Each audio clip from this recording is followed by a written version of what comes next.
relax, unwind, and step into the golden age of radio.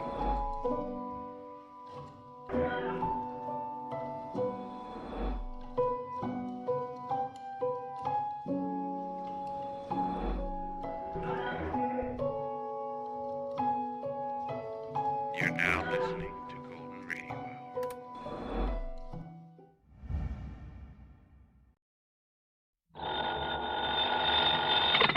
Johnny Dollar.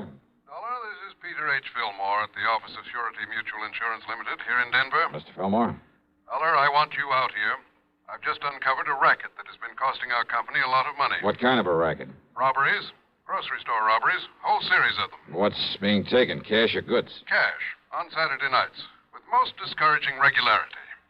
But, Dollar, with all the facts I can give you, well, I see no reason why you shouldn't be able to round up the gang that's doing this in short order. You think there's a gang involved? That's my conclusion, and I'm certain you'll agree with it when I give you the information I have. I see. Which means there may be some danger involved in this investigation. Oh, that's the understatement of the week. However, I understand you're quite used to that sort of thing. Oh? And in view of the importance to our company of putting a stop to these robberies, of bringing the criminals to justice... Now, Mr. Fillmore... Well, we shan't quibble over your expense account, or even any extraordinary expenses you may incur. Now, look. And, Dollar, there will also be the customary fee.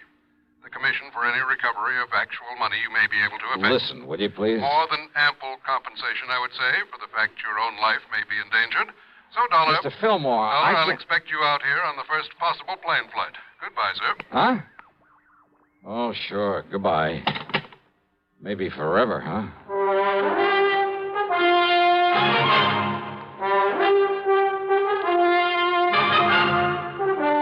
CBS Radio brings you Bob Bailey in the exciting adventures of the man with the action-packed expense account, America's fabulous freelance insurance investigator. Yours truly, Johnny Dollar. Thirsty people everywhere prefer ice-cold Pepsi-Cola. And because it's light, it refreshes without filling. Charlie, be sociable. I am, Kay. Pepsi is a favorite of thirsty people from Maine to Hawaii, from Alaska to Florida. Charlie. It's perfect for parties or picnics, so serve Pepsi to your guests. That's helpful, but... This is the sociable part. Keep plenty of Pepsi ice-cold and ready. Remember, it goes fast because everybody likes Pepsi. Singing still sounds more inviting. May I? Be sociable, look smart, keep up to date with Pepsi. Drink light, refreshing Pepsi. Stay young and fair and debonair. Be sociable, have a Pepsi. But singing doesn't say, pick up an extra carton of Pepsi today. Better yet, get a case. You do that. And now, Act One of yours truly, Johnny Dollar.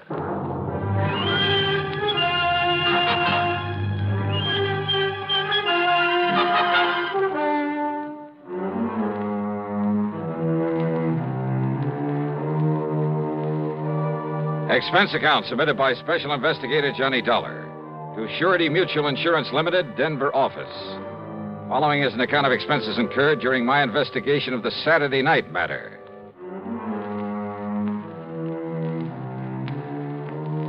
After including an extra box of 38 shells in my luggage, I spent item 1, $77, plane fare, Hartford to Denver, Colorado. Item 2 is $1.95 for a cab to the office of Surety Mutual and Mr. Peter H. Fillmore. Here in Denver? No, Dollar. All over the state. In a regular pattern. A pattern that has finally, today, enabled me to realize there's a connection between these robberies. Well, you better tell me all about it, Mr. Fillmore. Well, in the first place, you must understand that insurance against loss of actual cash, well, not many companies issue it. Without limit, that is. So I understand. However, since virtually all of our accounts are the commercial type, you understand what I mean by that? Yeah, I think so. Instead of individual life and home policies, endowments, that sort of thing. Exactly. Manufacturing plants, merchandising organizations, that sort of thing. Including a great many stores, both large and small, including 50 or more grocery stores, supermarkets. I see. Dollar, it was my own idea to insure them against unlimited loss by robbery. And I must say it's increased our number of clients considerably. Yeah, I think so. But don't the premiums for that kind of protection have to come pretty high? Oh, very high. As a result, the company has shown a very nice profit over the past couple of years. But, of course, if these robberies continue... Yeah, you say there's been a definite pattern to them. Yes. To begin with, Dollar, Every one of them has occurred on a Saturday night. When the markets are likely to have more cash on hand than usual, huh? Exactly. How many robberies have there been? So far, 8. Well, that's about time you were catching up with them. Exactly. So, on with the pattern. The robbers have forced their way in at gunpoint, just as the owner, alone, was about to lock up and leave. In each case, there have been 2 of them, wearing nylon stockings over their faces by way of disguise.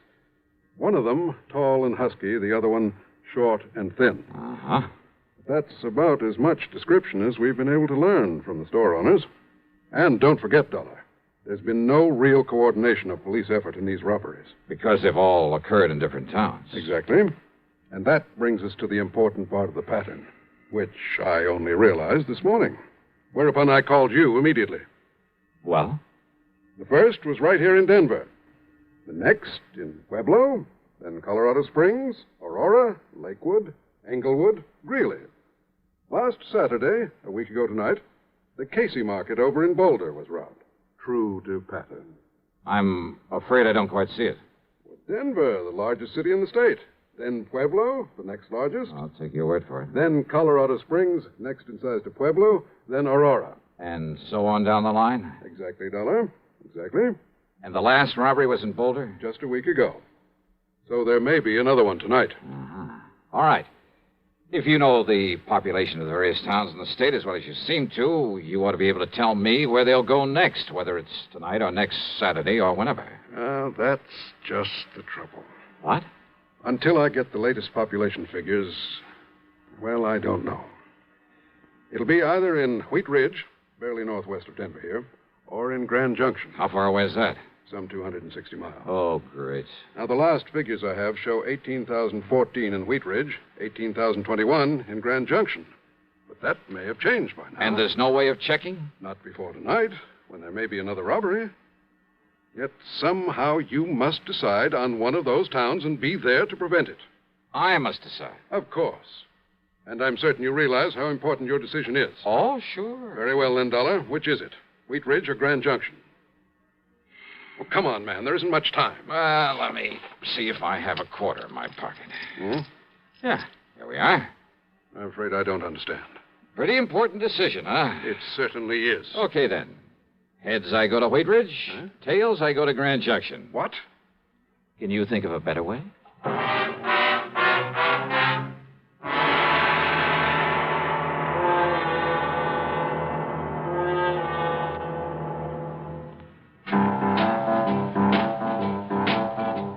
Talk about best-selling records. Here's a familiar tune about America's best-selling filter cigarette, Winston.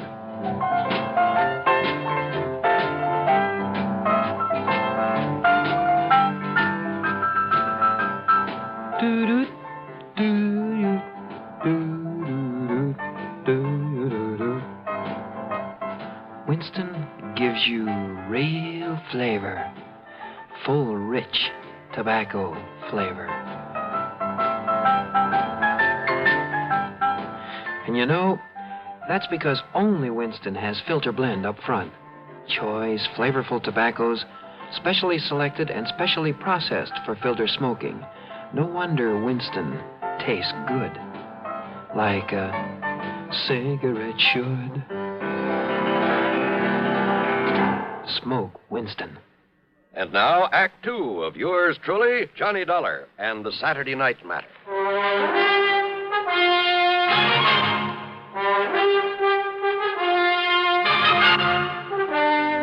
Now, Dollar, do you mean to say you think you can determine which city this gang of grocery store robbers will hit by the flip of a coin? This is ridiculous. I asked you, can you think of a better way? Well? All right, Dollar. Okay, then. But don't you see, if you go to Wheat Ridge, they strike in Grand Junction. Be kind of too bad, wouldn't it? Exactly. We'd have to pay off another big insurance claim. Perhaps thousands of dollars. And, Dollar, I'd hold you responsible. Me? Yes. Responsible for what, Mr. Fillmore? Huh? And I take it you're Johnny Dollar. Now, then. look here, That's Dollar. right. This is the most... Easy, PH. Dollar, this is Albert Berry, my assistant. How are you, Johnny? Al? Albert is the one who really built up this plan of mine for insuring the stores against loss of cash. I see. And if you want my opinion, PH, and I've said this before, we'd better stop issuing any more such policies right away. No. Cancel those that are outstanding. Give them a rebate and forget this whole thing. No, Albert. Admit that we're beaten by a bunch of crooks? You know I wouldn't. Yes, I know you wouldn't. But I still think you should. If we have to face any more of these losses... Let me worry about the losses. You just keep running up your nice big commissions on those policies and be glad you're getting them. No, sir. Well, what do you mean by that? I mean that I won't let you. PH. Well? PH, I'd rather leave the company than have to continue feeling responsible as I do. Responsible? For what? Don't you understand, sir? I'm the one who sold the policies. And if any more of these robberies occur... Oh, don't worry, my boy. They won't. Thanks to my perceptive mind, little ingenuity, my own deductions, Dollar here is going to put a stop to them. Well, I knew you were sending for Mr. Dollar, but how will you know where the gang plans to operate next? Well, of course he will. At least, well... Very easy, Al. Look here. What? Tails. Okay, that means that I'm about to head for, Yes? Where? Dollar, good heavens, Just man. keep your shirt on, Mr. Fillmore. What if these criminals... If they hit the other town on the list, they won't stand a chance of getting away with it there either. How can you be sure? Just leave it to me, huh? Dollar. Now, I'll see you later. I gotta get busy. The coin had come up tails. That meant I was to head for Grand Junction. Yeah, I know it's crazy, but that's the way it was. Since it was afternoon, I'd have to make good time to get there before dark. So, expense account item $350 deposit on a rental car. But first I drove to Wheat Ridge, to the police headquarters there. I talked with the Sergeant Keesley. Oh, sure. The supermarket's just a couple of blocks south of here. You must have passed it. Yeah, I did. Well, don't worry, Dollar. If they hit again tonight and that's their target, they won't stand a chance. We'll have that place so well covered. Good. Well, now, wait. What if they pick Grand Junction? You want me to phone the boys in the department over there? No, that won't be necessary. I'm heading on over there right now. Good. That's better than me trying to explain this complicated pattern you've stumbled on. Yeah. Now, your man there in Grand Junction is Lieutenant Dick Speidel. Okay. You tell him you've talked to me, and he'll do anything you want. Good. He's a nice, cooperative guy, and he knows his way around. First, we can't be sure they'll operate again tonight. Maybe they'll skip a week. We'll still be ready for them if they follow their pattern. So will the boys in Grand Junction. Okay. Thanks, Sergeant. I'll be in touch. I picked up Route 6 and headed on west. Fortunately, the traffic was light, and I made good time over the broad winding highway. And I'll say this, it's a mighty beautiful drive through that country. More than once I spotted clear, cold streams where I knew darn well there were plenty of fighting trout to be taken during the season. And maybe with luck, I'll be able to go back someday and wet a line, there in the shadow of one of the imposing mountain peaks. I stopped at Glenwood Springs long enough to gas up and grab a sandwich. That's item 4, 5 1/4. Then drove on, hoping an early sunset wouldn't spoil the view of the scenery. But you know something? Keeping at that scenery was my undoing. Yeah, too much attention to it had caused me to disregard another car on the road following me. And it finally caught up with me at the beginning of a short detour, only a few miles from Grand Junction, about where Asbury Creek joins the Colorado River. The highway was wet from the melted snow.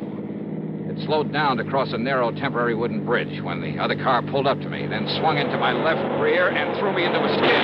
Hey, what the devil?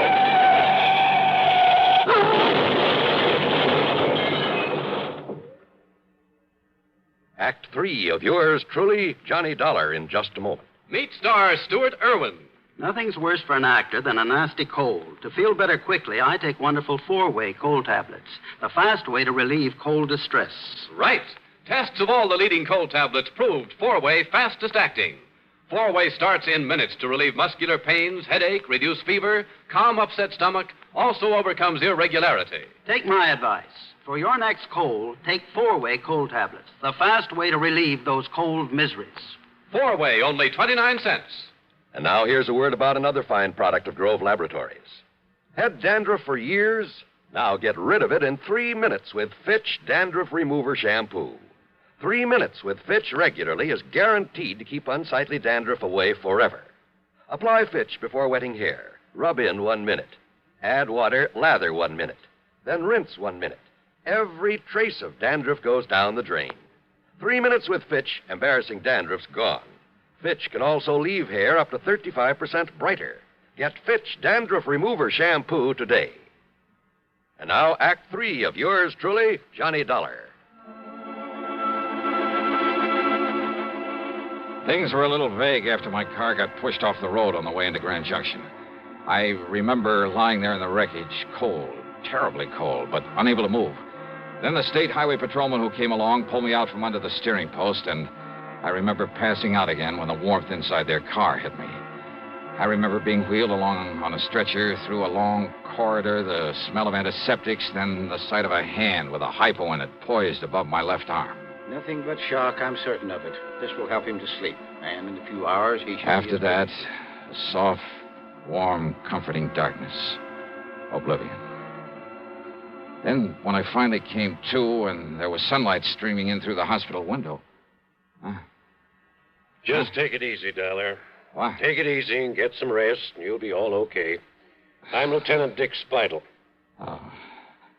Lieutenant. Sergeant Keesley over at Wheat Ridge called about you. Yeah, well, Just look, wanted to make sure everything was all right over here. You're in Grand Junction, you know. Did they nab the gang behind the market robbery last night, was it? No trouble at all over there. Nothing happened.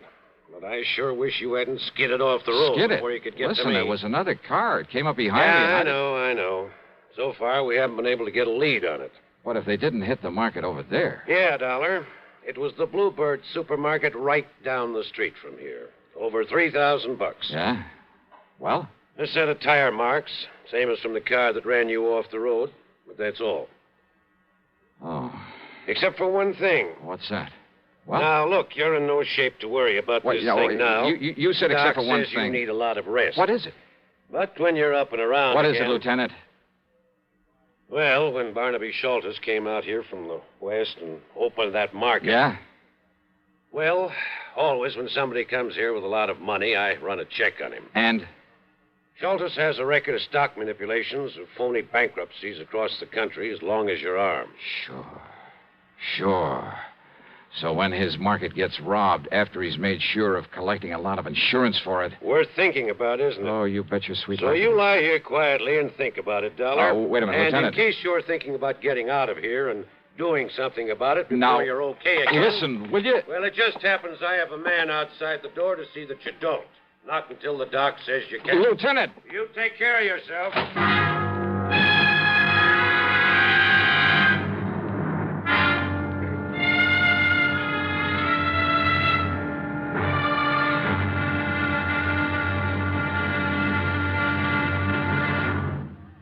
Munch, munch, munch a bunch of Fritos, corn chips. It's not polite to smack your lips, but you can't help it with Fritos, corn chips. Munch, munch, munch a bunch of Fritos, corn chips.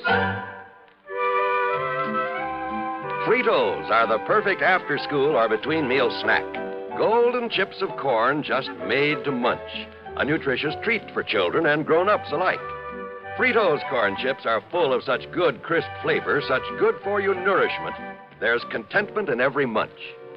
Munch, munch, munch a bunch of Fritos, corn chips. Whenever you want good munching, get Fritos corn chips. Whenever you want to add zip to a lunchbox, to salad, soup, or sandwiches, serve Fritos corn chips. They're America's favorite. Golden chips of corn just made to munch. Fritos, Fritos corn chips. Munch, munch, munch a bunch of Fritos, corn chips. Now, Act 4 of yours truly, Johnny Dollar.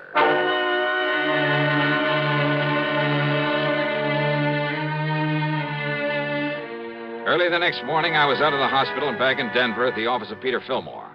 I was sure I had a lot of the answers to this case and told him so. Yes, go on, Dollar. Well, sure, it's an open invitation to robbery.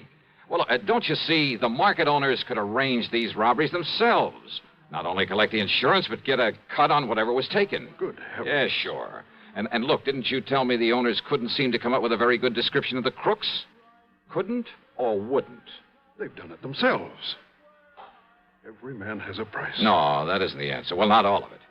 Each one of them arranging himself wouldn't account for a whole string of them in various different towns. So it means that somebody's been getting to them, that somebody's been running a robbery ring. But that means... Why, don't you see, Dollar? That means the ringleader must be someone who knows exactly which of the markets has bought this type of insurance from us. To quote you, Mr. Fillmore, exactly. So you'd better start thinking of somebody right here in your own office. Exactly? Sure. No, I mean... You mean exactly, because he could clean up on this operation both ways. By getting a nice fat commission on all the policies that he sold. But the only and then man... by arranging the robberies, then taking a cut on them. Well, good heavens, I simply can't believe that... Al Berry, collecting both ways. Real smart about it, too. He told you he wanted you to give up this silly insurance, but he knew that you wouldn't. Albert. But even if you did, he wouldn't care, because he's already cleaned up enough to walk out of here a rich man. And you'd better not move, either one of you. Albert. Well, hi, Al. I heard everything, Dollar. Good for you. You shouldn't have made it so obvious that you went through my files before I got here this morning. Well, now, that's right, I did. To see how your list of policies compared with the markets that have been held up. It was a dead giveaway, Al. Was it? I mean, you're pulling those jobs in the same order as the insurance you sold. Starting with the biggest accounts in the biggest towns and working on down. Pretty stupid, Al. All right, Dollar. Oh, no. Ever seen a gun with a silencer? Now, look, don't be silly, please. Do you think I'd be foolish enough to have come over here alone, knowing what I know about this? What are you talking about? The police. What else? Oh, sure. Standing right outside the door, waiting. That's right. Don't try to be cute, Dollar. It won't work. Huh? That's right. No, listen, Sergeant. Just relax, Al. Enough to let that thing drop out of your hand. Gently. Thanks, Sergeant.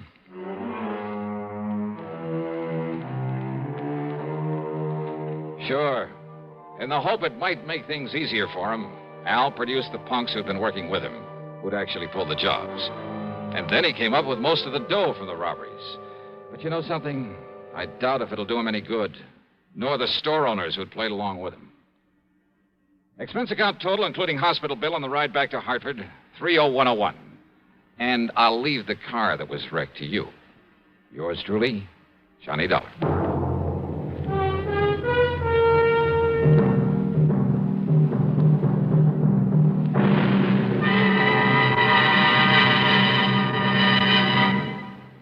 Our star will return in just a moment. Constipation is something people don't talk much about, but it can be a problem for anyone, even doctors. And when constipation occurs, it's interesting to see just what doctors consider important about a laxative they might use or recommend. Now, a majority of the doctors we heard from had this to say.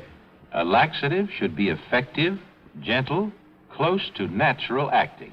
A medicine that can be used with complete confidence. Well, pleasant-tasting chocolated X-Lax is effective. Overnight, it helps you toward your normal regularity. X-Lax is so gentle, so close to natural acting, there's no upset. That's why many doctors and millions of people use X-Lax with complete confidence. X-Lax, the laxative that helps you toward your normal regularity gently, overnight. Now, here is our star to tell you about next week's program. Next week, down to Sarasota, Florida, to a case of the almost perfect crime. Join us, won't you? Yours truly, Johnny Dollar.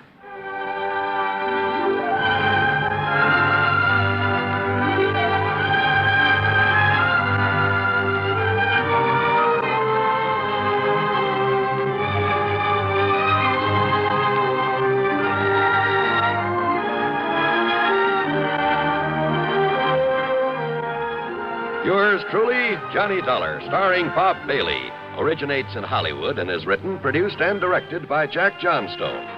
Heard in our cast were Bartlett Robinson, James McCallion, Forrest Lewis, and Russell Thorson. Be sure to join us next week, same time and station, for another exciting story of yours truly, Johnny Dollar.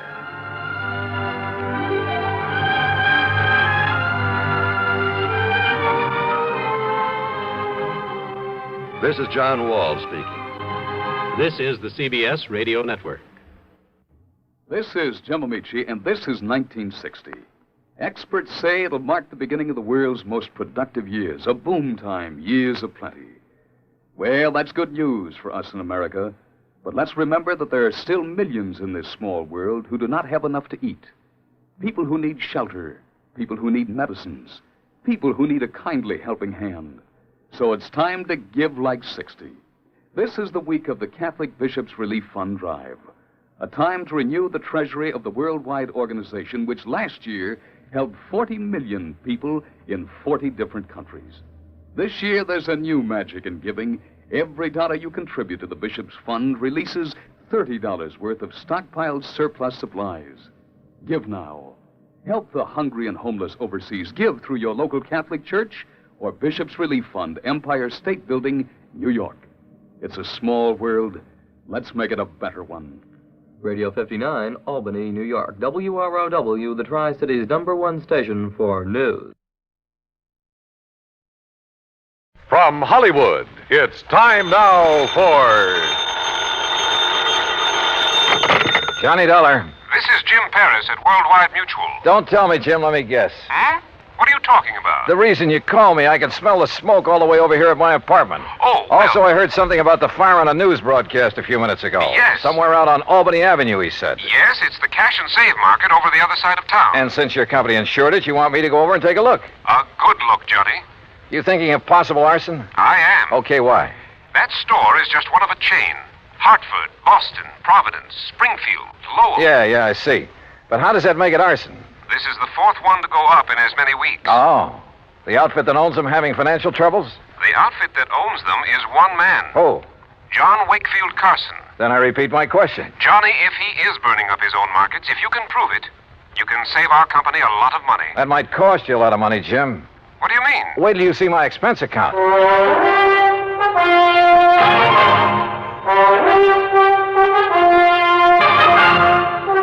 Bob Bailey in the exciting adventures of the man with the action-packed expense account. America's fabulous freelance insurance investigator. Yours truly, Johnny Dollar.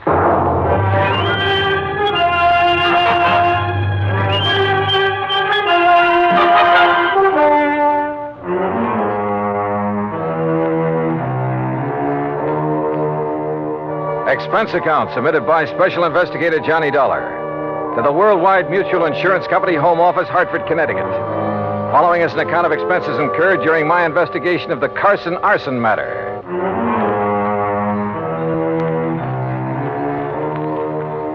Expense account item 1, $1.25 for a taxi from my apartment to the offices of Worldwide, where I hoped Jim Paris could give me a little more to go on. He did. Very little.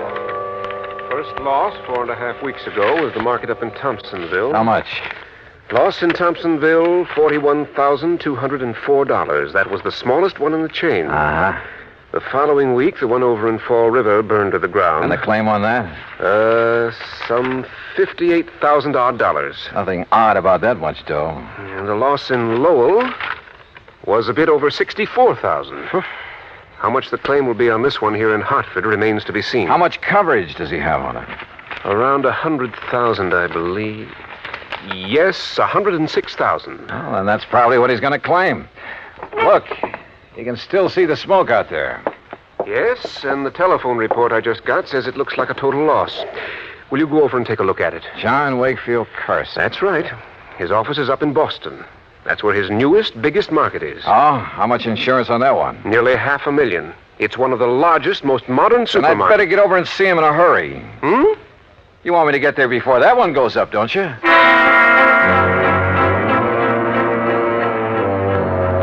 Expense account item 2, $450 for a cab to the scene of the fire way out on Albany Road. 3 or 4 fire companies were hard at it. But it was easy to see there wasn't a chance of saving much. It struck me that this location, part of a brand new residential area, was about as far from an established fire company as it could be. I wondered for a moment if this was deliberate. I finally ran down Hal Gibbons, an old pal, and one of the best men an arson squad ever had. Stick your nose up in the air and take a deep one, Johnny. You smell it? Well, it's not kerosene, Hal. I don't think it's gasoline either. No, but it's something highly inflammable. The boys of that chemical truck could get it out. Might learn something. First, these stores always stock a lot of cleaning fluid, stuff like that. Most of them are not inflammable. Well, how about... Johnny, look out!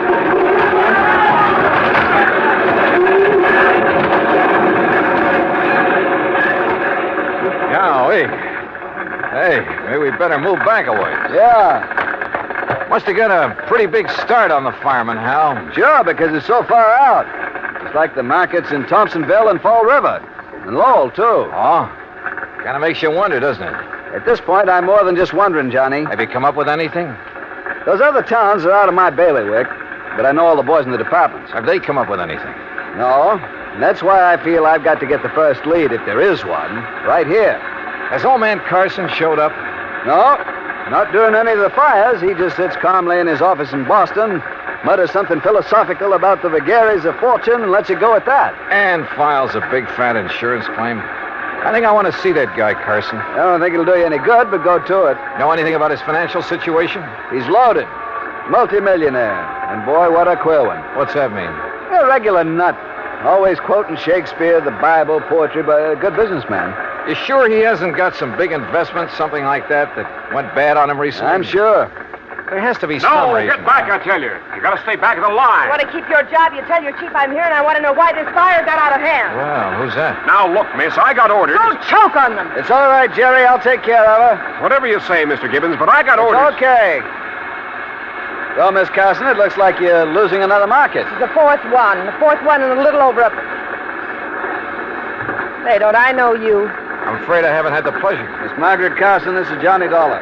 The insurance investigator. Good. Now maybe we'll get somewhere. Oh, this is... Walter. Walter! Yes, Margaret? My fiancé, Mr. Dollar. Walter Smitten. Smitten? Hello, Walter. Mr. Gibbon? Walter handles the legal end of things for Dad. Oh, I see. Next president of the company, Walter? I? In the grocery business? Oh, no, sir, thank you. The legal end is enough for me. Well, what do you think about these fires? 4 in a row. Well, if I were you, Mr. Dollar, I'd suspect arson. Oh, Walter, for heaven's sake. Why, Walter? Someone trying to put Mr. Carson out of business, something like that. Put Father out of business with a couple of fires?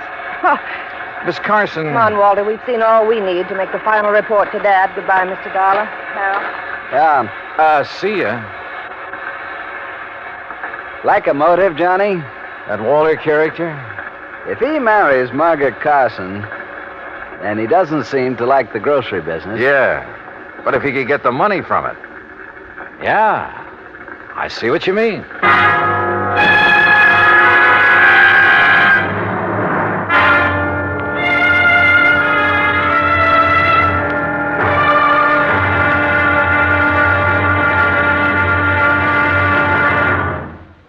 Act 2 of yours truly, Johnny Dollar, in a moment. Our flag now numbers 50 stars, and behind each star there stands yet another flag representing one of the 50 states.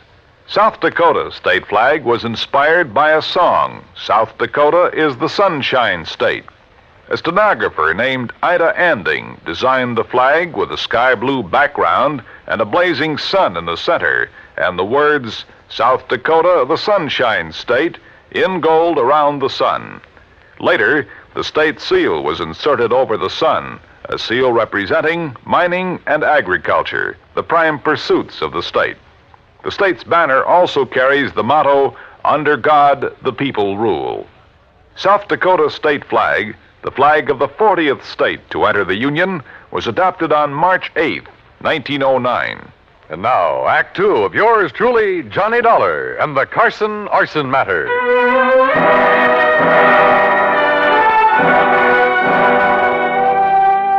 Expense account item 320 cents phone call from a booth near the scene of the fire. I wanted more information from Jim Paris at Worldwide Mutual. Information about the policies covering the 13 cash and save markets, 4 of which had recently gone up in flames. I waited in the phone booth until Jim called me back. Johnny Dollar. Jim here. Oh, good. All right, here's the list of markets, Johnny, and the order of insurance coverage, starting with the smallest amount. Go ahead. Thompsonville, Fall River, Lowell, Hartford. That's the same order in which they burned. Exactly. Okay. Which remaining store has the next biggest coverage? Salem. Okay, I'll start with Salem. What are you thinking of, Johnny? It's just a hunch, Jim, but... Well, I'll call you later.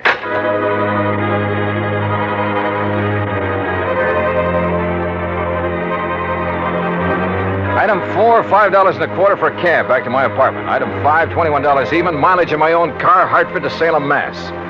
Despite burning up the highway, it was almost dark when I pulled into Salem. It was well after dark when I finally located the Cash and Save Market. Again, the store was far outside of town, and it was a long way from the nearest firehouse. I don't know exactly why I went there instead of the main office in Boston. After all, it was the same day as the Hartford fire, and the others had all been about a week apart. As I said before, call it a hunch. But as I pulled up in front of the place, I saw the shadow of a man dart furtively around the back of the building. As I reached the far corner of the building, I stopped.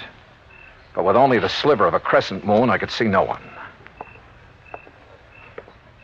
Somewhere ahead of me, I heard a door open. Then silence again. But somebody had entered that building. Slowly, cautiously, I felt my way along the wall. And then I came to it. An open door. Storeroom. But inside it was pitch black. I drew my gun and carefully, quietly felt around for a light switch.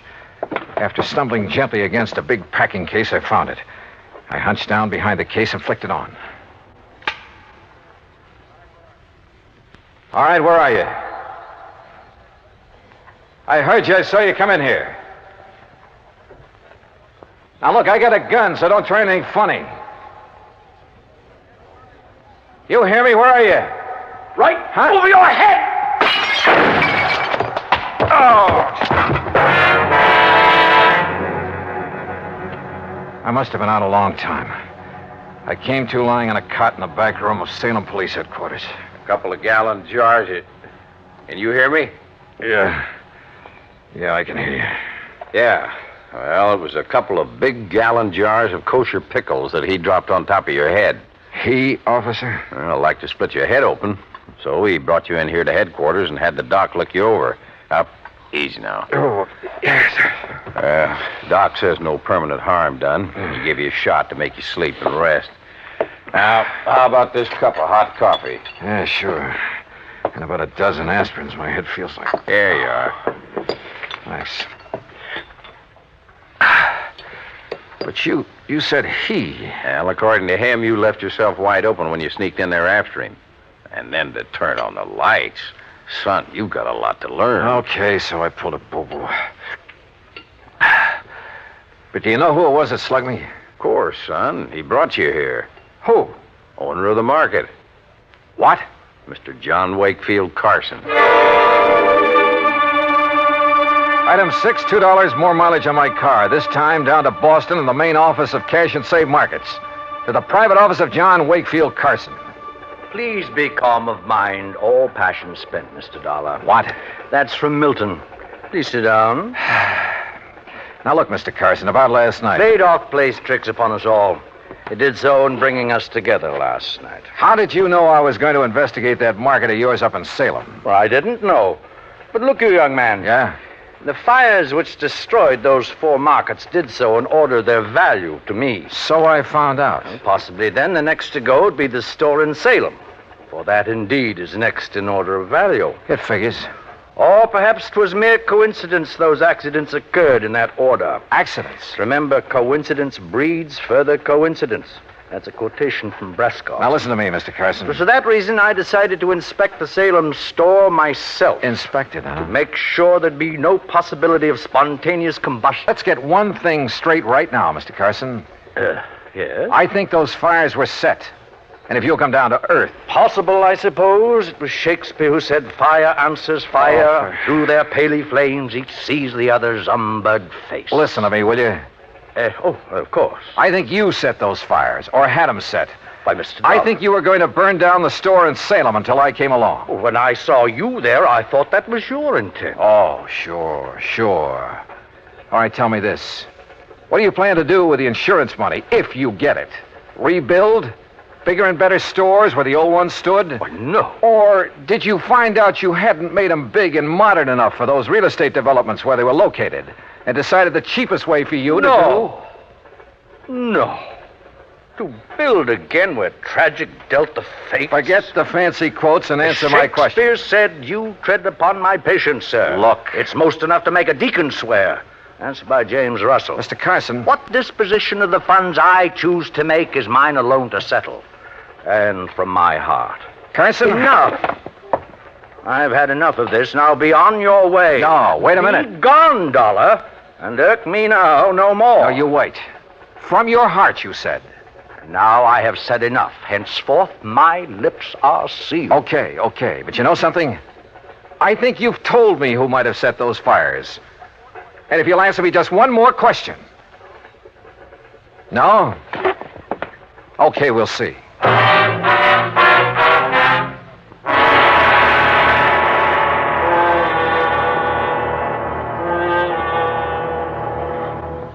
Act 3 of yours truly, Johnny Dollar, in a moment. Sometimes we may wonder why a football team doesn't quit playing and walk off the field when it finds itself 50 points behind with only a few minutes of play to go. What is that indomitable spirit that fills men with hope and keeps them going in spite of terrific odds? Keeps them going just to play the game according to the rules, just to get the job done as well as they know how. This kind of spirit pervaded the feelings of heavy bomber crews of the 9th Air Force on that day of glory, August 1st, 1943, the day of one of the most secretly planned surprise bombing missions of World War II, the day of the low-level attack on the Romanian oil refineries at Ploiești. More than 170 B-24 heavily loaded bombers took off in a swirl of red dust from Benghazi, Libya, to bomb a highly defended priority target.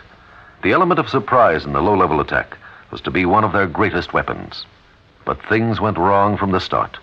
3 planes exploded during takeoff operations. 11 more aborted due to engine trouble. Of those that reached the target area, less than 1/3 returned to home base. The leaders of the mission encountered navigation difficulties and difficulty in identifying the specific targets. And due to the loss of that elemental hope, surprise, they also encountered devastating enemy firepower from flak and fighters. The mission was partially successful, but a horrifying experience. 5 medals of honor were awarded to the heroes of the Ploiești raid for valorous action above and beyond the call of duty. At any time, the men would have been justified in turning back. But they had a code of conduct that made them want to see the unequal game through to the end. It was a job that had to be done, a charge of the Light Brigade in the air as they flew down the Valley of Death to glory. And now, Act 3 of yours truly, Johnny Dollar and the Carson Arson Matter.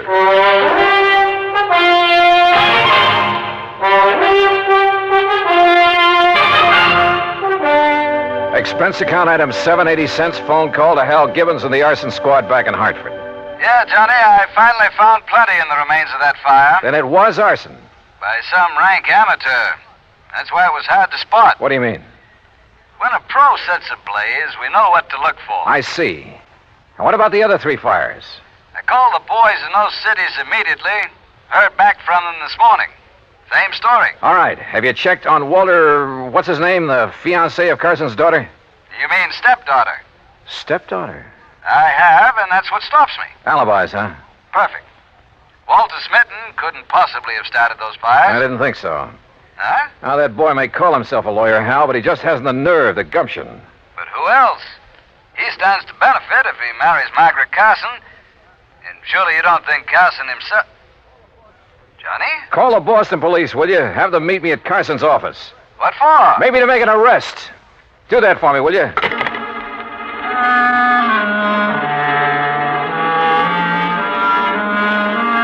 Hunch? Maybe it was more than a hunch now. Sure, I know there was no real clues in the case, but maybe for once I could get along without them. I went back to Carson's office and, I must confess, tried a little bluff. Court? You'd hail me into court? That's right. Unless you open up and tell me what I want to know. Very well. Speak to me as to thy thinkings, as thou dost. And you can forget the quotations. Walter Smitten is your lawyer, isn't he? A timid but an eager lad who saved me many a fall. You like him? Like a son. I would he were my son. For as the Bible says, a wise son maketh a happy... All right. Oh, yes. You have a stepdaughter, Margaret. Alas, I have. Okay. Now, who is to get the insurance money you may collect? Well, that, sir, is none of your concern. You going to talk now, Mr. Carson, but or in it's court? A family matter. Who gets it? I pledged to my wife before she died that Margaret would have all monies from any profit, any monetary gain of any kind, of any of my ventures. That would include the insurance money. I see. That, Mr. Dollar, was my pledge, and oh, how I have rued it. Why do you say that? She's not of my blood, Mr. Dollar. She has no soul for art or poetry. And since she's come of age, she's made so many demands upon me. Money, money, money. That's all she thinks of. And like Walter, she's so bold, aggressive, headstrong. Were it not for Walter, I'd mistrust her every move. But if he's in love with her... Because she demands he be. And why? So she can use his legal guidance in her fight to take this business away from me. All right, Mr. Carson. I haven't notified the authorities yet, but I found proof that Margaret is the one who started those fires. You what? And you just told me why. Because the money would go to her. Oh, Mr. Dollar, I'm glad. I've suspected, yes, but because of family honor. No, I'm glad you have proof. At long last, it will take her. Take this millstone from about my neck. Proof, huh? Margaret. Well, Dollar, you'll never live to tell the authorities. Margaret, that gun. Unless you'd like to make a deal, Johnny. Could be worth a lot of money to you. I'd even promise not to set any more fires. Oh, you were right, Mr. Dollar. Unless I'm mistaken, Margaret, the man who just came in... What man? Who heard your little confession is from the police department. You trying to make me look around so you can grab for this gun? Oh, no.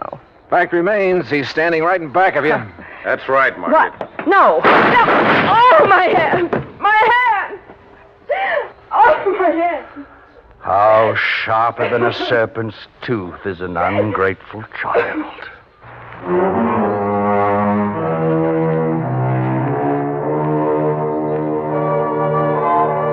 Yeah, the company will have to pay on those 4 markets. And the courts will have to take care of Margaret. I'm sure they will. And next time, well, give me something clean to work on, will you? I hate this kind of stuff. Expense account total, including the trip home, $56.90. Yours truly, Johnny Dollar.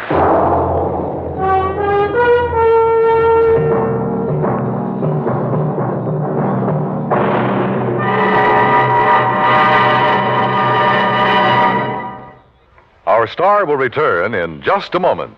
Our flag now numbers 50 stars, and behind each star there stands yet another flag representing one of the 50 states.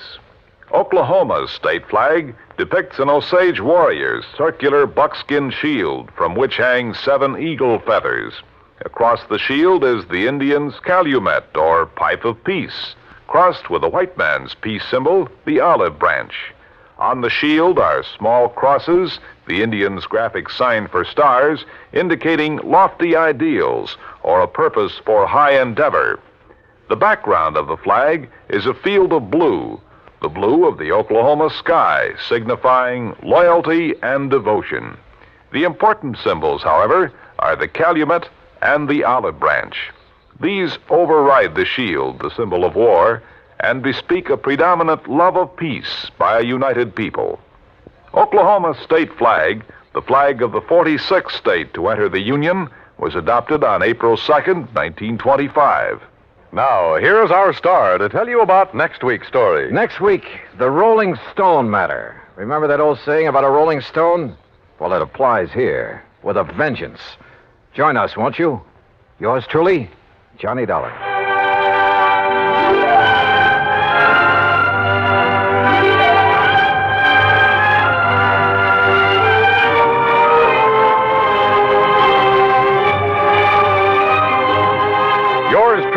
Johnny Dollar, starring Bob Bailey, originates in Hollywood and is produced and directed by Jack Johnstone, who also wrote today's story. Heard in our cast were Virginia Gregg, Byron Kane, Harry Bartell, Jack Edwards, Joe Kearns, and Forrest Lewis. Be sure to join us next week, same time and station, for another exciting story of yours truly, Johnny Dollar.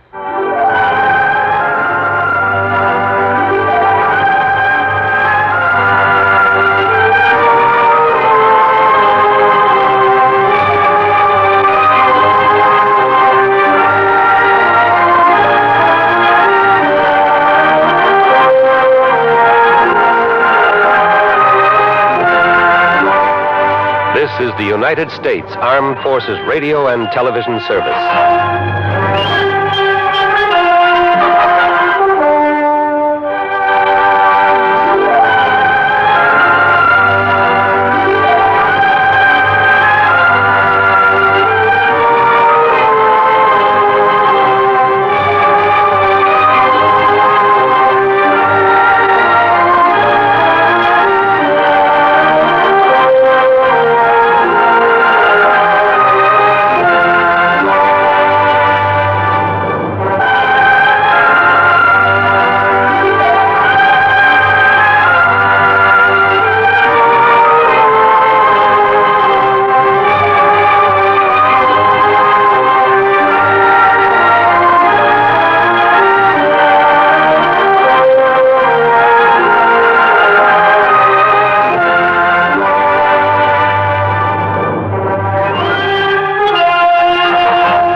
I'm home.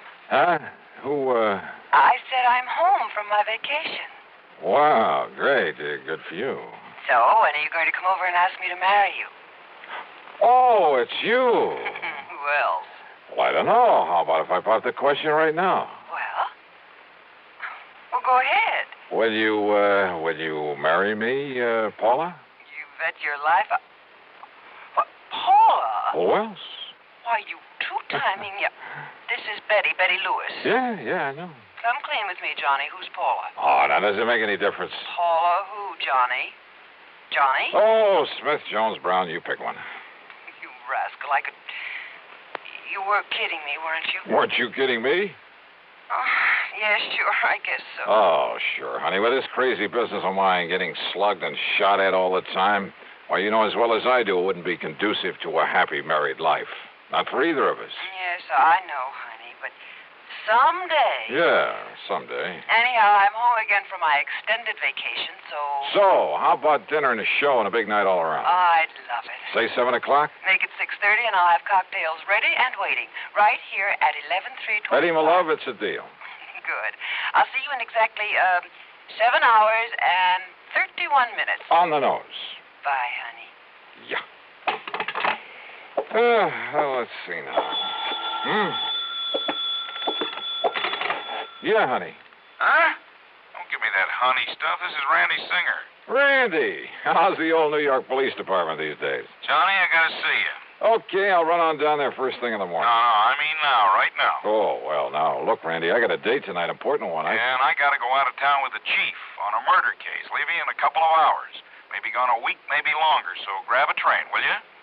Well, if I could be sure of getting back here by early this evening. Back there in Hartford is where you should be, as quickly as possible. Huh? After I've talked to you.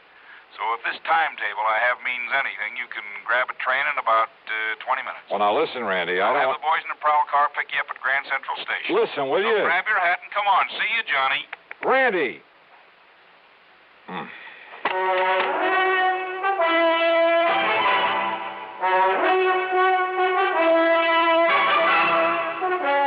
CBS Radio brings you Bob Bailey in the exciting adventures of the man with the action-packed expense account, America's fabulous freelance insurance investigator. Yours truly, Johnny Dollar.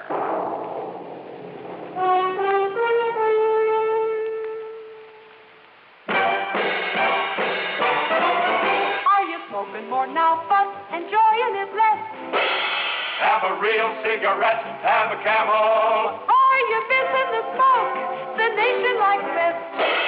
Have a real cigarette, have a Camel. Are you looking for flavor and mildness? Have a real cigarette, have a Camel. The best tobacco makes the very best smoke.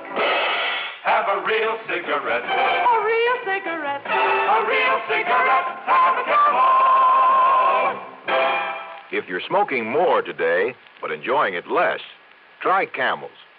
More people smoke Camels than any other cigarette. Any filter, any king, any regular. The Camel blend of costly tobaccos has never been equaled for rich flavor and easygoing mildness. The best tobacco makes the best smoke. Have a real cigarette. A real cigarette. A real cigarette, have a Camel. And now, Act One of yours truly, Johnny Dollar.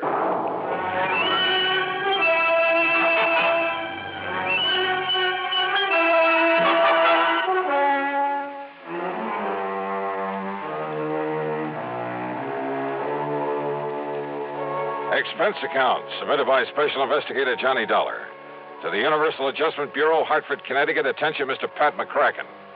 Following is an account of expenses incurred during my investigation of the double identity matter. Pat, you have an assignment to this case, but it does concern some of the insurance companies that Universal Adjustment Bureau services. And if there's any question about reimbursing me for whatever charges I may run up, well, read on. Expense account item 1, $4.95, taxi to the station and a train down to New York.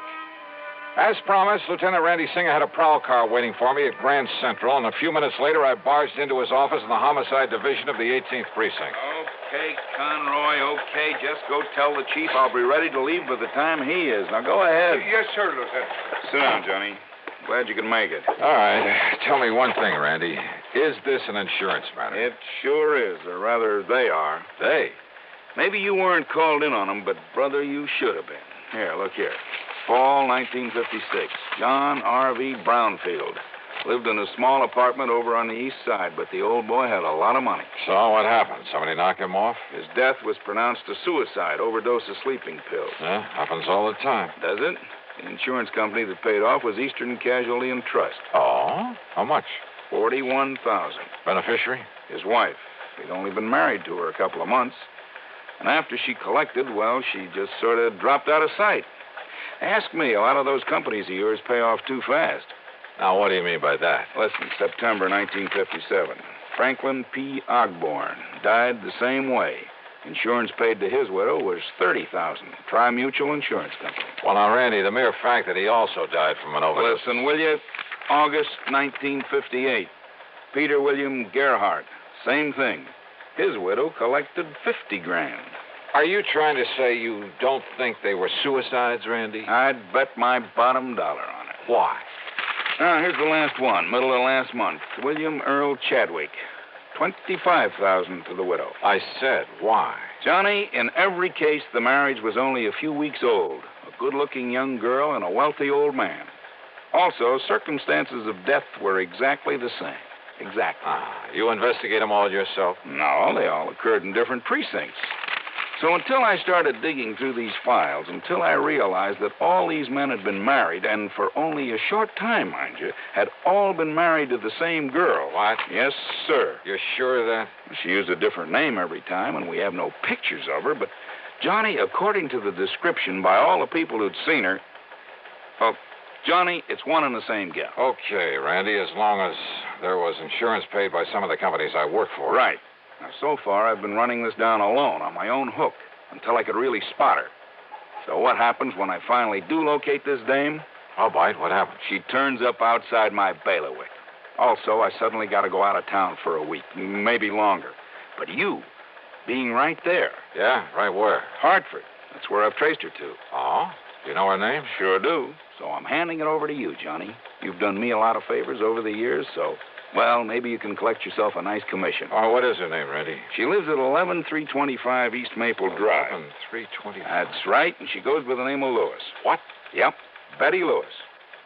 Oh, what's the matter, Johnny?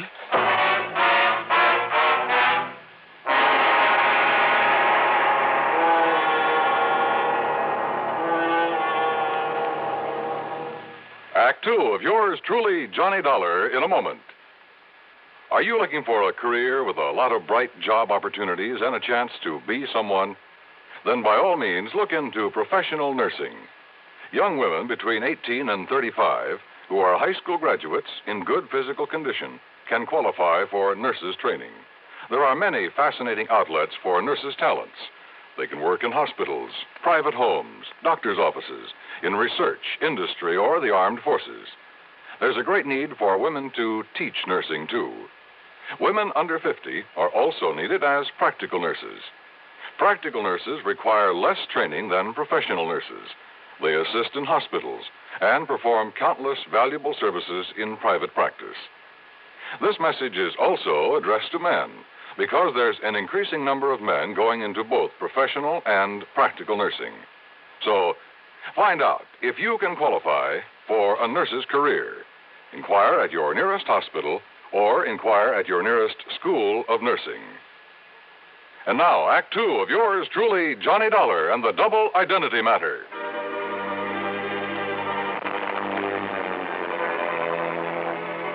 I went over the files on the so-called suicides word for word.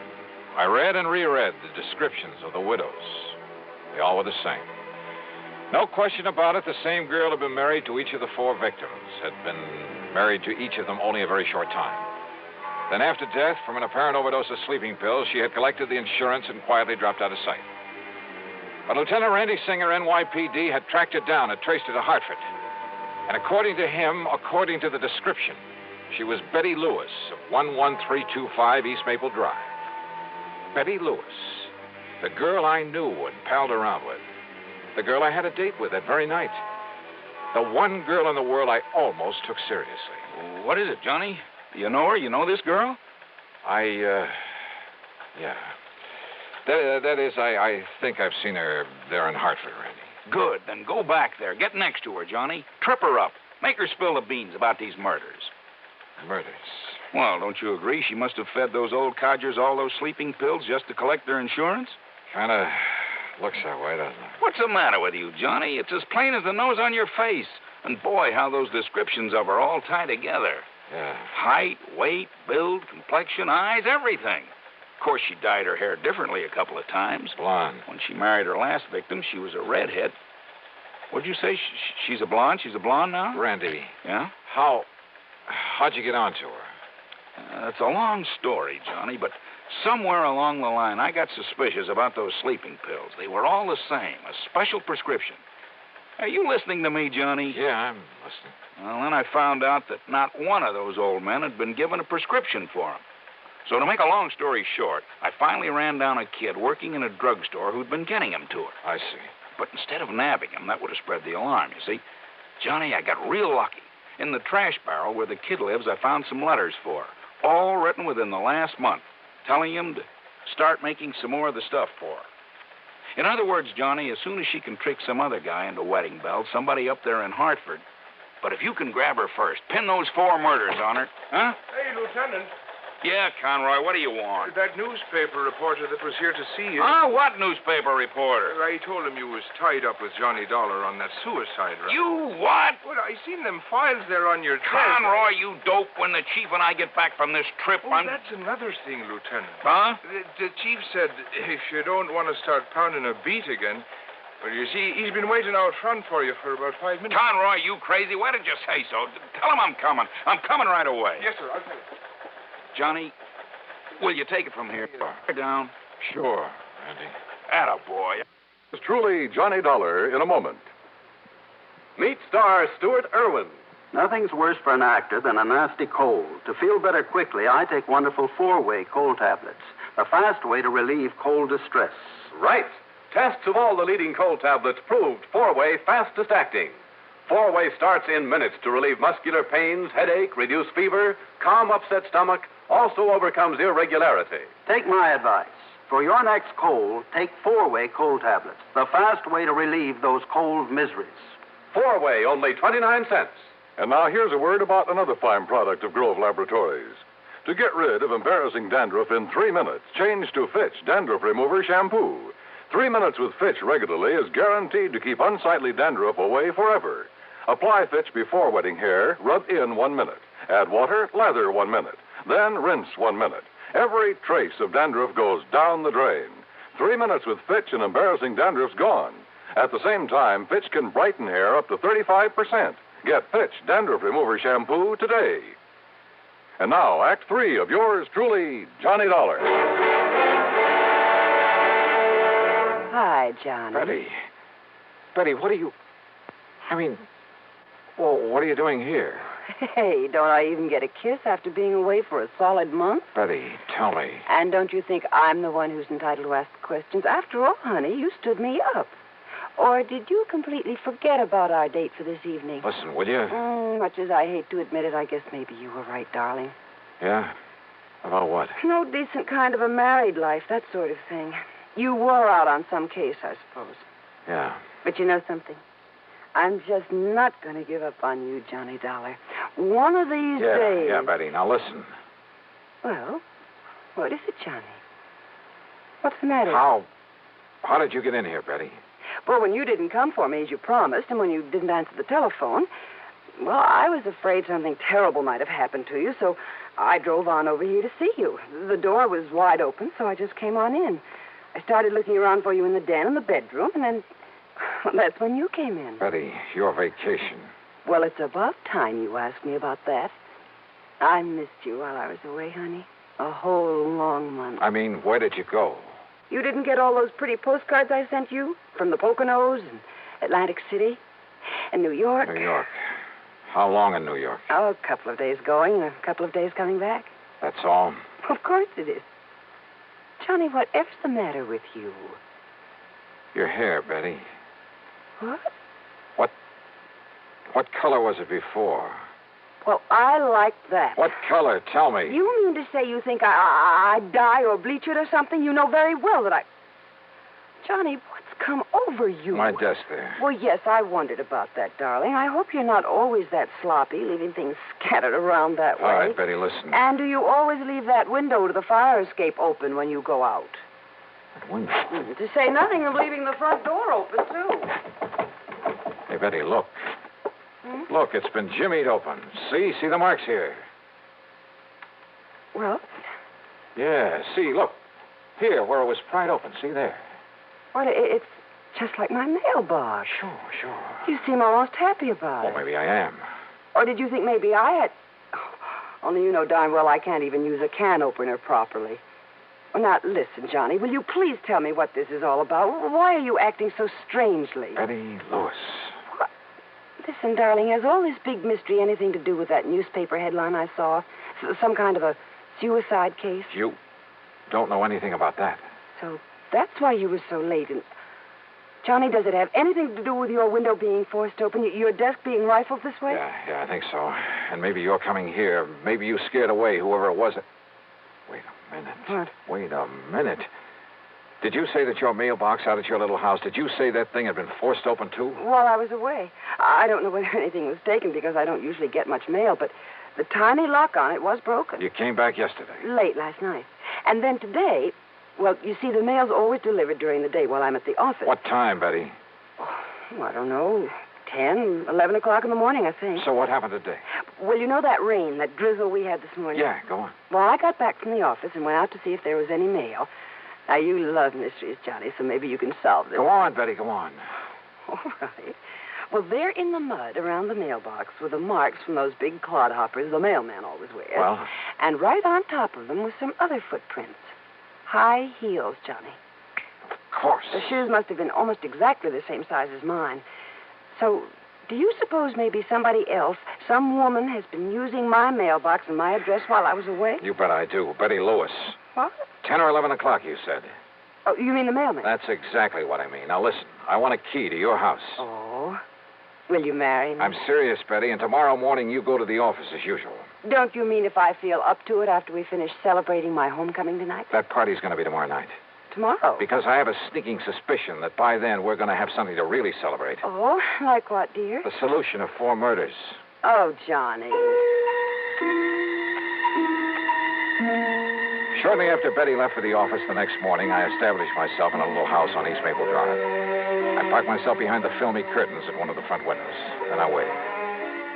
At 10:31, the mailman walked up. In addition to a couple of letters, he left a small package in the mailbox. It didn't take much to guess what was in it. I waited some more.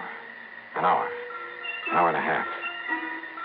Did whoever that package was intended for, and I was sure it wasn't Betty, did they know the mailbox was being watched? After all, they knew from the newspapers that I was on the case. But unless they appeared to collect this package, I had no case. Then it suddenly occurred to me the important thing was to be sure of having that package myself as evidence. So after making sure the street was clear both ways, I slipped out the front door, walked casually out to the mailbox.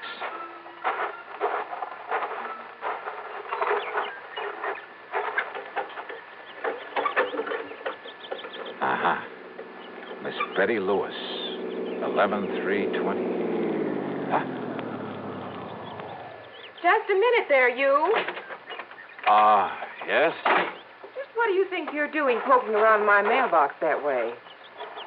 By golly, you do look like her. What are you talking about?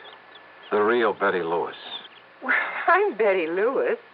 Now, if you don't mind, that package you just took out of the mailbox. Sorry, miss, whatever your name is, but I need it as part of the evidence. Evidence? Yeah. That'll pin the murders of 4 husbands on you. Johnny Doe. That's right. All right. Give me that package. Oh, put that thing down, lady. I'll pull the trigger, Johnny, if you don't give me that package. Give it to me. Okay. Whatever you say. You dirty... Maybe you're a lousy shot. No, you're hurting me. Oh. Okay, now back in your car. Now listen, Johnny, listen. Get in. Listen, Johnny, I'll make a deal with you. And you're driving, lady. Right straight to police headquarters.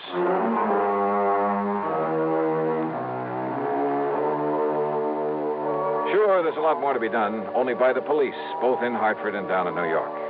But there's not much doubt about the outcome, especially since the kid who supplied the drugs broke down and said plenty. The insurance companies, well, the money she had left can be prorated among them, and that'll be that. My problem, of course, will be explaining things to Betty. But you know something? That may have its pleasant aspects, too. So expense account total, well, call it $20.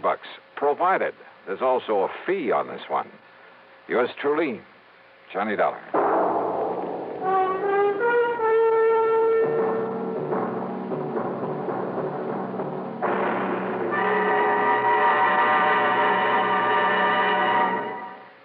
Our star will return in just a moment.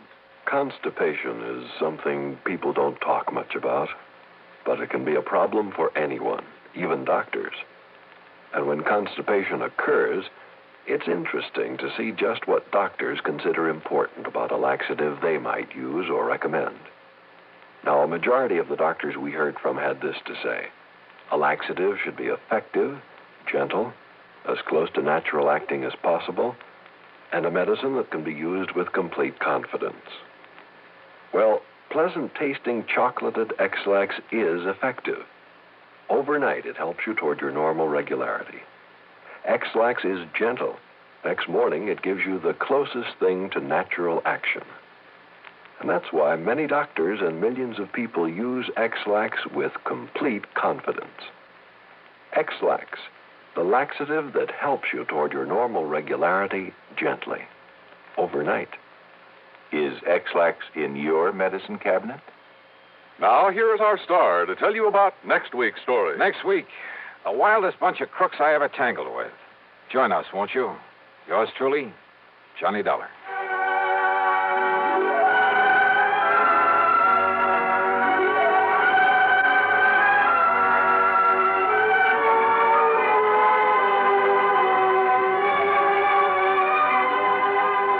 Yours truly, Johnny Dollar, starring Bob Bailey, originates in Hollywood and is written, produced, and directed by Jack Johnstone.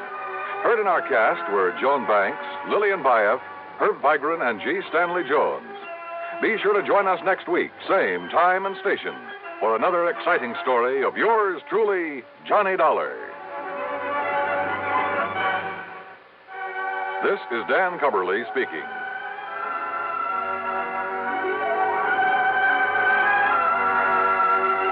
Fate stacks the cards against a jittery gamble in Suspense. Next from the CBS Radio Network.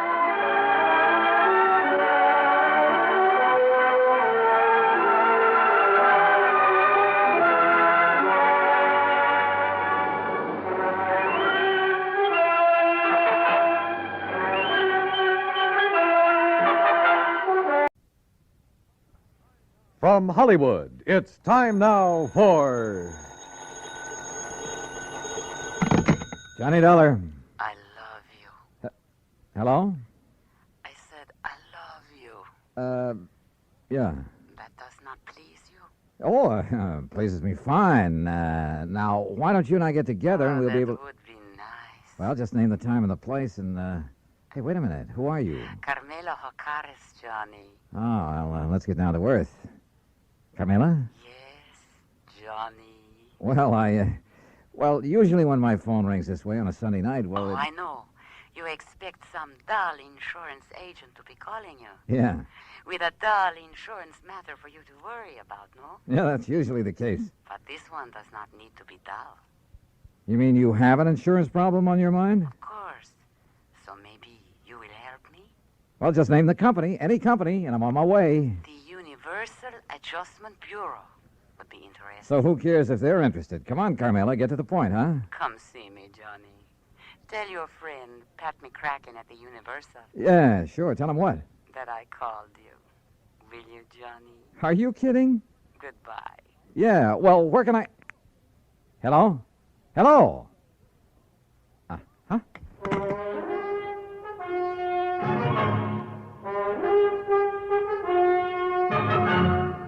Bob Bailey in the exciting adventures of the man with the action-packed expense account. America's fabulous freelance insurance investigator. Yours truly, Johnny Dollar.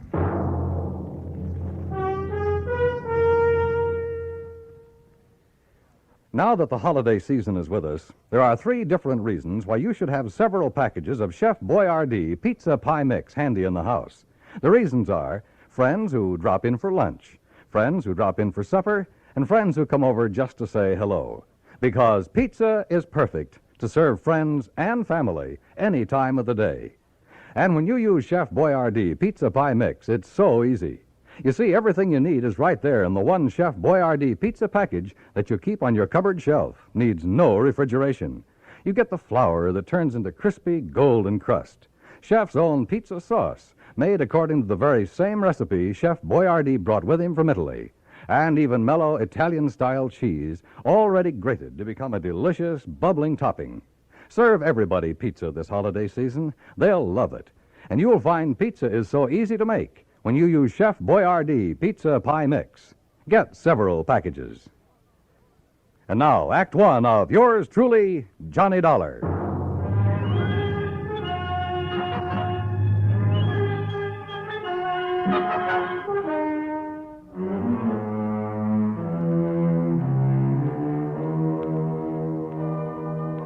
Expense account submitted by Special Investigator Johnny Dollar to the Home Office, Universal Adjustment Bureau, Hartford, Connecticut. Following is an account of expenses incurred during my investigation of the Latin Lovely matter. Expense account items 1, 2, 3, 4, and 5, 50 cents for phone calls early Monday morning trying to reach Pat McCracken. Item 6, $1, taxi fare to the offices of Universal Adjustment. Oh, hi, Johnny. Top of the morning to you. Yeah, where the Sam Hill have you been all morning, Pat? All morning? You kidding? Look, the clock on this desk says exactly 9:02. For me, that's the crack of dawn. Now, what's bothering you? Carmela.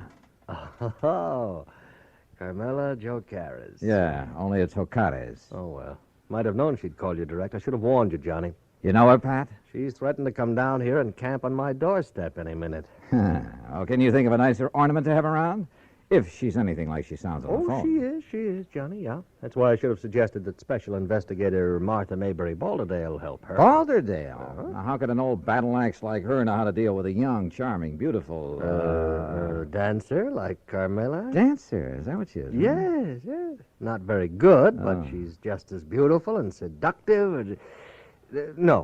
No, maybe I better stick old Lady Balderdale out. All right, Pat, quit the kidding and tell me what it's all about. Who's kidding? Well, where do I find Carmela, her address? Now, you see, you're already emotionally involved with her. You haven't even met her. Emotionally? Client relationship in our business should be entirely objective, Johnny. How can I possibly expect you to look at Carmela's insurance problem with an unbiased mind? Pat, all she'd have to do is bat those lovely big brown eyes at you a couple of times. Look, will you stop baiting me and tell me what this is all about? Emotion. All right. I got involved with this little Latin lovely as a favor to the company that issued her the policy, Surety Mutual and Trust. What kind of a policy? Retirement. Pays her $50,000 when she's 45. Meantime, if she dies, her beneficiary gets the $50,000. So what's the matter with it? Well, like I told you, Johnny, she's a dancer. Nightclubs. Always has a partner. Some good young kid who can make up for her shortcomings. Only a different partner every month or so. Well, what's that have to do with her insurance? Well, she has the company name her partner as beneficiary. Oh, I see. And if she keeps changing her policy... Right. And by now it has so many riders attached to it, the company's running out of filing space. And what's more important, the cost of servicing this one lousy policy and the time that's been wasted on it. And the last time... Well, she's been so insistent you'd think she was planning to die tomorrow. Well, maybe she is.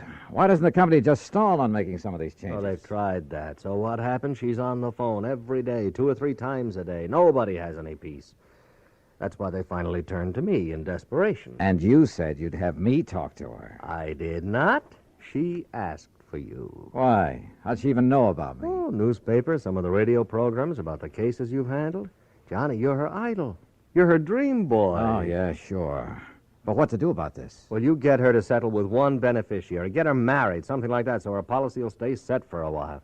Yeah, married, even if you have to... Oh, yeah. You? Huh? Yeah. Oh, no, you don't. Not me. No. It's a great idea. Johnny, her address is 624 East 47th Street, New York. Now, you look, But just remember one thing. Universal Adjustment Bureau will not pay for your defense in a breach of promise suit, John. It's all the way or nothing. Oh, yeah, sure. Call me up sometime when you have a case for me. sucker.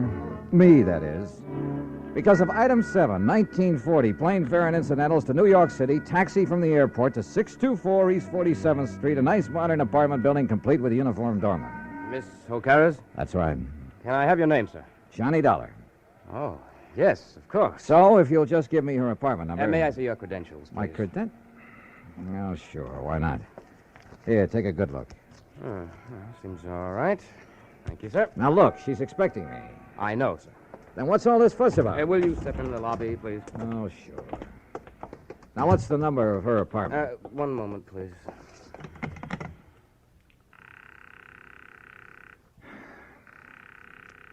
She is in, isn't she? Yes, sir, she is. I don't understand her not answering the house phone, though. You're certain that she's in? Absolutely, sir. But why she doesn't answer... Where's her apartment? It's number 7 up the stairs. Come on, show me the way. Yes, sir. She only came in a few minutes ago. And nobody else has called on her? No, sir. Were all those precautions of yours on her orders? Yes, sir. She seemed to be fearful of something lately. Fearful? Right here, sir, number 7.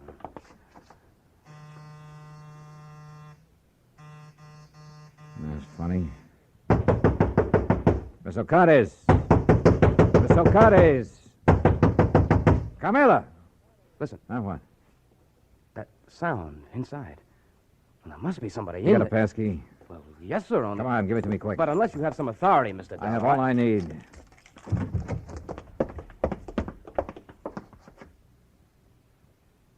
Carmela. Mr. Dollar. She's been killed. No, she's alive, all right. But that's about all.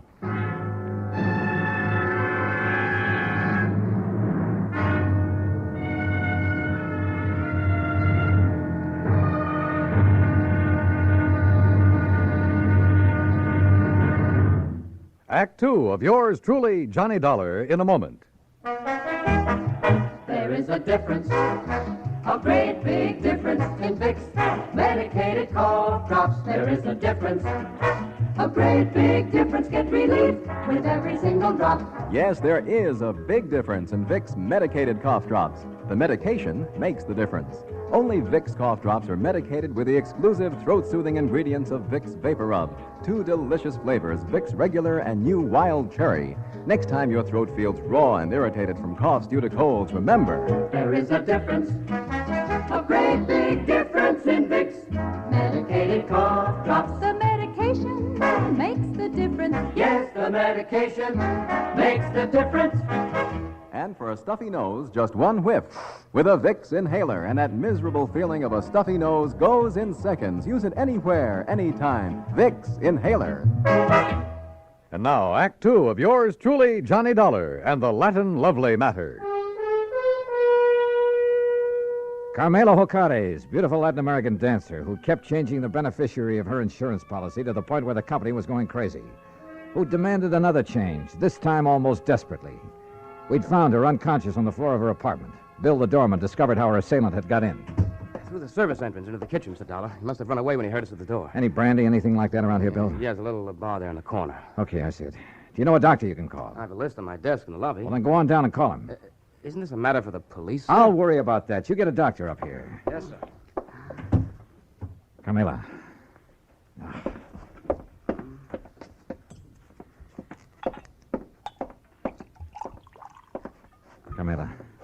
Carmela, here. See if you can drink this. What? Oh, Johnny. That's right. Come on now, drink this. That's good. A little more now. Come on. Oh, no. No. I'm all right now. Help me to the sofa. Yeah, sure. You know. There you are. How's that? Oh, thank you, Johnny, darling. Are you badly hurt? What happened? He struck me. Who? He knocked on the back door. I thought it was Billy to deliver something. So I opened the door, and he struck me before I could... Oh, Johnny, it was terrible. Well, who was he? Do you know? No, darling. I'm still so afraid. Hold me, please, in your arms. Carmela, do you know who it was? No. It was then he heard you and Billy at the front door. And you have no idea who it could have been? Well, he was short and dark and... Johnny. Yeah? The man who has been calling me, first from Mexico, and then from here in New York, threatening me. Well, who? I do not know, darling. Threatening about what? You have done it once too many, he would say. Now you will be sorry. Then he would hang up. Done what once too many, or too often, or whatever he meant? I do not know, Johnny. Well, I know darn well the insurance company would never carry things this far. The insurance? Well, Johnny, you can't do it for me, can't you, darling? Do what? I only ask them to make a little change. But all they do is delay. Oh, now look, we have more important things to think about now. More important than the insurance? Oh, you do not understand. Please, my sweetheart. How can I work unless Armando is... First, we find out who attacked you and why.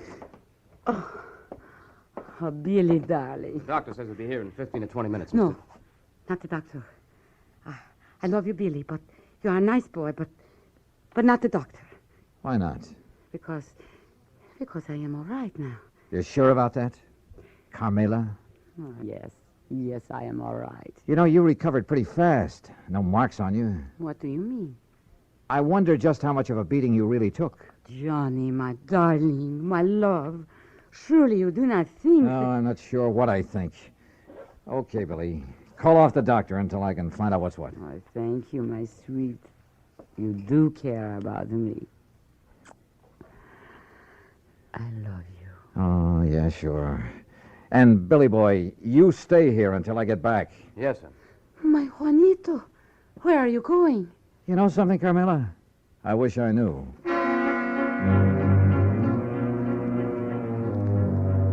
I know where I was going, all right, to 18th Precinct Police Headquarters and my old friend Randy Singer.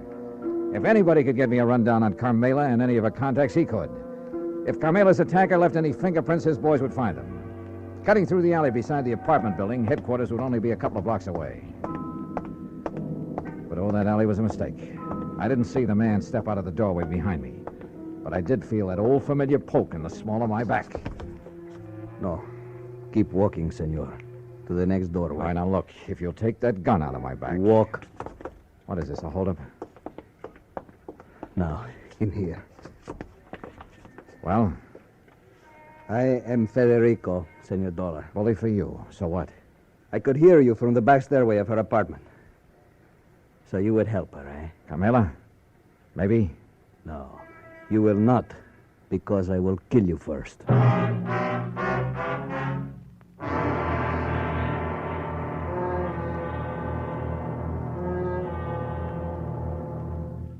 Act 3 of yours truly, Johnny Dollar, in a moment.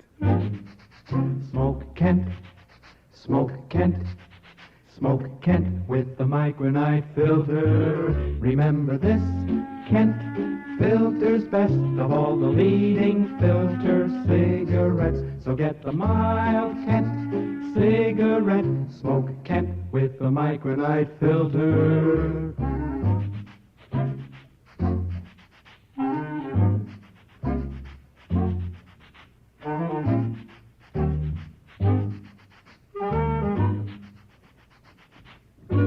Remember this, Kent filters best of all the leading filter cigarettes. So get the mild Kent cigarette.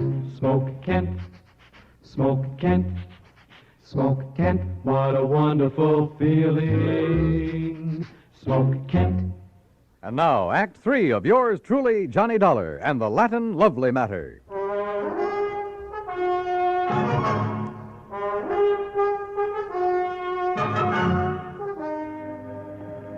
I will kill you. You mind telling me why? I will kill you before I let you help that woman ruin my son. Your son? You are from the company for the insurance, are you not? Yeah, that's right. To make her the change in the policy, to change what you call the benefit, The beneficiary, yes. That's what she's asked for. But I will not let you. Well, I haven't said I... Oh, look, put away that gun, will you? No. Okay, Chief. What? But be careful, this man is armed. What are you calling? The policy? Just diverting your attention. No, give me that gun. No, I... All right, now we're on even terms. Just who are you and what's this all about? I'm Federico Gomez, the father of Armando. And who's Armando? Armando, my son. He would be the next fly in the web of the spider. The what? That woman, Carmela Jocares.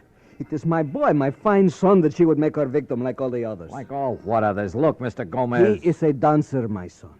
A fine dancer, the toast of all Mexico. And she would do with him what she did with the rest. Charm them, make love to them, bring them here to this city to dance with her. Unless I stop her. Well, I fail to see anything particularly... And like the others, my son would fall in love with her with all his heart, with all his soul, with all his mind. Yeah, I'm sure, And but... she... Oh, of course, she would prove her love for him with all the big insurance benefit. You mean that naming those lads in her insurance policy? Oh, now wait a minute. You do not know what 50,000 of your American dollars can mean to a young man fresh in his, what you call, career. Mr. Gomez. Is it not true? Well, yeah, it's a lot of dough to hold up in front of a young fellow, but there's a big difference between that much cash and just a promise of insurance money. The eyes of a young man are easily blinded by this beautiful woman, amigo. She has blinded so many. They have danced with her and given her their money because they loved her. All right. But when she got their money, she was through with them. When they begged her to marry them, she spit on them. She turned them out. Pedro Fernandez, you know of him? No, I'm afraid I don't. Because of this woman, he killed himself. So it was with Jimenez, the son of my friend. But she will not do this to my son. And you honestly think the mere fact of a big insurance policy? Was it not true with Jimenez, with Pedro, with Angel, with all the rest? These were young men, amigo, like my son. Unwise to the world, unwise to a woman like this. Suicide? I will do anything to keep her from using that insurance to ruin my son. Senor. The more I live in this world, the more amazed I am at some of the things that happen in it. Things that are implausible, impossible, but that sometimes do happen. I can only beg of you. Humbly. All right, look, Mr. Gomez, I'm keeping this gun. By rights, I ought to have you locked up for poking it in my back for your attack on Carmela. But Where are you staying? At the Hotel de Glen Arms. I want you to go back there. Stay there until you hear from me. You will help me, senor. If you'll do as I say. Gracias, senor. Gracias. The scene with Carmela back in her apartment was not a pretty one. She not only admitted to having used the insurance, among other things, to further her shaky career at the expense of those young and better dancers, but was quite proud of the broken hearts and broken minds she may have left behind. Until I tore into her, and believe me, I did. Murder? Oh, no, Juanito. Now, you look. No. If you didn't murder those two young kids, well, you might as well have plunged in the knife yourself. I don't know what laws, what legal action may be dragged in to make you pay for what you've done, but there are moral laws, too, laws of decency. But I did I'll tell not you this, know. Carmela, that from now on, the police of this town and of anywhere else you may go, believe me, they'll be gunning for you. And if anything like this ever happens again... No, Johnny. Johnny, please. You must believe me. I did not think. I was thinking only about myself. I did not realize... Well, it's high time you did. Your insurance? Oh, baby, that's going to be canceled. Unless you can think of someone far away from your career to leave your money to, someone you can't hurt. Oh, Johnny, I promised. Don't you see? Never before has anyone made me realize what I was doing. I have only had to think of myself. By the time I left her, she was sobbing her heart out, promising that she'd spend the rest of her life making up for the things she'd done. And who knows, maybe... Well, who knows? Expense account total, including incidentals and transportation back to Hartford. Johnny Dollar. Pat McCracken, Johnny. Oh, hi, Pat. Well, I just got around to finishing up my report and expense account on that Carmela Jocares thing last You week. can just forget the expense account part of it. Like a what? No, for the life of me, I don't know how you did it. What are you talking about? The company just sent me a copy of the rider, Johnny, the last and final rider on her policy. Oh? Naming the new beneficiary, and absolutely, irrevocably, can never be changed again. Whom did she name, Pat? Some old childhood... Are you kidding? You! What? You sly dog. Hello. Hello. Well, I'll be... Yours truly, Juanito Peso.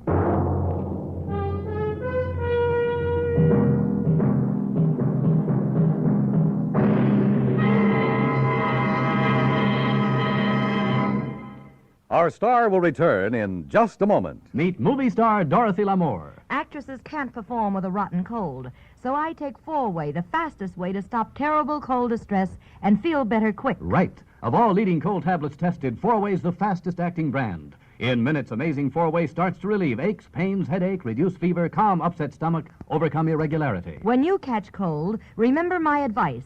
Take Four-Way, fastest way to stop these awful cold miseries. Four-Way, 29 cents. Now let me tell you about another fine product of Grove Laboratories. Imagine a shampoo so effective it gets rid of embarrassing dandruff with one lathering, but won't dry hair, won't split ends, won't leave a medicinal odor.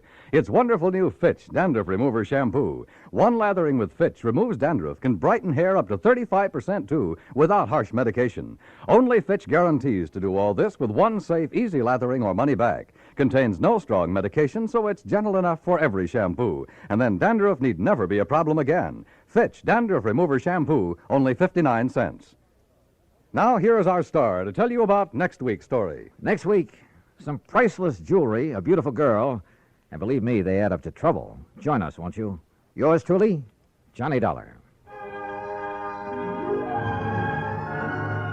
Yours truly, Johnny Dollar, starring Bob Bailey, originates in Hollywood and is produced and directed by Jack Johnstone, who also wrote today's story.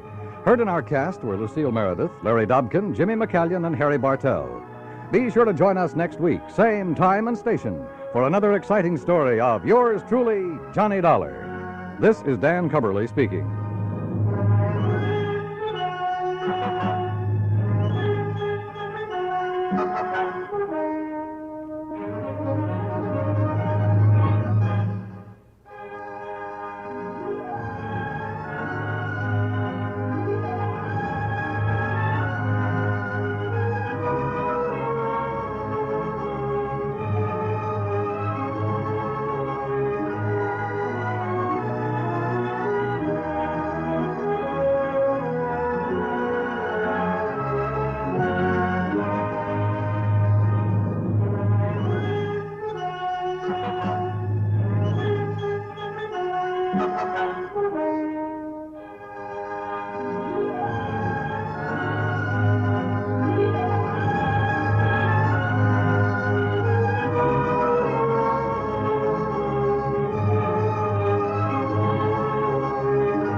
The National Broadcasting Company presents The Adventures of Sam Spade, Detective.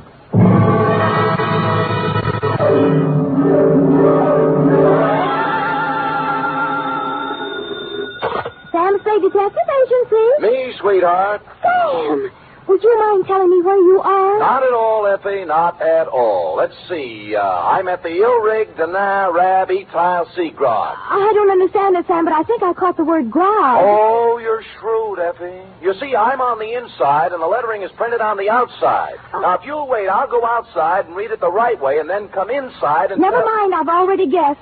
You're at George's Elite Bar and Grill. Trapped. Sam, answer me. You promised me you wouldn't. Me? I promised? Me? You did, Sam. You promised faithfully to stay away from bars. You know how hard television is on your eyes. Have you got your glasses? One in each hand. Fill 'em up, George. Oh, Sam, I heard that. What will people think? They'll never know, Effie. I always drink here under another name. Oh. Just a little of the hair of the dog that bit me, Effie. But don't worry about me. Although it's true I have been dogging it and have been hounded from tree to tree, I am frisky as ever and will be in to unleash my canine chronicle, namely the dog-fed caper, or he who lies down with dogs gets up with murder, or, condensed for easy reading,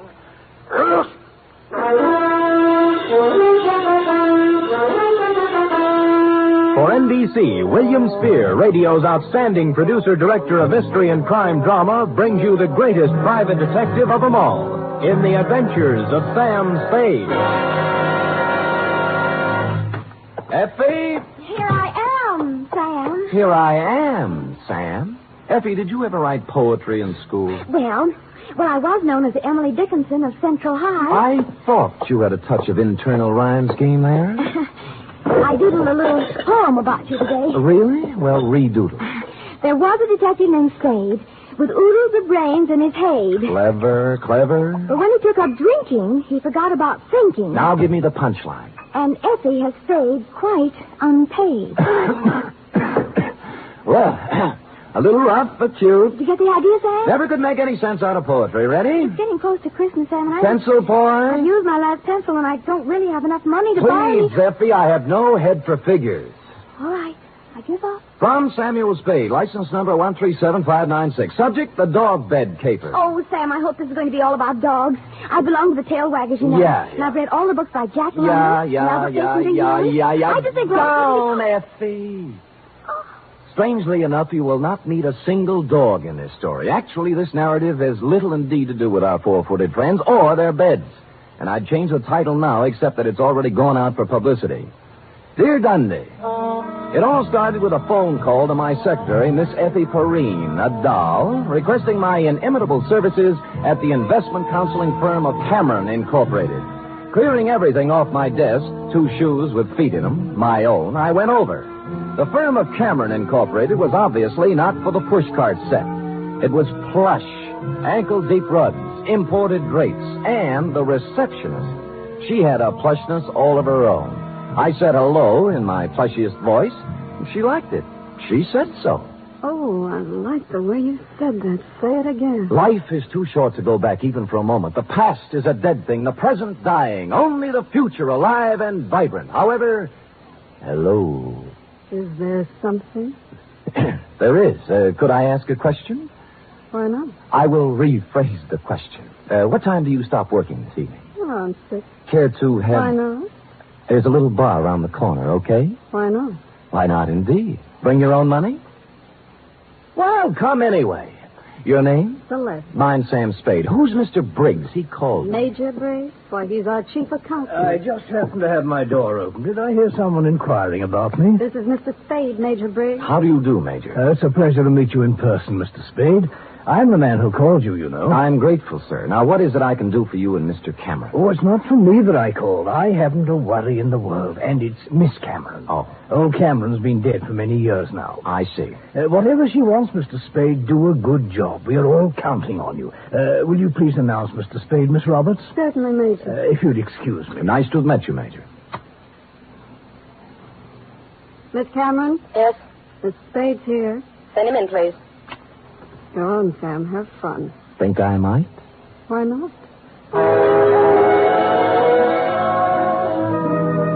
That girl had the most beautiful double entendre in town. Well, to get on, Adela Cameron was a career woman, around 29, although the tailored suit made fine detective work difficult.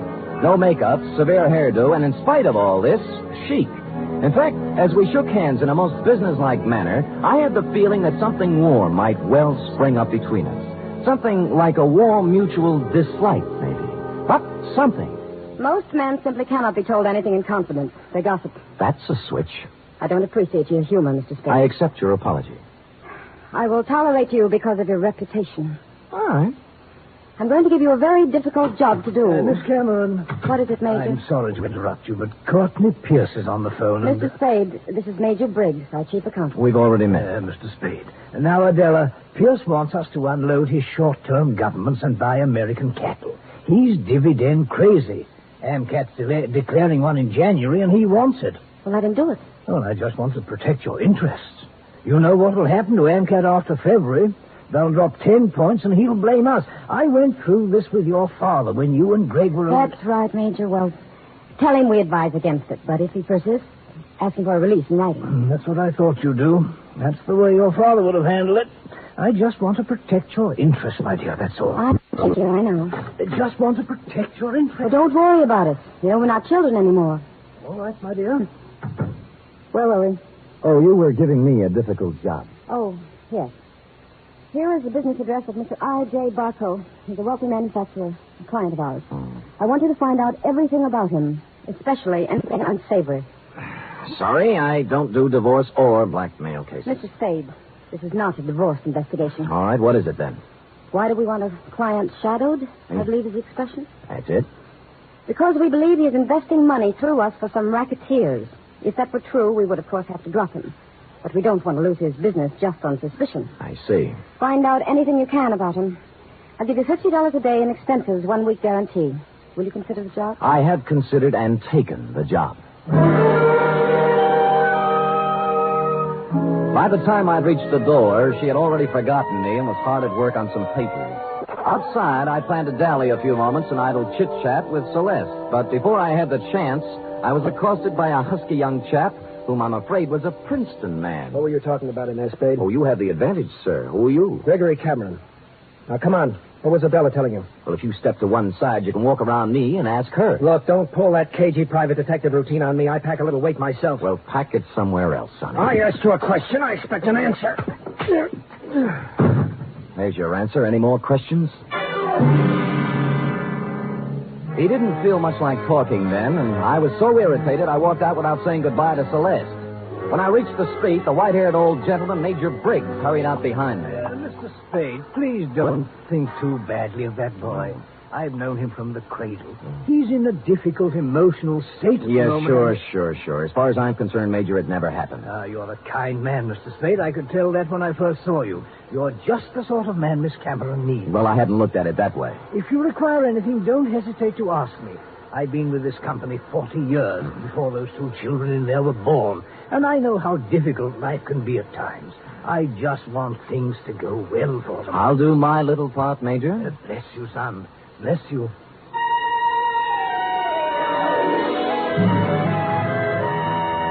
I started to work. The card Adela Cameron had given me revealed that my quarry, Mr. I.J. Barco, was of all things a manufacturer of dog beds. I sat down on a hydrant to think this over and then followed the scent of horse meat on over to his factory on South Dolores. It was built in the shape of a large doghouse, and outside stood a billboard with the message, "A survey of independent dog tracks, kennels, and canine corps proves that dogs choose Barco beds 2-to-1.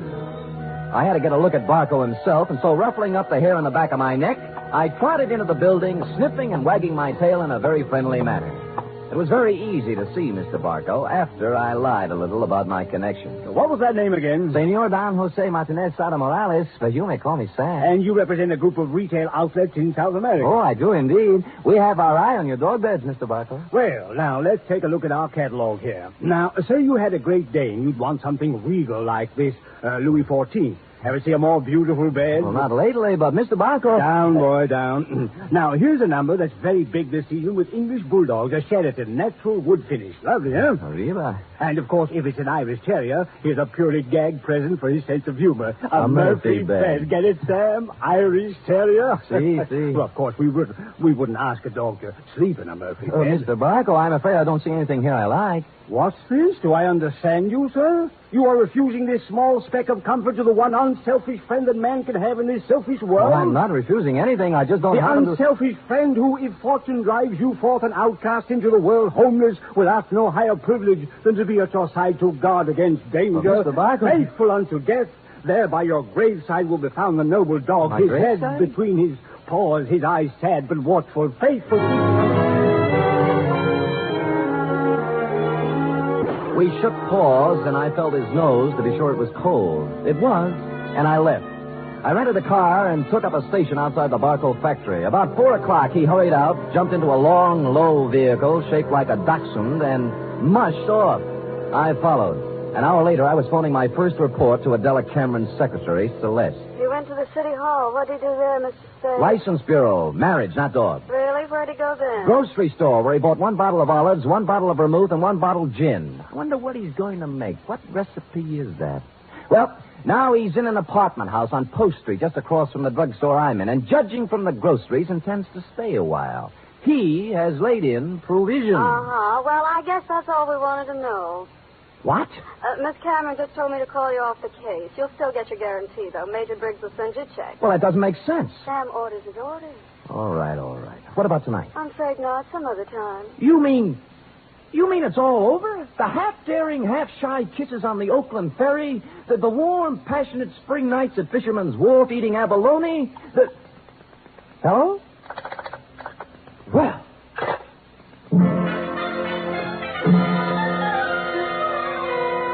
Puzzled, as who wouldn't be, I walked slowly back to my car. But before I had a chance to get in, I saw I.J. Barco hurry out of his apartment house.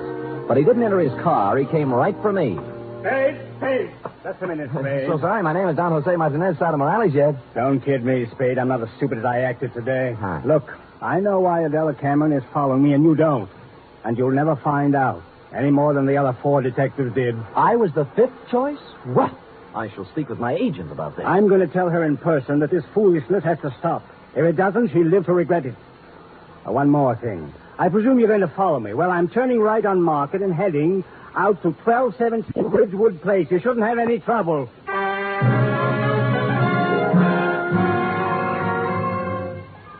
And with that, he spun on one heel and trotted to his car. He took off, but when I went to my car, it wouldn't turn over. And when I lifted the hood, I found out why. All my spark plugs were gone. I picked up a new set at a service station, looked up Adela Cameron's address in the phone book. It was 1217 Ridgewood Place. And a good half hour later, I got there. Barco's car was out in front. No one answered the door, but it was open. Adela Cameron was a crumpled heap on the living room sofa. Oh, Sam. Sam, help me, please. All right, Miss Cameron. Let me look at you. You hurt? No, I'm all right. It's him. Where? The bar.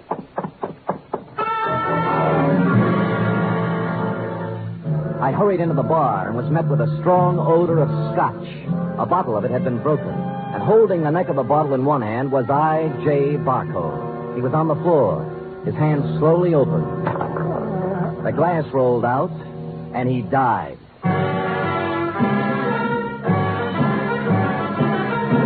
You are listening to the weekly adventure of radio's most famous detective, Sam Spade.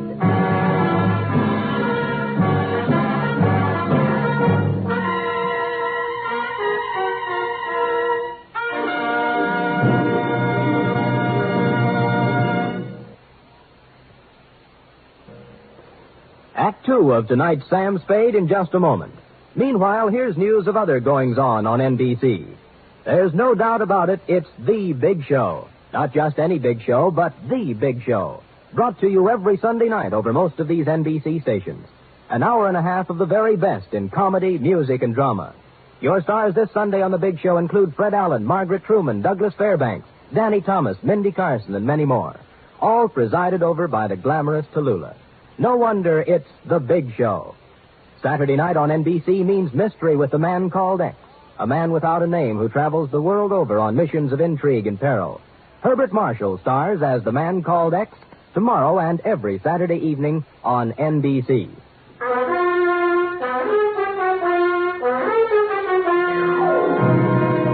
And now back to the Dog Bed Caper, tonight's adventure with Sam Spade.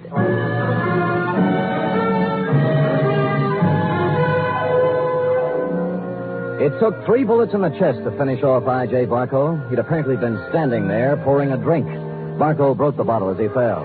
I couldn't find any other signs of violence or any gun, so I went back to Adela Cameron. She was beginning to calm down. I don't know who did it. I just don't know. Well, it couldn't have happened more than a minute ago, and you were in the house, weren't you? No, after I left my office, I stopped in the store for some things, then came home.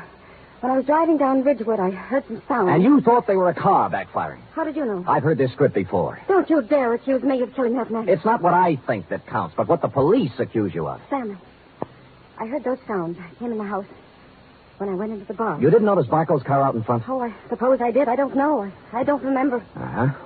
Who are you calling? Homicide. Sam, wait a minute. Listen, please. Wait for what? I want to tell you some things.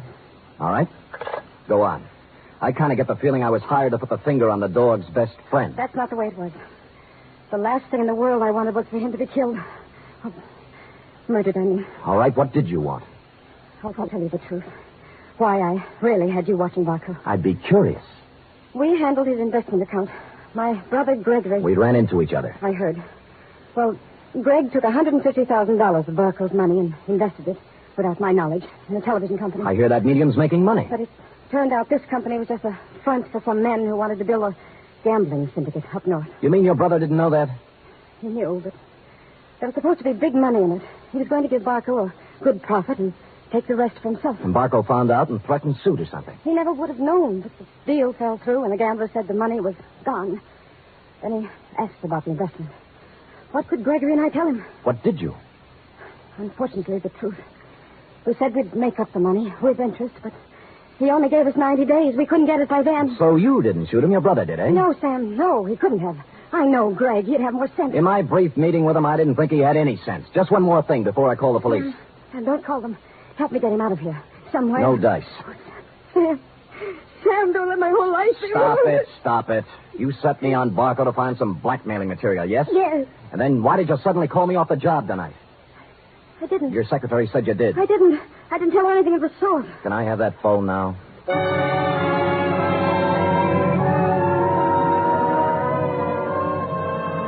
So I called you, Dundee. Before you arrived, I looked through Barco's pockets for something to do and came up with a picture of him and a girl taken outside a marriage chapel in Las Vegas. The girl was Celeste, Cameron Incorporated's plushy secretary, several years younger and 2 shades less voluptuous. Her address, 627 Finley, was supplied by a now hysterical Adela Cameron. No one answered Celeste's door, but I heard a shower going inside, so I took the liberty of entering. Persona non grata. There is. Well, who is it? Come out and see. Oh. No false moves now. Keep that towel right where it is. Am I doing here detective work? And I must say I've already found out a great deal. Well, Sam, I'll admit I did express the interest in you, but if you recall, I told you not tonight. It's my only night off. Sam, please leave. I don't want any difficult scenes. All right, we knock off the cute touches and get down to business. You were married to I.J. Barco, right or wrong? Wrong. Wrong, it's right. You were married in Las Vegas at the chapel of the Flamingo Hotel, the Towel. I was only married one day. My parents had it annulled. I was underage. Well, you don't have to worry about him anymore. He's dead. No. Shot 3 times at close range. Oh, no. In Adela Cameron's house. What? Not by you, of course. Although, on the other hand, as you would say, why not? I didn't do it, Sam. Suppose you spill. He wanted me to marry him again. Why? Well, I know all about the money the Camerons misused. He found out Greg and I were in love. I should have known. He said he'd forget about the entire $150,000 if I'd marry him for 6 years. $25,000 a year. That's a good price. How can you talk like that? Practice, I guess. So, Gregory had another good reason for killing. He didn't, Sam. I know he didn't. Anything that would stand up in court? I don't think so. Suppose we say you called me off Barco's tail so Gregory could get at it. I didn't. I called off because I was supposed to meet I.J.'s apartment tonight and give him his answer. I couldn't do it with you there. Flimsy, but it might hold. The truth. I was going to see him, but I changed my mind. Any particular reason? You saw him. Would he be the kind of man I'd marry? You did once. Well, it looks bad for Greg. Because someone at Cameron Incorporated knew Barco was going to be at Adela's house. Sam, will you do me a favor? Maybe. Give me an hour. Then I'll go wherever you want. I'll tell you anything you want to know. Why an hour? Because if I'm going to live with myself, there's something I have to do. Well? Please, Sam. If you do, I'll give you some information you might want. For example? There was someone at Cameron Incorporated who knew that Barco was going to Adela's house.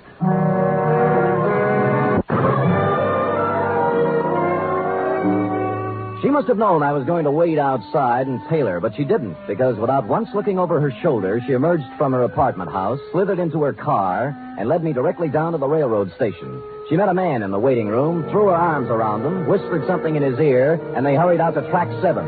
There was a transcontinental train getting up steam. She kissed him, and he climbed quickly up into a Pullman named Aurora Falls. And almost as quickly, I climbed in the other end. We met in the middle. What are you doing here? I came to take you off the train, Greg, before you made a big mistake and left town. Now, look here, Let's not Spade. go through the intercollegiate tough talk again. Are you coming off, or am I going to carry you off? You're going to carry me off?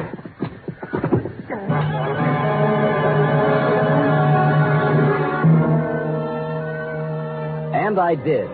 Celeste was gone, and he revived when he hit the cool air. I let him out of the station as unobtrusively as possible. Then we went down a side street to where my car was parked. That's where he began to show signs of life. Spade, look. You're all wrong. Guy's got a right to leave town when he wants to. I'm going to sue you from here to the city hall and back. Shut up and get in the car. Celeste just told me about Barco. You don't think I did that, do you? As I get it, you and Celeste were leaving town together, right? Yeah, she told me to go on and she'd come later. That was unwise of both of you. Come on, get in. Spade, I didn't kill Barco. Nobody said you did. Now, if you'll kindly get in the car and give me an address I want, and you know, we'll go see who did kill I.J. Barco.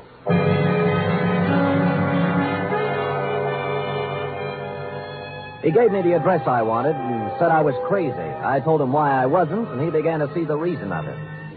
Never have I gone to pick up a murderer with more distaste. When we knocked at the door, I had a gun in my hand, but it wasn't necessary. Oh, come in, Mr. Spade. I knew you'd be along sooner or later. I don't like what I have to do, Major. Major, it can't be true. It just can't be. Come in, Gregory, my boy. Come in. A little Madeira first before we start to talk. Madeira? How can you talk about wine when a man's accusing you of murder? Oh, I don't think it's so unreasonable, Greg. After all, I did kill the unfortunate Mr. Barco, and this might be the last Madeira I shall ever have. Mr. Spade. Thank you, sir. Greg? I don't want any wine. Spadey's out of his mind, and so are you. I'm afraid not, Greg. Oh, that was a vintage 1900 Madeira you wasted, Greg. Twice as old as you. Stop it. I'm sorry about what happened, Greg. I would have spared you and your sister this unhappiness if I could have. But destiny was against us all. You knew he was going to Miss Cameron's house, didn't you? Yes.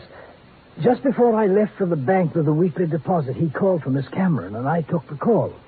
I told him she was gone, and he said he was going to her house. It was to be an ultimatum. The money in 24 hours or exposure.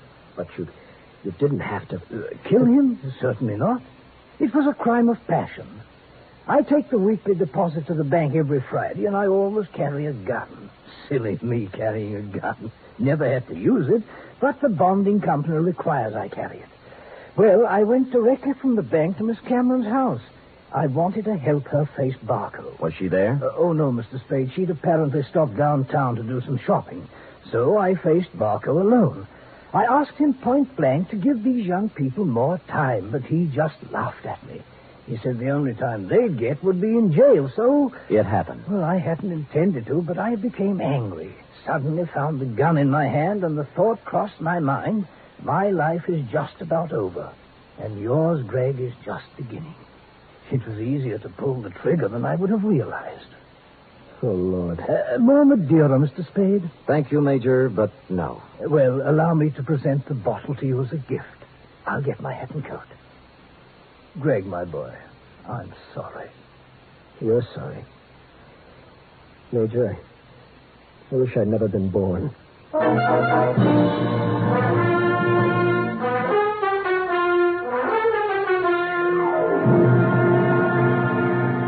Period. End of report. Oh, Sam, I wish I hadn't either. Hadn't what? Been born.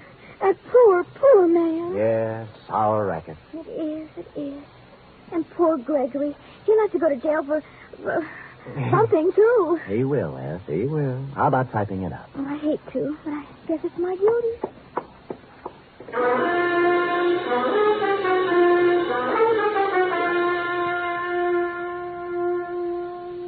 Three chimes mean good times on NBC. There's no cover charge at Duffy's Tavern. Just keep your dial on this NBC station this evening as Archie the Manager, played by Ed Gardner, and his remarkable friends serve up another Blue Plate special of grilled English language, fresh laughs, and whimsy a la mode. Another Friday fun favorite is The Delightful Life of Riley, starring William Bendix as the beleaguered Chester A. Riley.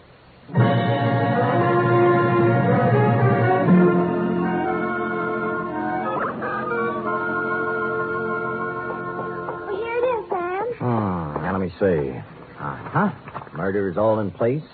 Gunshots indicated. Dundee's grammar edited. My astuteness emphasized. Yeah, you've learned your job well, Effie. Oh, I'm glad you're pleased, Sam. Wait a minute. What's this? What? P.S. Dundee, hands off Celeste Roberts. She's mine. Effie, what's the meaning of that? Well, you are going back to see her, aren't you? After the way she threw herself at you, no? Do you think she's my type of woman? Oh, Sam, I think every woman's your type. Every woman but me. Now, Effie, come here. Would I have you working in this office if you weren't my type? Guess not. Well, then let that thought be your comfort. The world can have all the Celeste Roberts it wants as far as... Oh, I can't go through with it. You see, Sam, you can have her if you want to. But in the end, I know you'll come back to me. I never doubted it once. Oh, Sam, you don't know how much you mean to me. Yes, I do, Effie. 3 weeks back salary. Oh, you. Good night, Sam. Good night, sweetheart.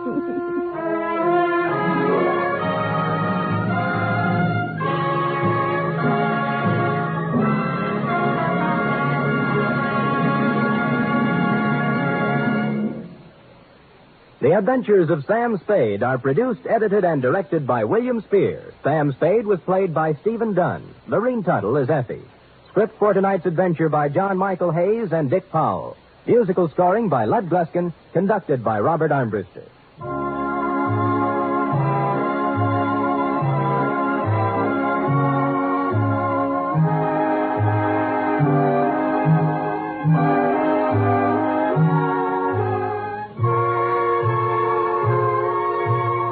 Join us again next week, same time, for another adventure with Sam Spade. Hear the magnificent Montague, then visit Duffy's Tavern on NBC.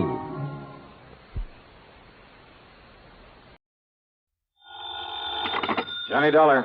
This is Bert Larkin, International Casualty in Life. Oh, hiya, Bert. How are you? I'm afraid I have a bit of a problem, Dollar. Yeah? Yes, involving some $300,000.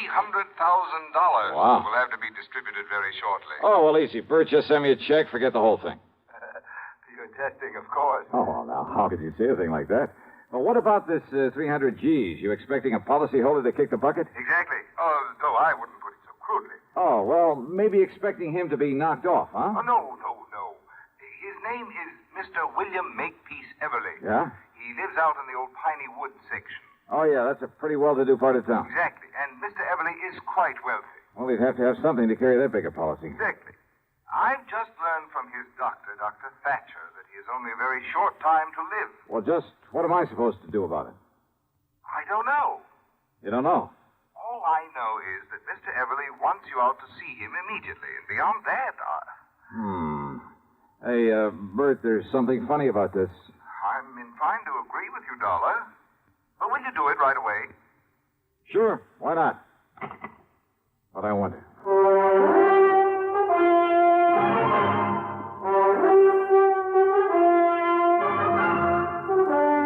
CBS Radio brings you Bob Bailey in the exciting adventures of the man with the action-packed expense account, America's fabulous freelance insurance investigator. Yours truly, Johnny Dollar.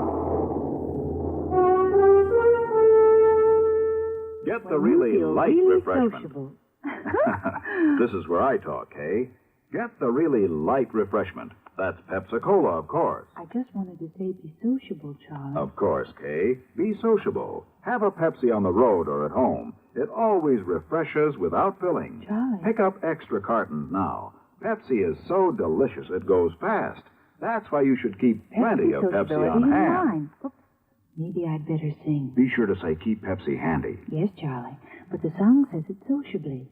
Be sociable, look smart, keep up to date with Pepsi. Drink light, refreshing Pepsi.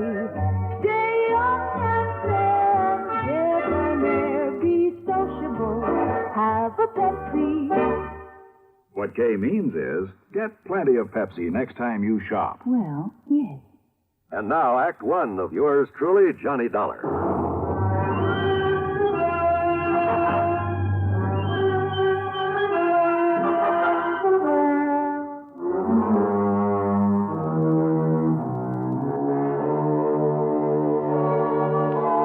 Expense account submitted by Special Investigator Johnny Dollar to the International Casualty and Life Insurance Company, Hartford, Connecticut. Following is an account of expenses incurred during my investigation of the Harried Heiress Matter. Expense account item 1, $4.85 for a tank full of gas, and I drove to the Everly address at the edge of Piney Woods. That was a beautiful old place in a setting of tall oaks and sycamore trees that spread protectively over and around the rather large frame house, with its slate roof, its cupolas and dormers and broad porches.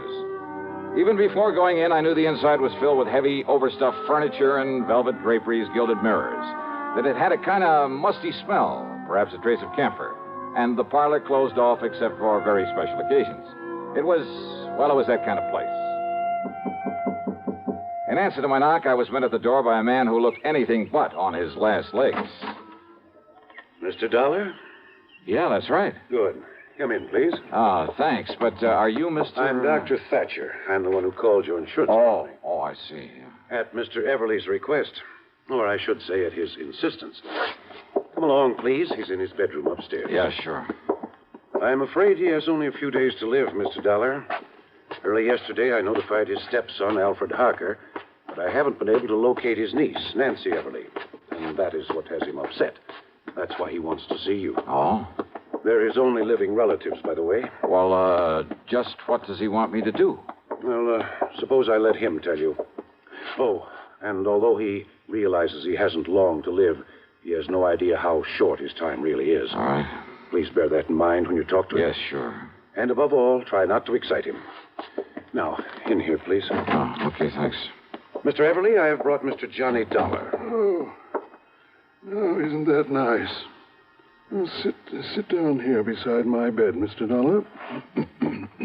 Let me tell you why I've sent for you. Yes, certainly, sir.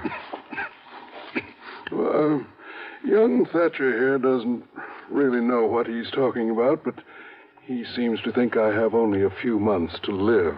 A few months? Of course, I don't believe him. Mr. Dollar, I'll probably end up outliving both of you youngsters. That's the spirit. Well, I hope you do, sir. But he's given me something to think about. My estate. What about it, sir? I've willed everything to my niece, Nancy. And my insurance automatically goes to her in the will. Or did you tell him that, Thatcher? I thought it better if you did. Yes. Well, Dollar, it's not only because she's been kind and loving over the years, but, well, she's had gumption enough to stand on her own feet, rather than depend on me for a living. Where is Nancy, Mr. Everly? I don't know. Well, But I want you to find her, Mr. Dollar, and bring her here so that I can see her before I...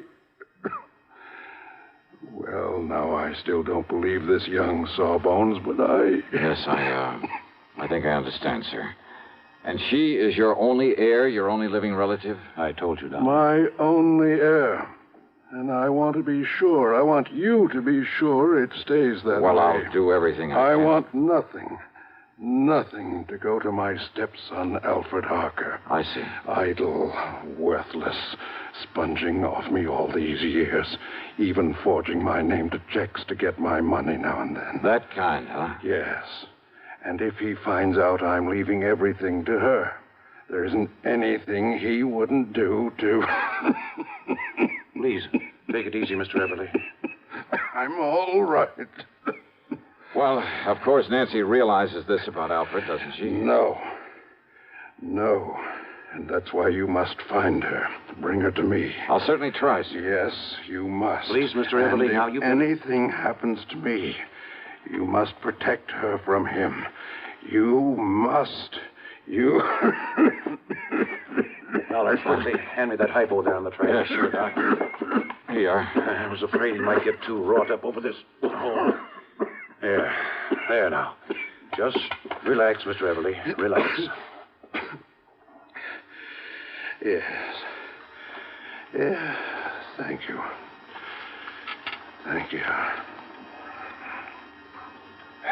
Well, now he'll sleep for a while. I was afraid he might get too excited. Yeah. And it sure looks like I got my work cut out for me. I'm afraid so. At least this Alfred Harker doesn't know that his stepfather's money, his insurance... I'm afraid he does, though. What's that? I didn't realize... Realize what? But when I called him and told him Mr. Everly was You dying... told him Nancy is the only heir? Yes, and I shouldn't have. Have you any idea at all where I might start looking for Nancy? No, Dollar, I'm afraid not. But if you don't know and the old man doesn't know, how do I... Oh, great.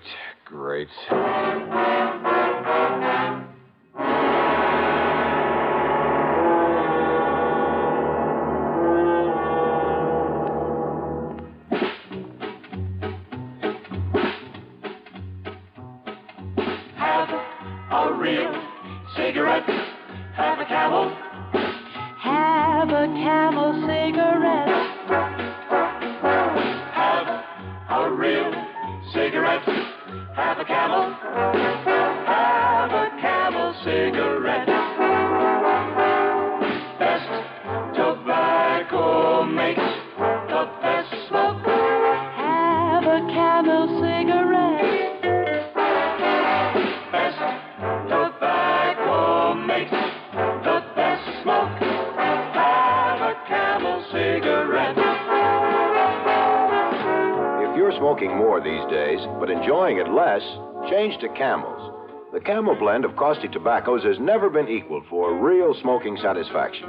Have a real cigarette. Have a Camel. Start to really enjoy smoking again. And now, Act Two of yours truly, Johnny Dollar.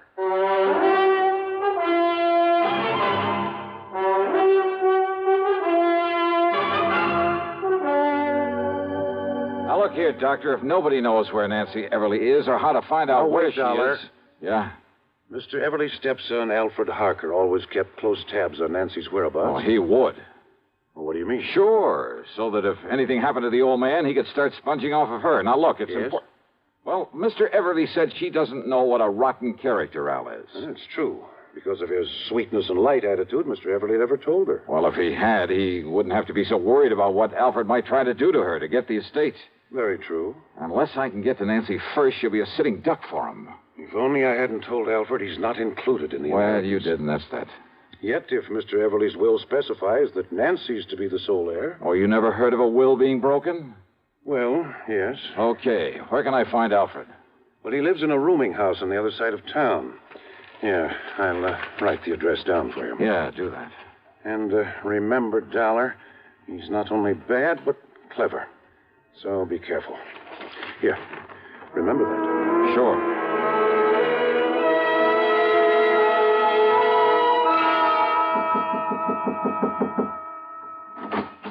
You looking for that young Mr. Harker, mister?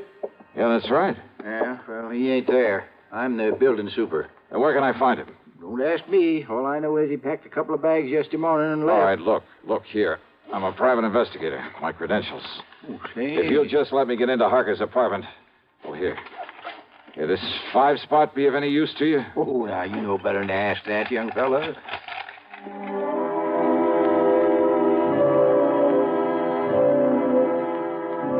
It was pretty obvious Al Harker had left in a hurry. The clothes he hadn't packed were strewn all over the place.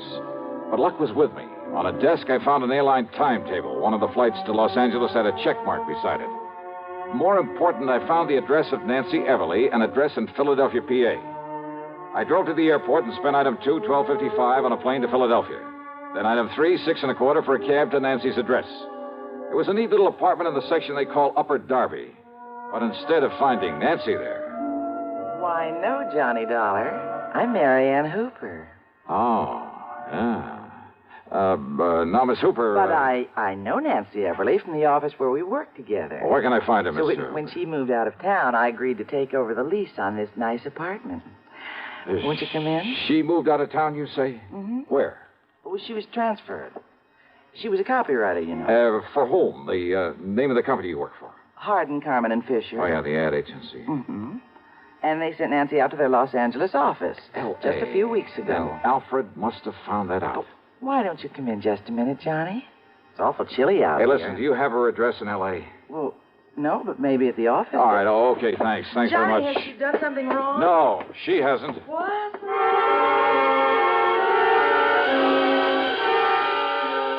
It was late, and I hadn't had any dinner, but I took a cab out to International Airport. That's another $6 1/4, and there, unfortunately, had plenty of time to eat before I could take the 1:30 a.m. plane for the West Coast. The meal is item 5, $3 even.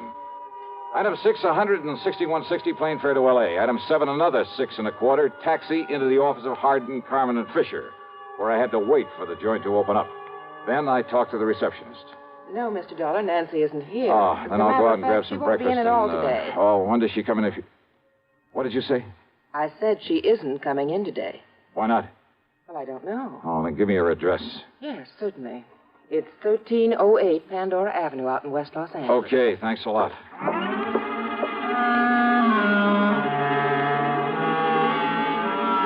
So Nancy was in L.A. Al Harker had come to L.A. And Al knew he'd get none of Mr. Everly's estate unless Unless what? Oh, I hadn't the least idea. But I knew that he was clever, which meant there was no time to waste in getting hold of Nancy. Item 8, $3.50 for a cab to 1308 Pandora, and there from the landlord. Oh, believe me, this was the one I hadn't anticipated. Oh, she lives here, all right, but she isn't here now. Well, she do you have left any on idea? a little trip a few hours ago. Trip, did you say? That's right. She and a real nice-looking young man. Do you know his name, who he is? No, I can't say that I do, but a real charming, nice. Well, look, do you know where they went? Man. Oh, I sure do. Well, where? She said they were going over to Las Vegas. Vegas? And you know something? I think they're going over there to get married. Ouch. Munch, munch, munch a bunch of Fritos, corn chips. It's not polite to smack your lips, but you can't help it with Fritos, corn chips. Munch, munch, munch a bunch of Fritos, corn chips. That's right, Fritos corn chips. So crisp and light, there's contentment in every munch. Serve them at outdoor parties, as a snack or with dips. Fritos corn chips are so good with cold drinks, everyone will want to munch a bunch. Fritos have a flavor no other kind of chip can match. Munch, munch, munch a bunch of Fritos, corn chips. Fritos are golden chips of corn just made to munch. Keep Fritos corn chips on hand for the perfect warm weather between meal treat. Tuck a bag in every lunch, picnic or otherwise. Serve them with sandwiches, salads, all summer meals. Fritos corn chips are full of good, crisp, refreshing flavor. Fritos, Fritos corn chips. Munch, munch, munch a bunch of Fritos, corn chips. Now, back to yours truly, Johnny Dollar and the Harried Heiress Matter.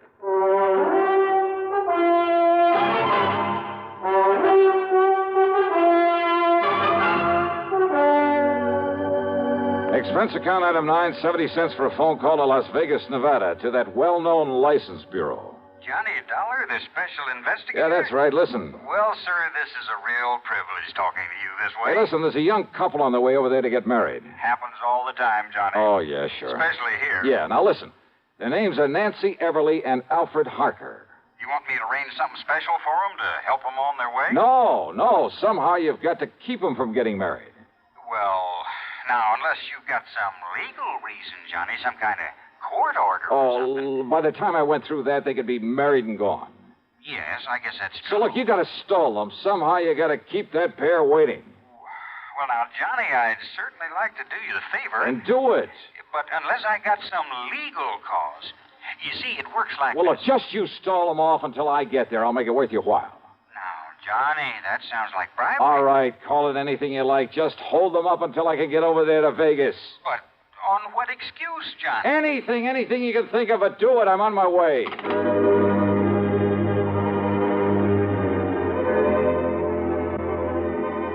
Alfred Harker's plan to get hold of the Everly fortune was all too obvious. All he had to do was marry Nancy, and he'd have it automatically. Item 10, $7.50 for a fast taxi out to Lockheed Air Terminal in Burbank. And how come we didn't pick up a lot of tickets for speeding along the way? I'll never know. That driver really earned his tip. Item 11, $200 even for a charter flight to Las Vegas. And I knew the kids had had plenty of time to get there ahead of me. Item 12, $1 for a cab into the license bureau. And I'm sure honored to meet you, Johnny. Yeah, and you say they've already been here and gone, huh? Now, I tried to stall them here just as long as I could. Oh, yeah. But after a while, I'm afraid it got to be kind of obvious. Okay. But I tried all right. Okay, here. Here, thanks. This is for your trouble. Now, Johnny, I wouldn't think of Now, look, taking I'll that, double it if you especially can not tell me from where... You see, I'm a real fan of that radio program of yours that... Where they went from here to get married? Yes. Johnny, in this town, huh? Yeah, well, they left here on foot, so it must have been somewheres in the neighborhood. Okay. So, would you like a list of the places around here where they can, commit matrimony? Yeah, let me have it, will you?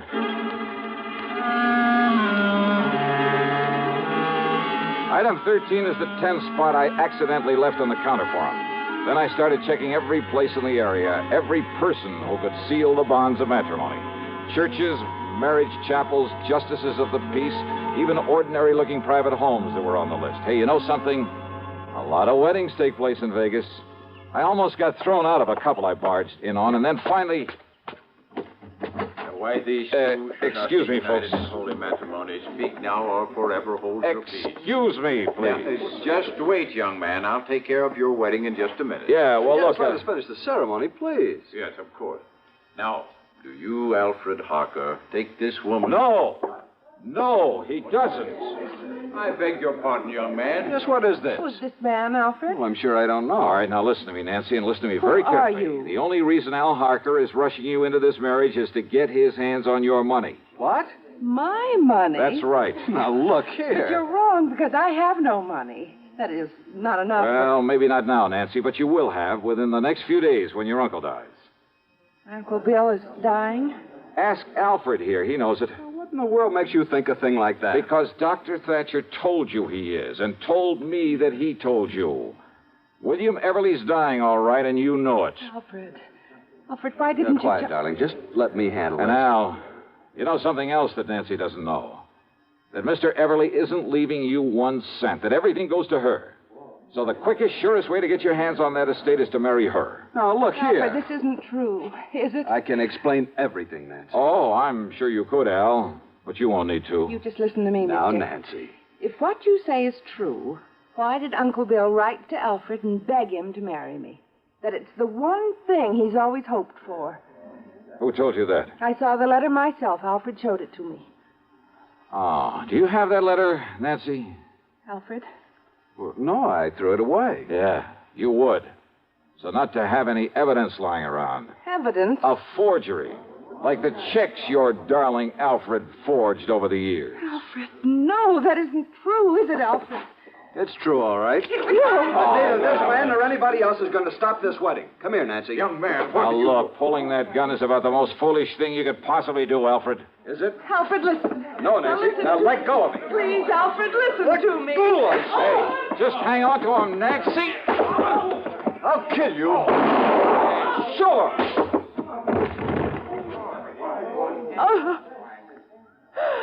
Oh, I'm sorry, Nancy. Terribly sorry.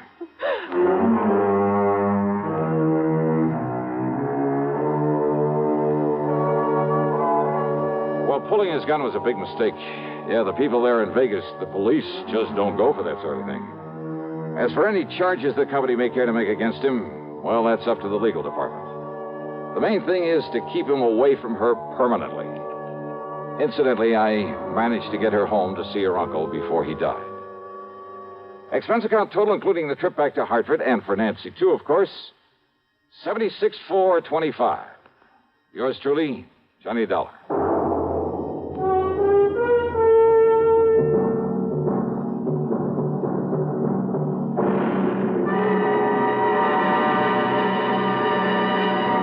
Hi, this is Dennis James with a longtime favorite.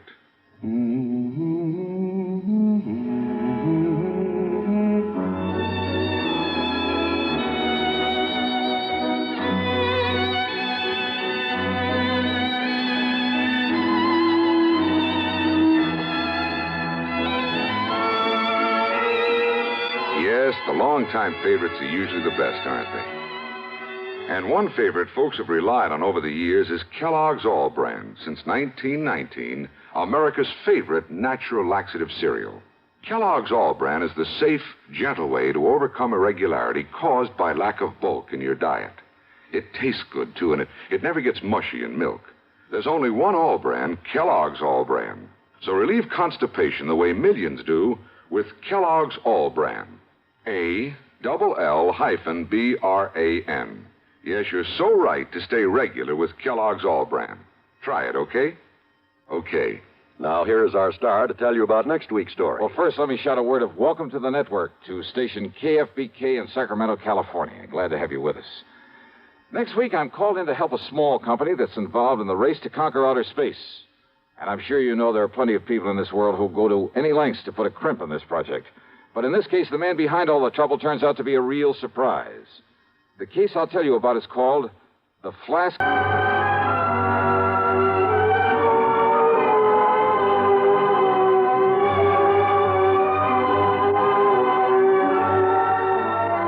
Yours truly, Johnny Dollar, starring Bob Bailey, originates in Hollywood and is written, produced, and directed by Jack Johnstone. Heard in our cast were Virginia Gregg, Gene Tatum, Lillian Baeff, Marvin Miller, Russell Thorson, Bart Robinson, Forrest Lewis, Sam Edwards, and Harry Bartell. Be sure to join us next week, same time and station, for another exciting story of yours truly, Johnny Dollar. This is John Wall speaking. Suspense follows on the CBS radio network. You know, Dooley, I've been reading up on hypnosis. Come here and let me try it on you. I am an officer of the law and don't approve of making a man divulge his secrets. However, I'll stand by in case there's criminology involved. I just want to clear up some of his problems, Officer Suds. I haven't got any problems. I'm the soul of contentment. Maybe that's your trouble. You're too contented. Lie down, Dooley. You're going to sleep. I feel so good. He's under my influence. Now, little tyke, get up. Go straight to the beer of your choice. Astounding. He's heading for Utica Club. 'Cause Utica Club will still take the trouble to age beer the natural way. Utica Club, you see.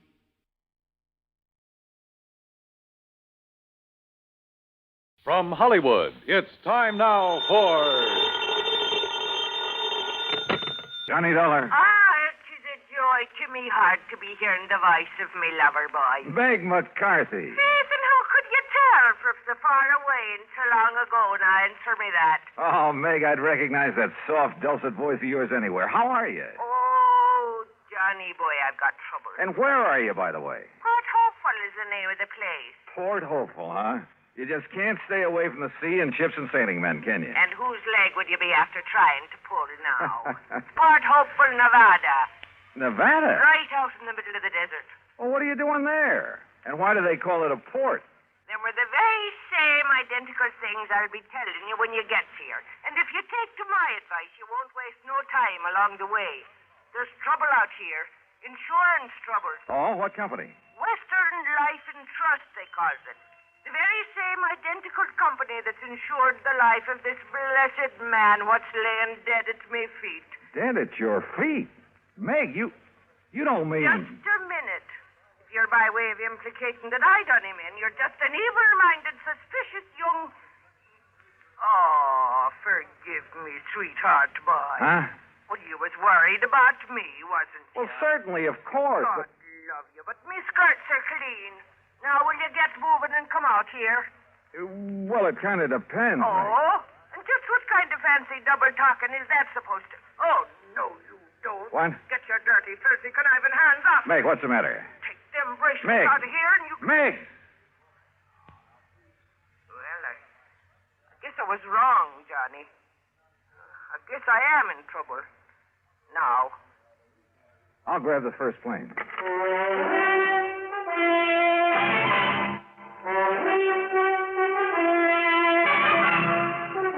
Bob Bailey in the exciting adventures of the man with the action-packed expense account, America's fabulous freelance insurance investigator. Yours truly, Johnny Dollar.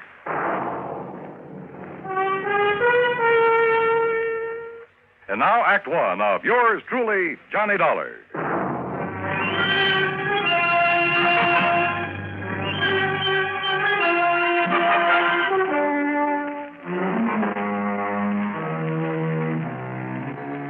Expense account submitted by Special Investigator Johnny Dollar to Western Life and Trust Insurance Company's San Francisco office.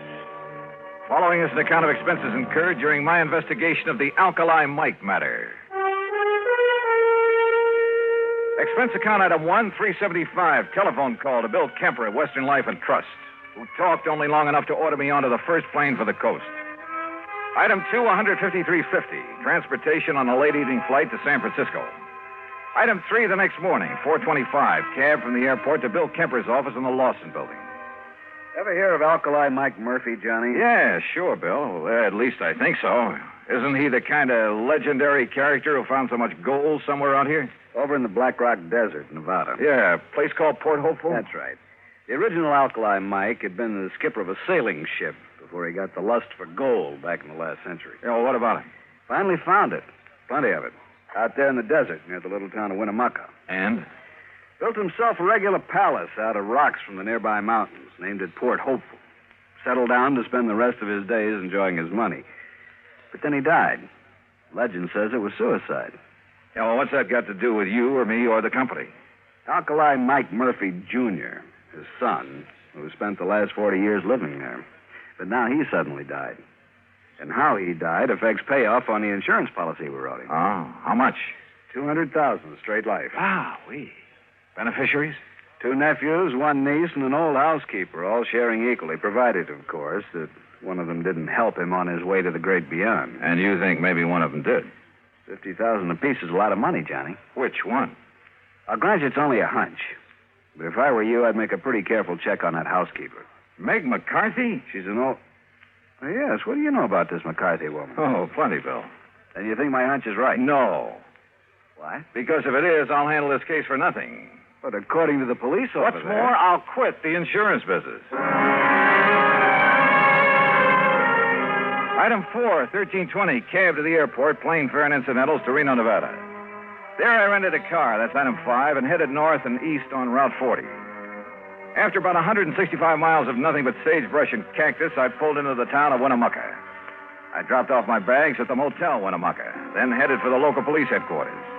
I was introduced to a Sergeant Otis Framley. There's no point in driving out to Port Hopeful, Mr. Dollar. We've got the number 1 suspect right here. Picked her up last night. Her? Meg McCarthy? Right. And you suspect her of what? Murder?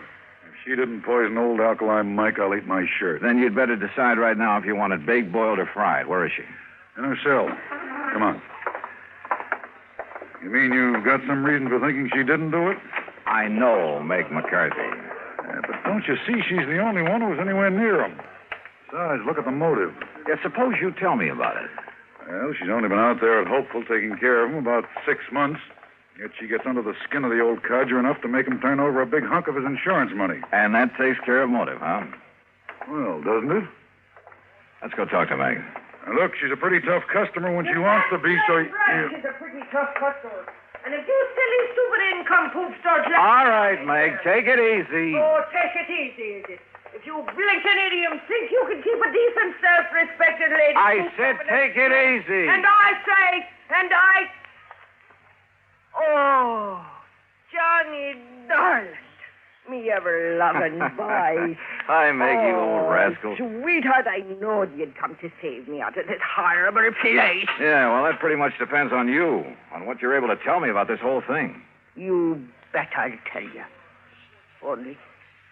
Only, Johnny. What's the matter? Sure, I'll tell you. All I know. And it'll be the honest truth, Johnny boy. But don't you see? The only evidence I can give is enough to hang me. Meg. Oh, Johnny, I need your help.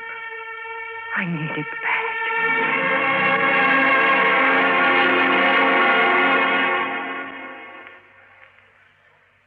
Act 2 of yours truly, Johnny Dollar, in a moment. And now, Act 2 of yours truly, Johnny Dollar, and the Alkali Mike Matter.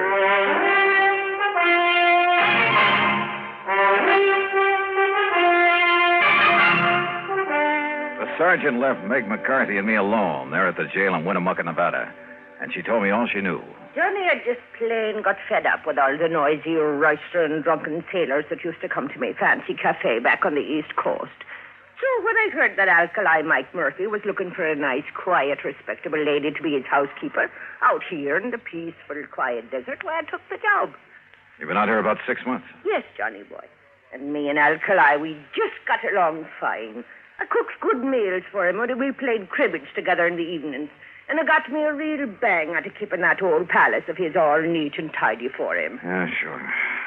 But now, Meg, I understand he named you as a beneficiary of his big insurance policy. I told him I didn't want it. And besides, I have plenty of money of me own from selling out my cafe back east. Do you know the other beneficiaries? Huh? Do I know them? Them nephews and that niece. Just hanging around, waiting for him to die these last 20 years. That's all they've been doing. Except maybe Edgar. Edgar? Edgar Murphy, the oldest nephew, the nice one. He has a fine job over to the bank in Lovelock. And the others? Margaret, Oh, she's a disgrace to me fine old name. Playing around with every Tom, Dick, and Henry she can get her hands on. Looking for the one with the most money so she can snag him and live the easy life. Where is she? It's for Danny. Well, he's another no-count. Spends all his time horsing around and gambling. Where are they now? After Port Hopeful, where else? Each of them trying to chisel the others out of all the fine furniture and old silverware and lovely china. You know, when the estate gets settled. The sneaky, snivelly... All right, Meg, all right. If I'm going to try to help you, there are some things I have to know. I'll tell you everything, Johnny boy. How did Alkali Mike die? Poison, the doctor said it was. In something that he ate. And who could have given it to him? There's the trouble, darling. Huh? I was the only one with him. I was the only one ever touched his food. Could it have been poisoned before it was brought into the house? No, never. Everything I bought for him and me come from the markets right here in Winnemucca. Besides, Johnny, I always had the same things he did. Even the day he died? Yes. Even that same fateful morning. Well, did the doctor say what the poison was? Yes. Quinititani. Quintanogen? Yes, that was it. Sulfur or something. Quintanogen sulfonate? Yes, it's sulfonate. Now, that's strange. Because if I remember correctly, that's related to one of the old Indian arrow poisons. Ah, but Johnny, there ain't been no Indians around here for years. At least the wild ones. Look, Meg, I want to go out to that so-called palace, Fort Hopeful, but I want you with me. Well, of course, lover. Only how can I get out of this jail? Let me worry about that. It took the help of a local attorney that set him $500. But I managed to get Meg out of the clink, as long as Sergeant Framley stayed with us, that is. We headed out across the desert over a road that should have been traveled only by jeep. And finally, after about 60 miles of it, we came into a bare, rocky valley. And there in the middle of it sat the palace, Fort Hopeful. Only it should have been called Fort Hopeless. Ain't it a beautiful spot, Johnny boy? It was an atrocity, a huge, rambling jumble of native stone badly cemented together. There were almost as many doors sagging on their hinges as there were windows, as though the whole place had been put together one room at a time. Windows were set in at cockeyed angles, and most of them were dirty. 3 fairly new cars were parked out in front. The relatives, Dollar. They've been here ever since the old coot died, like a bunch of buzzards, vultures. Yeah, I know what you mean. Well, come on, let's go in. Yes, and see how they've messed up our lovely palace whilst I've been languishing myself away in that hoot car. Hey, look, Sergeant, if old Alkali was murdered. Of course he was. How else would he get that poison? Well, how about these relatives? That's what I've been trying to tell these harebrains. All right, Meg, please. These bird-tailed idioms around here seem to think I'm the only one. Meg, shut up. Yes, dearie. You know I loved you when you talked to me like that. Just like my dear departed husband, God. Yes, all right. Well, what about it, Sergeant? Oh, you mean his own kin? No, Mr. Dollar. People out here in this part of the country have too much respect for their own kin. Even when there's a lot of money involved? Yes, I even go so far What do you mean, Sergeant, bringing that killer back here? Well, it's this way, Edgar. Yes, Sergeant, how dare you? Now, look, it's all perfectly legal. Legal? This woman killed our uncle. Now, look, will you? Mr. Dollar here is an insurance investigator. Johnny Dollar? That's right. Oh, I've heard about you. Well, I haven't. I'm Margie. And believe me, Edgar, everything will be all right with him here. Won't it, Johnny? Will it? I'm sure it will. We'll see. You want to come in? What do you mean, do we want to come in? You think we're going to stand out here on our feet all day? Why don't you drop dead? Oh, blatterscotch. All right, Meg, come on. Sit down, Johnny. Here. Incidentally, where's the other nephew? Danny? I'm Danny Murphy, Dollar, and I agree with Ed. You've got no business bringing that old witch that murdered our uncle back into this house. Oh, that's so? She had no business ever being here. Chiseled her way into his affection so she could cut in on whatever dough he'd leave. And then to make sure he'd leave it in a hurry, she knocked him off. Uh-huh. Wouldn't that same reason make all 3 of you want to see him out of the way? Now, just a minute. Just take it easy, Danny. Well, what do you mean, take it easy? He's practically accusing us of killing Alkali. If the shoe fits, Danny boy. Why, you dirty... You lay one hand on Johnny Dollar and I'll tear your eyes out from limb to limb. Okay, Meg. Meg! Yes, darling. Mr. Dollar's right, Danny. Margie, and you know it. You know it as well as I do. Sure, we wanted him gone. We wanted his money, that insurance. If Danny here hadn't talked him into that insurance, we wouldn't even have that to look forward to. Well, can you blame us, Johnny, for not wanting her to share it? But she will, unless you can prove she killed your uncle. What's she ever done, knowing him for only a few months, to make her deserve a share? Margie, I suspect Meg is the only one who showed your uncle any kind of care and consideration in years. Well, what did you expect of us? Mr. Dollar's right. Why kid about it? Heaven knows she deserves his money as much as any of us, whether we like it or not. The fact remains, Dollar, somebody killed our uncle. And you've all carefully made sure that Meg would be suspect. Well, yes. Johnny. Look, I'm going to play a hunch that maybe he wasn't murdered at all. But the evidence, Dollar. What evidence, Sergeant? He was poisoned. Yeah. All right, we'll accept that. But I'm still going to play that hunch.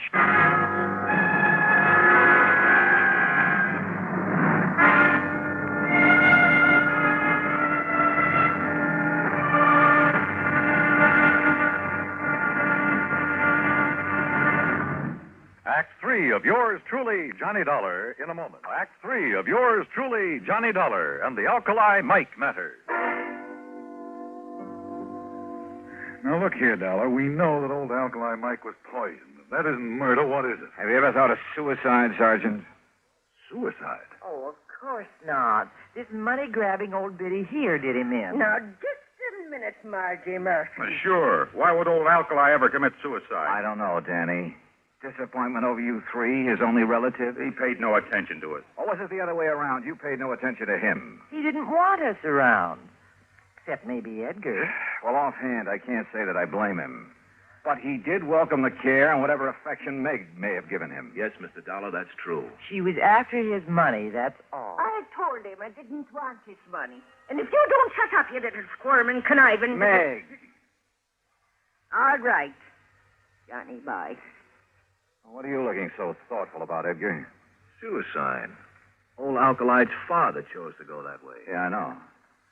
No one understood why. He had everything he wanted, money, even this so-called palace, this atrocity that he named Port Hopeful. You mean he had no more reason to take his life than your uncle? Well, that's what I mean, Sergeant. How did his father take his life? By drinking poison, an old Indian poison. Quintanogen sulfonate. Oh, no. Oh, the cup. What? The old cup that his father used. What are you talking about, Meg? Come here, all of you. Come here in the dining room. What for, Meg? In here, where he keeps all the old silver and china and brickety-brack. Here. Now look here in the china closet. There, you see. That cup or mug on the top shelf, Dollar. Is that the one his father used to drink the poison? Yes. But it's never been used since. Oh, no. No, Mr. Edgar, that's where you're wrong. What? Oh, saints preserve us. This is terrible. What is it, Meg? Get to the point. Yes, Johnny, but it scares me. Well? Every night after his dinner, Alkali, God rest his poor soul, he'd have his whiskey from one of the clay mugs on that shelf, a different mug every night. Yes, that's true. Except that never would he touch that one. The lavender one. Well, so what? Called it the death cup. Only he joked about it. But then the night before he died, he talked about it again. Let me see that mug. Well, I'll get it for you. He said it was making a superstitious old fool out of him. Here. He said his father drank from it and died. But that he would drink from it and live. That he'd show he weren't superstitious about it. Oh. Good heavens, look here. And I poured the drink for him. What is it, Dollar? Yeah, what is it? The heavy deposit in the bottom of this mug. Hard as a rock. But still the poison? Yeah. The same deep purple color of quintanogen sulfonate. After 40 years? Oh, I tried to wash it out, Johnny, before and after he used it. Oh, water wouldn't touch that stuff. Oh, that's why I thought it was part of the clay. But the alcohol in this whiskey would. Oh. It released enough of that poison to kill him. Oh, if only I'd have known.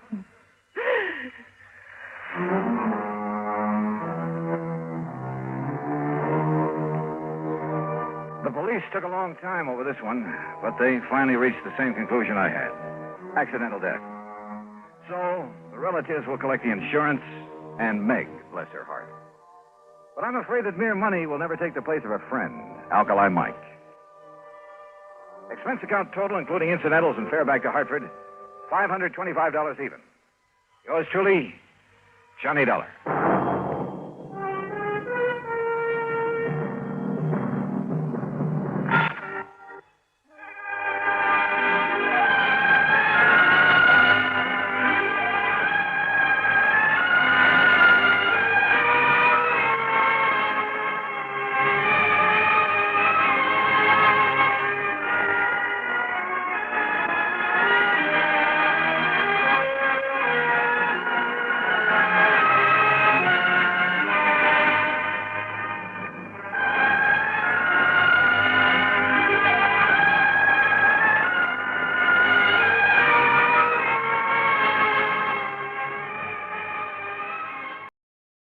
From Hollywood, it's time now for... Johnny Dollar. The count's 3-2 and the bases are loaded. And Ted Williams is at bat, huh, McGraw? Oh, Johnny, how'd you know it was me? Oh, just psychic, I guess. What's on your mind, Bert? Fella named Henry Sampson. Ever hear of him? Name's familiar. Well, it should be. He owns about half the newspapers in the South. Which means he isn't exactly struggling for money, huh? Right. In fact, he collects it. Figures. Especially Confederate money. Well, anybody can...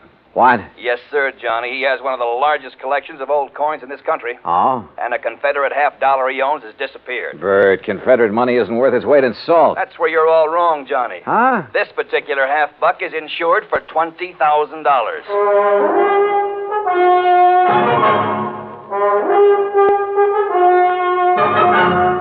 Bob Bailey in the exciting adventures of the man with the action-packed expense account. America's fabulous freelance insurance investigator. Yours truly, Johnny Dollar.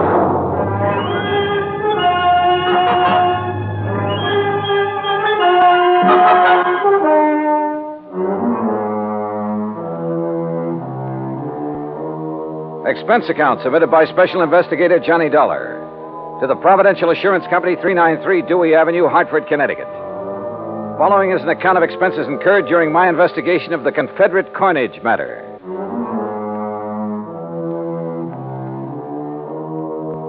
Expense account item 1, $1.20 taxi from my apartment to Bert McGraw's office. He was seated behind a haze of cigar smoke, reading a magazine. Oh, Johnny, come in. Hey, morning, Bert. Sit down. I was just reading about an old teammate of mine. Oh, who's that? Bob Feller. Feller? Yeah, he was a pretty fair country pitcher. Of course, he wasn't in my class. Course. Yeah. Many's the time I had to help old Bob out of a spot. Yes, sirree, Bob. That boy could get himself into more jams. Well, I remember... I didn't know you played with the Cleveland Indians, Bert. What? Well, I... Blasted cigar! You been reading up on baseball, Johnny? No, but I remember Bob Feller. Who doesn't? In 1940, I saw him pitch a no-hit, no-run game for the Indians. Oh, well, now, wait a minute. You and me, we must be talking about two different fellers. Yes, sir. That's so? Why, sure. This Bob Feller that was my teammate, he played ball for the Apalachicola Alligators. Yes, sir. Good old Bob Feller. Spelled it Faller. Fowler. Yeah. Yeah. Now, Johnny, about this Henry Sampson thing. His secretary called here just before I talked to you. Told me the coin had been stolen. Well, now, what makes that particular coin worth $20,000, Bert? Well, like I said, it's Confederate money, a silver $50, and where it was minted or something. That's what does it, I guess. Where was it minted? New Orleans. Now, during the whole time of the Civil War, that mint only turned out 4 $50. How come? Well, how should I know? I'm only going by what's on Sampson's original policy application. But you're sure about there being only 4 of those $50? Well, no, I'm not sure. You mean you've never checked? You insured the thing on Sampson's say-so? Well, Johnny, look, we were glad to get his business. Well, you must have been out of your mind. mind. Now stop balking, Johnny. You want to know how come that mint didn't make any more of them? You go ask him. I plan to. Where'd you say he lived? Right outside Birmingham, place called Shade Mountain. Expense account item 2, $107, air transportation, Hartford to Birmingham, Alabama. I claimed my luggage and was about to step into a cab when I was approached by a man of about 30, crew cut, Brooks Brothers suit. Mr. Dollar? Yeah, that's right. My name is Kopek, Michael Kopek. I'm Mr. Sampson's secretary. Oh, yeah. Your Mr. McGraw was good enough to tell me the time of your arrival. Are you all ready to go to Zorah? Zorah? According to the Bible, it was the village of Sampson. Oh, yes. Only I'd like to check into a hotel and freshen up a bit first. That is, if you don't mind. Mr. Sampson would mind, sir. But look, I've been aboard He instructed me to assign you a room in the guest house. I'm sure you will find it more than comfortable, Mr. Dollar. This way, please.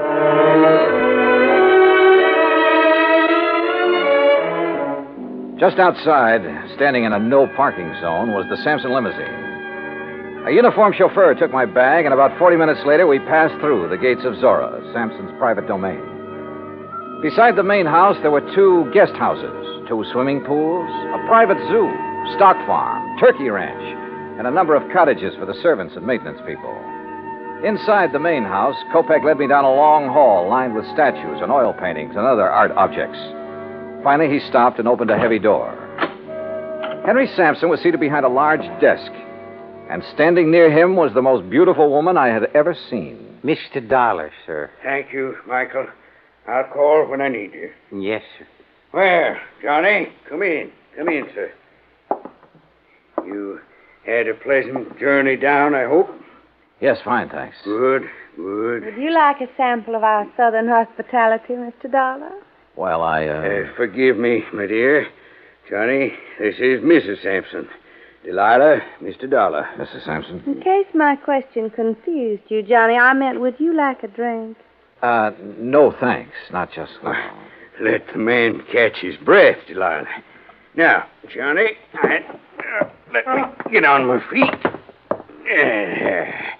I can't give you more than 10 minutes of my time. So, let's get right down to business. This here's a display case that was broke into. Mm-hmm. None of your other coins were taken, huh? No. Whoever did it knew what they wanted. They got the most valuable one. What about this lock? Was it tampered with? Wouldn't have done 'em no good to tamper with it. It's the biggest and strongest that Yale makes. Reckon he knew that. That's why he broke the glass. Then you think someone familiar with this room and your collection took the coin? If you want to know the truth, he suspects me. Delilah. Mr. Sampson, did anything unusual happen that evening? Did you have any visitors? None. Delilah and I ate our supper. I worked for a couple of hours, same as always. Then we played casino till 10:30. We always play casino until 10:30, John. It's the only thing that relaxes my husband. I see. There were only 4 people besides myself in the house. Mrs. Sampson, Mary, her maid, Digger, my manservant, and Michael, my secretary. Good old Michael, the trusty troubleshooter. Mr. Sampson, according to your policy application, only 4 of those Confederate $half were ever made. Is that right? Yes, 'tis. Confederate states didn't have any silver bullion to make more. Dirty Yankee blockade. Yeah. Could you give me a description of the coin, sir? Sure.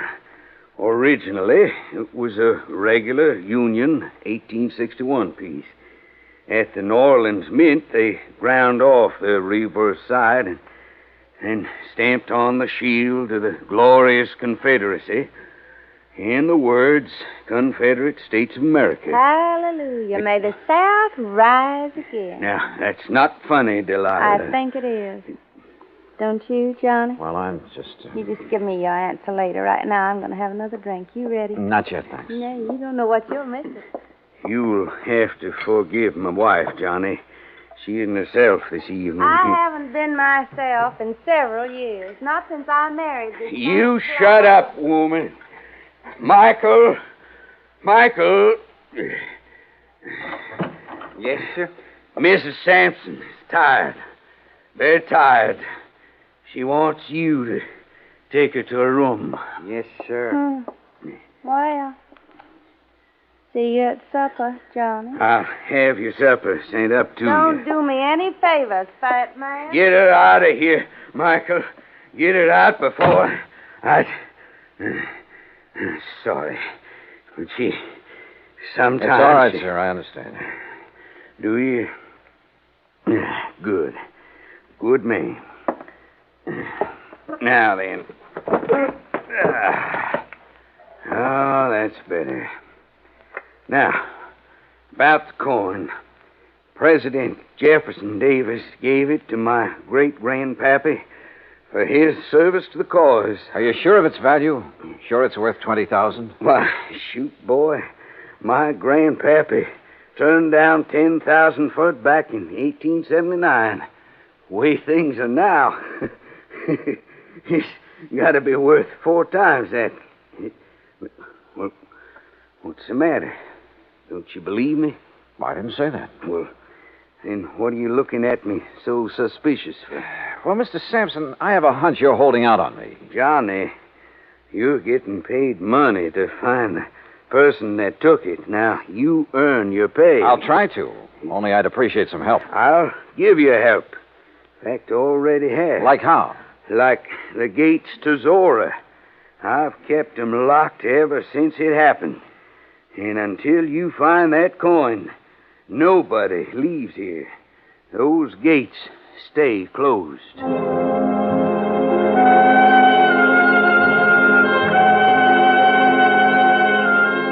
A few moments later, Kopek returned and escorted me across the magnolia-scented grounds to my rooms in one of the luxurious guest cottages. I unpacked, took a shower, then called Bert McGraw in Hartford.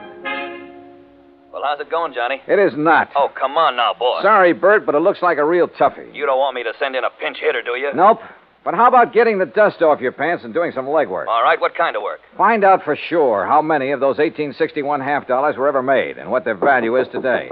Wait a minute. What'd you say, John? Not you, Bert. Somebody at the door. You check on that coin. Got it? Like the Yankees have the pennant. Good luck, boy. Okay, I'm coming.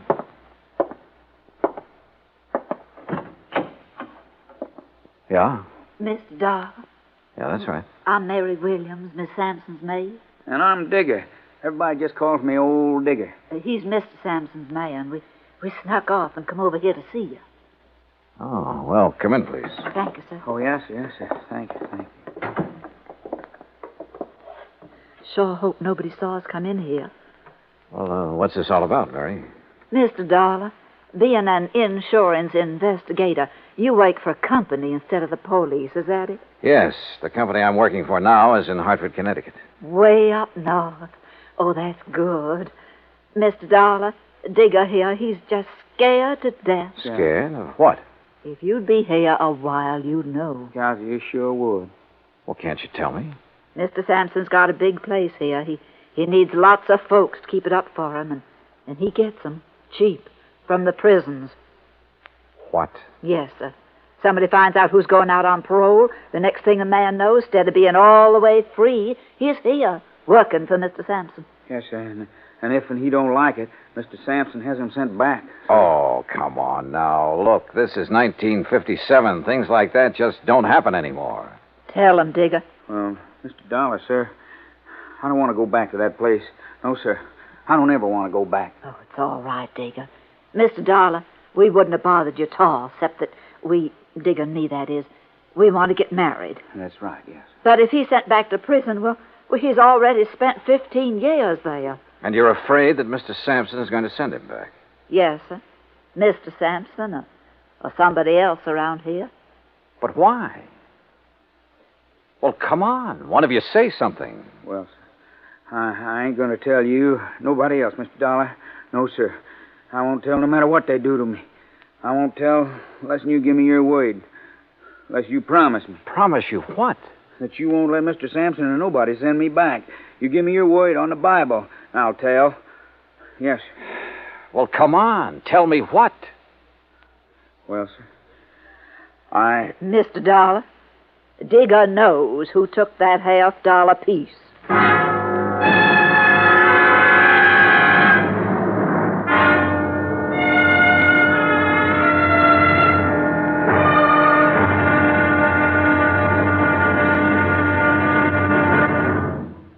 Act Two of yours truly, Johnny Dollar, in a moment. The American writer Christopher Morley once wrote, "When you sell a man a book, you don't sell him just 12 ounces of paper, ink, and glue. You sell him a whole new way of life," unquote. Now that goes double when you give, not sell, a book. But the gift of 550 books to little children increases the legacy tenfold. Near the end of 1960, the employees of the Chase Manhattan Bank started a people-to-people program with such a gift to school children of a town in Tanganyika. That's on the southeast coast of Africa. And to give you an idea how the books were received by the children, let me first quote from Francis Bacon. He's an English writer of a few centuries back. He said, "Some books are to be tasted, others to be swallowed, and some few to be chewed and digested." In the past, children in Tanganyika may have done a little tasting and chewing and a little swallowing and digesting. But there's one certain thing. They wound up devouring the books they received from the United States. And they did so much of it that they, the ones in high school anyway, were able to reach the level of English children their age and pass the exams at the same time. That takes a lot of book learning, as they say.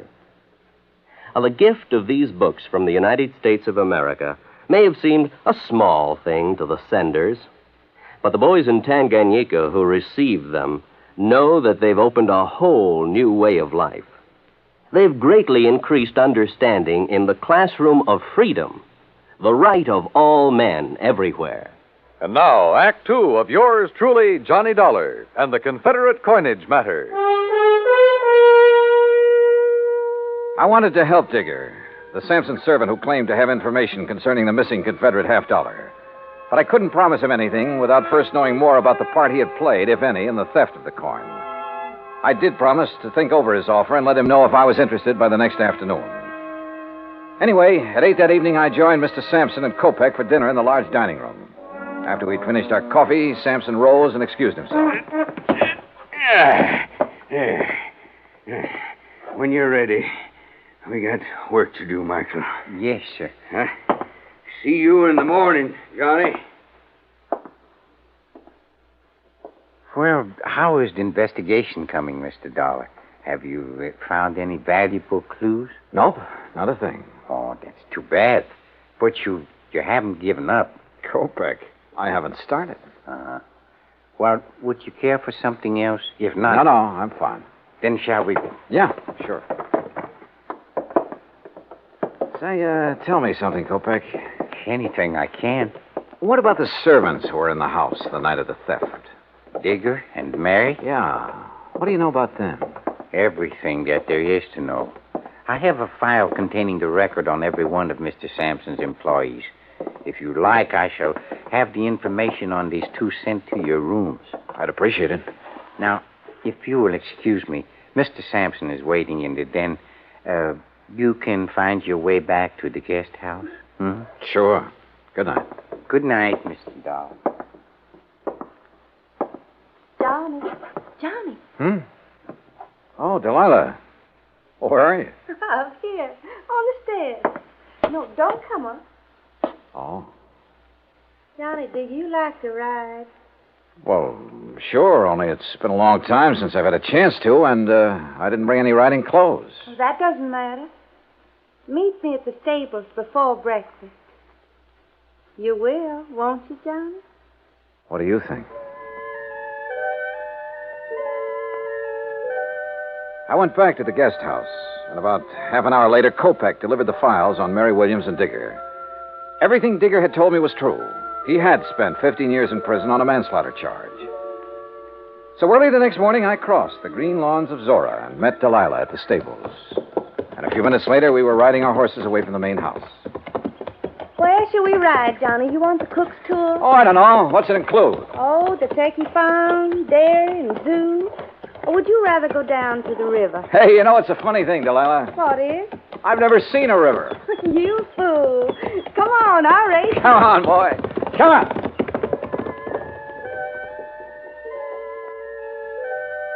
Finally, when we reached the river, we dismounted. And she just stood there for a long moment, looking down into the water. Well? I guess I'm just reaching for something I can't have yet. Do you understand, Johnny? Why did you marry him, Delilah? His money. Only I was fooled. Or made a fool of. How do you mean? Well, he's a collector, Johnny. Coins and paintings and people. Well, hadn't you noticed? I'm just another one of his possessions with all the rights and privileges of a statue. And you know why Sampson married me? Because my parents named me Delilah. Well, why don't you leave him? Oh, I'd need money, a lot of it. And I thought I was going to get some. But now? Maybe I'll get another chance. And when I do, Johnny, you keep in touch, huh? We rode on back, had breakfast, and I returned to my rooms in the guest cottage. Around 11 o'clock, I picked up the phone and called Bert McGraw again. Johnny, about time you called. Yeah, what'd you find out, Bert? Enough to know that I'm in trouble, and you got to get me out of it. Trouble? What kind of trouble? That Confederate $50. Do you know what it's worth? $5,000. What? But you insured it for 20. I know it, but look, Johnny, it wasn't all my fault. I mean, well, how did Sampson know about the dies? What dies? The dies a man named Scott made 500 of those $50 from back in 1879. That's what lowered the price of the original $50. You mean there are 500 of those $50 in existence instead of 4? 504. The 4 original ones made in 1861, and the rest were made later. Well, looks like you're out 20 grand, Bert. Oh, don't say that. Unless. Yeah? Unless you're willing to let me try something down here. Anything, Johnny boy, anything. Even if it costs $5 grand? Well, you know what'll happen to me if the company has to take a loss of $20,000 for something worth only $5. Johnny, please, go ahead. Thanks, pal. I'll call you later.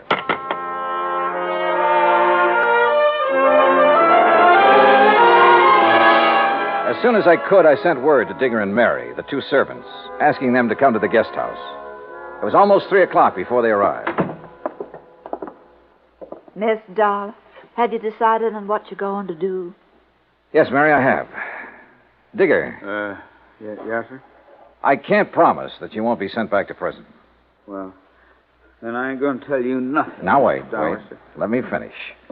But I can promise that I'll do everything possible to help you. Well, sir, I have to ask Miss Mary. You know, she's the one talked me into coming to you in the first place. I did it soon as he told me what he'd done. I didn't know about it till afterward, Mr. Dahl. All right. Just what did he do, Mary? Well, it wasn't his fault. He just had to break into that case and take that $50. Yes, sir, that's right. I had to. Why? Because she said that she'd tell Mr. Sampson something real bad about me. Something that'd cause him to send me back to prison. She? Mrs. Sampson? Yes, sir. That's the truth, Mr. Dollar. I swear it. All right, Digger, go on. What happened after you took the coin? Well, sir, it all went like she said it would. I got hold of the $50 and ran on down to the river. Late that night, I was on my way back to where I was supposed to meet Miss Sampson and give it to her. Well, sir, then I tripped over something and doggone if I didn't lose it. Oh, wait a minute. Come on now, Digger. You don't expect me to believe that. But it's the truth. Yes, sir. I had it in my hand, and when I fell, it flew out. And you can't find it? No, sir. No, sir. And I looked and looked. There's a good reason why he can't find it, Mr. Dahl. Oh? Yes, and you come with us. We'll show you. They showed me, and I had to agree there was a good reason. I told Kopek I wanted to see Mr. Sampson. While I was waiting for him, Delilah came down the stairs from her room. Johnny, I saw Digger take your suitcase out to the car. You aren't leaving. I will be in a few minutes. Well, Johnny, have you found the coin? No, not quite. But I know where it is. And I know how it got there. You do? Why did you do it, Delilah? Why did you make him do it? You ought to know by now, Johnny. I did it for the same reason I've done everything else in my life, for money. I thought I could use the money to get away from here. What'll you do now? I don't know. It's up to him. You do have to tell him, don't you? Yes, Delilah. I'm afraid I do. There's no other way. I mean, well, couldn't you say one of the servants? No, Delilah, don't you say it either. Okay, Johnny. See you around, huh? Sure. See you around.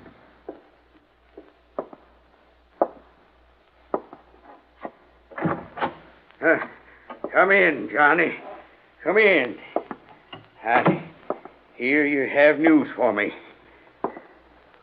Well, boy, start in. Tell me. I told him as simply as I could. When it was over, he got to his feet and stared out the window for several minutes. When he turned back, he ordered Kopek to find Digger and take him to the place where the coin had been lost. A few minutes later, we joined him there.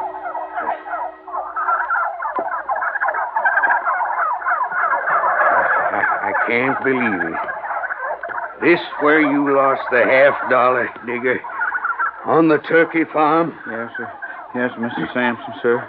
Right over there. Well, why didn't you get in there and find it? Well, I told Mr. Dollar. How come I couldn't, sir? Well, Dollar? He couldn't find it because when he dropped the coin, one of those turkeys swallowed it. Dollar, what do you mean, one of those turkeys swallowed it? Well, sir, just what I said. Turkeys will eat anything that glistens or shines that's dropped near them. And since Digger was cutting across this field when he dropped the coin... But, boy, do you realize there are 2,000 turkeys in there, and any one of them could have my $50? The $50 Jefferson Davis, president of the glorious Confederacy, gave my grandpappy. Any one of them could have it stuck in his skinny red neck? Yes, sir, it certainly could. Well, good. Now, you just tell me, how do you propose to get me my $50 back? You can't do it. You'll have to give me my insurance money. Yes, we know. That's why we're willing to buy the turkeys from you. What? Yes, sir. I'll give you $5,000 for the turkeys and guarantee to return the coin within 90 days, providing... Go on. Providing you allow Mary Williams and Digger to leave here and be responsible for the recovery of the coin. You mean you're going to let them tend the turkeys? I'm going to give them the turkey. What? Oh, Mr. Dollar, you're a good man. Digger, you miserable... You hush up. Well, Dollar, you sly fox. Doggone, boy. You just got yourself 2,000 turkeys.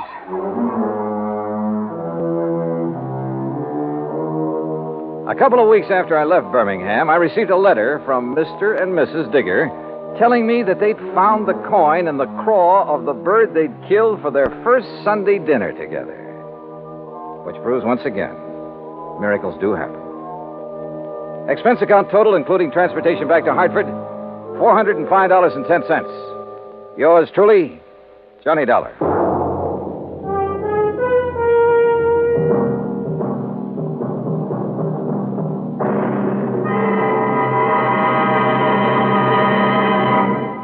Now, here's our star to tell you about next week's story. Next week, the story of a tragedy that befell a sweet old widow, and the very surprising results. Join us, won't you? Yours truly, Johnny Dollar.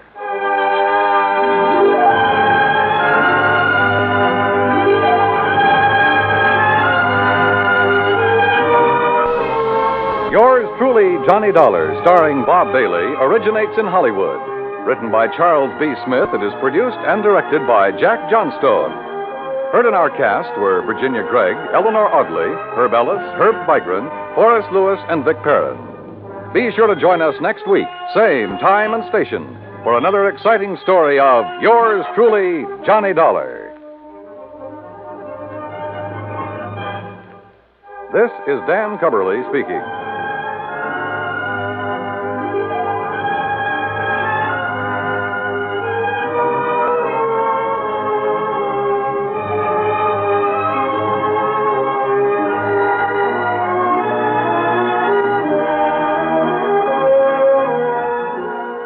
This is the United States Armed Forces Radio and Television Service.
From Hollywood, it's time now for Johnny Dollar. George Reed here. Oh, hi, George. How are things at Floyd's of England? Very good, as a matter of fact. Very good. Well, now, it can't all be good, or you wouldn't be calling me. Well, to tell the truth, I do have a small problem. Figures. No, figure is the word, singular. Huh? A small figure, a statuette belonging to Mrs. Dora Harkness Ballin down in New York. Ballin? Yes, terribly wealthy, but a real eccentric. So what's happened? The little statue I mentioned, it's gone, disappeared. Oh? What's it worth?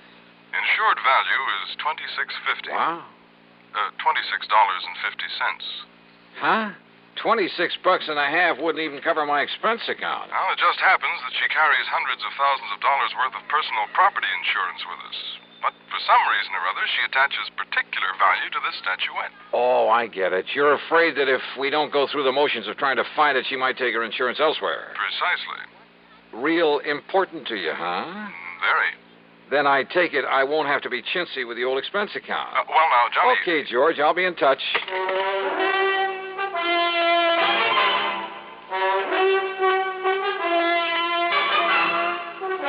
Bob Bailey in the intriguing adventures of the man with the action-packed expense account. America's fabulous freelance insurance investigator. Yours truly, Johnny Dollar.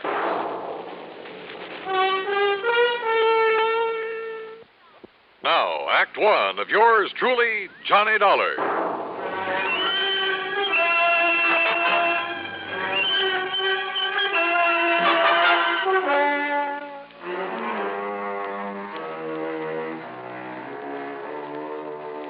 Expense account submitted by Special Investigator Johnny Dollar to Floyd's of England, North American Office, Hartford, Connecticut. Following is an account of expenses incurred during my investigation of the Doting Dowager Matter.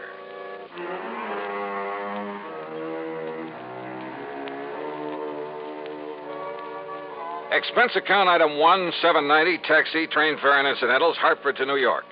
Item 2, $1 even for a cab from Grand Central Station to the address of Mrs. Dora Harkness Ballin over on East 73rd Street. It turned out to be one of New York's famous old brownstone houses, well preserved and reeking of an era long gone by. A uniformed butler ushered me into a large, high-ceilinged drawing room, and I could hardly believe my eyes. Ornate pre-Victorian furnishings, heavy red velvet draperies, huge lamps and crystal chandeliers, oil paintings all over the place, and gilded mirrors. Pretty fabulous. If you will be kind enough to wait here, Mr. Dollar, I shall tell Mrs. Ballin that you have arrived. Thank you. I know that she'll want to see you. Oh, excuse me, Master Harold. It's all right, Higgins. Has the mail come? Would you like me to check, sir? Yes, good idea. You know how Aunt Dora likes to see it the minute it gets here. Yes, sir. Yes, the mail. The dear old common everyday mail. You're here to see Mrs. Ballin? That's right. I'm Johnny Dollar. I'm Hal Winters, her nephew. Hi. Say, tell me something. Yes? About this little statue that's missing. You mean that little chunk of pot metal that's disappeared? Oh, is that what it is? Oh, yes, just a piece of junk. But a couple of months ago, Aunt Dora decided it looked like her grandfather when he was a general back in the Civil War. Oh? Why does she value it so highly? I expect the general was the only Ballin who had guts enough to do anything on his own. What do you mean? I mean, instead of just living off the family shipping fortune. So when she suddenly decided the statue looked like the general, Johnny Dollar, did you say? That's right. The insurance investigator? Yes. Well, now, why should she bother you with it? I don't know. Truly, Mr. Dollar, it's not worth it. If I were you, I'd forget it. Now, if you'll excuse me, I'd better see if the morning mail has arrived. Hal, just when did the statue disappear and from where? Tana discovered it missing from the reception room yesterday morning. Now, if you'll pardon me... Was the house broken into? Possibly. But there was no sign of it. How about guests? No, we haven't had guests for a week or more. How many servants are there? Mr. Dollar, perhaps there's something I'd better tell you about that statue. The statue of the general? I tell you, Mr. Dollar. You are Mr. Dollar, aren't you? Yes, ma'am. I tell you that if you don't find out who stole it and get it back, I'll cancel every bit of my insurance. Sit down. Thank you. Harold, my dear, ring for Higgins and have him see if the morning mail has come. I was about to go out and look for it myself, Tana. Let Higgins do it. It's quite all right. I don't mind. I said let Higgins do it. Well, all right. But if you'll excuse me now. Oh? Why? why I'd like to go up to my room for a moment. To call up that girlfriend of yours again? Sit down. Yes, Tonto. You and that girl, that Nancy Gavin. She'd like to take you away from me, wouldn't she? Aunt Dora. Where would you go? What would you live on? And what would I do? Darling, I hardly think this is the proper Much as I like Nancy Gavin, I see no reason why I should let her take you away from me. Do you? Mrs. Ballin, about the statue. Yes, of course. Mr. Dollar, you are to leave no stone unturned. Wow, now tell me... I beg your pardon, ma'am. Oh, Higgins, why do you sneak in on us this way? Well, what is it? The mail just arrived, and knowing you'd want to see it. Give it to Harold. Yes, here, I'll take care of it. Well? What letter? No postmark. But? And it's so badly scrawled in pencil. Well, don't bother Aunt Dora with it now. But it's marked personal, sir. Well, then let me have it. Yes, ma'am. Tonto. You may go now, Higgins. Yes, ma'am. Here, Tonto, suppose you let me see what it's all about. Be quiet, Harold. Now, Mr. Dollar. Well, first of all, I'd like you to tell me... Oh, what's the matter, Mrs. Ballin? Aunt Dora, what is it? This letter. Yes? It's a ransom note. Ransom? For the return of the statuette. The general. They want $75,000. What?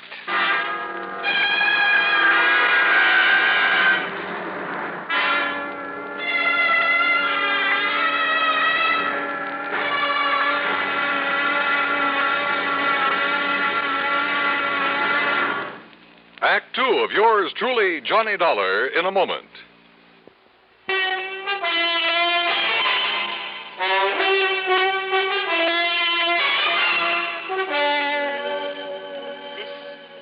This letter, Mr. Dollar. Maybe you'd better let me see it, Mrs. Ballin. It's a ransom note demanding $75,000 for the return of my statuette of the general. $75,000? Yes, Harold. Oh, they can't be serious. For that little piece of pot metal? Sure, they must be out of their minds. I beg your pardon. What? That statue means everything to me. It happens to be a memento of my grandfather, the famous General Horace Harkness Ballin. At least it looks like him. But good heavens, Aunt Dora, $75,000. Oh? Do you object because it will mean that much less for you when I die, Harold? Of course not. I wasn't even thinking of such a thing. Well, don't. At your age, with your lack of experience and getting along on your own, money like that would only do you harm. Would it? Yes. You'd probably leave me, strike out on your own, perhaps even marry, and heaven only knows what would happen. Mrs. Ballin, are you really serious about paying this ransom? I have the money. I have it right here in the safe. And if it will bring back the general... Look, why don't you let me see what I can do about it first? And have it destroyed? Destroyed? Well, here, read the letter. It was the usual sort of thing, poorly written on cheap paper and scribbled in pencil. And it simply said that the money in unmarked bills was to be turned over to her nephew, Harold. That instructions for its delivery would be given to him later, secretly. That if he then divulged the place and manner in which he was to make the payment, his life would be in danger. Don't you see, Mr. Dollar? If we don't do as they say, they might kill him. It further said that if the police were brought in, the statue would be destroyed. I have no choice, Mr. Dollar. I'll pay the ransom. Tonto. Harold, you will take it to them, whoever they are, when you receive their instructions. They've threatened me. Only if we don't obey instructions. All right, now look, Mrs. Ballin. Yes, Tonto, listen to Mr. Dollar. I have told you I must have the general back, at any cost. Very well. No one is to leave this house, except Harold, of course, when he is told to by the kidnapper. Mrs. Ballin, I won't let you do this. You what? It's utter nonsense for you to consider paying out that kind of money for a cheap little piece of junk that can't possibly be worth anything to whoever took it. Except, perhaps, for its effect on you. I told you, young man, it's the one priceless memento I have of the great General Ballin. Yeah, you told me. Very well. You are here on my orders, are you not? Well, yes. All right. Then you will remain subject to my orders. Very well now. Hi, everybody. Nancy, Well, what's everybody looking so glum about? Hi, sweetie. Hello, Mrs. Ballin. Miss Gavin? Mr. Dollar, this is Nancy Gavin, a friend of Harold. Johnny, darling? Hi. Hey, I know about you. Nancy, dear. You come to find that whatchamacallit that Mrs. Ballin lost? It was stolen. Okay, stolen. And the kidnappers are demanding $75,000 ransom. That's easy. Pay it. I shall. And Nancy, you are to stay right here in this house until this whole thing is over with. Auntie, I don't mind that a bit. Do we, Hal? Forward, wench. Seriously, Auntie, when are you going to let Hal marry me? Get out on his own. And leave me? Do you think for 1 minute that my precious Harold would do that? Why don't you answer that, Hal? Mr. Dollar, this is none of your business. It has nothing whatsoever to do with the reason for your being here. You know something, Mrs. Ballin? I'm beginning to think you're wrong. You came here to find the statue that was stolen from me. That's right. And maybe I'm on the track of it now. So how about it, Hal? Would you leave your aunt if you could? It was a wild guess, but the more I thought about it, the more I decided that Harold Winter's answer might solve this case for me. Yeah? And that Mrs. Ballin would be pretty shocked when I put my finger on the thief, the writer of that ransom note. But you know something? I was dead wrong.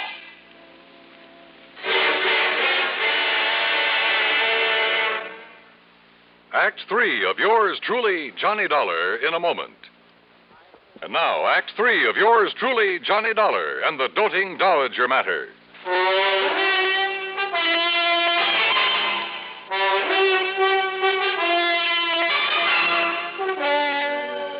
Mr. Dollar, this is none of your business. It has nothing whatsoever to do with the reason for your being here. You know something, Mrs. Ballin? I'm beginning to think you're wrong. So answer the question, Hal. Would you leave your aunt if you could? Yes. Yes, I would. What? You bet he would, Aunt Dora. You know he would. If you'd just break down and admit he's no longer a child to be tied to your apron string. Nancy. Give him a break and enough money to get by for a week or two, and he'll show you. Don't you want him to amount to anything? Of course I do. Well, he can't as long as you keep him tied up to you this way. But he needs me. Does he? Maybe he needs somebody like me. Somebody who loves him and will help him get somewhere. Help him to accomplish the things he can accomplish. You do love him, don't you? You bet I do. But so do I. And he loves me. He'd love you a lot more if he weren't so tied down to you. Harold? It's true, Aunt Dora.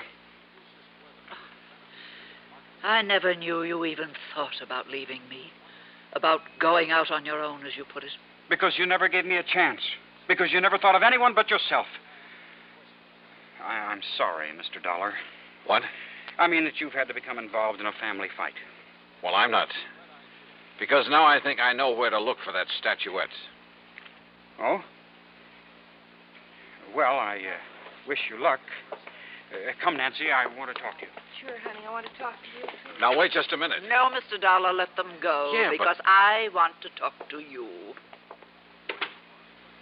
Now, look, isn't it pretty obvious? I knew that something was wrong when I first got here. Hal hadn't known you were going to call me in. So that when he saw me here... You didn't? No. It was my kind, thoughtful butler Higgins who called your insurance company. And he shouldn't have.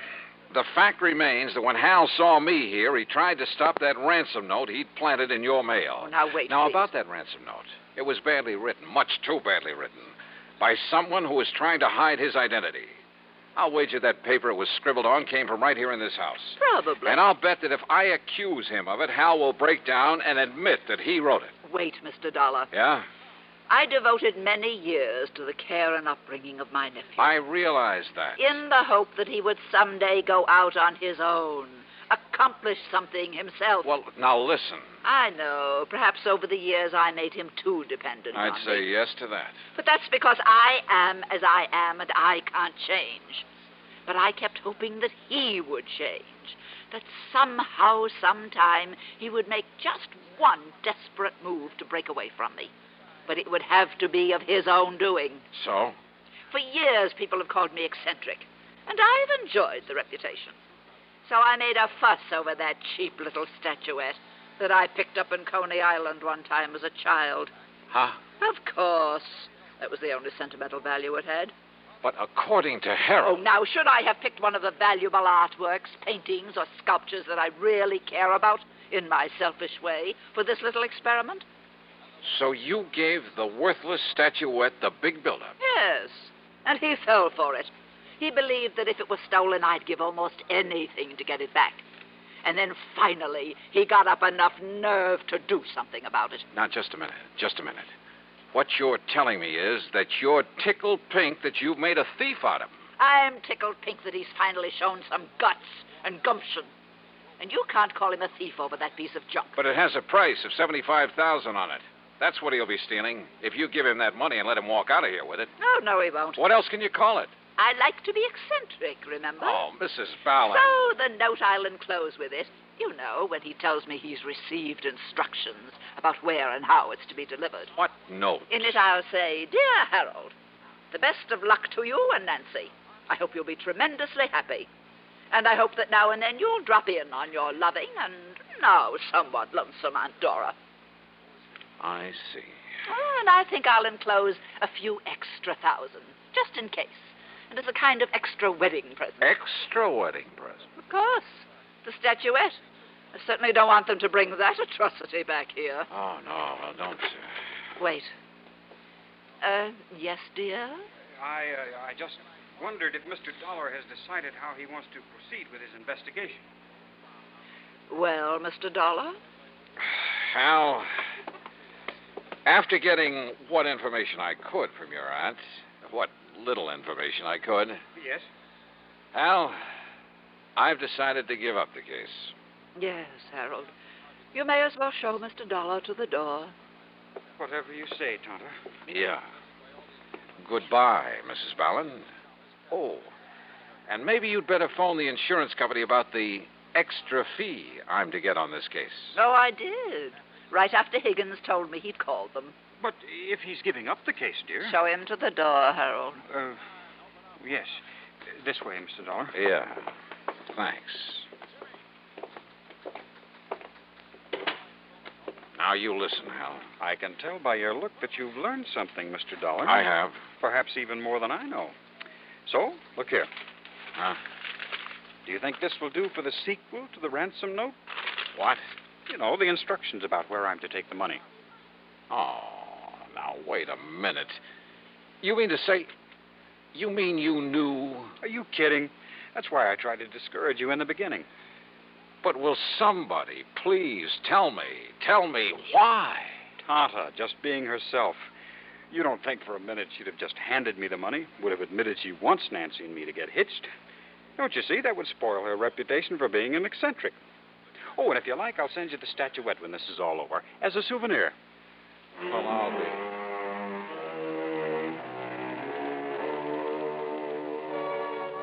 Believe me, I've handled some pretty wanky cases over the years. But this was by long odds the wankiest. And yet, why complain when it's a good living? Expense account total, including all the incidentals I could think of, and fare back to Hartford. What? $17.80. Homie.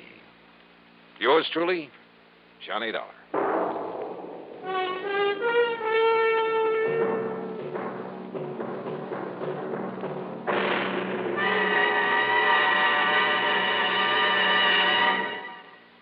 Our star will return in just a moment. Our star to tell you about next week's story.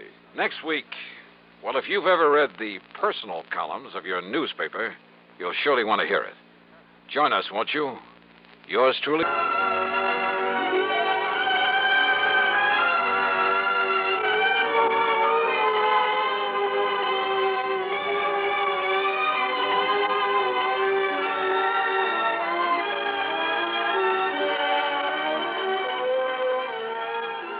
Yours truly, Johnny Dollar, starring Bob Bailey, originates in Hollywood and is written, produced, and directed by Jack Johnstone. Heard in our cast were Virginia Gregg, Eleanor Audley, G. Stanley Jones, Eric Snowden, and Sam Edwards. Be sure to join us next week.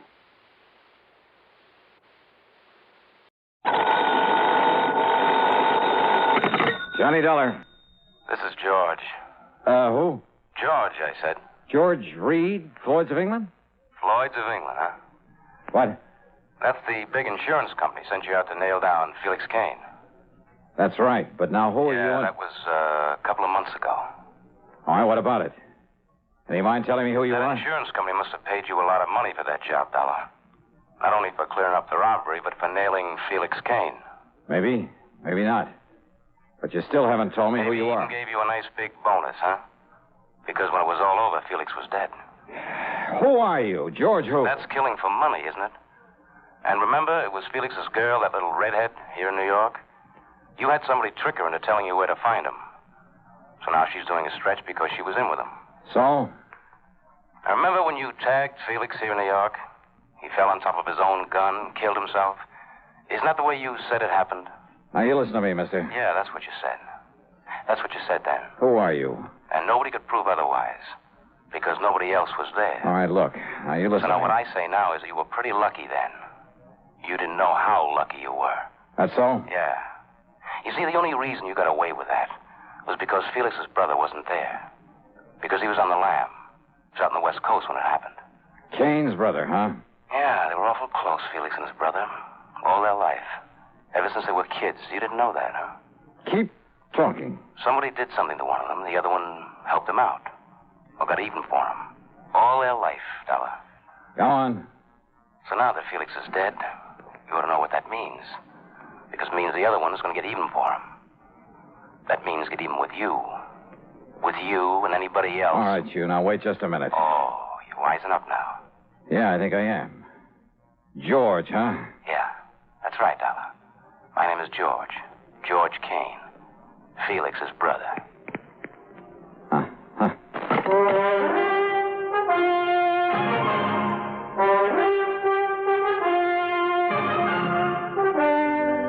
CBS Radio brings you Bob Bailey in the exciting adventures of the man with the action-packed expense account, America's fabulous freelance insurance investigator. Yours truly, Johnny Dollar.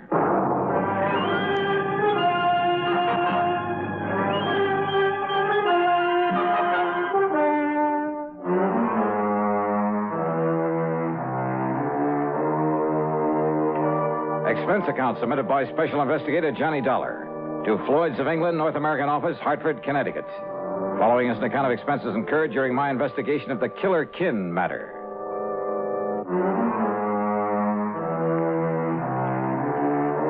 So what if I hadn't killed Felix Kane?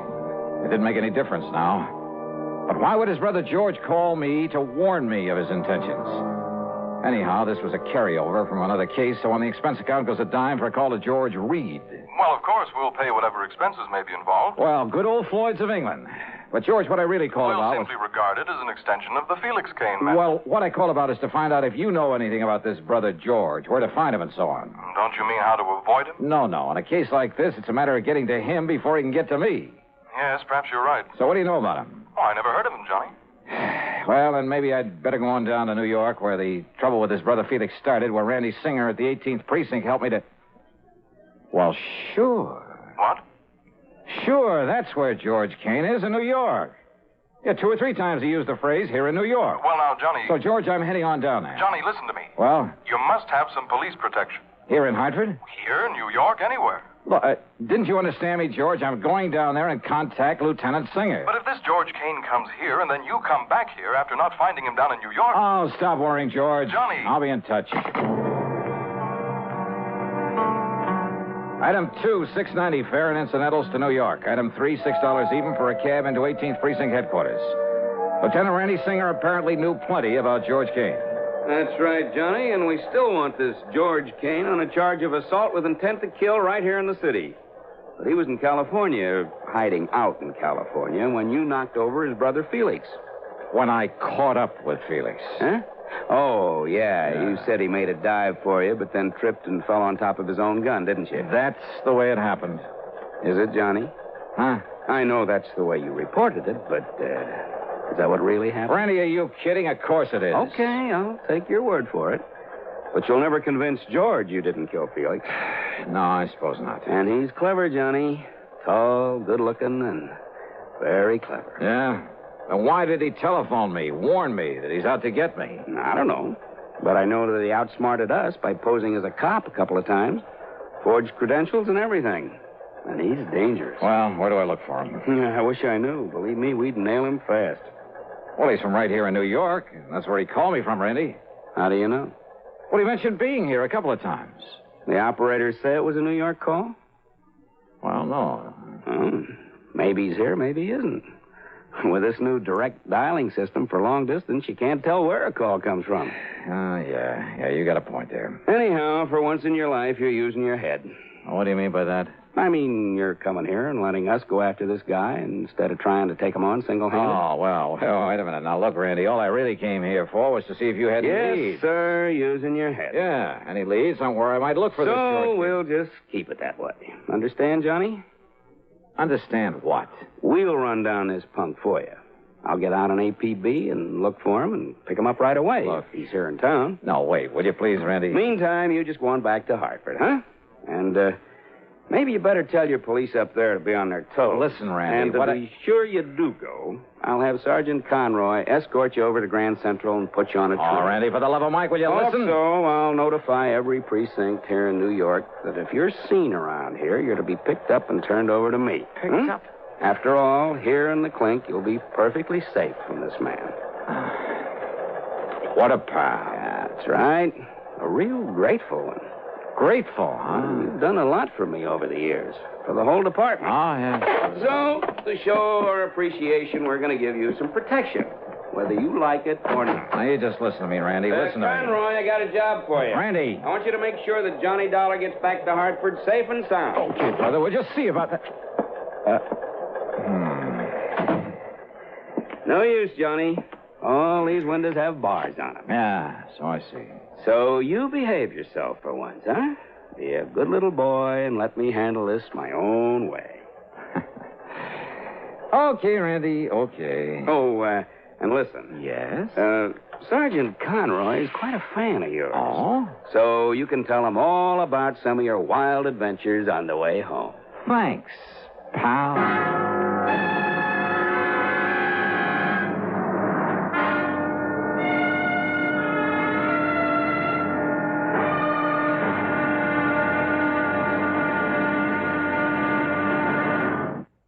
And now, Act Two of yours truly, Johnny Dollar, and the Killer Kin Matter.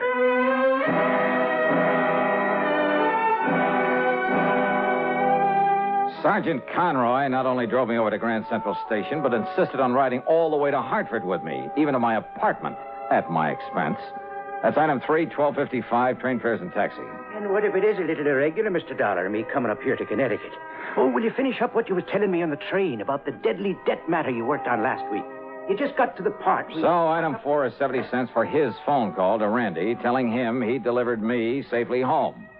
And item 5 is about $3 for the good Scotch whiskey that he drank there at my apartment before I could send him on his merry way back to New York. Then, less than 5 minutes after he...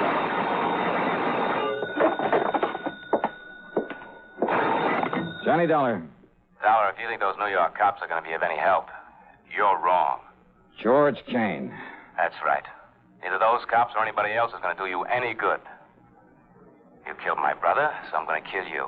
Kane? And you remember what I said about you or anybody else? Now, you listen, you're wasting your time. Or what I meant about anybody else? You're scare stuff, huh? All right, Georgie boy. Whether Randy Singer likes it or not, I'm heading back to New York to get your picture, your description from him. And if I have to comb that city by myself, street by street, Hello. Well, it's about time, honey. Huh? This is Betty. Betty Lewis, the girl you're going to marry one of these days. Yeah, I know. You mean you are going to marry me? I mean, I knew it was you. Spoiled sport. Well, hi, dear. What was that? What?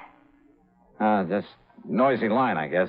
Oh, well, listen, I've been trying to call you all afternoon. Where have you been? Oh, just out on some business, honey. I'm sorry. Well, as long as you weren't out with some other ravishing beauty, I'll forgive you. Fat chance of that. Honest? You mean that? You know darn well I wouldn't go out with anybody but you. Or Grace, or Mariana, or Barbara. Maybe Jean. I might go out with her. Stop that, you rascal. Okay. Now, what can I do for you, Miss Lewis? What can you do for me? Don't tell me you've forgotten our date for tonight. Our date? Oh, darling, why don't you ever think of something besides those crazy insurance investigations all the time, huh? I think only of you, huh? Yes. Now, listen, about our date for tonight here in New York. In New York? Yeah, that's right, for dinner in the theater, remember? Holy. Well? Oh, well, sure I do. Oh, but didn't you say you were going to be staying with some girlfriend all week and you'd let me know who and where to meet you down there? That's right. That's what I've been trying to call you for. Okay, then. I'm staying with Nancy Spaulding, remember her? Sure. And her address is 1624 McDougal Alley. 1624. It's one of those cute little apartment buildings down here in Greenwich Village. Wait a minute. You hear that again? Huh? Nothing, I guess. Yeah, okay, dear. I'll put on my Sunday best, grab the first plane or train, whichever will get me there first. Good. Only what, Johnny? Well, don't be surprised if we have ourselves a kind of police escort. Now, what kind of a gag are you cooking up? You and that Lieutenant Singer friend of yours? Maybe. Well, come running, dear. I'll be waiting for you. Yeah. Bye, hon.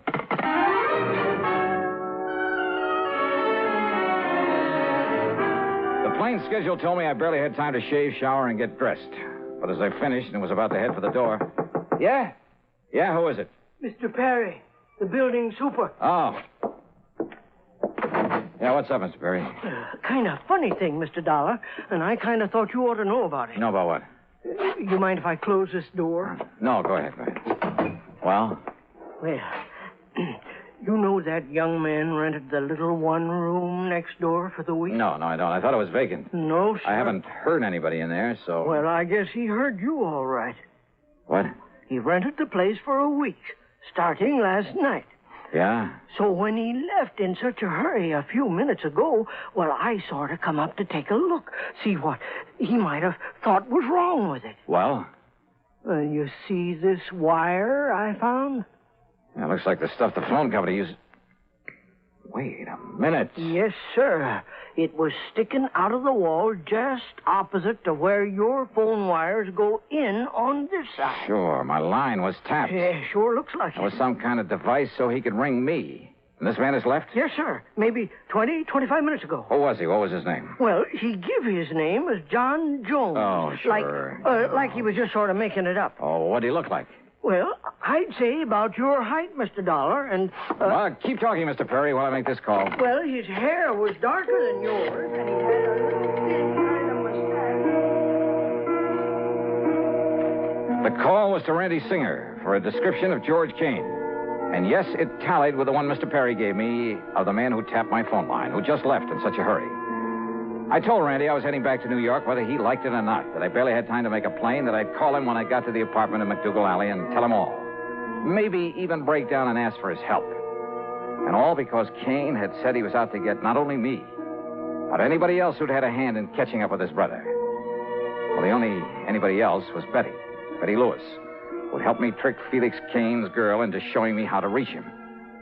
George hadn't bothered her there in Hartford because he couldn't find her. She was in New York.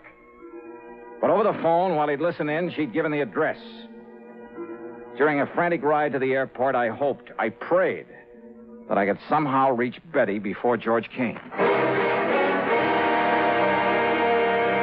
And now, Act 3 of yours truly, Johnny Dollar.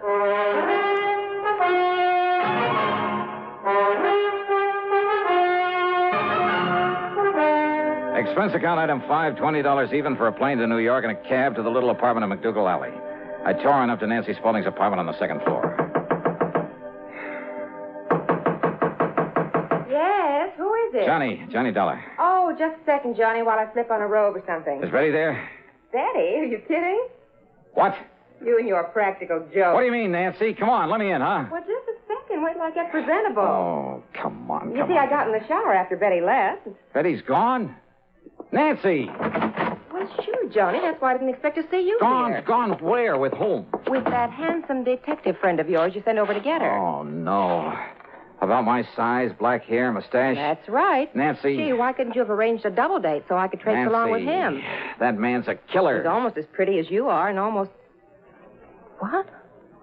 What did you say? That was no detective. That was George Kane. He's a killer. But Johnny, Betty thought that... Well, you told her on the phone. I know. Okay, Nancy, now listen carefully. Where did he say he was going to take her? Well, to meet you, Johnny. Where? Oh, dear, I don't know. Oh. Well, they went down and took a cab. I watched them go from the front window. Well, did you... please, think carefully, Nancy. Which way did they go? East on McDougal. Good. What kind of a cab was it?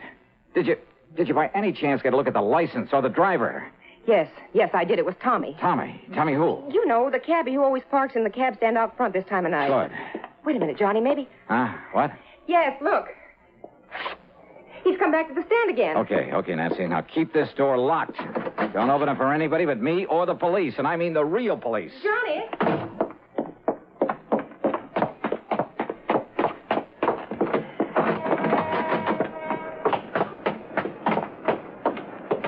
Tommy. Is your name Tommy? That's right. Where's to, mister? Okay, listen. A little while ago, you picked up a man and a girl here. You mean that good-looking doll staying with Miss Nancy up on the second floor? That's right, yes. That's right, I did. Her and the good-looking guy, I think I heard him say he was a plainclothes man. Okay. Do you remember where you took them? Why, sure, mister. You see, we have to keep a record of... Get going, Tommy. Get going. Take me to where you took them. Yes, sir. It's a kind of fine place for a couple of good-looking people Get going, please, huh? Yes, sir. Come on, step on it, will you? This is a matter of life or death. You serious, mister? Look, Tommy, that was no plain clothes man with that girl. That was a killer. You serious? Step on it. Yes, sir. But if we run across any prowl cars, mister... forget them. I'll give you enough to pay your fines for the next 2 years. Now, where did he take the girl? This section of town we're getting into looks kind of That's what I told you. It's over near the Bowery. Some dirty dump that... Uh-oh. Well, what are you slowing down for? I knew I shouldn't have mentioned it. I knew we'd tangle up with a prowl car. Don't you see the red light in back of us? Oh, yeah. Well, maybe that's the best thing we could ask for. The best thing? Come on, pull up. Let me handle it. Somebody better, mister. All right. Where the devil do you think you're going? Now, listen, officer. So it was you who had this poor cabbie tearing through all them red lights, was it? O'Reilly? Tim O'Reilly. Now, listen, Tim. Listen to me. This is an emergency. My name is... Oh, an emergency, is it? And out you come, me boy. Wait a minute. Will you listen to me, please? I will not. Come out of there and get into me prowl car in the back seat. Listen, we're chasing a killer. You can help us. I said get into the prowl car. So get in. Do I have Sure, yeah, okay. Tommy, look, you lead the way. Here's $20 for you. Well, thanks, but I Just don't lead the way for this prowl car to wherever it was. He'll lead the way to nowhere. In you go now, into the back seat. Wait a minute, now, you. Get in. Hey, just take it easy. Okay, Tommy. Huh? Get on your way. Right, O'Reilly. Oh, no. Yeah, I knew that had to be you, Johnny. Randy. I mean, charging into that cab there in McDougal Alley and heading this way. We had quite a job catching up. Okay, now, Randy, listen. Now, just calm down and take it easy, Johnny. Will you listen to me? No, because everything is under control. Thanks to you. Thanks to me. But don't you understand George Kane? I mean, Betty Lewis, you know her. George and Betty. George has taken her to George someplace... isn't taking her anywhere, Johnny. Well, of course he is. I'm trying to tell you... What? And I'm sure glad you gave me that McDougal Alley address over the phone. Huh? Of course, we only went there to pick you up, but when we saw a cab taking that girl of yours and some man away... George Kane. Yeah, I kind of thought it might be him. I don't know why. And... So when we trailed that cab over to some dingy rooming house over on... Well, anyway, when they got out, we got a good look at him. You caught him. That's right. By the time we get to the station house, he'll be in the clink, and the light of your gay young life will be there waiting for you. She's, quite a doll, Johnny.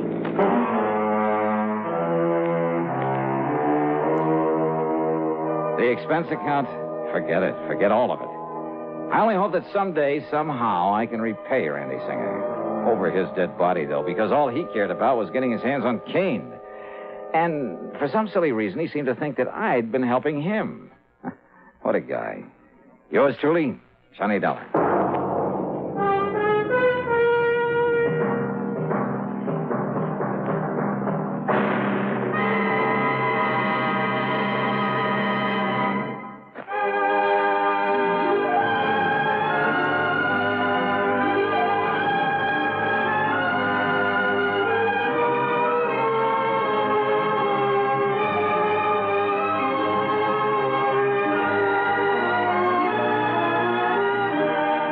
Yours truly, Johnny Dollar, starring Bob Bailey. originates in Hollywood and is written, produced, and directed by Jack Johnstone.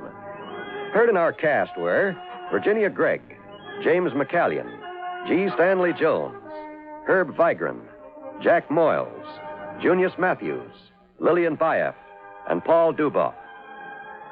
Be sure to join us next week, same time and station, for another exciting story of yours truly, Johnny Dollar.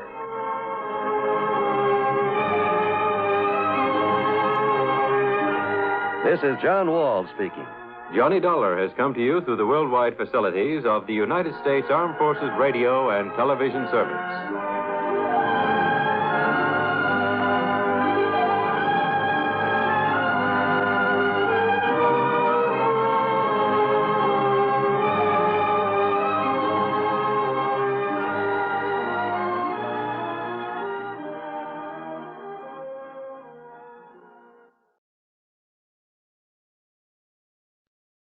I wish you to investigate the death of one of our clients. All right. Have you ever heard of J. Lamont Schofield? The theatrical producer? Yes. Sure. World famous for the beautiful girls he employed in his reviews on Broadway. Well, do I remember. Now, what about him? Well, if you've seen the papers, you know that he died yesterday. No, I didn't know. As natural causes, the medical report stated. But you think otherwise? I do. Why, sir? Because of the beneficiary named in his $750,000 insurance policy. $750,000? Yes. So I think you'd better come over here and see me. Yeah, Mr. Westbury. I think I'd better.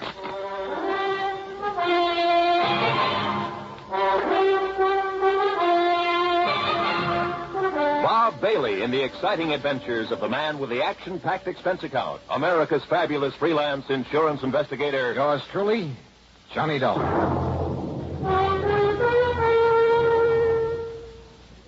And now, Act One of yours truly, Johnny Dollar.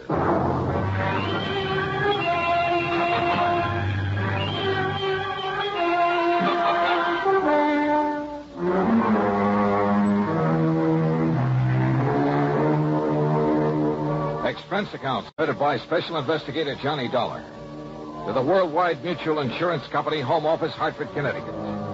Following is an account of expenses incurred during my investigation of the Noxious Needle Matter.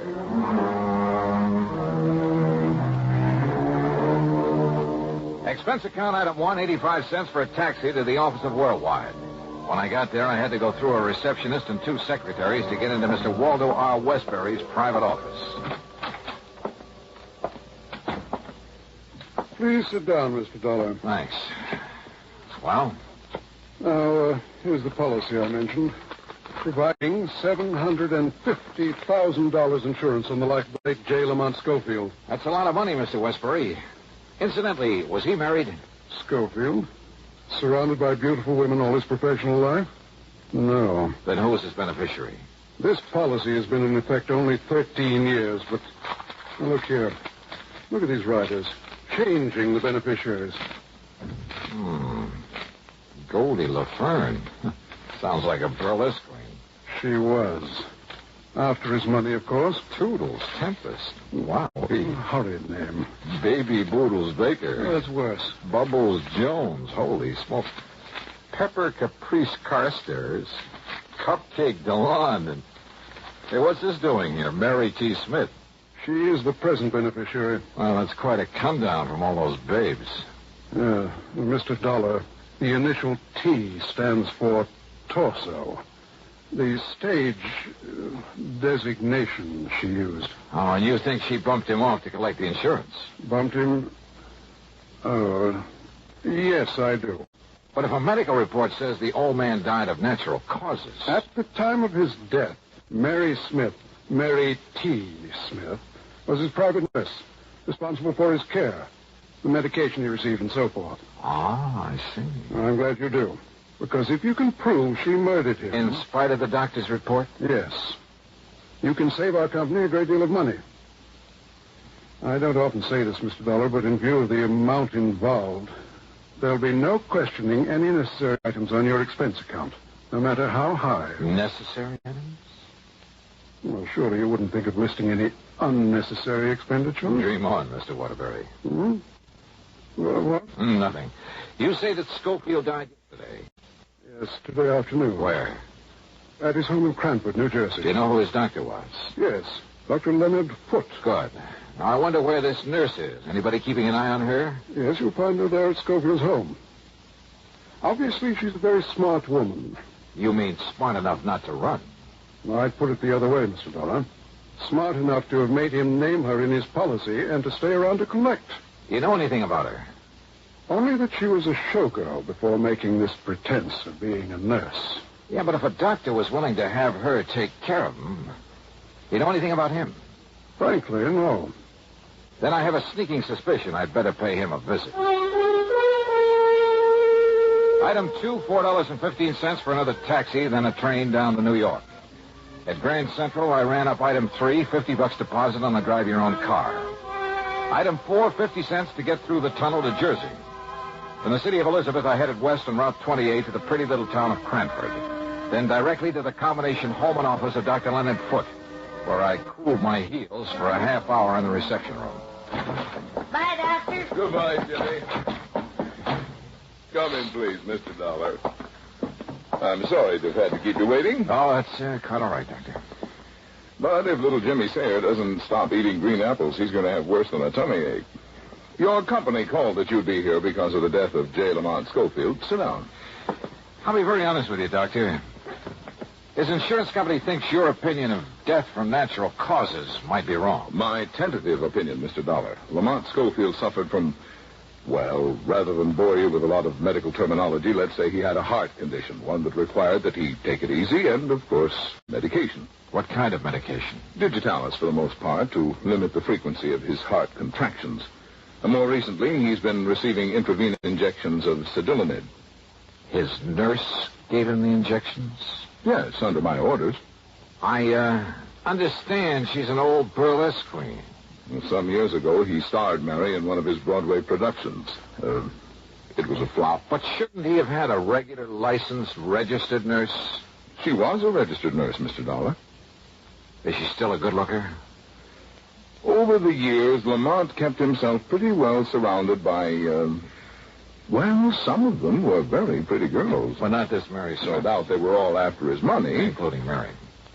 Well, Mr. Dollar, I told you my tentative opinion was death due to natural causes. So the papers reported. But now let's face it, Doctor.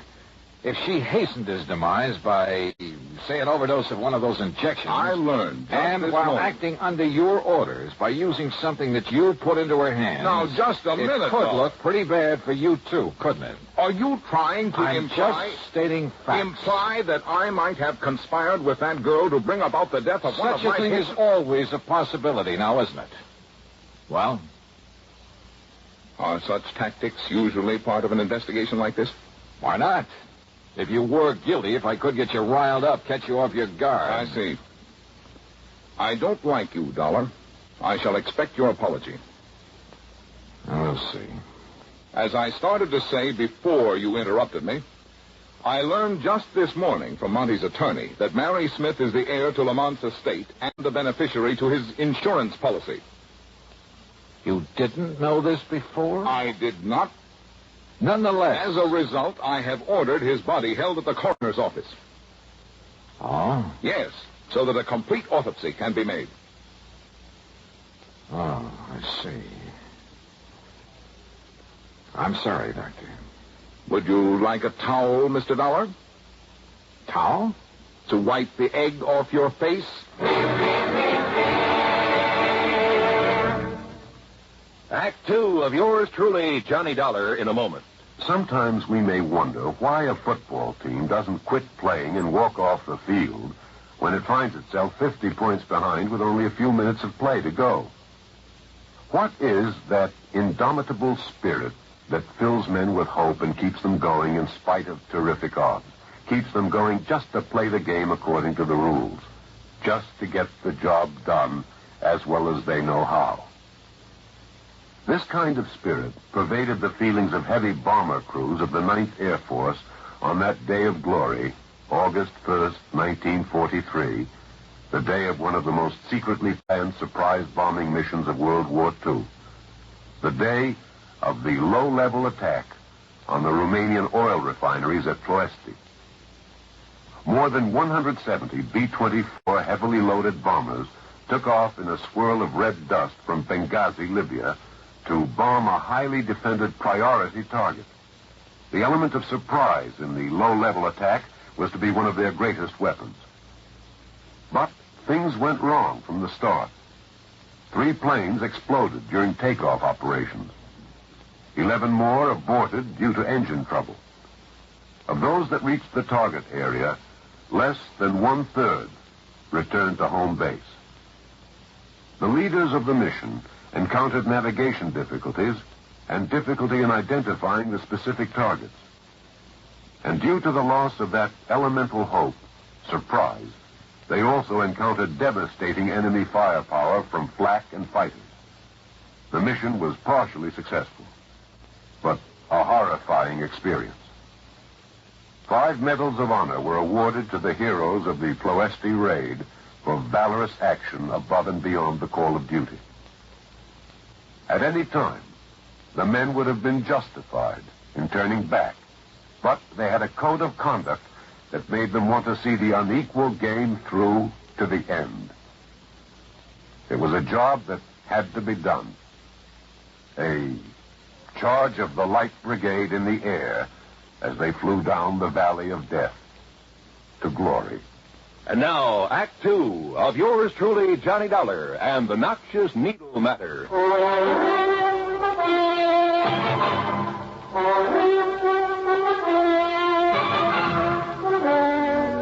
Yes, Mr. Dollar, as soon as I learned that this ex-showgirl was to be Lamont Schofield's sole heir, well, I realized the same possibility that I'm sure you must be considering. That she may have helped him over the hill. Precisely. I know, all things being equal, Doc, do you feel that he should have lived on a while? Where a bad heart is concerned, one can never be certain, of course. But knowing his desire to live, his willingness to adhere to my instructions and take care of himself, plus the medication I provided. Medication given by this Mary Smith? Yes. I would have wagered he could live on for 10 or 15 years. When do we know the results of the autopsy? A toxicologist by the name of Stanley has been called in at my request. It may take several days. I see. Meantime, then, I'm going to see this Mary Smith.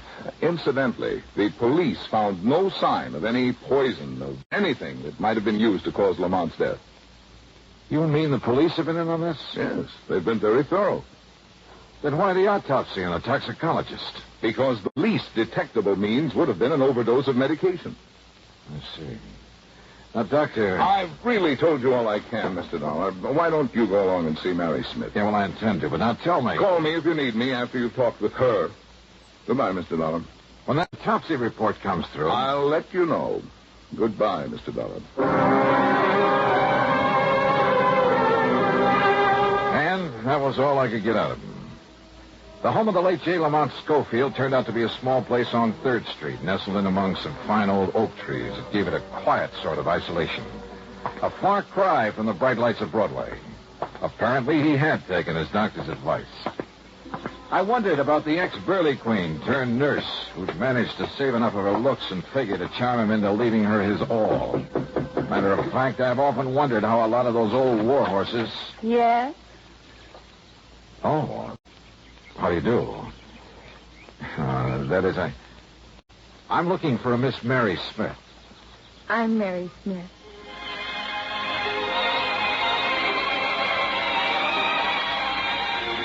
Old warhorse. Believe me, I'd guess wrong.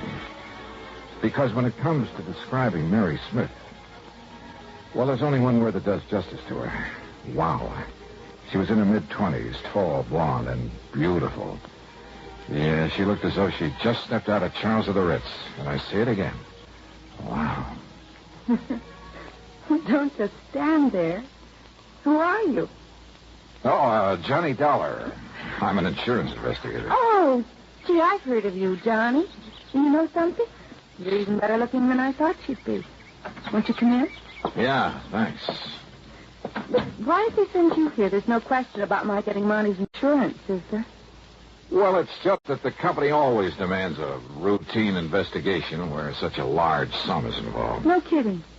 Sit down, huh? Yeah, thanks. Can I pour you a drink? No, thank you. Oh, come on. Have one with me. Been so glum around here since Monty died, and nobody here except a lot of crepe hangers. A little one? Okay. Okay. Gal can't just sit around and look grief-stricken. Have you been grief-stricken, Mary? You want the truth? No. What good was it doing Monty living that way, not able to tear around like he used to, putting on shows and having a big time? Here, Johnny, here's to life, love, and the pursuit of happiness. Stroke. Oh, that's better. I really needed that. You got a lot of money, Johnny. I? Well, no, not much. No, I never had any either, but I will now. Plenty. Then you know you're Lamont Schofield's heir. Oh, you bet your life I do. I had to work for it long enough, feeding him and nursing him, taking care of him, and fending off a lot of old biddies from the old days who were trying to get their claws on him. But you managed to get your claws on him. Well, wouldn't you have done the same thing? See? Now it's paid off. Took him a long time to die, though, didn't it? Johnny, I've been on 24-hour duty here for 2 years, for 2 solid years, and I make no bones about it. There were times when I thought he was going to live forever. There were times when I wished I could help him out of this world. So finally you did? Johnny. Here, let me freshen your drink. Mary, I think you killed Lamont Schofield. Well, I'd like to see you prove. I don't think I'll have to. Oh? Why not? Isn't that why you came here? No, I came to make sure you don't try to slip out when the autopsy report comes in. Oh. Does that scare you? No, of course not. Let's face it, Mary. When somebody shows an attitude like yours, it means you're completely innocent. Sure. Or guilty as the devil. But at least it makes it very confusing for you. And for the police, doesn't it? So you're having a ball. Of course I am. Listen, Johnny, I don't blame you a bit for thinking I killed Monty. I wanted him dead. I wanted his money. Did what I had to do to get it, and then I'm going to get it. Yeah, did what you had to do. So if the autopsy shows he was given poison... Don't worry, it won't. Or that he was given an overdose of digitalis, or whatever it is he was getting... No, that would be stupid, with nobody here but me. Nobody but you? There hadn't been a soul in this house except me for over a week. Since the last time Dr. Foote came to see us. You're sure of that? Well, of course I am. Then if somebody did kill him, it would have to be you, yes. Nobody else. Yes, sure. Remember that, Mary. Would you like me to put it down on paper for you and sign it? Yeah. Would you? Sure. I'll do anything, Johnny. If it'll confuse you. All right. Then start writing. Why not? Now, let's see. I, Mary T. Smith. Is that all right for a start? Oh, excuse me. No. Keep writing. I'll take it. All right. I, Mary T. Smith. Hello? Oh, yes, Doctor. Yes. Oh, I see. Not even the possibility of too much of... I see. And you're sure? Of course he's sure. Okay, Doctor. You disappointed, Johnny? Because they found no poison? No overdose of Sidelinis? I guess you know the answer, don't you? Of course I do. The autopsy showed nothing. You can't build a case out of thin air. So here. Here's your little paper, all signed and sealed. Well, Johnny, I don't want it, and you said you did. You're far too smug, Mary. I have a right to be. You're barking up the wrong tree. You cannot build a case on nothing but thin air. Yeah, I know. So what do I do, Johnny? Just sit here and wait until your company pays you the money? Build a case. Until the estate is settled, or can I collect it? Yeah, Mary. You stay right here. And thanks for saying that. Huh? Johnny, what do you mean?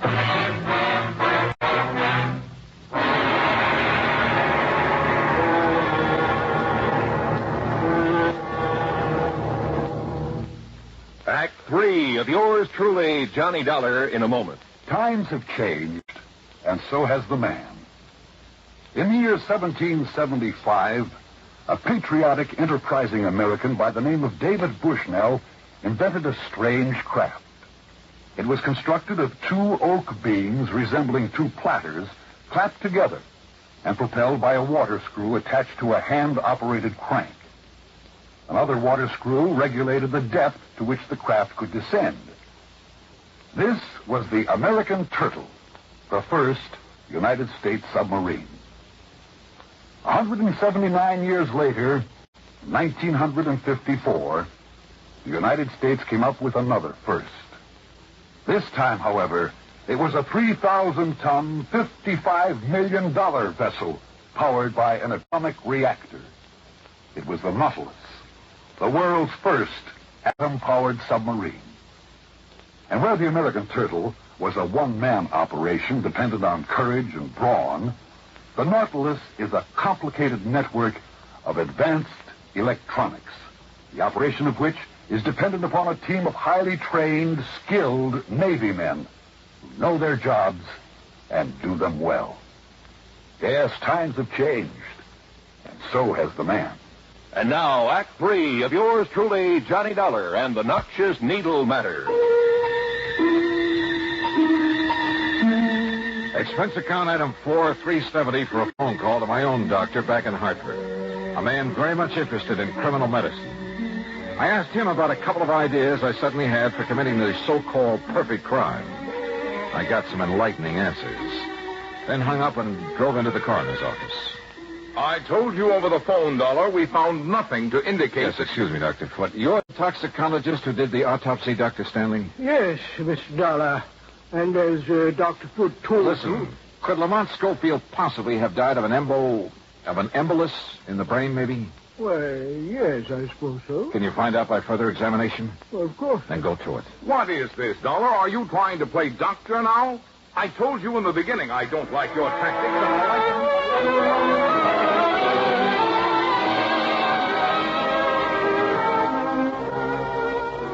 You were right, Mr. Dollar. An embolus in the brain.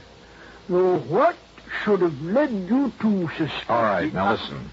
I don't know where the equipment is that Mary Smith used to give the medication to Mr. Schofield. I have it all here, Dollar. The remains of a bottle of Cedilanid that I prescribed, the hypodermic with which he administered, all in this kit. Which needle did you use, Dr. Foote? The small one, of course. He only received 2 cc's. What are these others, this big one? Simply part of the set. Only the smaller one ever had anything in it. We checked. The others never contained anything more substantial than air. That's right. Air. What? Mr. Dollar. Yes, Dr. Stanley. 30, 40, 50 cc's of air, plain air, injected into a vein? Yes, of course it would cause an embolus. And if you were to find traces, microscopic traces of the flesh of Lamont Schofield in that hypo that contained nothing but air... Yes, of course. I'll go to work on it immediately. If he does find traces of dermal tissue on that needle, I can't believe it. A case built on nothing but thin air. Yeah. And the ironic part of it is, the tip-off came from Mary T. Smith.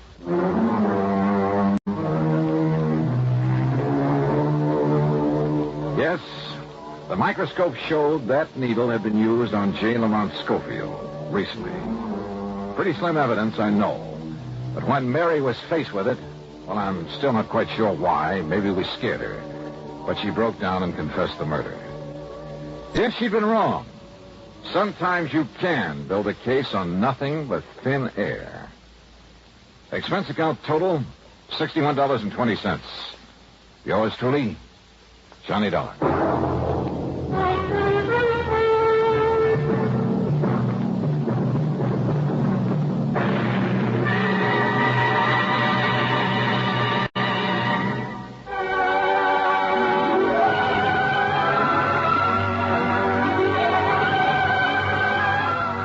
Truly, Johnny Dollar, starring Bob Bailey, originates in Hollywood and is written, produced, and directed by Jack Johnstone. Heard in our cast were Virginia Gregg, Bartlett Robinson, Marvin Miller, and Junius Matthews. Be sure to join us next week, same time and station, for another exciting story of yours truly, Johnny Dollar. This is Roy Rowan speaking.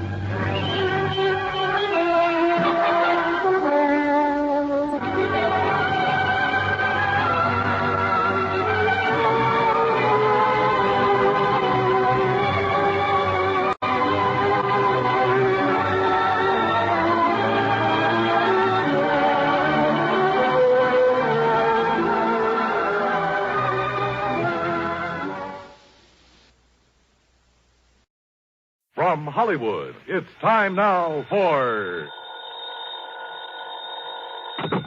Johnny Dollar. I have a call for you from Hartford, Connecticut. One moment, please. Oh, thank you, operator.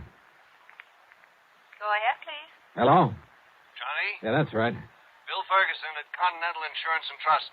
I'm glad I caught you before you left Los Angeles. Oh, I was just about to check out of my hotel here in Beverly Hills and grab the morning flight back east. Well, don't. Yeah? What's up?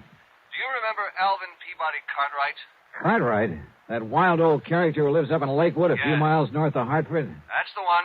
Batty as they come, but worth a lot of money. Hey, you can say that again. Oh? That robbery I cleared up for him last winter? Bill, he insisted on giving me a small bonus for it. 3,000 smackers. Wow. Yeah. So if Mr. Alvin Peabody Cartwright is calling for my services, I am ready, willing, and able. Well, he is, Johnny. He says it's tremendously important that you contact him at once. All right, then I'll finish my packing and grab the plane. No. What? He's out there on the coast. Has a little, or at least he calls it little. He has a place right there in Beverly Hills at 10321 North Roxbury Drive. 10321 North Roxbury. Did he tell you what it's all about? Only that it's very important that he see you right away. When you consider how many attempts have been made on his life over the years. Yeah, I know. And, Johnny. Yeah? Don't forget that Cartwright is a pretty important client of ours. If anything should happen to him... I see what you mean. Okay, Bill, I'll be in touch.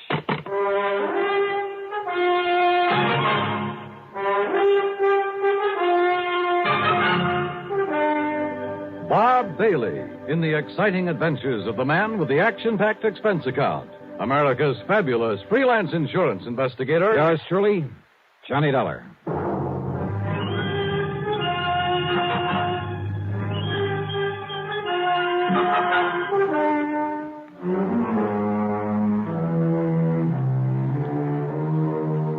Expense account submitted by Special Investigator Johnny Dollar to the Continental Insurance and Trust Company Home Office, Hartford, Connecticut. Following is an account of expenses incurred during my investigation of the life at stake matter.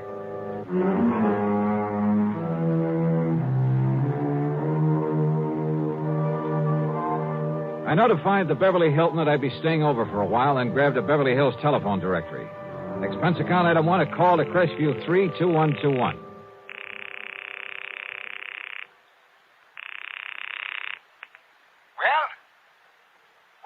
Mr. Cartwright?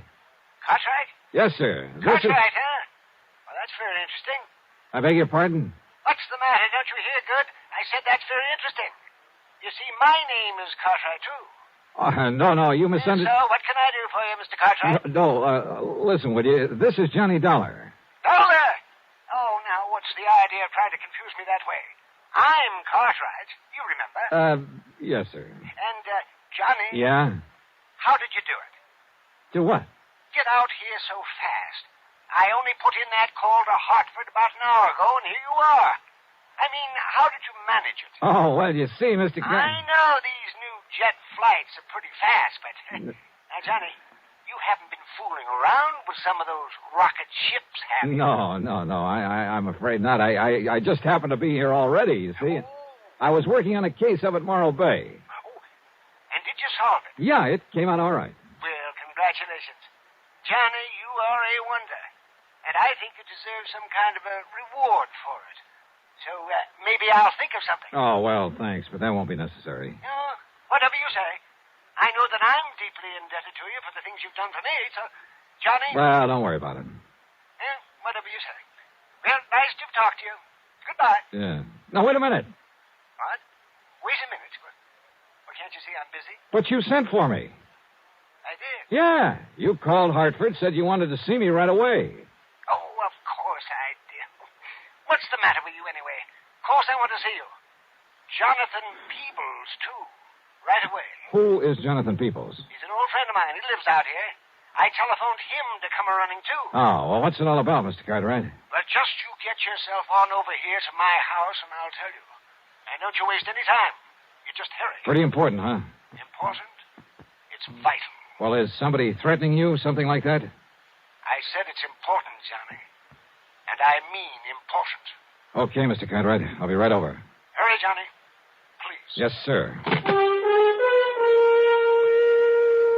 Yeah, old man Cartwright was as wacky as a bedbug. But what Bill Ferguson had told me was true. A lot of people have tried over the years to get to him, get to his money. So I phoned the desk for an Avis rent-a-car and started down from my room. I say started. The youngster who came barreling down the hallway, chasing a hula hoop, was probably a very nice kid, a great joy to his parents. May even grow up to be president of the United States. But as I started out the door, that hoop caught me between the knees and got my life. Oh. Daddy! Mommy! I killed him! I came to a couple of hours later on a table at the dispensary, I guess you'd call it, there at the hotel. I was conscious of a good-looking blonde in starched white uniform standing beside me, holding a wad of cotton a few inches from my face. That's better now. That's better. How does it Now, once more, take a good, deep breath. Inhale, Mr. Dollar. Yeah. What? You're just smelling salts. You had quite a bang on the head. Yeah. You should see what you did to that metal door panel. When the child's parents say that if there's anything they can do, they... No. Nurse, where's my coat? Oh, here. But you ought to rest a while. No, sorry. I gotta get out of here. And thanks. I dashed out to where my rental car was waiting for me and drove to the address of North Roxbury Drive in a wealthy section of Beverly Hills. A beat-up touring car that must have dated back to the early 30s was parked in the driveway. The front door of the house stood wide open. Mr. Cartwright! Mr. Cartwright! Oh, hello. Is that you? He isn't here. What? Are you Mr. Dollar? Are you Mr. Dollar? Yeah, that's right. I'm Jonathan Peebles, Alvin's friend, and... Oh, Mr. Dollar. Yeah. What's the matter? He's gone. Something's happened to him, and... Oh, Mr. Dollar. Well, yeah? Well, from what I saw, from what I've found around here... Oh, Mr. Dollar, he's been murdered. He what? I'm sure of it. He's been murdered.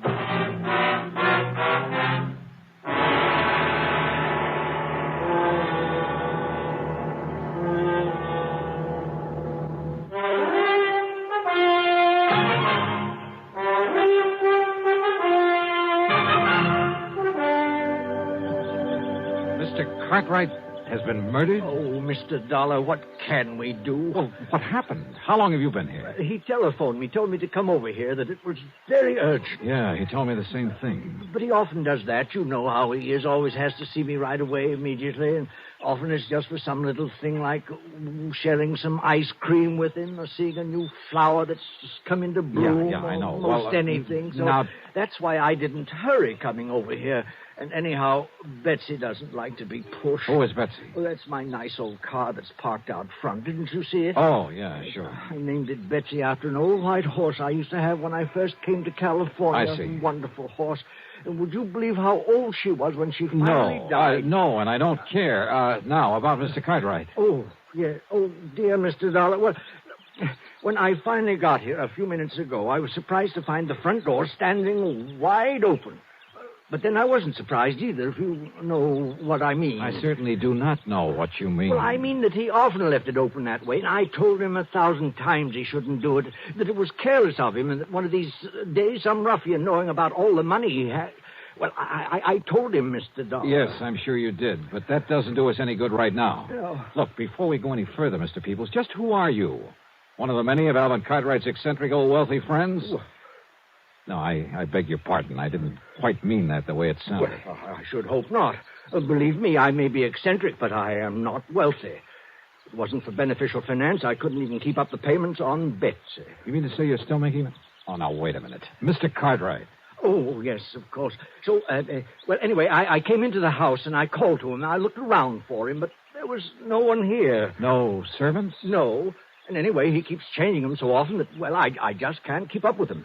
So I looked all through the house. Any sign of a struggle, anything like that? No. Then I looked out the window, and I saw them.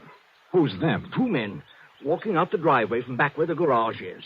What did they look like? They were awfully rough-looking, but they were well-dressed, so I thought perhaps they were a couple of Alvin's new servants I hadn't met, but... Oh, if I'd only thought about that tool robe they were carrying, and the way it was dripping. Wait a minute. What's a tool robe?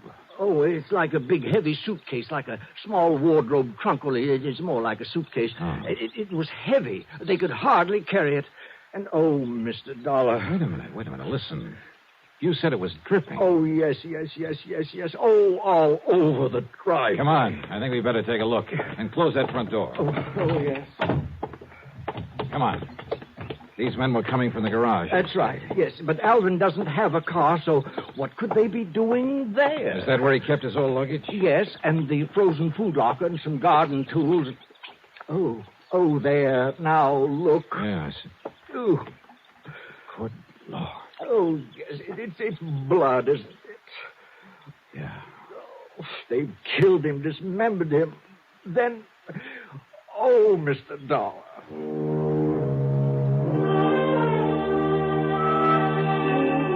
I made a hasty inspection of the garage. Nothing. I found no sign of a struggle anywhere in the house. I tried to get a description of the men he'd seen from Jonathan Peoples, but I'm afraid he wasn't much help. And yet, with that funny mind of his... Oh, dear Mr. Dollar, I'm afraid I'm so distraught that I just can't remember it all. All right. Poor Alvin. Now, look, they must have had a car, Mr. Peoples. Did you notice a car out front? Car? Why, yes, I did. All right. Can you describe it to me? Yes, it was a touring car in 1931. Oh, no, that's my car, I'm thinking. Oh, great. But there was another at the end of the driveway. And, Mr. Dollar, I've seen that car before. What kind? Well, it was a four-door sedan. It was a big car. Yeah? It was silvery on the sides and a cream color on top, like vanilla ice cream. You know the make? And the license number was CFU160. Good. You're sure of that? Oh, I never forget things like that. And you say you've seen it before? Many times. Where? At the dock. Where? At the Malibu dock. That's where he keeps the Alpi car. Where?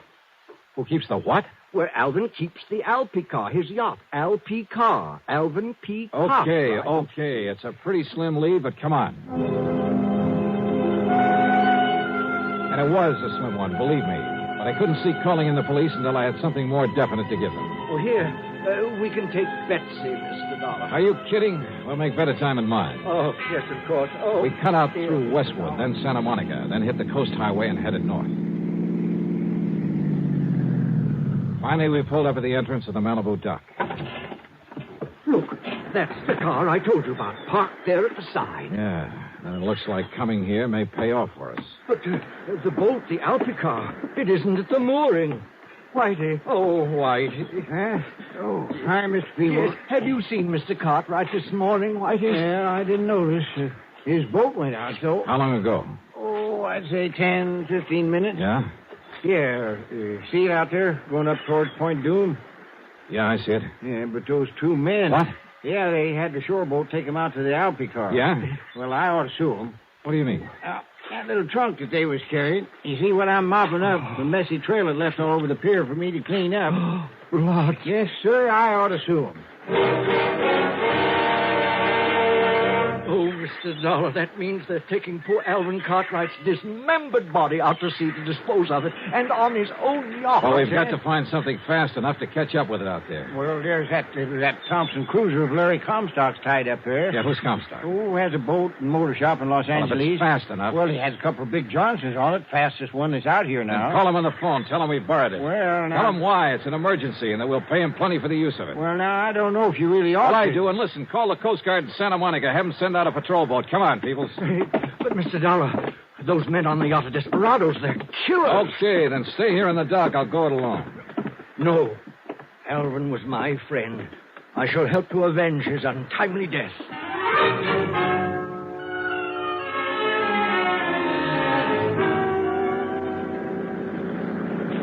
Maybe I should have left him behind. Of course, I had a gun with me. But that wouldn't keep him from stopping a bullet if the men aboard the Alpha car decided to shoot it out. I opened the throttle wide on the twin outboards, and within 15 minutes, we overtook the big 75-foot yacht.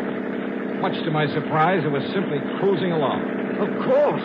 So as not to arouse suspicion. That's why, Mr. Dollar. Yeah, possibly. And yet it must be pretty clear to them that we're chasing them. Look, the man at the wheel. That's one of the ruffians I saw carrying the trunk with Alvin's bleeding body in it. Ruffian, huh? Well, that's sure about that. And there's the other, coiling up those ropes up on the foredeck. Killers. Now, look, you better stay down low, Mr. Peoples. They're stopping the boat. If there's going to be any shooting... Look, there's Alvin. What? Yes, Alvin. He just came up on deck. Oh, you're right. Can't you see, Mr. Dollar? They put him together again. Yes, those killers. Alvin! Alvin! We are here! We've come to your rescue! Jonathan! Jonathan, what a surprise! And Johnny Dollar. Now, what are you doing out here? Are you kidding? What? Oh, of course. I remember now. I wanted to take you out for a nice long ride in my lovely yacht. Huh? Of course. That's why I called you. Johnny, I think you deserve something nice like this for all the good work you've done. And since you've done so many fine things for me over the years, I decided I should take you on a nice long cruise. And you could relax and eat and sleep and fish and... yeah. And that's why you called the insurance company to get in touch with me? That's right. Now, wasn't that a great idea? Well, I'll be it. And I invited Jonathan along, too. But an awfully funny thing happened, Johnny. No. Yes, sir, Johnny. The minute we left the dock, I just knew there was something else that I'd forgotten. And you know what it was? Don't tell me. Of course I will. I'd forgotten to wait for you and Jonathan. Oh, now, isn't that the funniest thing? Yeah, Mr. Cartwright, it sure is. Now, just a minute, Alvin. Yes, Jonathan. What about those two men, those terrible killers? What did you say? Right there beside you. They killed you. They murdered you. And they... what am I saying? Oh, wait a minute. Yeah, you think it over, Mr. Peoples. Mr. Cartwright. Yes, Johnny. You said something else you'd forgotten. That's right. You and Jonathan. I forgot to wait for you at the house, and then when we started off, wasn't it silly of me? I forgot all about you. What was the other thing? The other thing? Yeah. Oh, yes, of course. Oh, the other thing that I'd forgotten was the trunk full of nice, thick, juicy tenderloin steaks that I'd set aside in the garage for this trip. Trunk full? Well, it was not a real trunk, just a little two-rope that I had out in the garage. Oh. But I remembered that the minute we came on board. And so I had to send Gerald and Harold back to the house in their car together. Gerald and Harold? Oh, they're my new butler and cook. Oh, they are the nicest boys. Oh, Gerald and Harold, come over here to the rail so my friend... No, wait, Alvin, wait. Yes, Johnny. You mean to say those men standing there beside you? Now, why don't you and Johnny come aboard, and I'll introduce them to you. Now, wait, just a minute. Then all that blood... What, Johnny? All that blood that was dripping out of that trunk? Oh, yeah. Oh, wasn't that awful? And it was all my fault because I let the steaks fall out too much. Oh, no. All over the place. I never saw so much blood. But now, come aboard, and we'll take the nice trip that I planned for you. Come on now.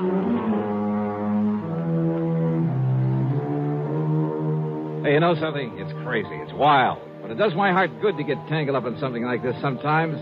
Helps keep away the ulcers. As for the expense account, forget it.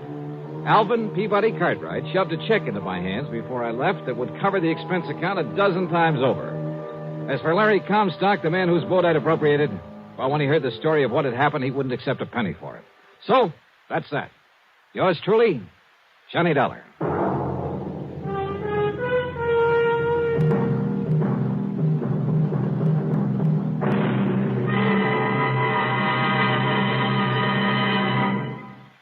Here is our star to tell you about next week's story. Instead of telling you about next week's yarn, congratulations to station WDBJ in Roanoke, Virginia. 35 years on the air. Pretty good, huh? Yours truly, Johnny Dollar.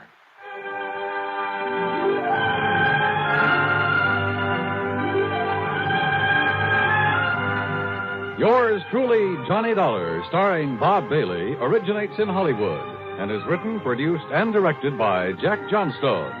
Heard in our cast were Virginia Gregg, Gene Tatum, Howard McNear, Forrest Lewis, Joseph Kearns, and Paul Dubov. Be sure to join us next week, same time and station, for another exciting story of yours truly, Johnny Dollar. This is Dan Cumberly speaking.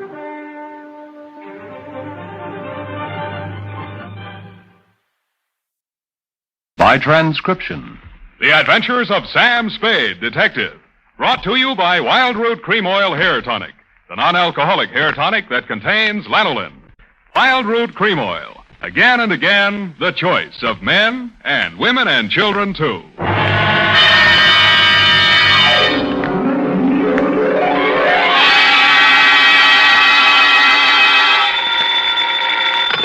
Sam Spade Detective Agency. It's me, I'm very sweetheart. sorry, but Mr. Spade is not available at this hour of the morning. You might have better luck if you try in an hour or so, say somewhere around 10:30 or 11. Effie! You see, his work keeps him up nights, and he has to have... Miss Perrine, this is your employer. What? Take a deep breath. Got it? Now let's start all over again. This is Samuel Spade, up and kicking at 9:30 in the morning. Already? Still.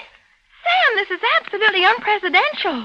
You haven't been up this early since 1934. I had to see you, sweetheart. Really, Sam? I couldn't stay away another moment from those roguish green eyes, that windblown hair, your Sam. gay musical laugh, that cute little upturned nose. Sam, are you giving me a line? I'm about to, sweetheart, a fishing line. A fishing line? Where were you with a fishing line? In a closet, of course. Tie on a couple of sinkers and a brand new hook. I'll be right down to dictate my report on the Cuttyhunk Caper. Gotta keep myself awake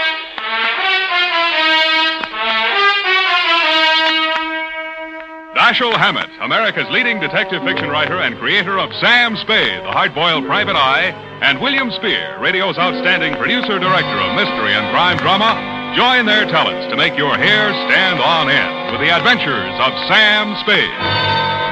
Presented by the makers of Wild Root Cream Oil for the hair. Say, has your family tried Wild Root Cream Oil hair tonic yet? That's right, I said your family. For not only men, but women and children, too, like the neat, natural way Wild Root Cream Oil grooms their hair. The effective way it relieves annoying dryness. The fast, thorough way it removes loose, ugly dandruff. If your family hasn't tried it yet, get Wild Root Cream Oil in the 25-cent get-acquainted bottle. Find out why it's America's favorite. Ask for Wild Root Cream Oil hair tonic. Again and again, the choice of men and women and children, too. And now, with Howard Duff starring as Spade, Wild Root brings to the air the greatest private detective of them all in the adventures of Sam Spade.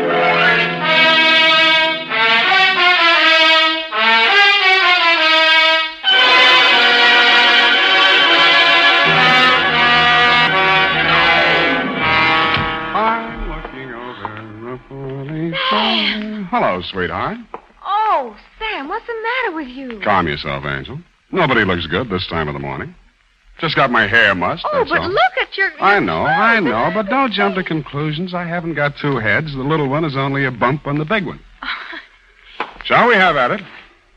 You look nice in the morning, Sam. That's a big, dirty lie.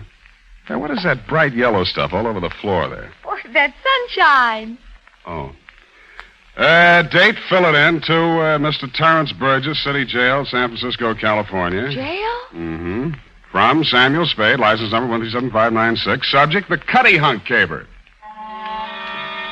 It seems like only last night that I was strolling up O'Farrell Street through the fog. As a matter of fact, it was last night.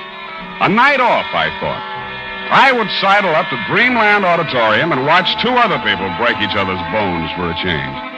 The card looked interesting. A 300-pound ox known to the public as Nasty Norbert was wrestling a new import named the Swedish Pinhead. Extra! Night final! Convicted killer escapes from city jail! Extra! Bludgeon killer loose! Extra! Paper, mister? Not I, son. I am not interested in crime. But wait. How many papers have you left, fella? About 54. Well, you better get going. Somehow the news of the bludgeon killer's escape touched only the outer fringe of my consciousness since I was determined to leave it all behind for a night. So I strolled toward Dreamland, noting the while that about a half a block behind me, a character in a hat and a long gray overcoat seemed to have the same thing in mind. When you've been tailed as often as I have, Terry boy, you develop hindsight. This was obviously an amateur shadow. I'd stop, look in the store window, so would he. I turned off O'Farrell onto Webster, ditto. Then off Webster onto Geary and over onto Fillmore. My shadow was moving closer now, keeping me in sight in the crowd. When a police car screamed past, my guy ducked into a store entrance like a rabbit. I turned up Post Street, slid into a dark doorway, and waited.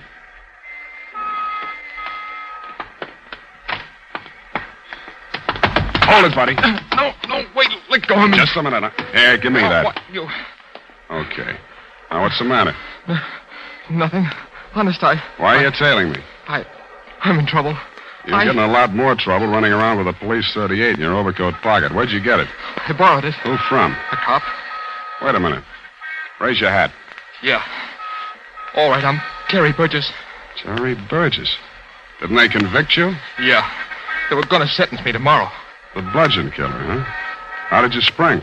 The cop turned his back and I grabbed, that's all. I had to get out, Spade. I had to. Wait a minute now, wait a minute. I had nothing to do with it, so help me, but nobody cares. Nobody listens to me. I'm going to the gas chamber for something I didn't do. You got a lawyer, haven't you? Oh, he can't do anything. He tried to, Well, but... what can I do? I don't know, Mr. Spade. I don't know. I saw you back there. I thought if anybody could help me, you could. Now, take it easy. I followed you trying to get up nerve, but can't you please do something? You hear that? Those are prowl cars, kid. I know that's bad news to you, and it'll be bad news for me if I'm caught talking to you instead of dragging you into headquarters. Yeah, but... I'll tell you what. I'll listen to what you can tell me in 5 minutes. I'll risk my license just that long.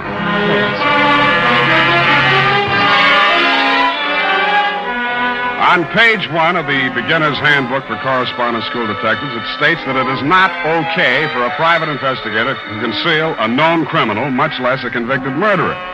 But I couldn't help wondering why this flyweight bludgeon killer would seek out for a confidant, a detective, especially one whose unfaltering sense of duty and sickening high moral standards have made his name anathema to the underworld and have caused him to be blackballed at gangster canasta parties everywhere. Anyway, I listened to the kid's story. He started right in about Laurie Hanover. Got me. She was beautiful, of course, but I've known a lot like that. Laurie Hanover, huh? What was she, a photographer's model or something, wasn't it? Yeah. Kind of a screwball, according to the papers. Oh, they didn't know the half of it. She'd been giving me the brush for weeks. Well, I thought it was another guy. I tried to talk to her, but she just hung up on me. Then what? I couldn't stand it any longer. One night I got tanked up and went over to her place for a showdown. I found her lying on the bed with her head all... It was awful. How'd you get in? The door was open. Yeah? Then what? I guess I passed out. When I woke up, a cop was standing over me. That's all there was to it. That's enough. What time did you get there? I don't know. How did you get there? I took a taxi. What kind of a taxi? Where's the driver? I don't even remember that. It was some off-brand of a taxi. Some off-brand of a taxi. This is important, kid. I know it is. I've tried to remember, but I can't. It's like trying to remember Yeah, a nightmare. What time did you leave your apartment? I don't know. Sometime after dinner. You don't know when you left, how you got there, or what time you found it? I'm telling you the truth. Believe me. Your 5 minutes are up. Come on, let's go. But listen, I can lie to you. I can make up a lot of times and stuff, but I'm not. Yeah. Hey! Wait a minute. That's a police car. Sure it is. Let go of me. Take it easy, Burgess. You dirty double grudge. Okay, Burgess, okay.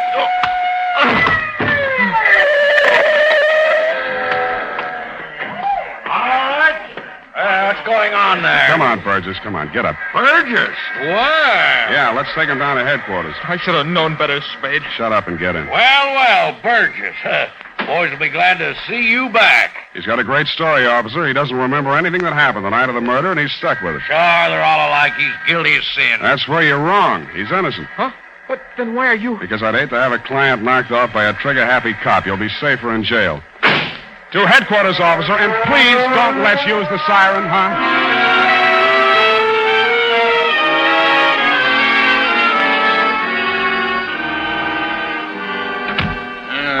What a night. Put him away, Lieutenant? Yeah. He's in his cell now, talking to Chenoweth. Chenoweth? You mean the lawyer? Yeah.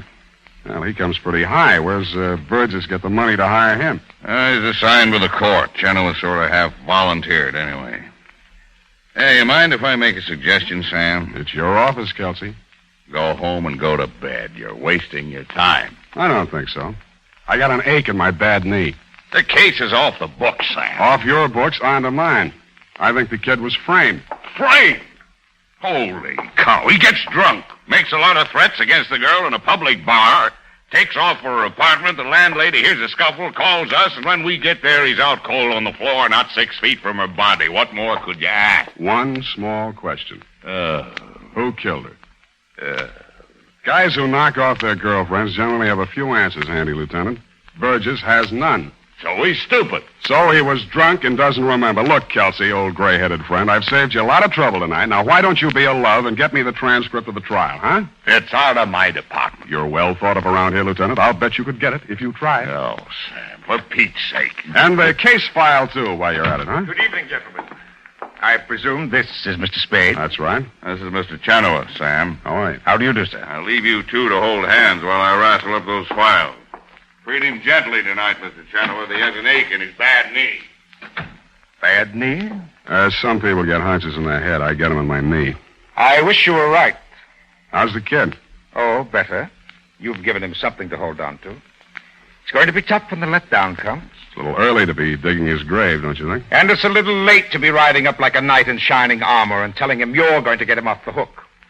I don't mind telling your Spade that I resent your intrusion, implying as it does that I haven't discharged my duties as counsel as efficiently as I might have. I want you to know that I volunteered my services on this case because I thought a charge of first-degree murder against this boy was ridiculous. Mm-hmm. So you tried to get him off on manslaughter? Temporary insanity. Why not manslaughter? Because 10 people heard him swear he was going to kill Laurie Hanover in a bar 1 hour before the crime. That's why. Okay, so you pitched for temporary insanity, and the court psychiatrist pinned you to the mat. And all the while, you were leaving out the solidest bet of all. Oh? Yeah. That he didn't kill her. That he was innocent. A fall guy for somebody who had a much better reason than he did. And another thing, Chenoweth, if you defended the kid half as well as you're defending yourself right now, he wouldn't be in the can. Good night. Why do I talk so big when I know so little?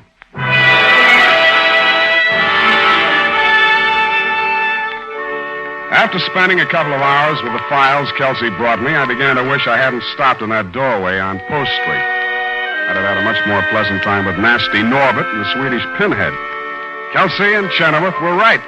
The case against Terry Burgess was tighter than a Pullman window. So I went home and I went to bed. My bad knee was aching worse than ever when the phone rang. Hello. Hello. Mr. Spade? Yeah. Mr. Spade, I'm awfully sorry to bother you at this hour, but as Shakespeare said, delays have dangerous ends. Yeah, he also said tomorrow and tomorrow and tomorrow. Any one of the three will suit me, friend, but right now Then you'd rather procrastinate? No, hibernate. I'm in my bare feet and the floor's cold. Very well, then. I only saw you with young Burgess in an alleyway tonight, and I thought you might be interested in what I have to say. Hold it, I'll get my slippers. I won't keep you long. As you know, Mr. Spade, the case against Mr. Burgess was particularly strong since the defense was unable to produce any other suspect with sufficient motive. Right. There's an excellent reason for that. They whose guilt within their bosom lies imagine every eye beholds their blame. Burgess? Shakespeare. I have made a decision, Mr. Spade. 2 hours of quiet meditation have convinced me it is time to reveal to you that young Burgess is in fact innocent. Who are you? If you will call at my office, room 210 in the Cabrillo building, I shall supply you with good and sufficient proof. Hello? Hello?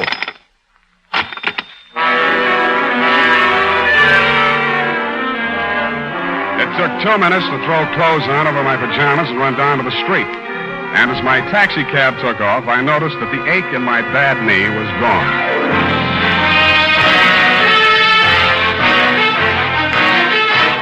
The makers of Wild Root Cream Oil are presenting the weekly Sunday adventure of Dashiell Hammett's famous private detective, Sam Spade.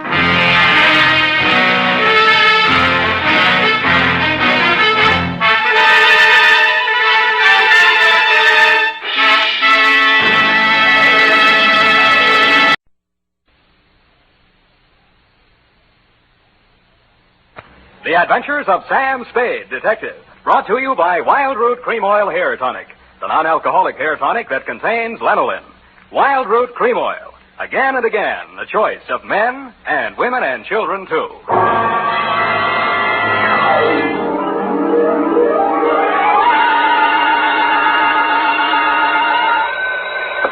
Sam Spade Detective Agency? Hey, sweetheart. Oh, Sam, I'm so glad you called. Why? I don't know. I always am. Was it a good case, Sam? I didn't like it. Where are you? Morgue, San Mateo. Oh, was somebody killed? Yes. And, well, do you know who did it? Yep. That's good. No, that's bad. Bad? Believe it or not, F, I wish I didn't know who killed who. I don't understand. Oh, Sam, you sound so downhearted. Well, I'm sorry. I'll try to loosen up. Stay where you are, sweetheart. I'll be right down to dictate my report on the champion caper.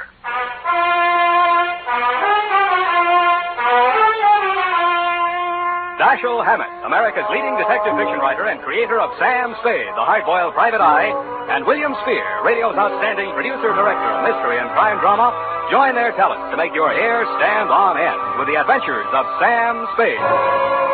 Presented by the makers of Wild Root Cream Oil for the hair. Before bringing you tonight's mystery, I'm going to take 28 seconds to tell you something that isn't a mystery. It's no mystery why so many millions of men, women, and children have well-groomed hair these days when America's favorite hair tonic, Wild Root Cream Oil, costs so little. Just 25 cents will buy you a get-acquainted bottle and show you how neatly and naturally Wild Root Cream Oil grooms your hair, how it relieves annoying dryness and removes loose, ugly dandruff. Get Wild Root Cream Oil Hair Tonic. Again and again, the choice of men and women and children, too. And now, with Howard Duff starring as Spade, Wild Root brings to the air the greatest private detective of them all in the adventures of Sam Spade.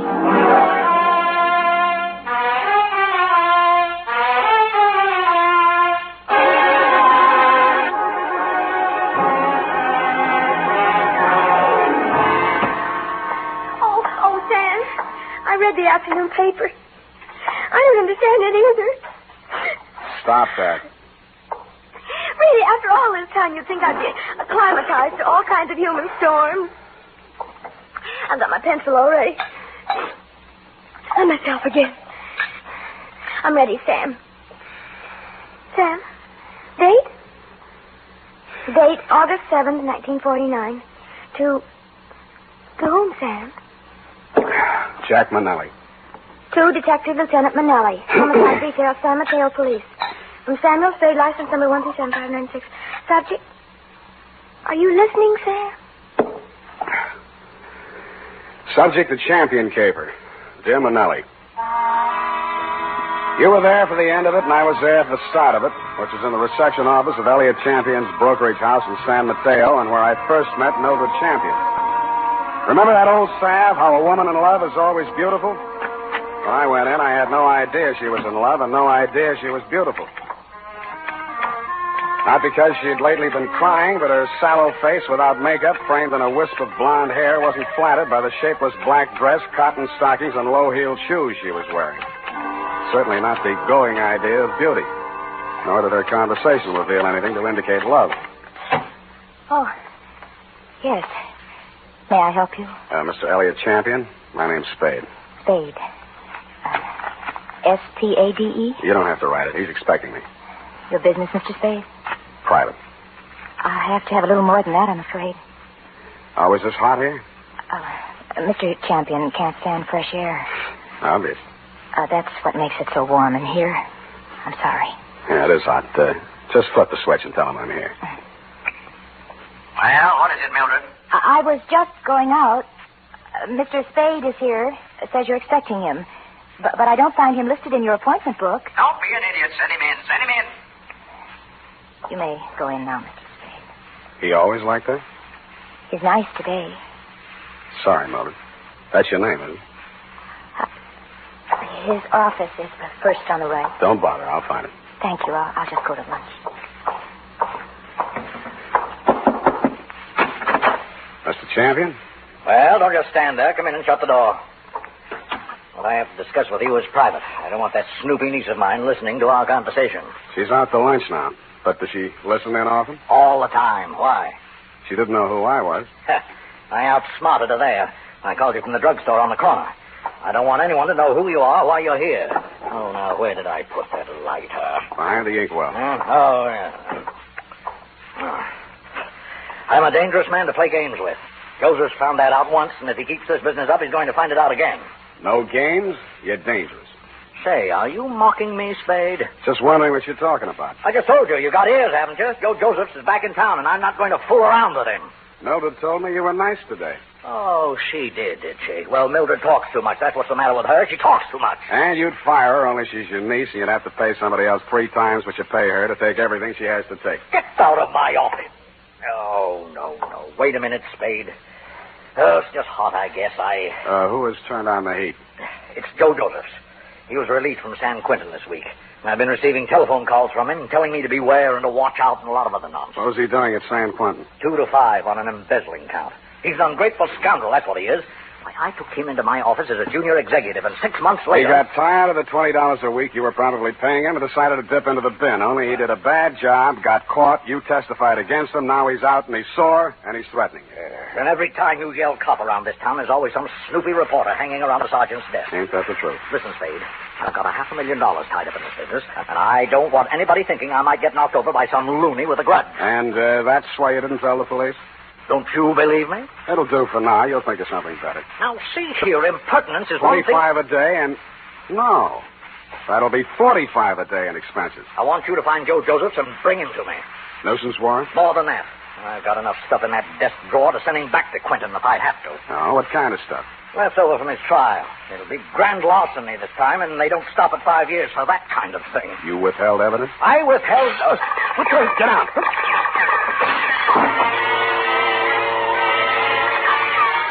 My back was only 8 feet from the window, and it came through from the other building across the court. The silencer either ruined the marksman's aim, or he was just a bad shot, because out of 6 tries, he didn't connect with a thing but the desk lamp and a wastebasket.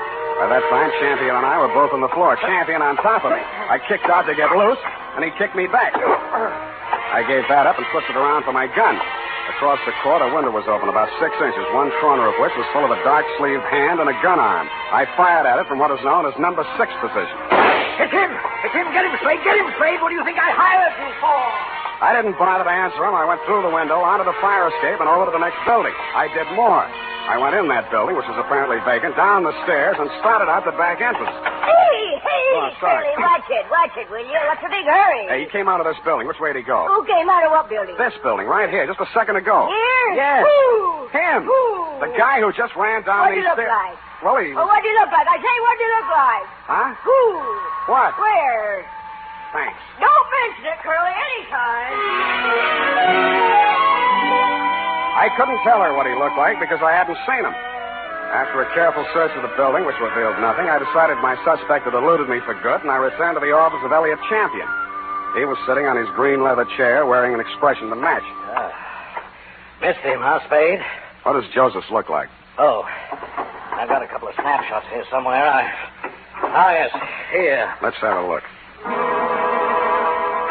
I was later to regret having those snapshots of my person. They showed a tall, thin-faced, haunted-looking guy, an old-looking 28, good face, shock of black hair, and dark eyes. I've seen plenty of crowns, embezzler type, and he wouldn't have been cast in a part in my movie. There was nothing about him to indicate that he'd embezzled $2,000 or used a silencer on a gun. I dug 238 slugs out of Champion's wall and went down to the street. Spade! Oh, Spade! He was a heavy-set man in a dirty white Panama hat and seersucker suit that didn't fit him around the middle. Just a minute, Spade, just a minute. He crawled out of a black sedan, jammed a cigar in his mouth, and began sweating. He needed a shave. He'd always need a shave. Hot afternoon, ain't it? Yes, sir, sure is hot. Sure is a hot afternoon. Here, my card. Lemuel Drigger, Confidential Investigations. Guess I should ought to have some new ones printed up, huh? I guess you should ought to, Lem, and change the name while you're at it. Huh? Didn't the commissioner bounce you 9 years ago for rolling a pack before you did the booking? Oh, let bygones be bygones, Spade. I'm in business for myself now. How's business, Lem? Punt. Try another racket, Lem. Spade, you been in to see old man Champion, maybe? Maybe. I was just going to go in to see him myself when I spot you pull up. I recognize you from the pictures in the paper last week. I figure maybe you and me ought to talk. What did you figure you and me maybe ought to talk about, Lem? Oh, you make it tough for a guy, Spade. We're in the same business, you know. What'd you go see him about? So long, Lem. Wait a minute. I'm an old gumboot, huh? A fat old gumboot who couldn't get a trick as a housekeeper or tailing a punk. Is that it? Okay, Spade, okay. You're full of vinegar now, but just you keep my card. You'll want to see Lem Drigger before it's all tied up. You'll want to see me. Screw, Lem. But he was right.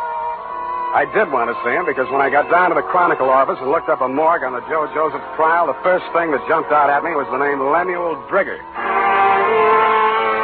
Lemuel Drigger, private detective who had been employed when Mr. Champion had become suspicious of Joseph's account irregularities, and who, together with Mr. Champion, caught Joseph's red-handed. and who willingly offered his testimony the same at the trial which convicted Joe Joseph to San Quentin for 5 years. The file also gave the name of Joseph's lawyer, a man named Anthony Speezer. The phone book showed an apartment address on Geary. That's you, Aggie? Hold on a minute. I was just trying to get dinner over before you showed up, but I guess I'm late tonight. Who are you? Mr. Speezer? That's right. My name's Spade. I'm a private investigator. I'm trying to locate a former client of yours, a man named Joseph. Come in. I was expecting Aggie, but come in. Thanks. I always fix my own dinner, poached egg and half and half. Ulcers. Name Spade? Yeah. Want an egg? No thanks. I'm on duty. Mind if I finish? It's up to you. Who's your client, Spade? Elliot Champion. Joe Josephs is back in town, and he's been making telephone threats and throwing 38s around. 38, huh? Mm-hmm. You know where he is? Joe was a nice kid, but a calendar job. Born with one war going on, a depression on deck, and another war in the hole. Makes a difference. The calendar got him. Everything was against him at the trial, too. I couldn't do anything. He thought I let him down and told me so. He got real sore when they read the book at him. Certain Champion and that private Dick, Lem Trigger. Trigger and everybody else said he was railroaded. You were his attorney? I know, but he didn't have a chance in a million of beating that rap. He thought I ratted when I took the guilty plea in court's mercy, all for a lousy $2,000. Well, he's done his time and he's out now. He hasn't gotten in touch with you? Nope. No threats? Nope. Have a write to you from prison? Nope. Any idea where he'd be in town? Nope. Is it possible he has a mother? Nope. Then I guess I leave you to Aggie. We play records. Aggie used to be a violinist. Well, it's up to her. Spade. Spade. Yeah? If you find Joe, tell him where I live. I'd like to see him. Why?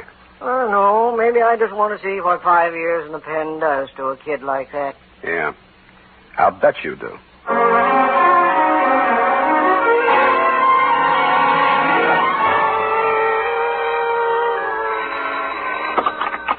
Yeah? Is this you, Mr. Spade? Who's this? This is Mildred Champion.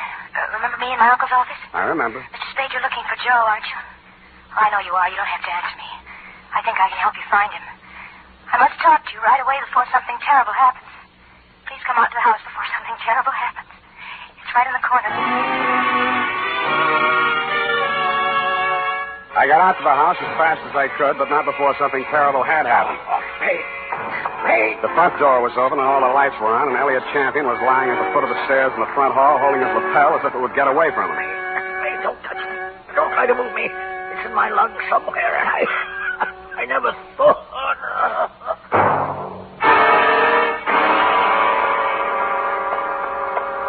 It didn't look like there'd be much use, but I beat it up the stairs to the hall phone to call emergency ambulance. Hello? What the? This is Joe. So you hired a private eye to look me up, huh? Well, he'll never find me, but I'll find you. Yeah, Mr. Champion, I'll be seeing you real soon.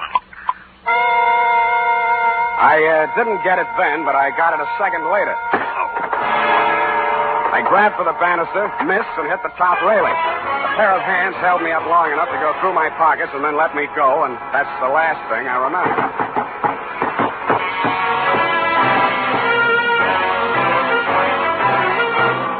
The makers of Wild Root Cream Oil are presenting the weekly Sunday adventure of Dashiell Hammett's famous private detective, Sam Spade.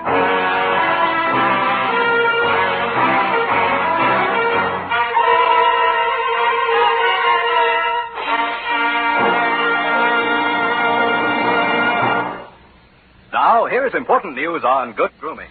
If you want a well-groomed look that helps you get ahead, socially and on the job, listen. Recently, thousands of people from coast to coast who bought Wild Root Cream Oil for the first time were asked, how does Wild Root Cream Oil compare with the hair tonic you previously used? The results were amazing. Better than 4 out of 5 who replied said they preferred Wild Root Cream Oil. Remember, non-alcoholic Wild Root Cream Oil contains lanolin. It grooms the hair naturally, relieves dryness, and removes loose, ugly dandruff. So if you want your hair to be more attractive than ever before, get the generous new 25-cent size of Wild Root Cream Oil, America's leading hair tonic, on sale at all drug and toilet goods counters. It's also available in larger economy bottles and the handy new tube.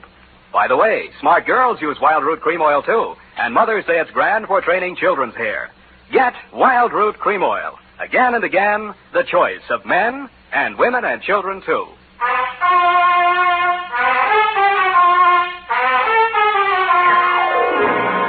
And now, back to the Champion Caper. Tonight's adventure with Sam Spade.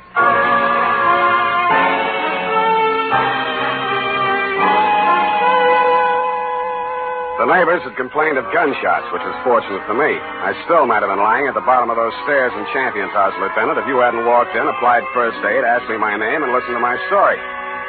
You considered the threatening phone call after my client's death as a cover-up and promptly sent out a general alarm on Joe Joseph. I took an aspirin and a taxicab for home. Halfway uptown, I discovered the pictures of Joe Josephs were missing from my wallet. And that is why I was absent at the medical examiner's inquest this morning. Instead of going home, I went out to San Mateo, jimmied the lock of Champion's office, and violated City Ordinance number 352B. My dead client's desk revealed one important item. An income tax voucher dated August 17, 1944, noting him delinquent. Then I found another important item, same for 1943. His secretary's desk was even more interesting. What I found there led me to, 1, call her home. Result, no answer. And 2, to revisit Attorney Speezer. I found him poaching another egg. All right, I'm here. It's late, Aggie. What's the idea? Unless it's Beethoven, I don't... Oh, Spade. Aggie ever show? Yeah, left early. Has to work tomorrow. Oh, it's too bad. What's with you? Still looking for Joe? Yep. Any leads? Wish I could help you, Spade. Elliot Champion was shot and killed in his home tonight. No. That all you have to say? Joe do it? Maybe. Well, You don't seem scared for a mouthpiece Joe didn't like. if you mean should I be next, no. I'm not scared, Spade. The kid should realize that this time I liked him and did all I could. You've been here all evening? Aggie? Could you prove it? Yep. You may have to. Did you know Mildred Champion was married to Joe Josephs? Yeah. How'd you know? It's a secret. I found this marriage license in a desk drawer. Nosy, huh? I found something else. Champion didn't pay his income taxes all the time. A lot of people are like that, Spade. Me, Lynn Drigger testified against Joe at the trial, so did Champion. Mildred worked in the office, but she didn't testify. Wife can't testify against husband. Real good story, Spade. But what about Joe? Champion had something on Lem Drigger, and Drigger had something on Champion. Joe's in between. You tell me, huh? Huh? All right, I'll tell you. It's all about a green kid hired into a brokerage firm to be framed on a phony embezzling charge to cover up a tax delinquency. You want to finish it? I can't. I don't know it. You've got ideas, though. Yeah, Spade, you're right. I've got ideas. And all of them make me sick inside. That kid stood there and told me he was innocent. He said it 1,000,000 times if he said it once. And he told me he thought Champion was short with the income tax people. And if Champion was short, he could phony up a book and get a worn-out private detective like Drigger to testify that there'd been a fraud, and Joe takes the rap. If that's what happened, they did it pretty good. Did you mention anything like this at the trial? Surmise is not admissible. There was no way to investigate it and no way to prove it. Joe was a nice kid, Spade, and he told a good story. I've been fooled a lot of times. What do you think? I haven't met him yet. All right, he's done his 5 years. He came out, and now they want him for killing the man who sent him up. His whole life's gone. And for what? Spade, I hope you don't find him. I hope nobody ever finds him. But we did find Joe Josephs, Lieutenant. He was right under our noses all the time. When I called you, you told me to come on down to the morgue at the county hospital. We both stood and looked at Joe Josephs. It's a funny thing, Sam. We had an alarm out for an hour on this guy. We've been looking all over for him, and he turns up right here. Only he's dead. He's been dead since last night about 7. 7? Same time Champion was killed. TB. Just got the whole story. Had it awful bad in prison on the sick ward his last 2 years. Wanted out awful bad. When his time was up last week, he made him release him. But he wound up here, died in the hospital. He looks awful young to be a con and all. I don't know, Sam. He's just a kid, isn't he? Up until then, you had some kind of case against Joe Josephs. But when the medical examiner reported that my client had been shot with a .32, the rest of it began to fall into place. Lem Drigger's office was a dirty room over a shoe repair shop on Mission Street. The glass on the door hadn't been washed in 5 years, and neither had anything else. You could hardly tell where the office left off and Lem began. Oh, hello, Spade. I've been waiting for you. I thought you'd get over for some talk. What made you think that, Lem? Well, you're here, ain't you? All right, let's make talk.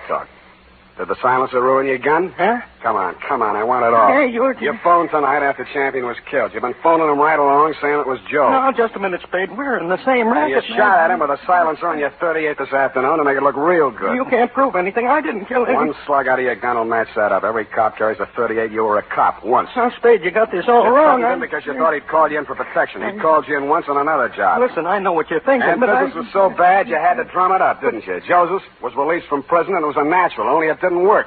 Champion called me instead, and you tried to shake me down. Well, I only thought we could kind of work together. You know, make it a good thing. I told you once you should try another racket. But you didn't take my advice. Now you're going to have to. What do you mean? Because your license will be revoked pretty quick. You got into a lot of trouble about 2 minutes from now. I did? I was right here. What are you trying to... I swore out a complaint on you for assault and battery. Hey, wait a minute. I ain't done nothing to you, Champion. Instead, and Yes, I tell you you did, Lem. You tried to strike me, and I had to defend myself.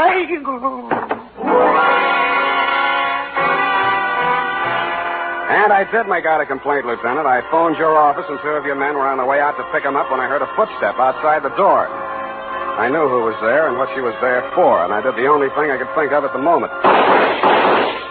And it was lucky I did it. Her own 32 was in her hand when she came in the door. She looked at me, and Lem's smoking gun in my hand, looked at him stretched out on the floor, then she looked back at me, and the gun fell from her hand, and she began to cry. Hello, Mildred. I wanted to do it. I came here to do it. I know. Why? Why did you? To stop you. Why? My bullets went into the ceiling. He's just knocked out. No, he ought to be dead. Dead. No. Not anymore, Mildred. You tricked me. You knew I was coming here. And you know he should die. You know it. That won't bring Joe back. How many real tramps have you met in your life, Mr. Spade? Lots. And some who just thought they were. Well, you met the genuine product yesterday. My uncle, for example. He stole money from himself and made it look like Joe did it. I know about that. And this one? Why didn't you let me kill him, too? Why? Easy. When I went over to see him in the hospital the first time, I knew he was dying. He had that look in his eyes. Helpless. And he knew what they'd done to him, and he couldn't do anything about it. But you figured that you could. So you killed your uncle when you found out Joe died, and you came here to kill Lem. They killed him. They killed Joe, and they sent him to prison. 5 years I waited for him to get out of that awful place. I waited to hold him in my arms and tell him it was all over. 5 years I waited to help him forget his hate, my hate. 5 years I loved him so much every day. Oh, easy. And then he came back to me the way he did. Those pictures were all I had left of him after 5 years of waiting, loving him. Now he's dead. What can you or I or anybody do about what they've done to him? Look at me, Mr. Spade. Go ahead, look at me. I'm not what you'd call beautiful. I'm not even very pretty. Nobody would ever look at me twice.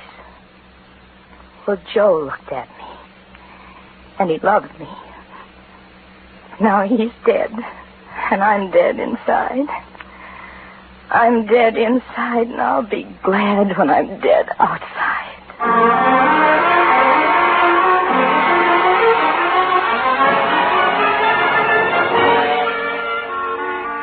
Period and a report.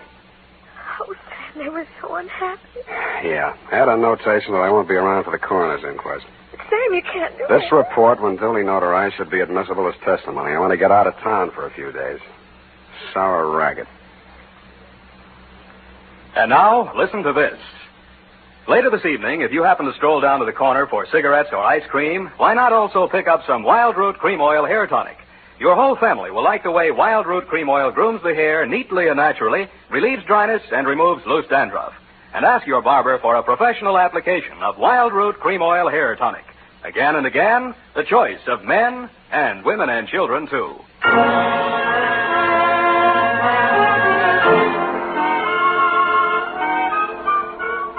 Well, here it is, Sam. Didn't make any mistakes. Of course you didn't. Are you really serious about getting out of town for a few days? I am. The world's too much with you, huh, Sam? Effie. I know it's paltry, Sam, but it seems kind of appropriate right now. I don't care if she did kill those two men. I feel sorry for her. What's that got to do with poetry? Well, it's kind of poetic justice. Oh. Why did she dress the way she did in that black dress and low heels? A form of penance, I guess. A mourning, absence of her missing lover. Lover? Yeah, no. Look, you'll have to type it all over if you keep that up. But, Sam, it's all so beautiful and tragic. Yeah. And you watched it all happen with such understanding. I'm so proud of you. Oh, Sam. Come on now, come on. Dry up and go home. Good night, Sam. Good night, sweetheart.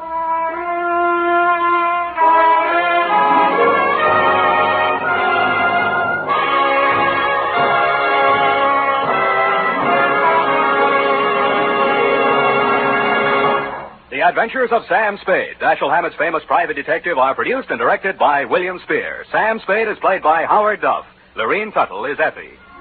Tonight's adventure with Sam Spade was written for radio by E. Jack Newman. Music was directed by Lud Gluskin, with score composed by Renee and Pierre Garrigang. Join us again next Sunday when author Dashiell Hammett and producer William Spear join forces for another adventure with Sam Spade. Brought to you by Wild Root Cream Oil. Again and again, the choice of men and women and children, too. This is Dick Joy reminding you to get Wild Root Cream Oil, Charlie. It keeps your hair in trim. You see, it's non-alcoholic, Charlie. It's made with soothing lanolin. You better get Wild Root Cream Oil, Charlie. Start using it today. You'll find that you will have a tough time, Charlie, keeping all the gals away. Hiya, Charlie. Get Wild Root right away. This is CBS, the Columbia Broadcasting System.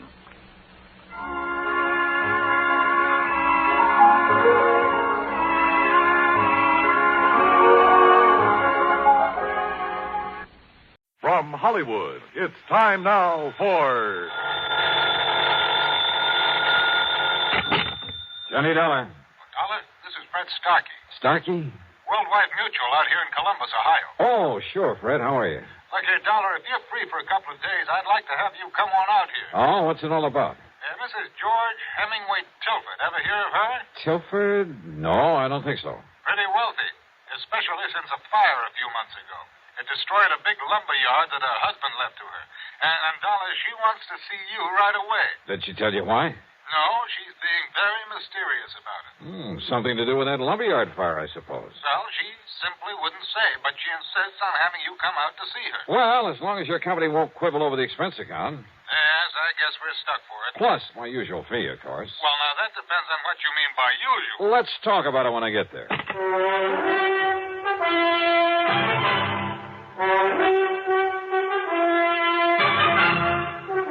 CBS Radio brings you Bob Bailey in the exciting adventures of the man with the action-packed expense account.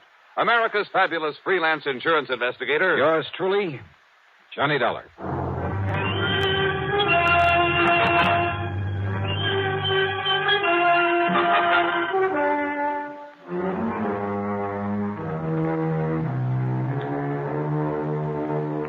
Expense account submitted by Special Investigator Johnny Dollar to the Worldwide Mutual Insurance Company, Columbus, Ohio office.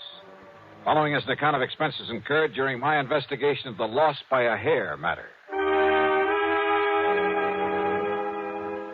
Expense account item 1, 4175, plane fare from Hartford to New York to Columbus, Ohio.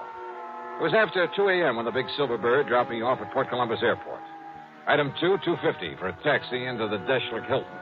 There was no time to rouse Fred Starkey out of bed, so item 3, 1420 for a nightcap, a comfortable room there in the hotel, and a kind of brunch late the next morning. So late, as a matter of fact, that I had to wait for Starkey to come back from his lunch before I could see him at the office of Worldwide Mutual. See him and ask him questions. Sorry, Dollar, but you just won't say. Yeah, well, now look, Fred, I like to know something about a case I've come this far to handle. I'm not even sure there's a case here. Well, you told me that she owned a big lumber yard that had burned down some months ago. Exactly 9 weeks ago. All right, how much insurance? Dollar, it was a total loss. It cost the company $330,000. Wow, wait. Fortunately, it was underinsured. Underinsured? Well, these days, the ground alone out there is worth that much. Out where? It's near Minerva Park. Arson by any chance? No. No sign of it whatsoever. She, possibly need the money? Hardly. Her husband left her over $250,000 in securities when he died a couple of years ago. No. Nothing suspicious at all, huh? Except that suspicious mind of yours. Now, listen, Johnny, I didn't say her wanting to see you has anything to do with that fire. That was your idea. Maybe she just wants a look at you. A great admirer of yours, I understand. Oh, sure. Well, do you always expect to find arson, fraud, or murder, some sort of crime whenever somebody calls on you? No, not always. Well, that's the way it usually turns out. But don't you see, if this had something to do with her insurance, she would have said as much. But if it hasn't, why did she ask for me? Well, I told you. You told me what? Oh, I don't know. I don't know why she wants to see you, but I'm willing to bet that it has nothing to do with that fire. $500? $500. Huh. Fred, how do I get there? Item 4, a $50 deposit on a rental car, and I drove north on Cleveland Avenue, that's Route 3, to the pleasant little town of Minerva Park.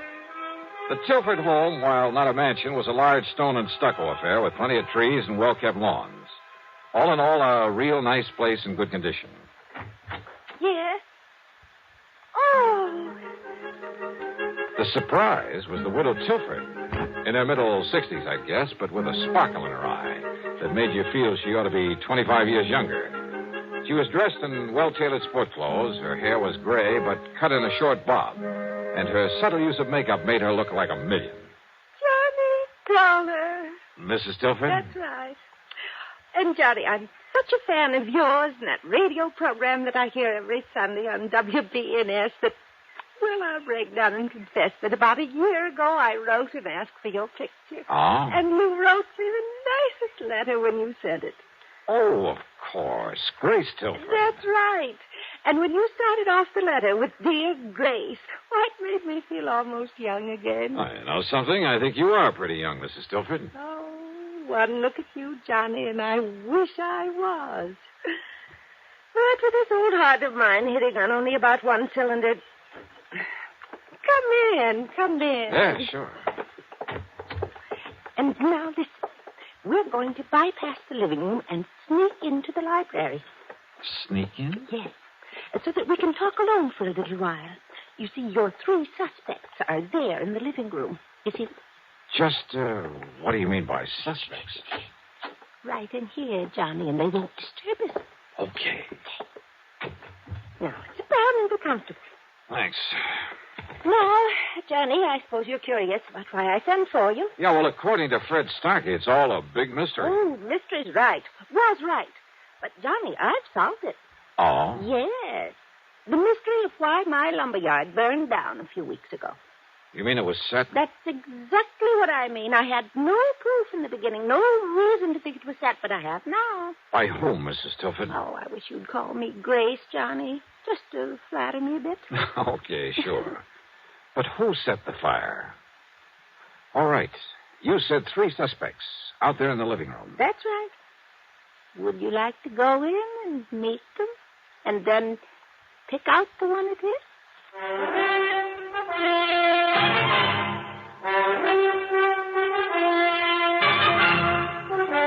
You say that one of those 3 people sitting out there in the living room set that lumberyard fire. Yes, Johnny, and I collected $330,000 on it after all. The police and firemen had found nothing to indicate arson.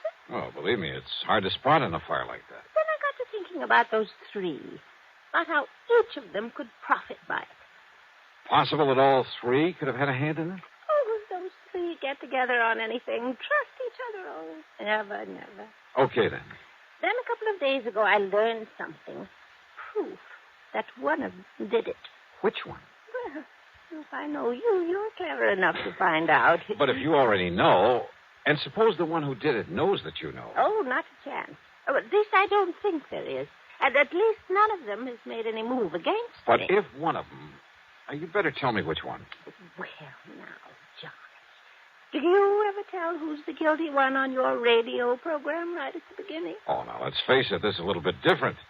If you're holding out just for the sake of a big dramatic climax. Oh, well, yes and Oh, come on. Now listen, Miss Telford. Grace. All right, Grace. But now, please, listen to me. You listen, Johnny. I said I have proof, but I have to be absolutely sure.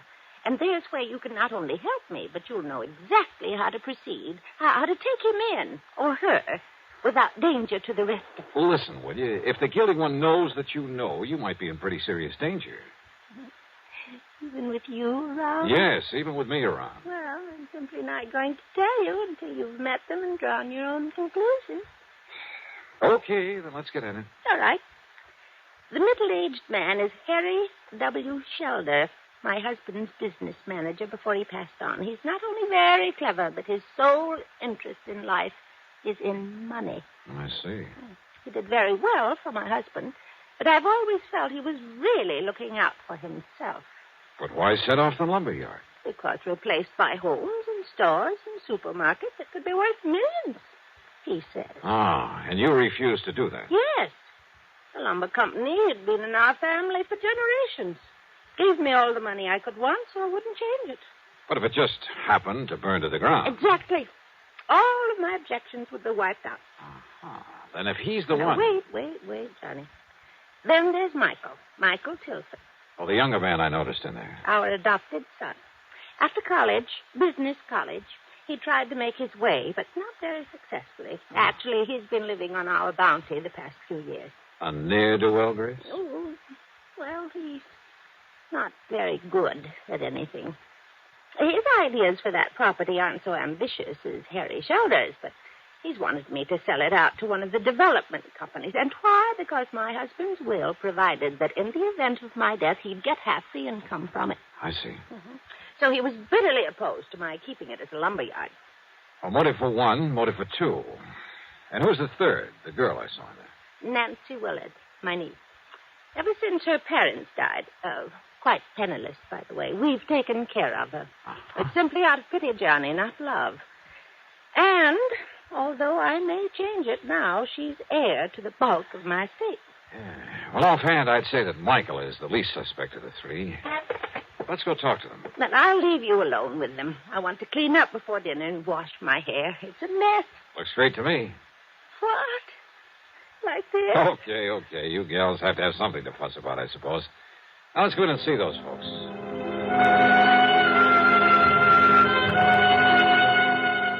Under the circumstances, there was nothing I could do but play along with her little game, her dramatic little mystery matter. But not for too long. On the excuse she had to go up and wash her hair, she left me with them there in the living room. And what a trio. As I've told you half a dozen times now, Dollar, Mrs. Tilford hasn't long to live. According to her doctor, not more than 5 or 6 years at the most. Don't you see what I mean? Maybe, Mr. Shelder. Go on. As long as she's alive and lets me handle things, she can make millions with that property. And you? Well, of course, I get a percentage of the capital gains I achieve for her. And I say those fancy plans of yours are too much of a gamble, Harry. Just wait, I Michael. say play it safe. Let somebody else take the risk. That's all. Then all we have to do is... all Mother has to do is sit by and share in the profit. A small share instead of all the profit. With you running things, I'd want a pretty good accounting, Harry. You think you could handle a project like I have in mind? One like I have in mind. Nothing to it. I wouldn't trust your judgment or you, as a matter of fact. Oh, now stop it, kids. What kind of people will Johnny Dollar think we are? Sorry, Johnny.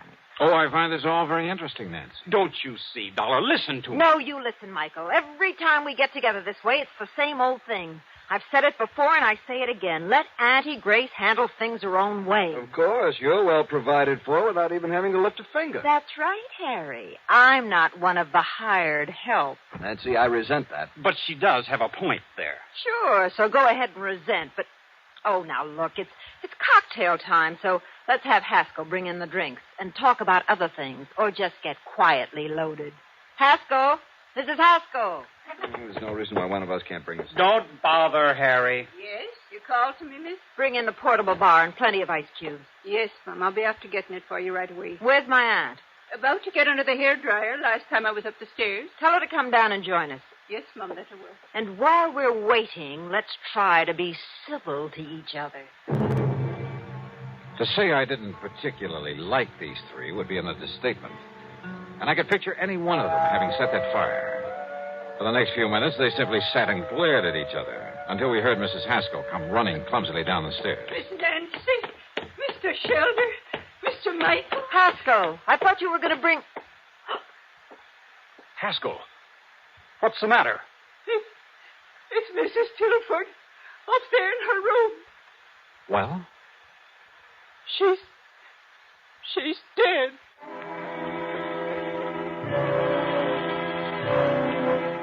Mrs. Tilford, there in her bedroom, had died alone. Apparently, she'd been sitting under a hairdryer, then simply fallen to the floor, the big professional-looking machine falling beside her. Fortunately, the heating coils had apparently broken before they could set fire to anything. A big hunk of suspicion started building up at the back of my head. But then Dr. Taylor came and pronounced it death from a heart attack. And yet I must confess I certainly didn't... Well, she took such good care of herself. I was certain she'd live on for several years. Well, I'll go downstairs and make up my report and arrange to have the body taken care of. Well, we won't have to argue about the handling of her affairs anymore. Unless, of course, the court lets me act as executor of her estate. In which case, I warn you... Harry, how can you be so callous about it? Oh, the poor dear darling. Oh, shut up, Haskell. But Michael's right, Harry. Oh, sure. I suppose you two are heartbroken about her dying like this. Alone. She died all alone up here. Quit. While we were downstairs trying to pick her apart like a bunch of vultures, in spite of the way she treated all of us. What do you mean by that, Mike? We got so much better than we deserved. That's what I mean. All three of us. Harry, never bothering to see her, to come here and be nice to her. Just parked in his office in town, juggling figures to get as much out of her as he could. Michael, I resent... I don't care if you do. Heaven only knows how much you've cheated her since Father died. Only your foster father, remember? And Nancy, sitting around here, sponging off her, sweet-talking her, waiting for her to die. Look who's talking. With all the things she's done for you, Michael, you haven't even had the decency to come and visit her now and then. Yes, I know. When was the last time you were here? A month ago, 6 weeks ago, the last time that Harry was here. Is that true, Mike? Yes, Mr. Dollar, I'm afraid But it you is. didn't hesitate to accept the money she kept sending you. At least I tried to make my own way. Oh, sure. Big, ambitious little Michael. Well, what baby. have you done for us? At least I've stayed here these past few weeks and gone through the motions of being nice to her. Kept her company, helped her with her clothes, fixed her hair for her, and, well... Is that true, Mrs. Haskell? Yes, sir. Fixed her hair for her. Big deal. Miss Nancy even bought her that big hair-drying machine. Oh. And the poor dear loved it so she was washing her hair 3 and 4 times a week. Now, what's that got to do with what Wait a we're minute. discussing? That's right. If it hadn't been for this crazy Wait, machine, she would have been downstairs where we might have... Wait. Well, don't take it out on the hairdryer, I Michael. said wait a minute. My brain was fairly spinning. A news item in the New York papers less than a month ago. A freak accident, 1 in a million at a beauty parlor. A professional hairdryer machine, exactly like the one lying here on the floor. There'd been pictures of it, sketches, to show exactly what had happened. A tiny wire had come loose, had shocked the customer so badly that she'd lost consciousness. There'd been a big noise over it. And now here was Mrs. Tilford, a little frail old lady with a heart condition. Yeah. What is it, Mr. Dollar? Yes, Johnny. What's that funny look supposed to mean? Plenty. Mrs. Haskell, did you ever help Mrs. Tilford with this machine? Oh, jeez, I'd never even touched that contraption of the devil, sir. Dollar, this old biddy wouldn't even let Mrs. Tilford install an electric stove. But I failed to... Listen, when was this thing purchased? Well, about 3 weeks ago. I still have the bill for it in my office. Another of Nancy's little tricks gave it to Mrs. Tilford as a gift, but charged it to her account. But I failed to see... 3 weeks ago.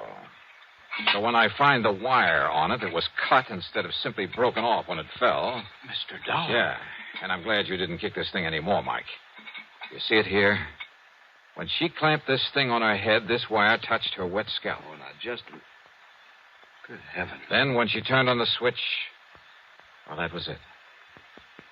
Harry, you haven't been here for weeks. Well, I know, but I... Nor have you, Michael. And Mrs. Haskell was afraid to touch the thing. Well... Nancy. Yeah, Nancy. You were here, Nancy. And a few weeks ago, when you read in the papers how one of these machines might... No! Heaven Dollar! Oh, put it down, Nancy. No. I'll kill you. I'll kill all of you. Sure, I did it, but nobody will ever know because none of you will be alive. That's where you're wrong, Nancy! Michael. All right, Nancy. No! Let go of me! Sorry.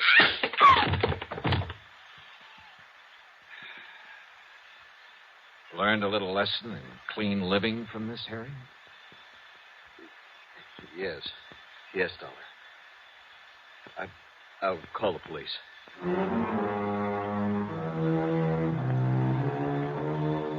So Nancy's wild shot busted one of his ribs, but Mike will recover.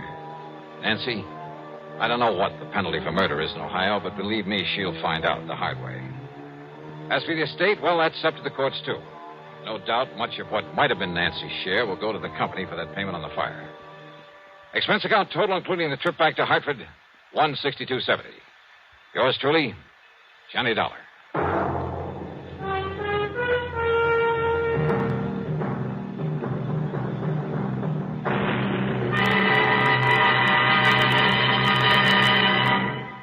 Our star to tell you about next week's story. Next week, a night in Paris that brings me fun, romance, and a quick brush with that old character known as Death. Join us, won't you? Yours truly, Johnny Dollar.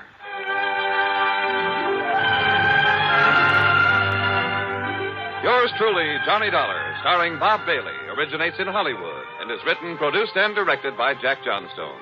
Heard in our cast were Virginia Gregg, Ellen Cleve, Shirley Mitchell, Ben Wright, Sam Edwards, Harry Bartell, and Lawrence Dobkin. Be sure to join us next week, same time and station, for another exciting story of Yours truly, Johnny Dollar. This is Jim Matthews speaking.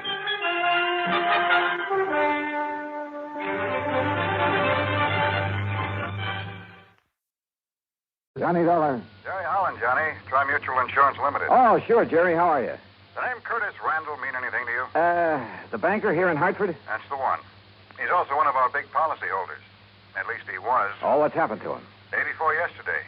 He and a friend of his, a fellow named Byron Peters. They went deer hunting over near Kingman, New York. And? They hired some old character in the neighborhood to act as guide. Randall and Peters didn't know it, but the old goat was an alcoholic. So what happened? At the end of the day's hunt, they raised Cain with Curly because he hadn't found them a deer. Curly, the name of the guide, huh? Yeah. They had a big argument. Over 500,000. 100. Wow. Who's Randall's beneficiary? His hunting companion, Peters. Peters? No wonder you want me to investigate. Johnny. Only this one looks too easy. Wait, Johnny. I'll be right over.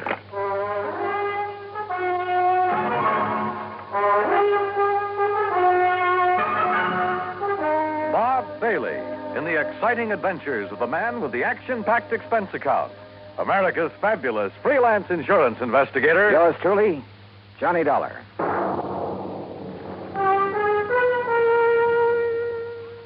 And now, Act One of Yours truly, Johnny Dollar.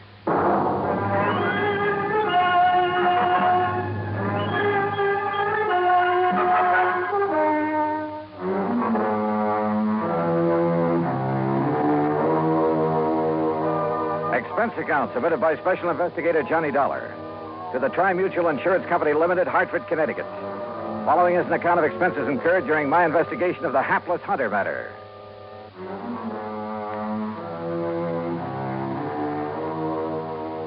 Expense account item 1, 95 cents for a taxi across town to Tri-Mutual in the office of Jerry Holland. As I opened the door, he met me halfway. Hey, what was the idea of hanging up on me, Johnny? Then when I tried to call you back, you'd left. Well, sure. I figured if this thing only happened a day or so ago, the faster I could get working on it, the better. Well, I'll go along with you on that, but Where's now... this man Peters? In the hospital. Because if anybody should be suspect, he should. After all, as a beneficiary... What did you say? I tried to tell you on the phone, only you hung up. Byron Peters is in the hospital. Where? Over in Kingman, New York. Why? Because he was shot up, too, by that drunken guide when he tried to prevent him from killing Randall. Oh.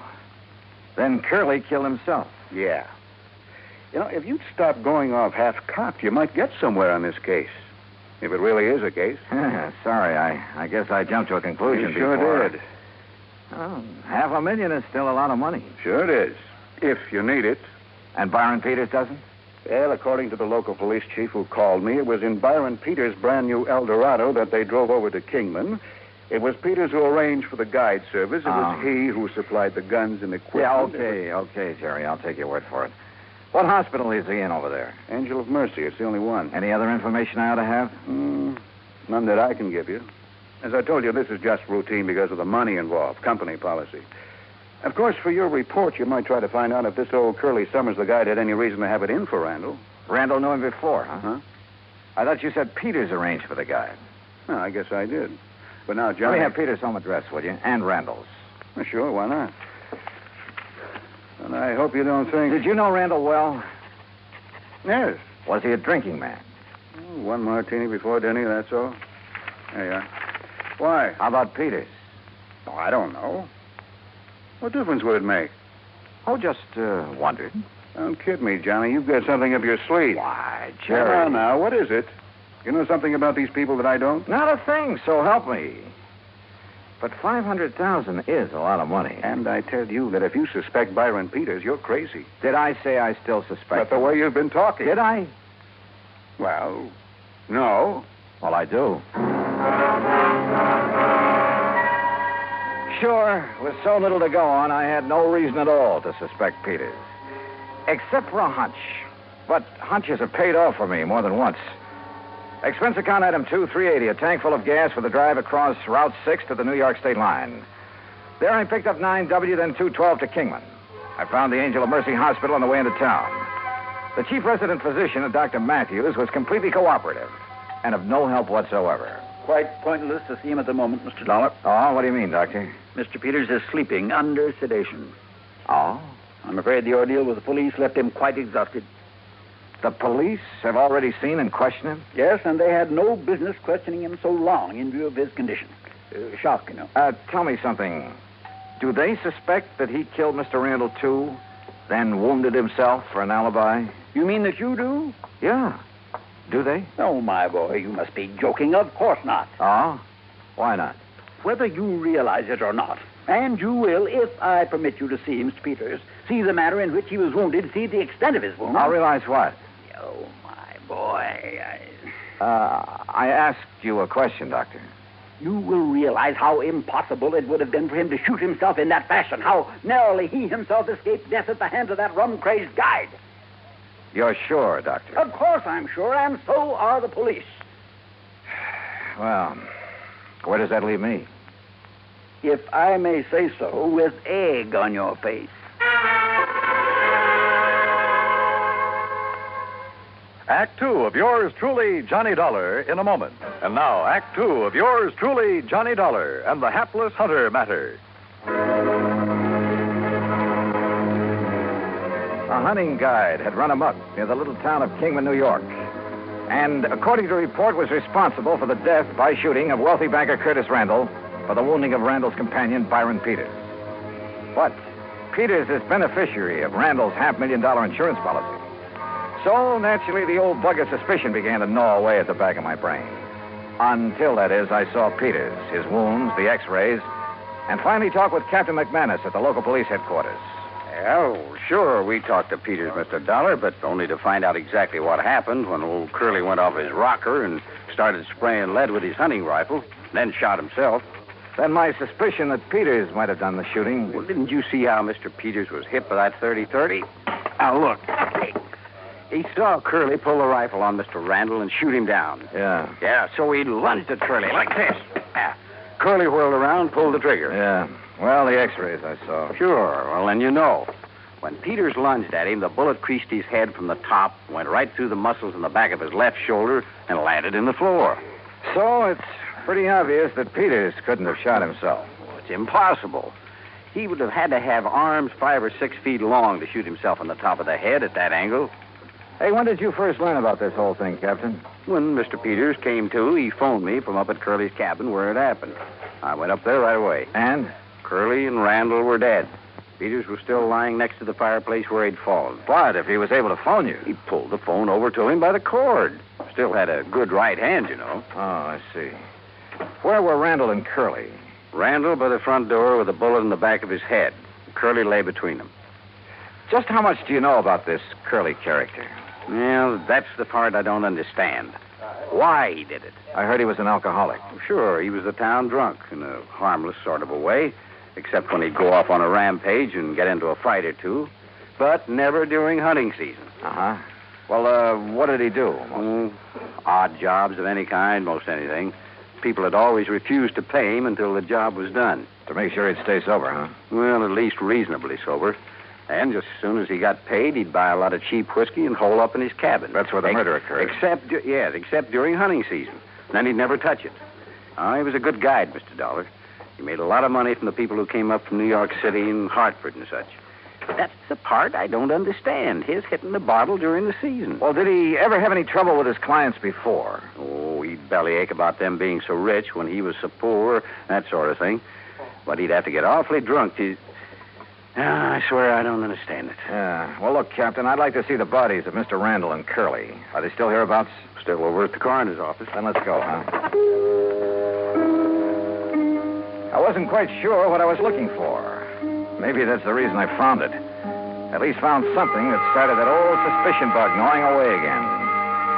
Peters, back at the hospital, had had a bad powder burn on his forehead, next to where the bullet had creased him. Okay. He had said that Curly the guide pulled the trigger when he lunged at him. Randall, there at the coroner's office, had no powder burns. Okay. It was apparent that he had been shot from across the room. But Curly, who was supposed to have shot himself upward through the jaw, also showed no sign of powder burn. Sure, the bullet hole indicated he could have shot himself by holding the gun at arm's length. A .30-30 is fairly short. But no powder burn. I said nothing of this to Chief McManus. Well, it pretty much bears out what Peters told me and I told you, doesn't it? Curly shot Randall, then Peters, then himself. Captain, suppose, just for the sake of argument, that Randall did the shooting.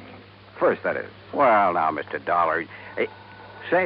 Wait, speaking of argument, Peters said that Randall and Curly had a pretty big one. Because Curly didn't find him any there. That's when he started to get drunk and abusive. But as for Mr. Randall... On the other hand, suppose that Peters started the whole thing. Oh, now, look, that doesn't make any sense. Then try to kill himself?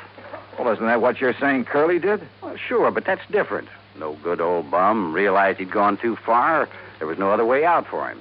But a man like Peters, with money, everything he wants... Where's this cabin of Curly's? Quite a way. 10, 12 miles. How do I get there? Straight down Paris Street to the mobile gas station. You know where that is? Yeah, I saw it on my way in. Okay, you turn left there. You go 6 miles. Then take the first right-hand road right up the side of Deer Mountain until you get there. Okay. Oh, here's the key to it. Oh, good. Thanks, Chief. I'll see you later. You want me to go along with you? No. According to you, this hunch of mine is all wrong. I'm sure of it. Okay, then. I'd better wing it alone. From the outside, Curly's cabin was a shack, nothing more. And there were enough cheap whiskey bottles scattered around the yard to sink a battleship. Inside, however, it was pretty comfortably fixed up. And back under the kitchen sink, I found a case of Prince Francis Scotch, nearly full. Had Curly suddenly changed his taste for the better? Or had somebody decided to bait him with it? By the dark stains on the floor, I could see where both Randall and Curly had fallen. Where Peters had gone down, there was also the rifle slug embedded in the floor. And I noticed the angle at which that slug had ended, as though it had been fired from the ceiling, certainly from higher than any normal man could reach. And Curly was only 5 foot 2 or 3. Then I saw something else, a heavy cord hanging down from one of the rafters above where Peters had lain. It was frayed at the end as though forcibly broken. Now, suppose someone had hung a loaded rifle there by the trigger so the slightest pull would set it off, had stood under it holding the muzzle carefully next to his head, to one side, just close enough to...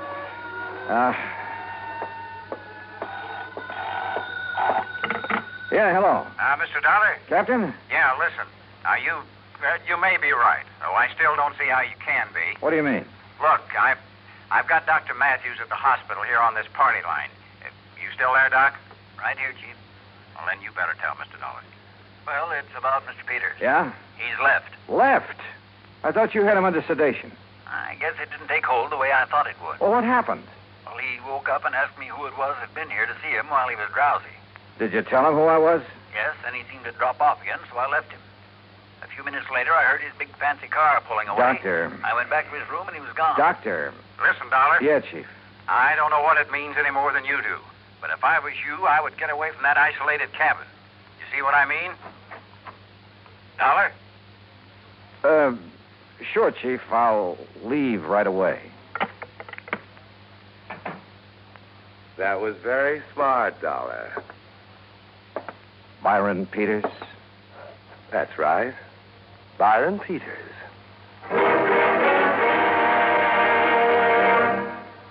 Act 3 of yours truly, Johnny Dollar, in a moment. And now, Act 3 of yours truly, Johnny Dollar, and the Hapless Hunter Matter.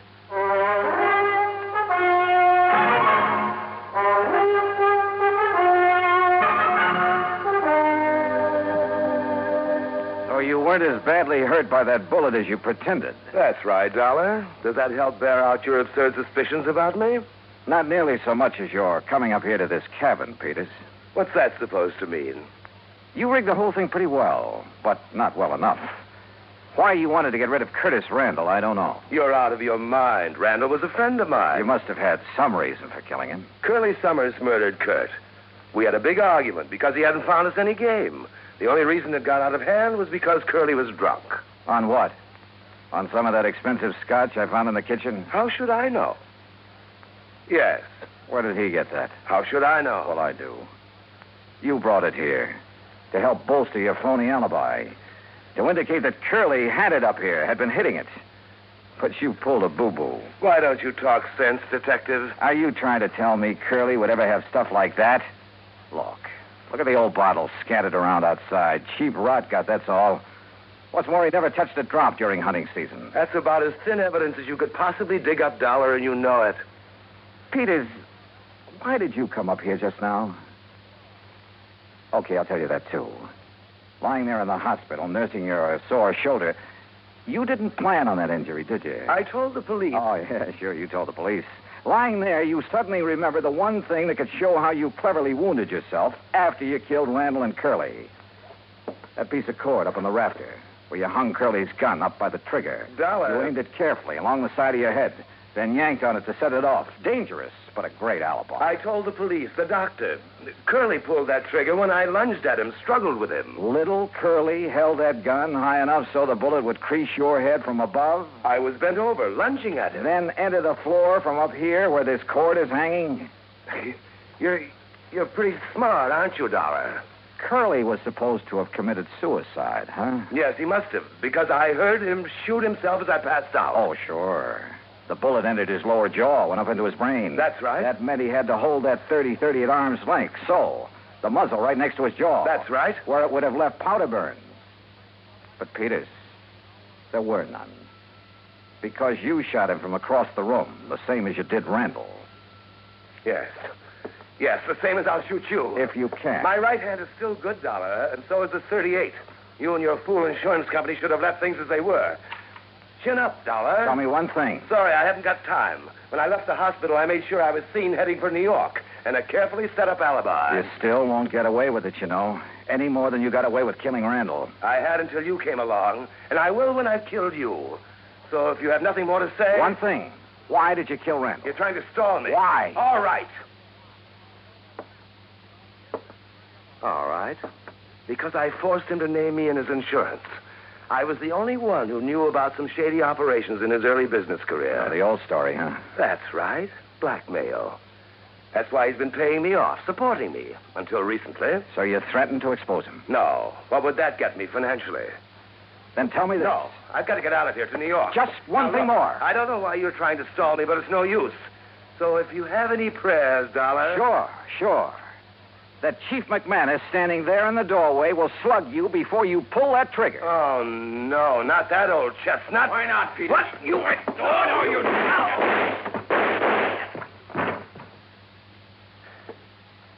Doggone it, Dollar. I thought I told you on the phone to get out of here.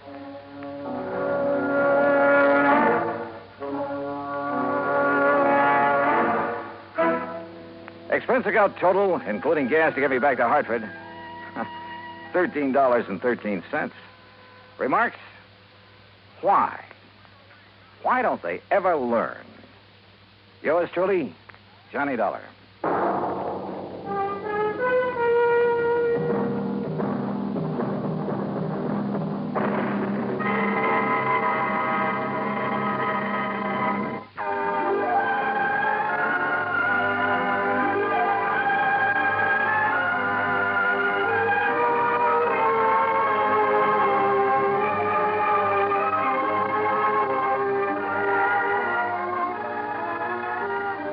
This is the United States Armed Forces Radio and Television Service.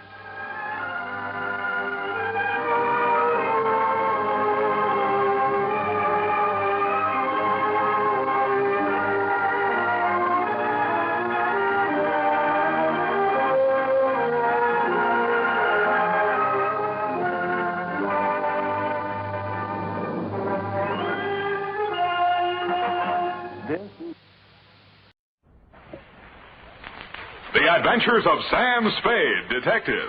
Brought to you by Wild Root Cream Oil Hair Tonic, the non-alcoholic hair tonic that contains lanolin. Wild Root Cream Oil. Again and again, the choice of men who put good grooming first.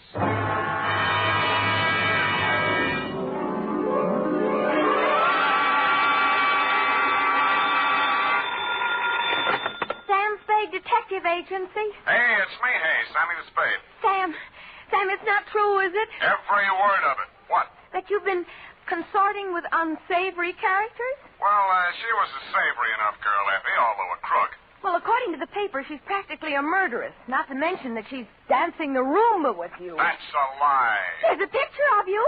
Virginia Vale, gangland glamour girl, caught at the Club Iberia in barefoot Roomba with private eye. It was not a Roomba. It was a bambuco. Dun, dun, dun, dun, dun. Oh, Sam, not over the phone. Boom, I can't stop it. Boom, boom, boom, boom. Stay where you are. Boom, boom, boom, boom. I'll be right down to dictate my report on the Lawless Caper. Boom, boom.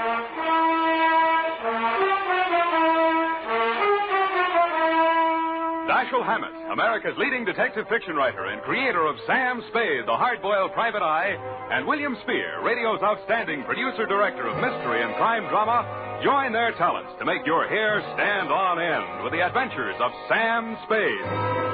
Presented by the makers of Wild Root Cream Oil for the hair. Say, have you gotten acquainted with Wild Root Cream Oil yet? Tell you what, mister, if you haven't, even if you don't use any hair tonic at all, why not ask at your drug or toilet goods counter tonight or tomorrow for the brand new 25-cent Get Acquainted bottle of Wild Root Cream Oil. You'll like the way Wild Root Cream Oil grooms your hair neatly and naturally, relieves dryness, and removes loose dandruff. You never dreamed one hair tonic could do so much. So give it a try. Get the generous new 25-cent bottle of Wild Root Cream Oil. Again and again, the choice of men who put good grooming first. And now, with Howard Duff starring as Spade, Wild Root brings to the air the greatest private detective of them all in the adventures of Sam Spade.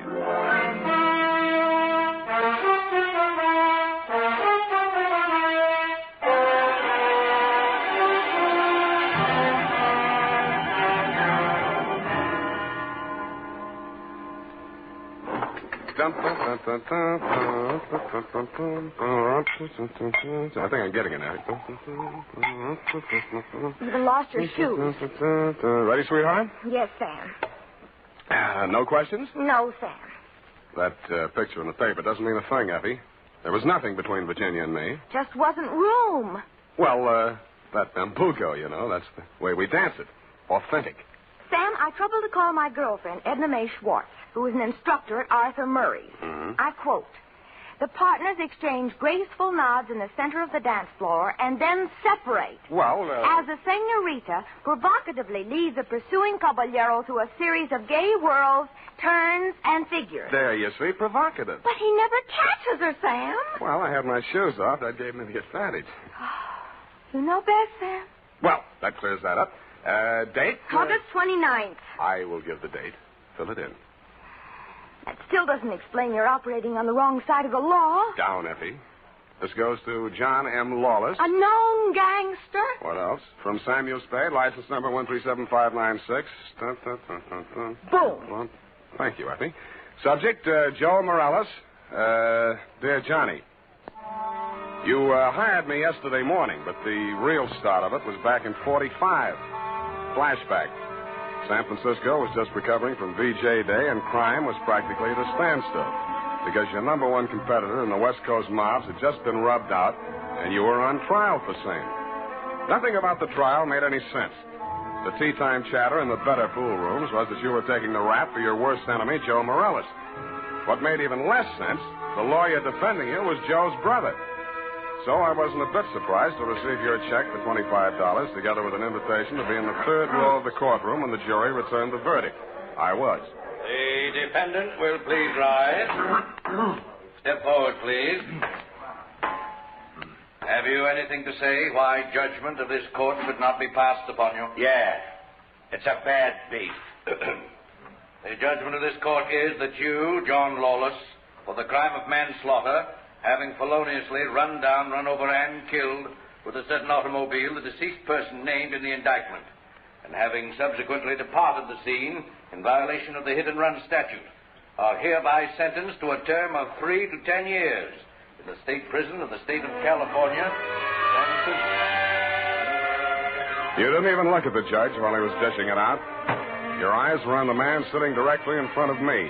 The man you were supposed to be taking the rap for. The man you deliberately planted me behind, Joe Morales. I wondered what that meant. When the judge brought down his gavel, I found out. You came up the aisle with a deputy on one arm and your lawyer on the other. He seemed upset about something. I'm sorry, Johnny. I did the best I could. They've given me the judge I asked for. You passed on the jury, you cheap shyster. Okay, just wait till you get my bill. Shut up. Now, wait a minute, Sheriff. I want to speak to a friend. Hey, Johnny, hurry it. We got a train to catch. Hey, you, Joe. Yeah, Johnny? I got just this to say to you.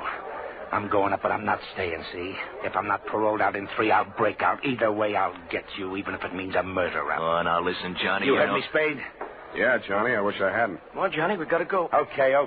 Don't forget what I said, Joe. So long, Sam. Good luck, Johnny. Hey, Sally. Yeah, Joe? You hear what he said? I know.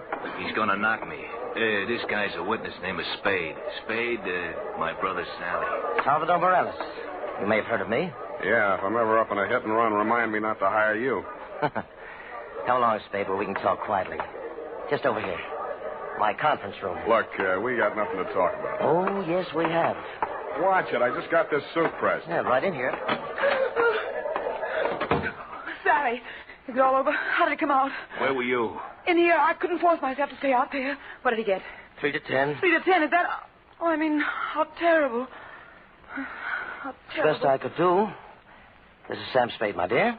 It's Virginia Vale, Johnny Lawless's fiancée. The San Quentin widow. Well, how's tricks, Virginia? Why did they bring you here? Maybe they know. He's a witness. Witness? To a threat Johnny made against my brother's life. My own client. What's funny? Ask your brother. That threat would even get you a writ against him to keep the peace. What do you mean, Sam? Sweetheart, threats don't mean anything in law unless they're backed up by some action. Even if he told you the when, the where, and the how, it wouldn't be worth anything until you're dead. But it would be worth something then? Sure, shows premeditation. Then if he knew he was overheard, you'd be forced to testify if anything happened to Joe. Hey, beautiful. What are you trying to do to me? Oh, I mean, he'd think twice before he tried anything. You'd be safe, Joe. Well, honey, I didn't know you cared. About you, I don't. I just wouldn't want Johnny to do anything foolish.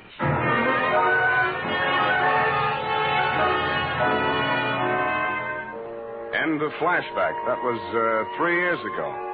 A lot of big news has broken since then, but the only items that interested you in San Quentin were printed on the inside pages of the local press. Item: Virginia Vale, your fiancée, got herself engaged to Joe Morales, your worst enemy.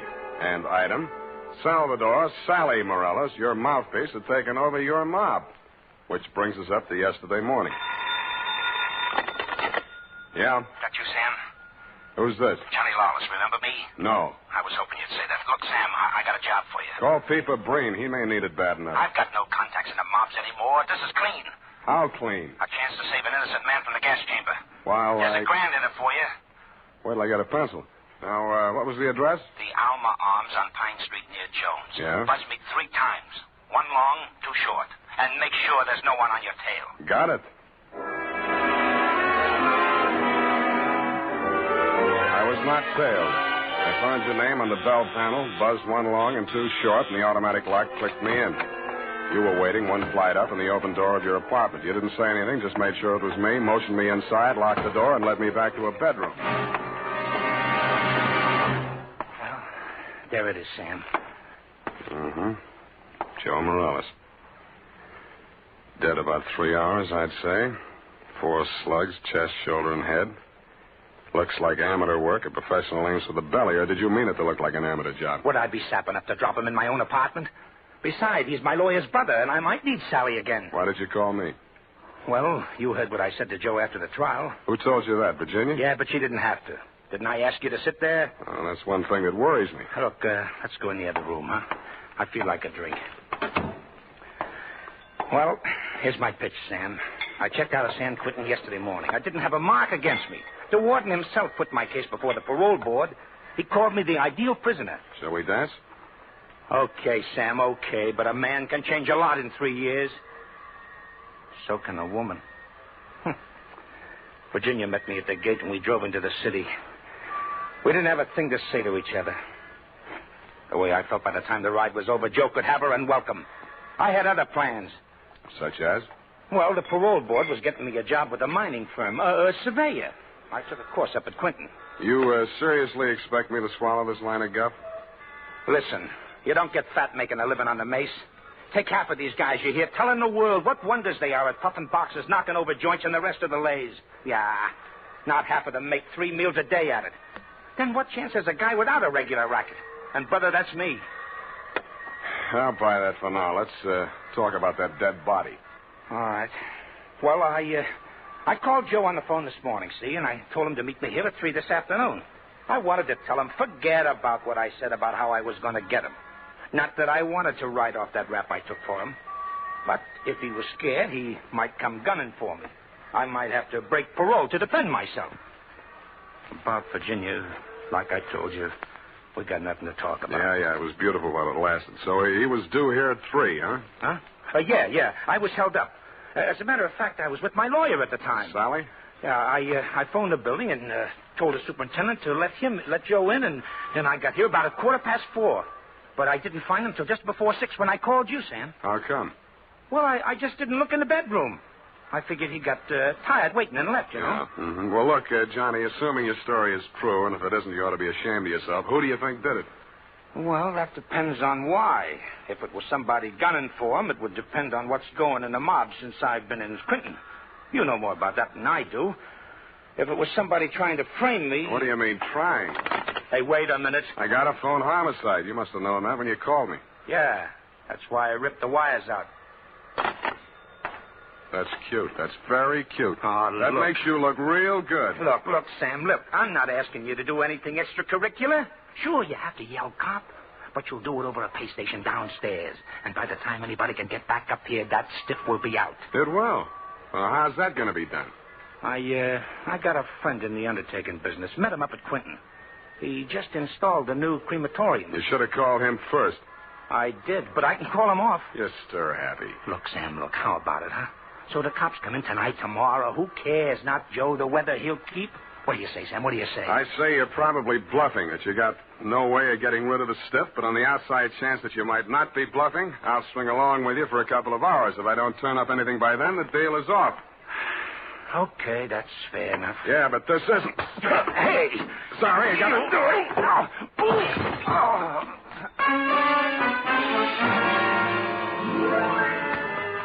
I hated to do it, Johnny. You were out of condition and you weren't expecting it. But I wanted you to look like a hospital case. After you went down and out, I transferred my fee from your wallet to mine, examined your wounds, and decided you were good for 2 hours at St. Agnes Hospital, where I know the head nurse. Incidentally, that reminds me. So without further delay, I toted you downstairs, threw you into a taxi, and delivered you to the ambulance entrance. That's when I remembered that I had forgotten one thing. I hadn't given you a chance to call off your alleged undertaker friend. I was sure that part of your story was bluff, but just to make sure, I rushed back to your apartment in less time than it takes the average undertaker to back his hearse out of the garage, I thought. When I got there, I wasn't so sure. The apartment had been tidied up, ashtrays emptied, glasses put away. They'd even vacuumed the rug. The blood-stained bedspread had been removed, and with it, the corpus delicti. I found myself humming an old tune. I ain't got no body.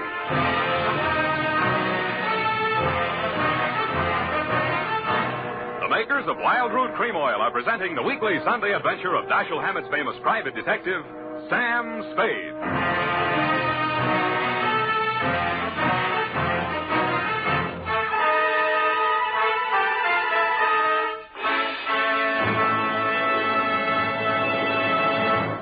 Now, here's important news on good grooming. If you want the well-groomed look that helps you get ahead, socially and on the job, listen. Recently, thousands of people from coast to coast who bought Wild Root Cream Oil for the first time were asked, how does Wild Root Cream Oil compare with the hair tonic you previously used? The results were amazing. Better than 4 out of 5 who replied said they preferred Wild Root Cream Oil. Remember, non-alcoholic Wild Root Cream Oil contains lanolin. It grooms the hair naturally, relieves dryness, and removes loose, ugly dandruff. So if you want your hair to be more attractive than ever before, Get the generous new 25-cent size of Wild Root Cream Oil, America's leading hair tonic, on sale at all drug and toilet goods counters. It's also available in larger economy bottles and a handy new tube. Get Wild Root Cream Oil. Again and again, the choice of men who put good grooming first. By the way, smart girls use Wild Root Cream Oil, too, and mothers say it's grand for training children's hair.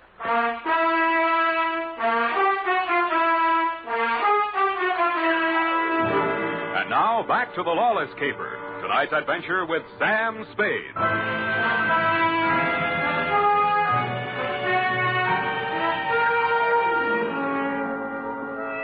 In most murder cases, there are too many suspects, too many motives, and too many clues from the very beginning. I'd been on this one 3 hours, and I succeeded in turning up no suspects, no clues, and the most shameful thing of all, I had lost the body of the victim. I consoled myself with the thought that he was in no condition to tell me anything anyway. But then neither were you, Johnny. You'd checked out of the hospital, no forwarding address. But in a gin mill down in the Mission, I found a character with the unlikely name of Porky Grout. Porky is theoretically alive and will tell all he knows about anybody, which is plenty, for 2 fingers of rye. I gave him a handful. Easy. Joe Morales mob. Yeah. They dusted this town. They moved to Las Vegas 5-6 months ago. How come Joe stayed in San Francisco? Him and his brother had a beef with each other. That's Sally Morales, the lawyer? Yeah, the mouthpiece. Not too close. What was it all about? Oh, that dame, Virginia Vale. After she and Joe framed Johnny Lawless on that hit-and-run job, they disagreed on methods of administration. Not so close. So she and Sally team up. And Sally uses his business connections to pull off this big combine, you see? Yeah, I heard of it, Las Vegas. How do I get to Sally? My throat's dry. I can't hardly talk. Hey, Riley, put out the bottle. And bring an air wick. Yeah, that's right. Oop, it's sloppy. Easy, I'll help you. Great, huh? Great stuff. Not too close. Now, when do you want to get to it? Tonight? Right now. Let me see now. The dame don't dance to nothing but rumba music, and she don't drink nothing but imported French champagne. Yeah. Furthermore, she don't go nowhere where she don't get her picture taken. And he don't dare take a drink in a place that pays him protection. Well, this being after hours, there's only approximately one place they could be at. That's the Iberia out on Van Ness.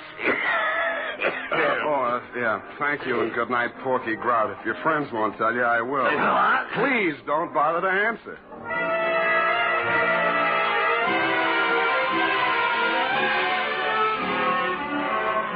I didn't have any trouble picking out their table. Virginia spotted me at about the same time, grabbed up her purse, muttered an excuse to her escort, and edged around the dance floor.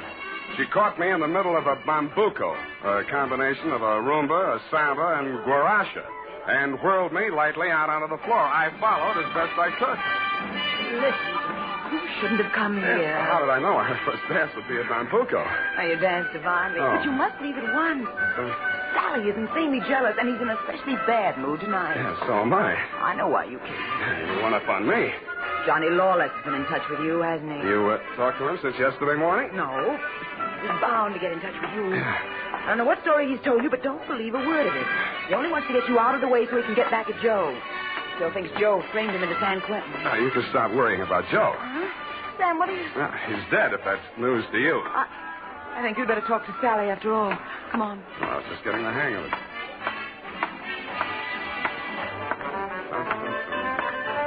Well, my dear, so you've met another old friend. Hello, Sally. Hello. Sit down, Spade. Thanks. Sally. Huh? Sam says Joe is dead. Joe? Murdered? Yeah. Well, it was bound to happen. I warned him to get out of town before Johnny Lawless came back. Johnny says he was with you when it happened.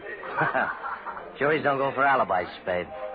Best defense I could give him would be that I defend him despite the fact he's accused of killing my own brother. But look here. As his attorney, I have the right to know what he retained you for. To find out who did kill Joe. That's what he said. Have you found out? Not yet. Any leads? Not many. Now, what's the difficulty? The corpse. Somebody swiped it. You can't mean that. I can, and I do. Well, that doesn't make sense. Unless Johnny arranged it himself. But he couldn't have. No contacts. Of course, he might have disposed of it without help. It's been done, you know. Not tonight. I'm his alibi there. I don't believe it. You're just telling that story to see how we'll react. That's why I'm telling it, but it's not a story. It's the McCoy. Hey, what can it mean? If Johnny didn't do it, then somebody must have done it to frame him. And if they did that, they wouldn't turn around and get rid of the evidence, would they? What? Well, the whole thing is wild. Wild. You know, there might have been two people who thought they were a team, but one of them was really working against the other and for Johnny. Huh? Well, that's absurd, isn't it, Sally? Is it, my dear? He's trying to play us off against each other. Don't fall for it, Sally. I had nothing to do with any of it. You've got to believe that. Yes, I was sure of you when Johnny was out of the way. You wanted him out of the way. You admit it. You're still in love with him, aren't you? Aren't you? Alice, you're hurting me. Hurting you? I'll help the DA write his brief. You'll go to Tehachapi for body snatching. Go ahead. I can't wait to get on the stand. The things I'll tell about you. How you let Johnny go up on that hit and run when you knew it was my idea and I was in the car with Joe. You will. Not a jury in the country would blame me for protecting my own brother. Protecting him? You were framing it even then. So you can have me for yourself. Oh, I'll have you in the gas chamber if you keep insisting. Your own brother. Squeeze out of that one if you can. How about the body? Love of woman surpasses brotherly love. I can see the jury now eating it up. Victim of a designing woman caught in the court. Nuts. I don't care whether either of you is guilty or both or neither or whatever. If I get that body back tonight, I'll let the cops worry about it. If I don't, I'll confess to everything myself and name all three of you as accomplices. All right, Spade. You say your only concern is that body. Right. Here's $500. Another $500 when you find it, huh? Does that convince you? Well, it helps. Here, my diamonds. Take them all. No, keep the diamonds, Virginia. If Sally gets sent up first, you'll need them for your defense. Think it over, kids. I'm calling the cops right now. I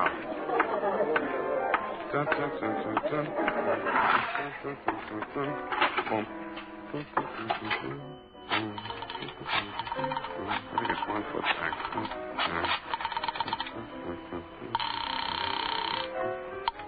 Homicide, Lieutenant Garrett. Roy, Sam Spade. Where's Dundee? Oh, he's asleep. Sam, I've been trying to reach you. Yeah, but do you know why? Why, sure, about Johnny Lawless. Is there something we don't know, Sam? Well, I'll come down and give you a statement. It's about Joe Morales. Well, what about him? Well, he got knocked off, and somebody lifted the corpse. Oh, Sam, nobody lifted it. Then who did? We picked it up, Sam, right after you called us. Right after... Oh, yeah. Yeah, what time was that? Let's see, I got it here. 20 minutes past 6. Lose your watch? That ain't all. What's that, Sam? Call you back. What's up, Sally? Come out of there. Well, I wasn't planning to spend the night in a phone booth. Why the heater? It's for you, Sam. You must be nuts pulling a gun in a crowded joint like this. Hey, stop looking at it. Come on. Up those stairs. Now, look, Sally. In there. Easy. Where's your girlfriend? Well, I sent her home, Sam. She can't stand the sight of blood. You clown. Oh. You were pretty funny, too, when you made that phone call. I didn't believe you'd go through with it. What makes you think I'm interested in that old rap? Johnny's already done the time for it. Joe can't talk, and I don't want to. I don't care what you want. It's what I want. That's what counts. Does it? You want it, Virginia? You got it. Oh, not the point. Just doesn't sound good. Salvador Morella's sweetheart going up on a murder rap. Well, you trimmed it down to manslaughter for Johnny Lawless, and she's enough prettier to rate an acquittal, or are we talking about the same killing? You think Virginia killed Joe Morales, don't you? Why? Because she seems so anxious to pin it on Johnny Lawless. Well? Well, nothing. Only I've got a score to settle with Johnny Lawless myself, you see. He left me out in a limb with that body snatch. If I can pin the killing on him, I got a story for the cops. Now, show how smart you are. Shoot me. I fully intend to. Now, look. Hold it, Sally. Hello, Johnny. Hey, you can do it yourself, Johnny. I was going to do it for you, but you can do it yourself. I don't get it. He's trying to pin that murder on you, Johnny. Like you pinned that old hit and run on me? But it's not the same, Johnny. Joe's killing is worth life if you're lucky. I never had much luck. Let him have it, Johnny. What have you got to lose? Well, you want me to... No. Step back, Sally. Okay. He dead? Yeah. You planned it different, didn't you, Johnny? Yeah, but I might as well get two for the price of one. Yeah, I planned it different, but I don't seem to care anymore. Well, then you won't need that. Huh? Sorry, Johnny. By the way, I'd like to thank you for keeping me in the clear. How come? That phone call you made the homicide using my name. Without that, I might be going up with you. How'd you figure it? Nobody but you had anything to gain by making that body seem to disappear. You knew I wouldn't check with the police till I'd made a try at locating it on my own. You knew I'd use the disappearance as a handle to shake what I could out of Sally and Virginia. You knew they'd suspect each other because I had you alibied for the time of the body snatch, and that would start them screaming accusations at each other. Did they say enough to send them up? Yeah, I don't know how much will stick, but enough. They both admit Joe did that hit-and-run job I was sent up for? He and Virginia together. So she was with him. 3 years ago, I wouldn't have wanted to know that. Now it sounds good.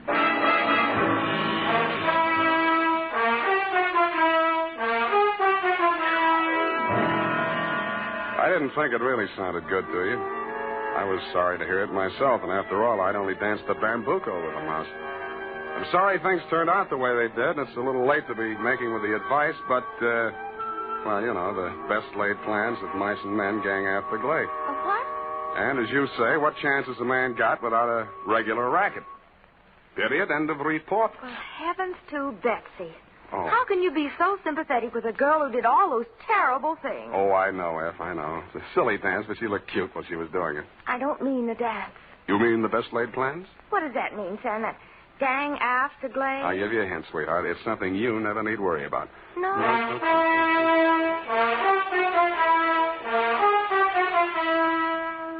Here's why, men. Here's why Wild Root Cream Oil is again and again the choice of men who put good grooming first. Wild Root Cream Oil grooms the hair neatly and naturally without giving it that plastered-down look. Wild Root Cream Oil relieves annoying dryness and removes that loose, ugly dandruff. So if you're not using it now, or if you're not using any hair tonic, get Wild Root Cream Oil at your drug or toilet goods counter in the new 25-cent Get Acquainted size bottle. Also, ask your barber for a professional application of Wild Root Cream Oil Hair Tonic. Again and again, the choice of men who put good grooming first. Well,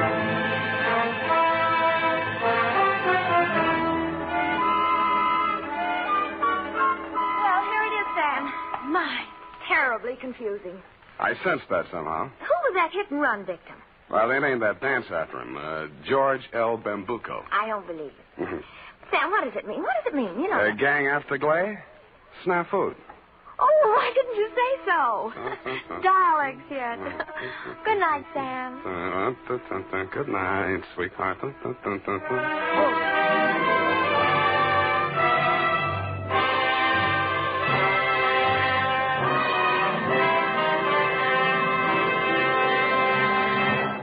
The Adventures of Sam Spade, Dashiell Hammett's famous private detective, are produced and directed by William Spear.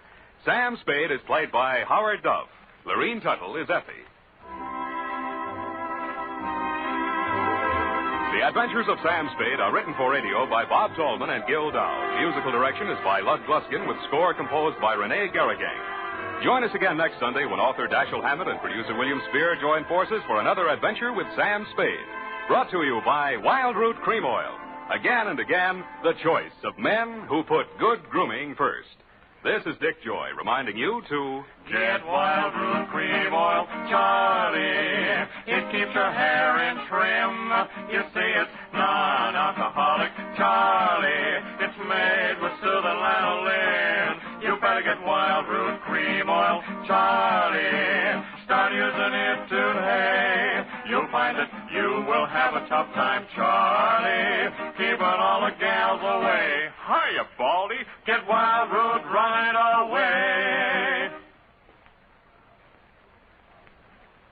50,000 Americans die from tuberculosis every year.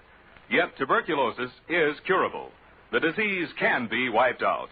The secret is discover it in its early stages. Why not be sure you and your family don't have tuberculosis by getting a chest X-ray right away? This is CBS, the Columbia Broadcasting System.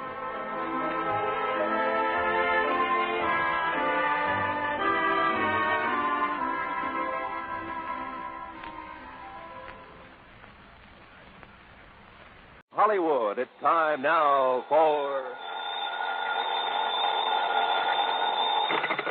Johnny Dollar. Nick Walters, Johnny. Northeastern Fidelity and Bonding. Oh, hi, Nick. How's with you? Good and bad, Johnny. Good and bad. Well, I'm sure it's nothing good you've called me about. What's the problem? $58,000. Lost, straight, or stolen? As if I didn't know. Yeah, probably stolen. Ever hear of the Old Lang Syne Furniture Company? I have not. Sounds like a gag. It's no gag. Some of the finest traditional furniture in the world comes out of that plant. Really? It's up in northern Massachusetts in a little town north of Fitchburg, and it's run by a bunch of real characters. Oh, how do you mean? Well, I suggest that when you go up there, you wear a dark blue suit, white shirt, and black four-in-hand tie. Huh? Oh, and suspenders. Be sure you wear suspenders. Are you kidding? Why? Why don't you come over here at the office and let me tell you about it? Yeah, Nick, I think I'd better.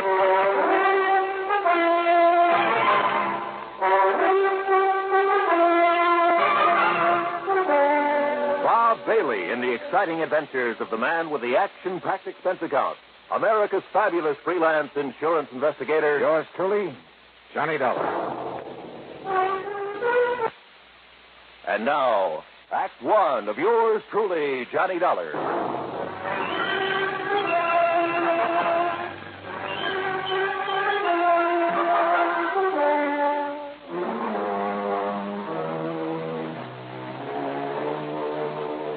Expense account submitted by Special Investigator Johnny Dollar to the Northeastern Fidelity and Bonding Company, Home Office, Hartford, Connecticut.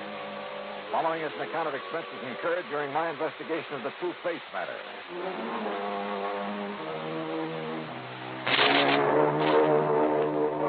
Expense account item 1, after shaving, showering, and donning the most funereal clothes I could find. Item 1, $1.10, taxi to Nick Weldon's office at Northeastern Fidelity and Bonding. Just remember what I told you, Johnny. The Old Lang Syne Furniture Company is run by a bunch of characters. Yeah, that's what intrigues me. That's why I came over here. Oh, they're craftsmen, all right. The old school. May take them a couple of years to make an ordinary straight-back chair, but when it's done, it's the most beautiful thing you ever saw. And the finish they get on the pieces they turn out. Beautiful. And expensive, too, huh? Oh, sure, but worth it.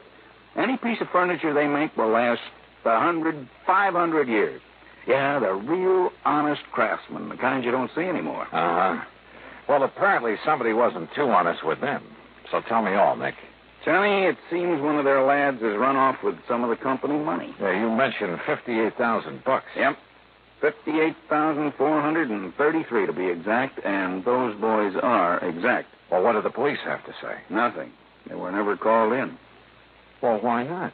I told you, the place is run by a flock of real characters. Oh, brother, they must be. When did this happen? Sometime within the past 3.5 years. And you've just found out about it now? That's right. Well, how come? I told you, John. Yeah, that's right. You told me. They're a bunch of characters. But didn't their policy state that any claim had to be filed within 60 days of the loss? Oh, we waived that for them. Struck it from the policy. Why? Because they don't like to be rushed in anything. Rushed? After all, 60 days. And don't forget, they only discovered the loss a bit over a month ago. They even took a month to let you know about it. Yeah. And yet you say it could have occurred as much as 3.5 years ago. Yeah, I know. But why don't you save the questions for Mr. J. Worthington Keesley? Who's he? Yeah, the senior member of the organization, I guess you'd call him. There are no officers, you know, president, vice president, and so on. You mean a company big enough to suffer a cash loss of $58,000? Johnny, I told you. Yeah, that's right. You told me. Yeah. So, will you go up there and see what's what? Nick, I'm going up there for just one reason, on expense account, of course. Oh, of course. And that is to take a good look at these crazy characters you've been telling me about.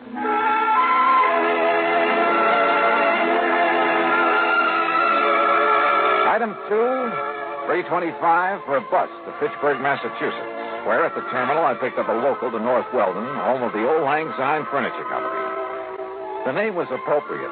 Located on the outskirts of the quiet little New England town, it consisted of a huge barn-like building that looked as though it had been standing there since the year 1.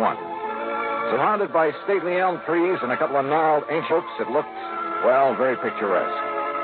A large wrought iron weathercock raced one end of the high-peaked shingle roof and looked down on broad lawns and well-kept flower beds. The road leading up to it was just an old-fashioned dirt road, and I kicked the dust as I plodded along. Then suddenly I stopped. For there at the side, instead of automobiles, were, believe it or not, horses. Horses and carriages and a bicycle or two or three. It was almost as though a picture of 50 or 60 years ago had suddenly come to life. And then inside, when I found Mr. J. Worthington Keesley, well, he looked like one of the Smith brothers, and sitting in front of a fine but ancient roll-top desk. Of course we do, Mr. Dollar. Our fathers and their fathers before them all wore full beards. Therefore, we do, too. Would you like a bit of snuff, sir? No. No, thanks. Yes, it's one of the traditions, sir. The traditions to which we adhere in order that we may continue to fabricate the superlative furniture for which we've become famous over the past 107 years. And I take it, Mr. Keesley, that the same thing applies to the horses and carriages out there at the side? Yes, they were good enough for our grandparents, so they're good enough for us. I suppose that's why I should have suspected Mr. Twiller. Mr. Twiller? Roscoe James Twiller, Mr. Dollar. Here, sir, there's a picture of him. In this group photograph taken on the occasion of our 100th anniversary. I feel like I ought to yell beaver. I'm afraid his mighty shock of hair and magnificent beard misled me back in 1941 when I hired him. Yes, and I suppose I should have known when he gave up horse and Surrey to drive one of those newfangled motor cars. Should have known what, Mr. Keesley? That he was no longer a man suited to our fine establishment. Is he the one who took off with your $58,000? $58,433.41. Are you sure? I mean, sure it was he? Beyond a shadow of a doubt, sir. He was the only one beside myself who had a key to the vault in which we kept our building fund. And when he suddenly left us 3 years, 5 months, and 16 days ago, yes, I should have known. But you didn't discover the loss until recently. It was June 21st at 4 minutes after 10 that I went down to the vault. For the first time in 4 years, we had something extra to put aside. And you discovered the money was missing? The vault was empty. Except for this note. Huh? Goodbye, suckers. Horrid word. Signed Twiller. So, you see, Mr. Dollar? Yes, I do. It looks like he's our man. No question about it. And you've no idea where he might have gone? None whatsoever. Well, surely there must be some clue. None whatsoever. But you must find him. But that was 3.5 years ago. Exactly 3 years, 5 months, and 16... Yeah. So where do I start? Unless your company decides simply to reimburse us for our loss, that, Mr. Dollar, is up to you.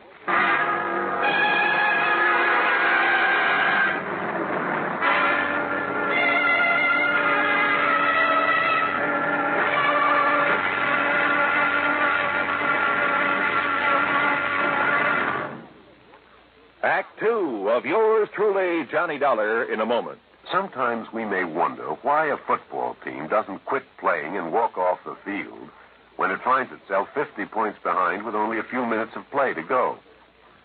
What is that indomitable spirit that fills men with hope and keeps them going in spite of terrific odds, keeps them going just to play the game according to the rules, just to get the job done as well as they know how? This kind of spirit pervaded the feelings of heavy bomber crews of the 9th Air Force on that day of glory, August 1st, 1943, the day of one of the most secretly planned surprise bombing missions of World War II. The day of the low-level attack on the Romanian oil refineries at Ploiești. More than 170 B-24 heavily loaded bombers took off in a swirl of red dust from Benghazi, Libya, to bomb a highly defended priority target. The element of surprise in the low-level attack was to be one of their greatest weapons. But things went wrong from the start. 3 planes exploded during takeoff operations. 11 more aborted due to engine trouble. Of those that reached the target area, less than 1/3 returned to home base. The leaders of the mission encountered navigation difficulties and difficulty in identifying specific targets. And due to the loss of that elemental hope, surprise, they also encountered devastating enemy firepower from flak and fighters. The mission was partially successful, but a horrifying experience. 5 medals of honor were awarded to the heroes of the Ploiești raid for valorous action above and beyond the call of duty. At any time, the men would have been justified in turning back. But they had a code of conduct that made them want to see the unequal game through to the end. It was a job that had to be done. A charge of the Light Brigade in the air as they flew down the valley of death to glory. And now, Act Two of yours truly, Johnny Dollar, and the Two-Faced Matter.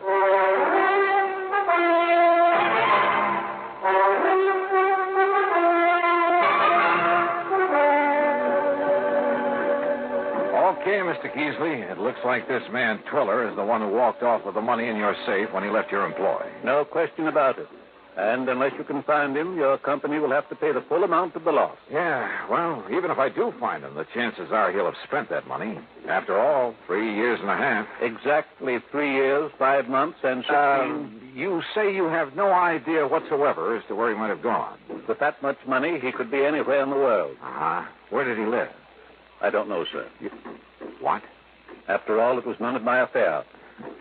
But if he worked for you a number of years... I make it a rule never to pry into the affairs of others. Except, of course, where the manufacture of fine furniture is concerned. Well, doesn't anybody in this organization know anything about Twiller? Possibly Mr. Bottomley. Who's he? He is presently engaged in creating a Hepplewhite table in the shop. Come, we shall speak with him.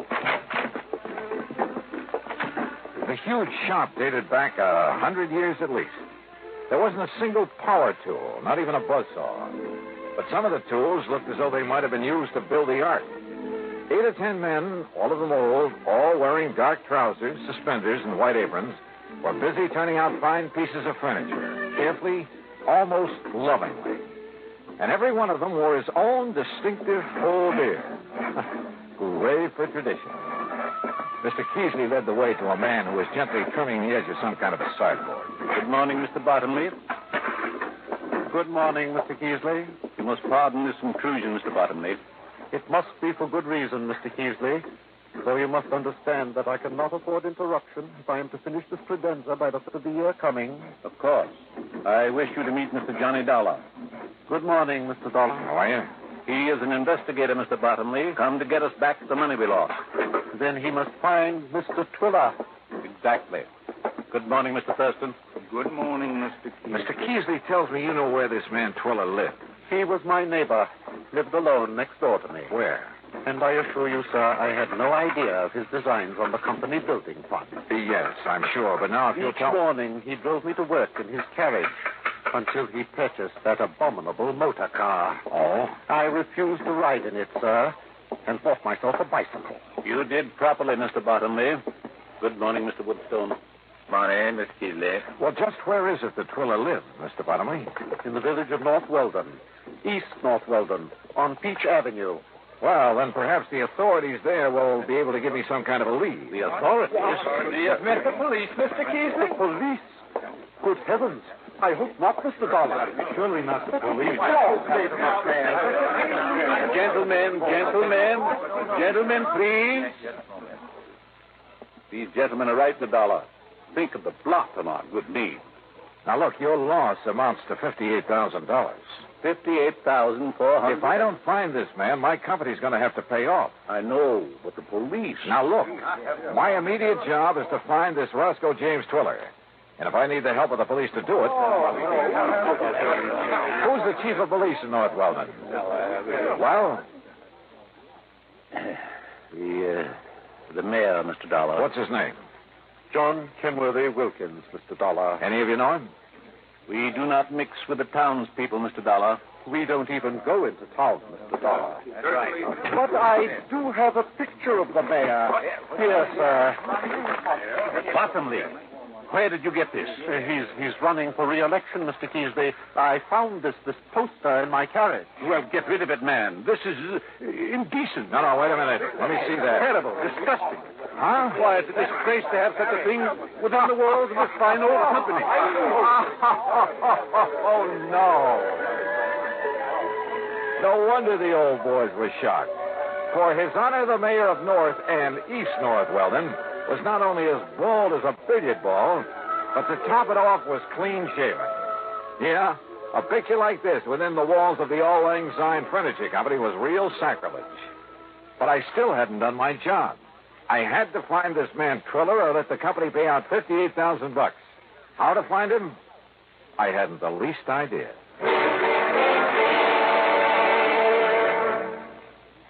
Act 3 of yours truly, Johnny Dollar, in a moment. Times have changed, and so has the man. During the 18th and 19th centuries, warfare with its musket fire, cavalry charges, and cannonades was a simple, direct, easily understood type of conflict. The undisciplined but sharp-eyed revolutionaries hid behind trees and hedgerows to pick off the advancing British troops. The wild, dashing, hell-for-leather cavalry charges of the Civil War and Custer's encounter with Sitting Bull and the Sioux Indians were, though courageous, simple and direct. But they were far removed from the developments of the atomic age, which demands selectivity, skill, and rigorous training. Until recently, the soldier's general level of knowledge determined his job suitability. Today, however, with more and more complex weapons and equipment being used, the military needs large numbers of skilled technicians. To that end, tests have been developed to find men with intelligence and technical aptitude, and to develop in these men the needs of the future. Yes, times have changed, and so has the man. And now, Act 3 of yours truly, Johnny Dollar and the Two-Faced Matter.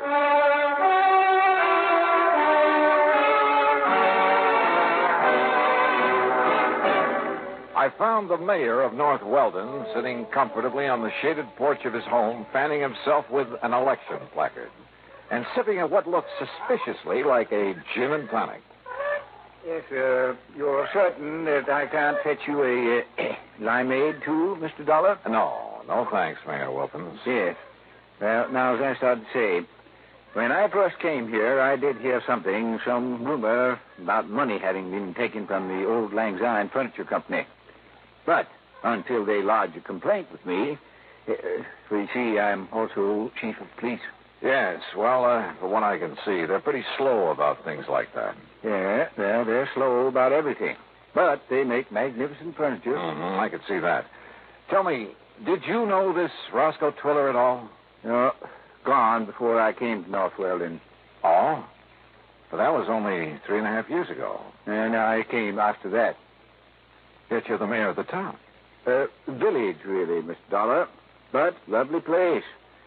I've liked it ever since the first time I saw it.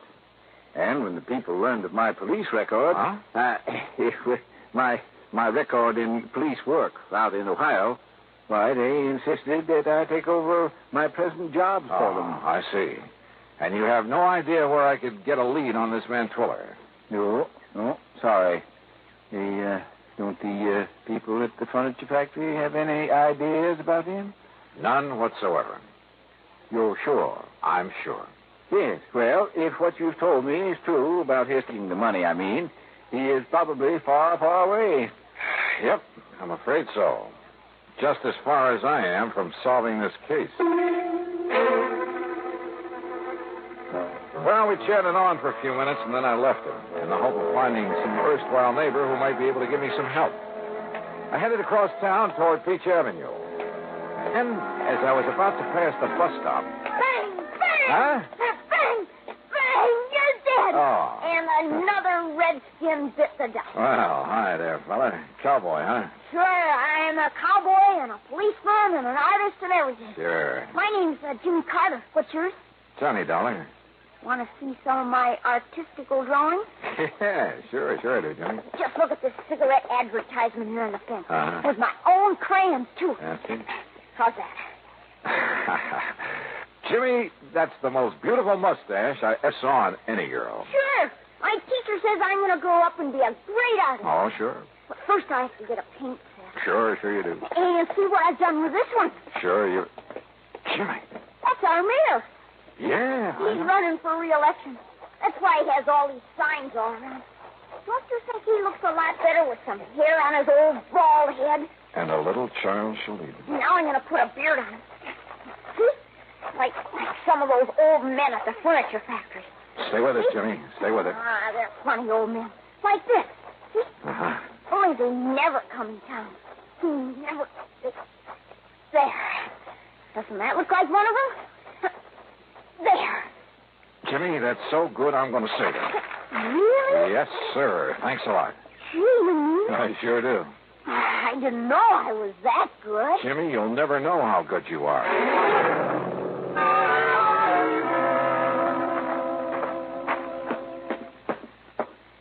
Well, you back so soon, Mr. Dollar? Mayor Wilkins, or rather, Chief Wilkins. Yeah? I have to ask you to make an arrest. You mean you've found the man that you've been looking for? If there's any question about it, I'll make a civilian arrest. Oh, I don't understand, sir. Only a few minutes ago. Only a few minutes ago, I was blind as a bat to the most obvious possibility in the world. You showed up in this town a short time after Roscoe Twiller left. Yes, that's true. Roscoe Twiller, with a heavy shock of hair and a thick beard. Well, I understand it's all men out at the old Lang Syne furniture. You, clean-shaven, completely bald. Mr. Dollar. I should have realized by the funny pink tint on the top of your noggin that you've been using some kind of hair remover. I beg your pardon, sir. Here. Look at yourself. Yes. Where'd you get that? Roscoe James Twiller, alias John Kenworthy Wilkins. Now, Mr. Dollar. And I'll bet that if I make a search of your house, I'll find the key to that vault in the furniture factory. No, I threw it away. Yeah. Do you want to make the arrest yourself, Twiller? Or shall I?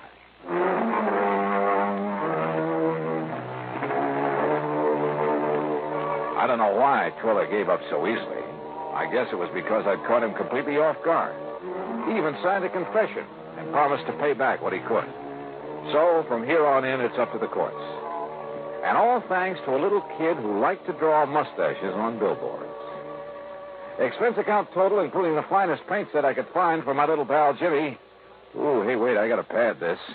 It only comes out to $9.80. Yours truly, Johnny Dollar.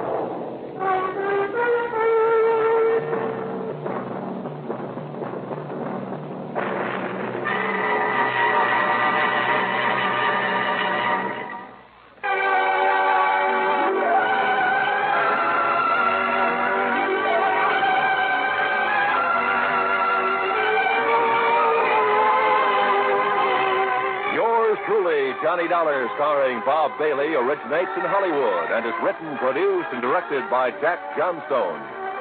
Heard in our cast were Will White, Herb Vigran, Forrest Lewis, Edgar Barrier, Richard Beals, Bill James, and Gus Bays. Be sure to join us, same time and station, for another exciting story of yours truly, Johnny Dollar. This is Roy Rowan speaking.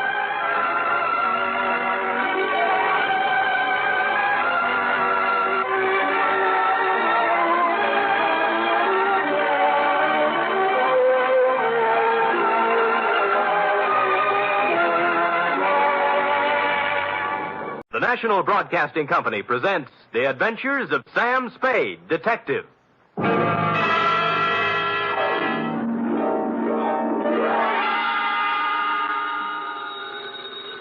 Sam Spade Detective Agency. This is Miss Bergamot. Oh, Miss Bergamot, I'm so sorry, I beg pardon? but Mr. Spade isn't in. He ought to be back any moment, however. That is, if you wish to employ him. This is his secretary, Miss Perrine. Well, as a matter of fact, Miss Perrine... Oh, he'll be available, I know. The matter he's attending to is purely routine. What he calls a humdrum number. Humdrum? Well, it's a private detective version of babysitting. You see, all Mr. Spade had to do was sit on a chair for 24 hours. And that's why I say he'll be back any minute.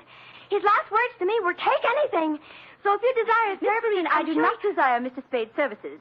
As a matter of fact, he's using mine. What? I'm his nurse at the Harbor Emergency Hospital. Nurse, another shot. Please, this time, bourbon. You must lie quietly, Mr. Spade. He's coming along quite nicely.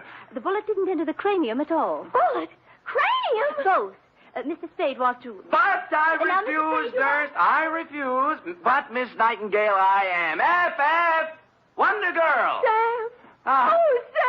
Dry those big brown eyes, Cherub. Fluff up the sofa and spread out some lamp for me to lay my poor bullet-ridden head on. In practically no time at all, I'll be staggering in to gasp out a humdrum report on the Kimberley Cross Caper.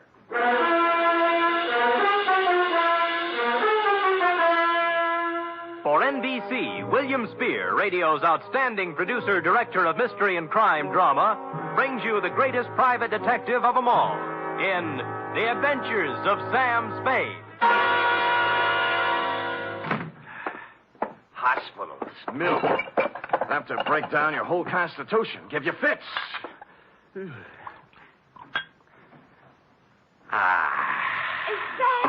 Who else? Oh, Sam. You look like the drummer man in the Spirit of 76. Nothing. As you know, Angel, no profession is without its hazards, least of all this tawdry one of ours. Now, sit down now. Oh, yes, Sam. Now, may I put my poor wounded head in your lap? Oh. Comfy? Mm-hmm. Oh, poor Sam. They're stupid, too, honey. Let's see now. Hey, new filling. High twos, huh?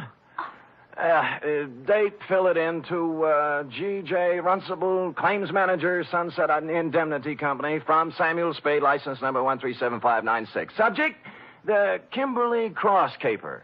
Dear Mr. Runcible. It's just as well for private investigators that we have no way of knowing, by the way a job starts, how it's going to end. I remember once I went beating the bushes for a mad dog killer and ended up playing Monopoly with him in a hotel room for 6 hours. And I remember, too, the time I agreed to take a box of homemade candy to an old lady, wound up with a double murder and a case of arson. Yours, Mr. Runcible, belong to this species.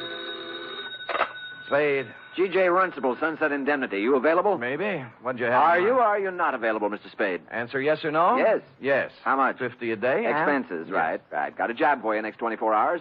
All you got to do is sit on a chair and keep your eyes on something beautiful. Sounds keen. Might call it a babysitting job. Oh, who is she? Kimberley Cross. Pretty? Like $250,000. Oh, rich, too, huh? She's on exhibit at the Bergendorf Galleries on Sutter Street. She's on exhibit? Get over there right away. Well, I'd better. Check with Mr. Bergendorf personally and then see Johnny Stroud, our company man. He'll give you instructions. Fine.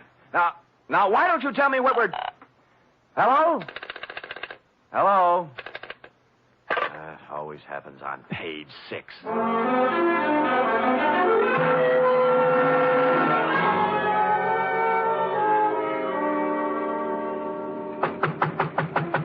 Mr. Bergendorf! Mr. Bergendorf, you! Sorry, sir. The exhibit officially does not until 9 a.m. begin. As you see... It's 8:45. I won't charge you, Mr. Bergendorf. I won't charge you. You can bring out the baby any time now. Mr. Runcible of the Sunset Indemnity sent me. Here's my credentials. Mr. Spade, you are? Mr. Spade, I am, yes. Now, what's with this Kimberley Cross? To a single-horse gallery such as mine comes such an honor only once. Yeah. Today only Bergendorf's is with Tiffany's in the same class. Here. Huh? Is picture of Kimberley Cross. Yeah? 14 stones, all blue-white. 8 down, 6 across. Total, $268,000 plus 20% tax.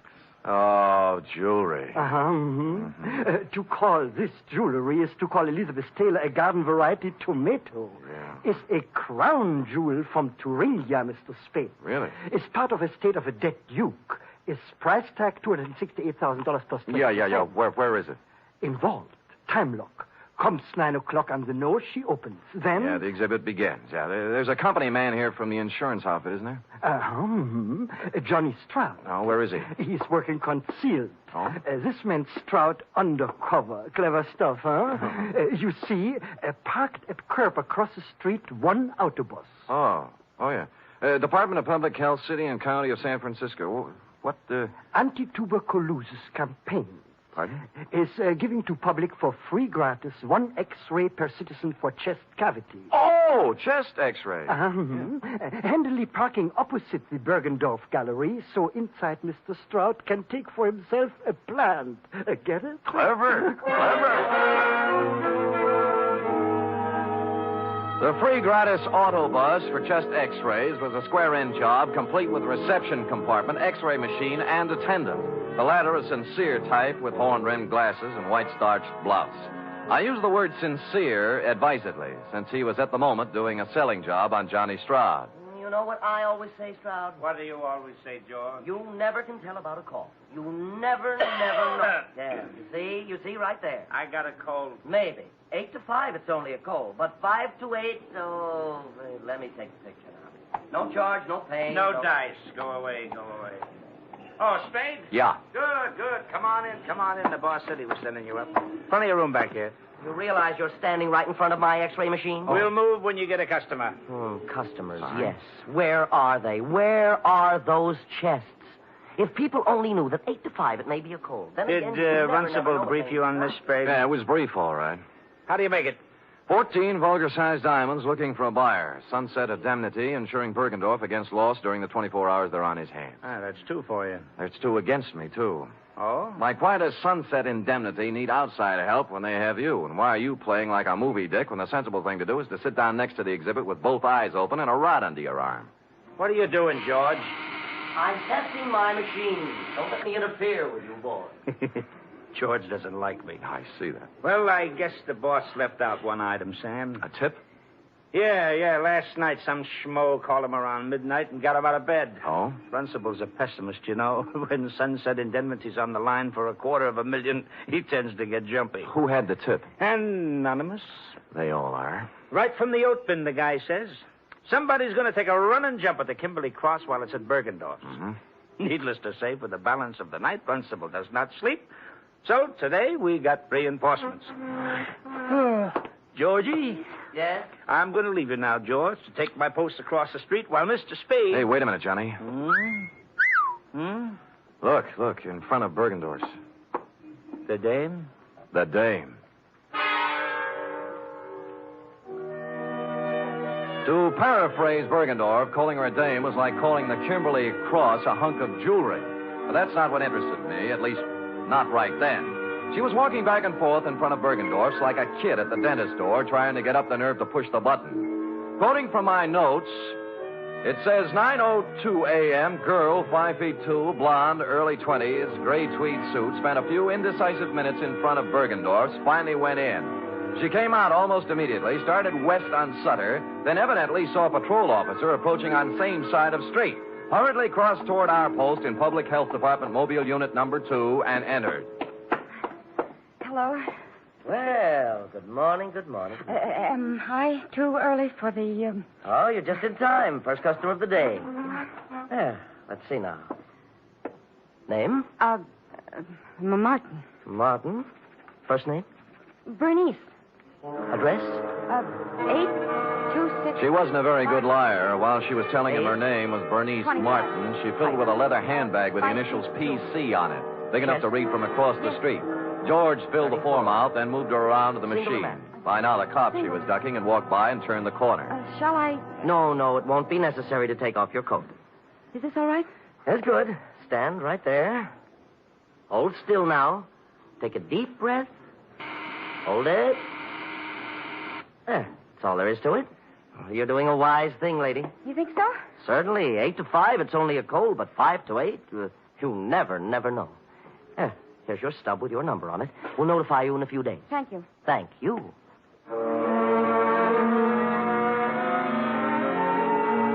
Whereupon Miss PC hustled down to the corner and into a drugstore. 5 minutes later, she still hadn't come out. Stroud was beginning to champ at the bit. So what, Sam? So she's worried. She's ducking cops. She's using a phony name. Or her girlfriend's handbag. Look, I'm going. Hey, wait a minute. I'm sure I've seen her somewhere before. Where? I don't know, but I think it was around headquarters. Now who's playing movie dick? Look, it's 10 after 9. I'll go over and settle down next to the vulgar diamonds, and you make yourself comfy with Georgie. If I get busy, out you go, Keep pal. your eyes on the customers going in and out. There's a good loud burglar alarm over the door there. You can hear it the block away. You see what I mean? It's good and loud. Holy cow. Stroud took the gallery, and I set sail for the corner drugstore, pulling up in 20 seconds flat. She was gone, of course.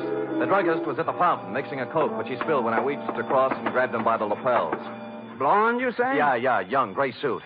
Look, I told you, Jack. She just came in here. I know. What do you want to know about her? What'd she do, telephone? Nope. She was just like you. Asked me about a guy. What guy? Larry Galliano, his name is. Wanted to know if I'd seen him come by this morning. Who's he? I don't know. Did she describe him? Didn't have to. His picture's on page 1 of the morning paper. Here, take a look.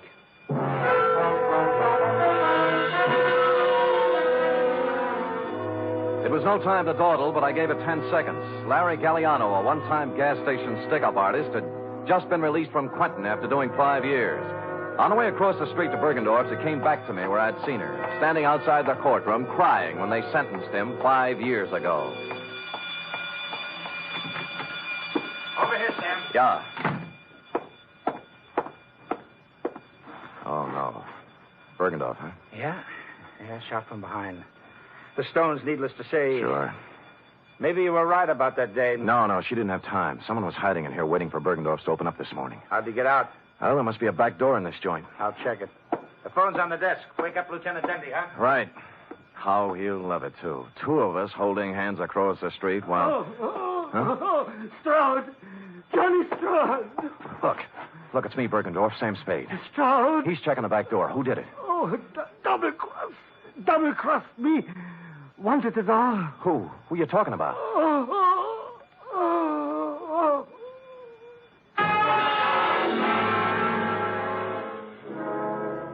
It was as plain as a man in his condition could have made it. Obvious to anyone with average intelligence. But for stupid Sam, it was still a long voyage home.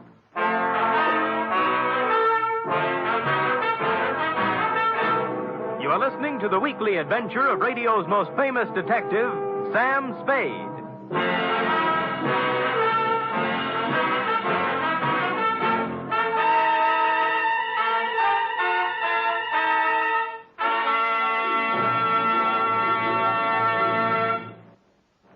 Three chimes mean good times on NBC. There's music for you tomorrow on NBC with the distinctive 4-keyboard styling of the First Piano Quartet. This widely acclaimed and unique musical organization brings you a melodic blend of classical and light classical selections in 4-part harmony every Saturday. And tomorrow there's also a 1-hour concert by the NBC Symphony Orchestra under the baton of Walter Duclos. Featured in tomorrow's symphony performance are works by Sibelius and Schumann. It's the best in music every Saturday with the NBC Symphony and the First Piano Quartet.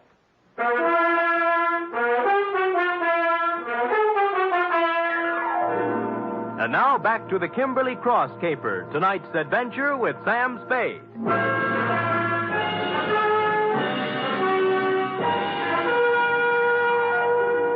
It was a dirty, selfish trick, but I left Johnny Stroud at the Bergendorf Gallery to play Porchese with Dundee and Company, knowing in advance pretty much how the patter was going to run. Then called the Chronicle and found the picture of Larry Galliano had been taken yesterday as he walked out of a flea bag on Mission Street called the Aeolian Hotel. You're, Galliano? Yeah. Sure. I know him. Stayed here the night before last. Until I found out about him. Oh, found out what? That he was an ex-con. Wow. This here's a respectable joint, a house, mister. Mm-hmm. We don't cater to felons, misdemeanors, or any other members of the demon. Demon? Yes, indeed. So, when I found where Galliano come from, why... Yeah. Now, look, did he give you a forwarding address? I don't know. Let me see, son. Yes. Oh, yeah. Christopher Apartments on Jones. Say, you're in luck, young man. Yeah, my girlfriend's a landlady over there. Now, looky here. Don't you sweet-talk her now.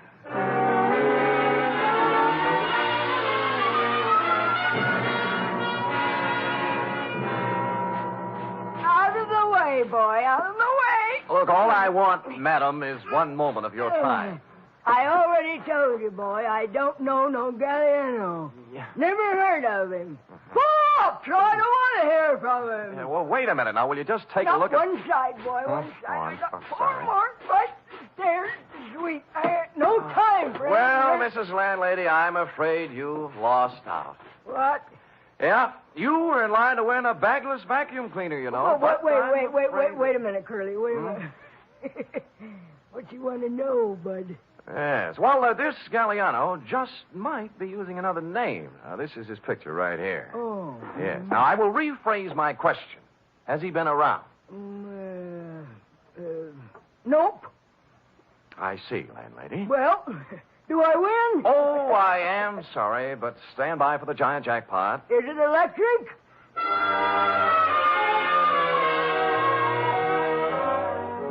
I patted her cheek, made a detour around her, and left, figuring to check with the parole board. But as I was climbing into the cab in front of the building, a stray thought hit me, and I went back to the doorway and cased the nameplates again. This time for someone with the initials I'd remembered seeing on the blonde's handbag, PC. I did better. Patricia Conroy was living in apartment 402. I buzzed 4 times, then tried the door. It was open. I gave the living room and bedroom a fast toss, moved on to the kitchen, and cased a hamper full of laundry on the back porch. Result, nil. I'd about decided I was in the wrong apartment when I noticed something that changed my mind. A crumpled up envelope in a wastepaper basket in the living room with today's date on it, marked Western Airlines, Flight 6 to Los Angeles, passenger L.P. Galliano. I had the phone in one hand and a finger on the dial when... Put it down. Huh? Oh. Are you going to put the phone down, or do I have to shoot? You mean there's no third choice? Put it down. Sure. Now what? Sit down. You'll be here for a while. Oh? His plane lands at Burbank in a half hour. If you have any dates between now and 4:30, forget them. Mm-hmm. Mind if I smoke? Go ahead. Oh. You know, this is pretty heavy-handed stuff for an you. I've grown up a lot in the last 2 days. Not enough, honey, or you wouldn't be stooging for Galliano. He can't run away from this kind of a rap, 48 hours. Hmm? That's how long Larry's been out of the pen. Well, he didn't waste any time getting back in stride. Look, what's your name? Spade. Spade, what if I told you Larry Galliano had nothing to do with it? I might give you quite an argument. And I don't feel like arguing, so I'll just tell you. Good. Someone offered him the job at Bergendorf's the day he got out. Larry thought it was legitimate until he heard a couple of things by accident. Like what?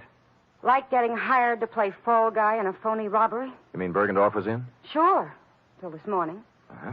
They figured Larry'd be a handy guy to have hanging around with his big, fat prison record when the diamonds disappeared. That's what he told me, and I believe him. I love him. Whether or not you believe or love me or him, I do not care. I also do not care what kind of a rap you pin on me when this is all over. All I want is time, enough to do a couple of errands. Now, hoist it out of that chair and put it down in the closet there. You hear what I said? Yes, ma'am.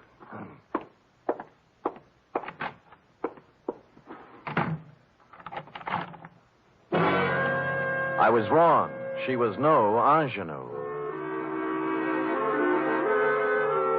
Happily, the closet had a light in it, so I settled down on a hat box and read some old copies of Mademoiselle until 5:30 when I heard the door close. What with soundproof outside walls, no window, a double slab door with a lock she thoughtfully filled with gum, it was almost 7 when I got back to my office.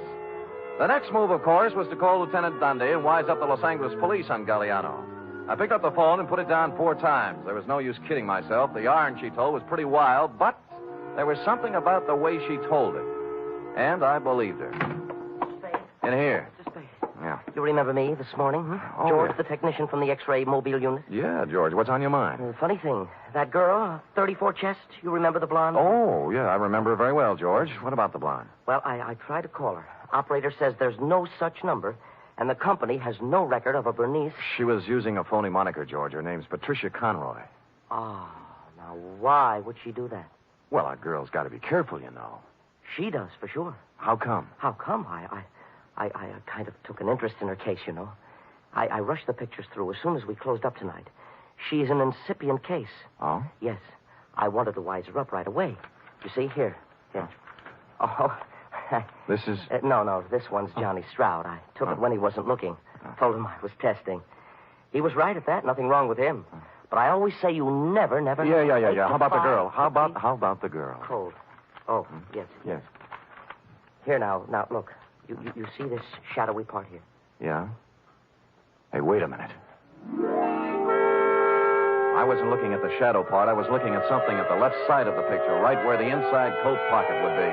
The clear black outline of the Kimberley Cross. You mean she had the thing? Yeah, give me the phone. Well, I thought it was one of those clip gimmicks the girls wear on The phone. Okay. Spade? Johnny Stroud. Look, I got news for you. I got news for you, too. I spotted that blonde again. Where? In a bar on Kearney Street. Talking to guess who? You mean Galliano? Who's he? Never mind. Who was she drinking with? Papadopoulos, the biggest jewelry fence on the coast. Where are you now? Outside her apartment. Jones near Post. I think the number's... I'll be up in 5 minutes. Look,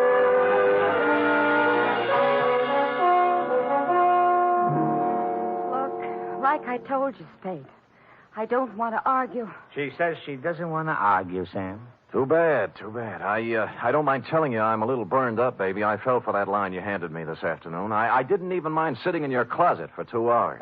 What's that? Sure, she's got a 32 tucked away here somewhere. Had me looking up the barrel while she dished out a lot of... Who's got the cross, honey, you or Galliano? We don't know anything about it. Then what were you doing in that bar with Papadopoulos? Larry said whoever had it would try to move it through him. I thought I could get to him, but I was wrong. How does that sound? What do you think? Look, I walked into Bergendorf's this morning. Why'd you run out? The vault was open. Furniture was overturned, and Bergendorf didn't answer when I called. I figured it was a setup for Larry to check in, and he was on his way, so... It does sound phony, doesn't it? It sure does, honey. I had a lie, I guess. I could make up a better story than this. Oh, you're doing great. Why'd Larry blow Tom? You need a diagram? He was scared. What chance is an ex-convict when it's his story against someone else's? What did you do with the 32? In the drawer. Over there. Now, here's the big question, honey. I can't tell you anything else. Where are the diamonds? How do I know? How do I know? Look, you're a real modest girl, Patricia. As a liar, you're sensational. I'm not lying. Oh, believe me. You had the Kimberley Cross in your inside coat pocket when you came into the wagon this morning. What are you talking about? I'll get it. The X-ray, baby. Take a look. You asked for a diagram. There it is, in your inside left pocket. Oh, wait a minute. Hello? Mr. Spade? Yeah? This is George, the technician again. This is all wrong. Hold it, George. Let me see that. I don't have any inside pocket. Look, I'm wearing the suit right now. Hold it. George, what is it? Well, I got to worrying about that print of Miss Conroy's, the incipient case, 34 chest. Yeah, what about it? I called the lab and they checked again. It's a mistake, Mr. Spade. A switch. It belongs to someone else. Who? Johnny Stroud. Oh. Oh, well, George, you won't have to worry about making more extra prints. What? The ones you have will do. Huh? Yeah, thanks. Thanks a lot, George. George is getting worried. Extra prints? Yeah, I had him run off a batch. Evidence, trial, DA's office, you know. Now, let's take her in, huh? Just a minute. This is crazy. I have no inside pocket. How You wouldn't argue with a picture, would you, honey? Give me the gun, Johnny. We'll take her in together. No, wait. I want to settle something else. Johnny, you're pointing that thing at me. It might go off. Yeah, it might have that. What's eating you, Johnny? I know what's eating him. He's... Shut up. You aren't a very good liar either, are you, Sam? There aren't any extra prints. Well, there's always George. In a couple of hours, there won't be any. George! No, you don't.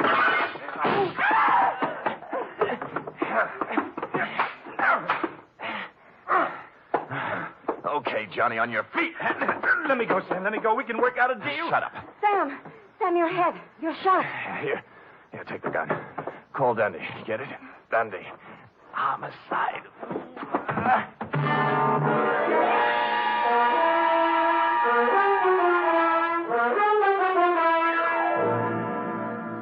And the next voice I heard belonged to cool, brisk Miss Bergamot of the Harbor Emergency Hospital. Period. End of babysitting session. How intrepid, Sam. What's your wound? Nothing, sweetheart, nothing. As Hopalong Cassidy always says in Reel 6, don't worry, honey, it was only a scratch. Now... Wait. Now, can't you get up without moving your lap? No, but Sam, there's one important omission. Oh? The Kimberley Cross.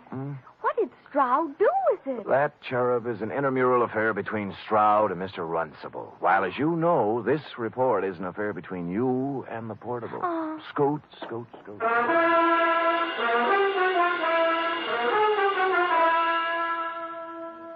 3 chimes mean good times on NBC. There's music and mystery for you tomorrow evening. For music, it's your hit parade, bringing you the top tunes in the land, with Eileen Wilson, Snooky Lanson, and Raymond Scott's orchestra. For mystery, it's The Man Called X, starring Herbert Marshall as an intrepid adventurer in international intrigue who travels wherever there is mystery, danger, and romance.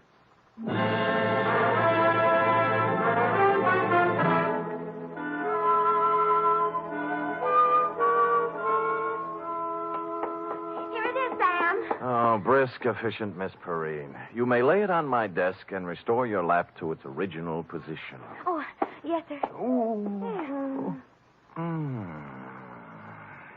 Comfortable, Sam? Ah, loving every minute. Sam, Yeah? a girl can't help wondering sometimes. About what? Well, the way you described the blonde in your report. Glamorous, like the Kimberley Cross and all. You like that? Oh, I just wish sometimes someone else could be your secretary. And I'd be the one you'd meet in a room with velvet draperies and a long cigarette holder and slanting glasses and a black lace negligee. Hold it, girl, hold it. You've gone quite far enough. I know, but it's only natural for a girl to want to be glamorous, Sam. Pardon me. You show up with any of those props, and I'll turn you over my knee. You like me the way I am, Sam? Yep. Why is it always this way? Just when I think I'm getting somewhere, I find myself saying, "Good night, Sam." My sweetheart.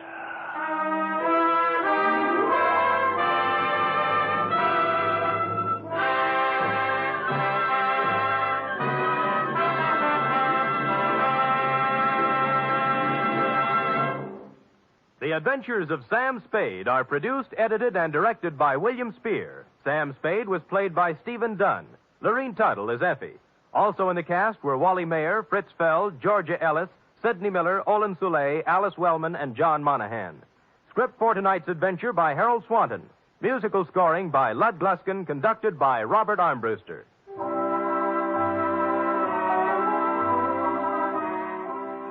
Join us again next week, same time, for another adventure with Sam Spade. Don't underestimate the danger of tuberculosis. Although great strides have been taken toward stamping out the disease, it still remains a menace. Last year alone, it caused 50,000 deaths in the United States. 50,000 needless deaths, because TB can be controlled and cured if caught in time. The key to the complete defeat of the disease is the chest X-ray. You'll find that in many communities, chest X-rays can be obtained free of charge or at a... From Hollywood, it's time now for... Johnny Dollar. George Reed here. Oh, hello, Georgie. How's Floyd's of England doing these days? If payments keep on the way they started this morning, the company will go broke. What's that mean? One of our old clients, quite a character, by the way. Oh, now, wait, George.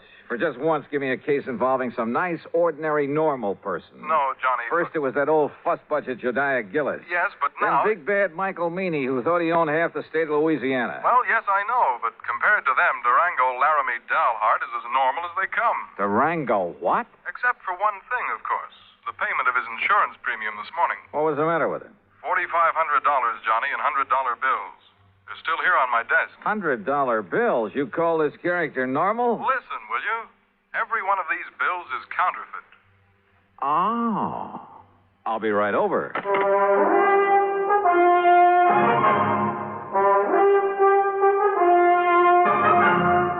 Bob Bailey in the exciting adventures of the man with the action-packed expense account. America's fabulous freelance insurance investigator. Yours truly, Johnny Dollar.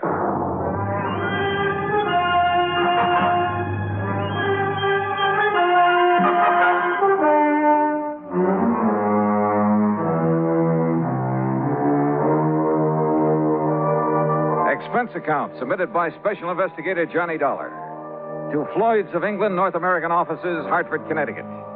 Following is an account of expenses incurred during my investigation of the Funny Money Matter.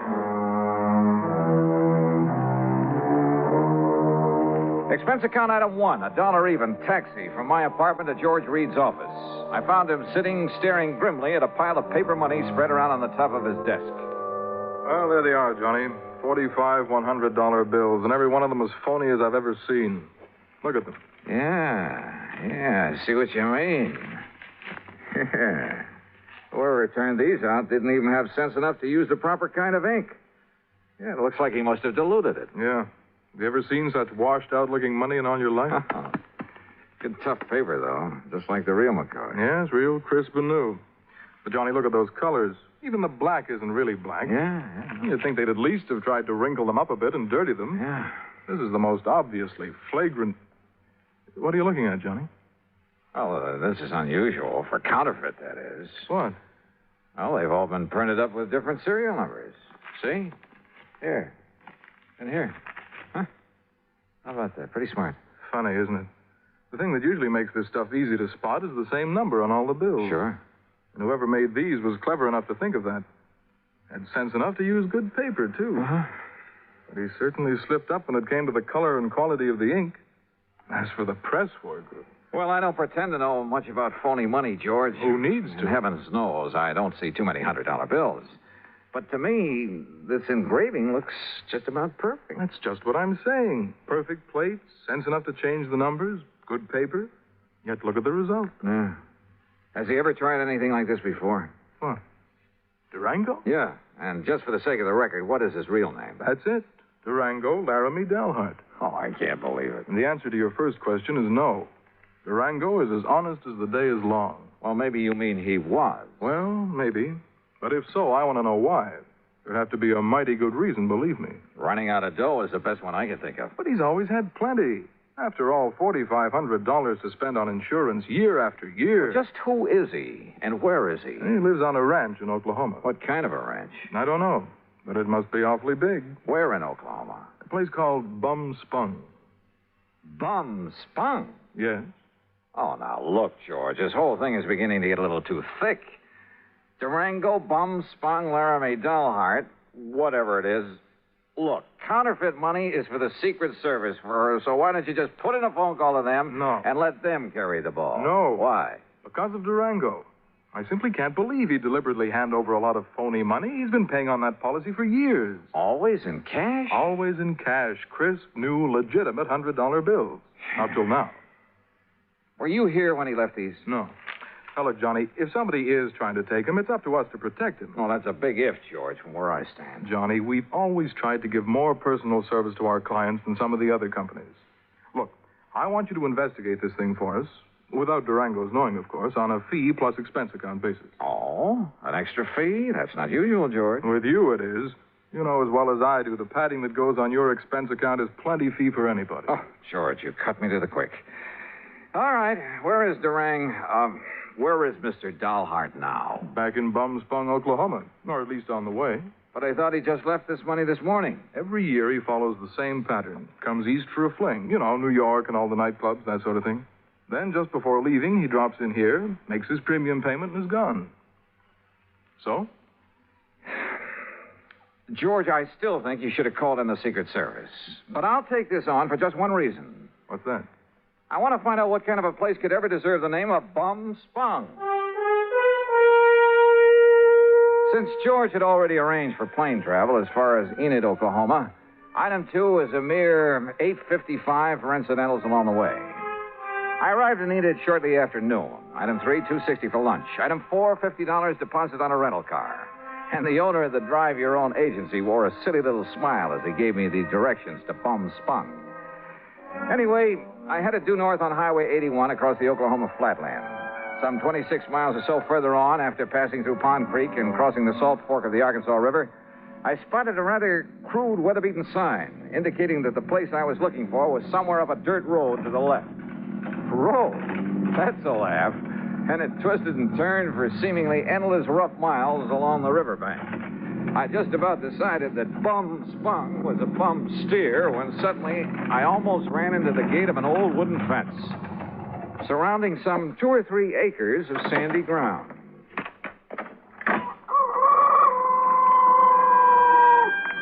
And there they were. A huge, ramshackle, unpainted building that passed for a house. An even more dilapidated affair, propped up with timbers that probably served as a barn. There were a couple of broken-down outbuildings, too. And on a small irrigated plot in the back, 2 cows. Steers? Well, anyway, 2 rather sad-looking bovines munched on the faded grass. There were some decrepit-looking chickens, a mangy old dog, There was a horse of sorts in a small corral.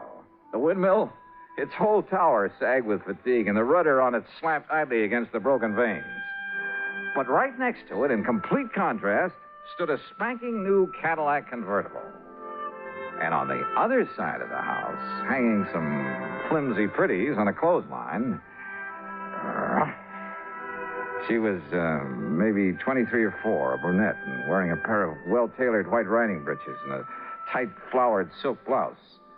She was slim, and she was pretty, and had a couple of rosebuds tucked in her hair. Hi.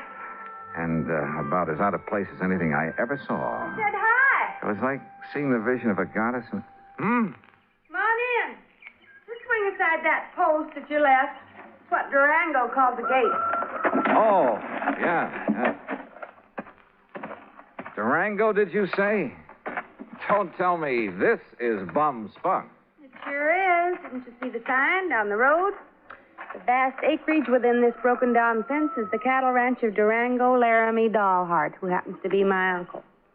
I'm Carol Dahlhart. Who are you? Why, my name's Johnny Dollar. Dollar? That seems to me I've heard that somewhere. Oh? What are you doing out here? Oh, just driving around, summer vacation. You look like a city man. I was intrigued by that sign down the road. Curious about what bum spunk could mean. Bad water. Bad spring, so the Indians called it Bum Spunk. Ah. Durango liked the name, so he bought up these 2 acres and settled here. And this is all there is to his ranch?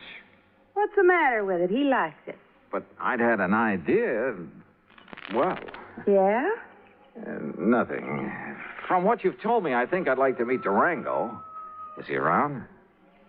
You trying to kid me or something? I haven't told you anything about him. Now look, Johnny Dollar. Yeah, look! Suddenly she turned, drew an old Colt 45, and as I ducked, she let go with it. Holy! I got him, see? She got him all right. A small snake that had poked up out of a hole in the ground some 25 feet away. And she'd got him right through the head with both shots. Oh, God darn rattlesnake? Rattlesnakes? That looks to me like a poor old gopher snake. What's left of him. So what's the difference? Could have been a rattlesnake. Hey, you were plenty fast with that gun. Yeah, gotta be. Or old Durango wouldn't have me on the place. It's no use for anybody to... Hand me a couple of those clothespins, will you? I gotta get these things hung up. Yeah, sure. Here.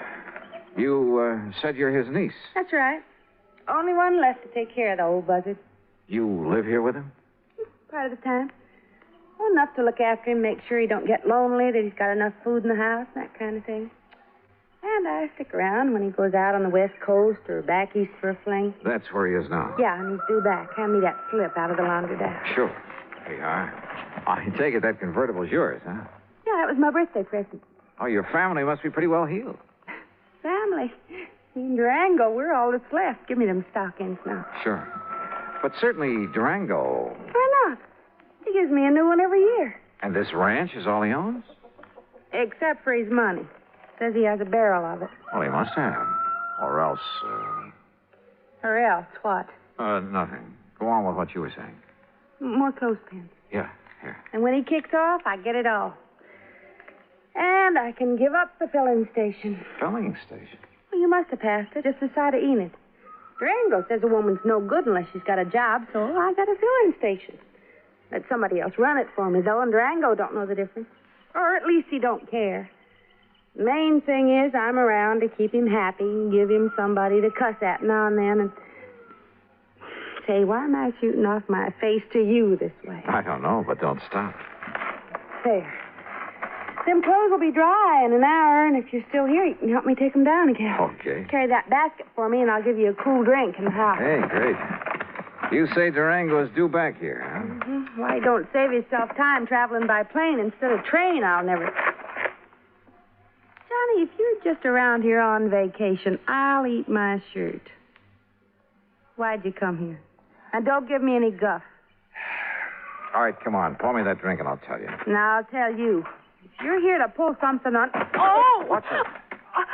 Son of a dog, blasted gopher. Oh, Easy now. Easy. Don't you easy now, me. I busted my ankle. Oh, it's just a little sprain. Here, arm over my shoulder. Okay. fool that I was to kill that gopher snake back there. Oh, Johnny, it hurts. Then I'll carry you. You know. Oh, that's better. And hey, boy, you got muscles. You know. Huh? What the? Well, take me over to the sofa. What's the matter, Johnny? What stopped me was the inside of the ramshackle old house. Clean, modern, well-furnished. Even the kitchen with its gleaming porcelain, electric range, huge refrigerator, and freezer. Modern in every way. Well, don't just stand there staring. Get some water, hot and cold for this ankle. While you're at it, pour us a drink at the bar over there in the corner. I could use a good, stiff snort.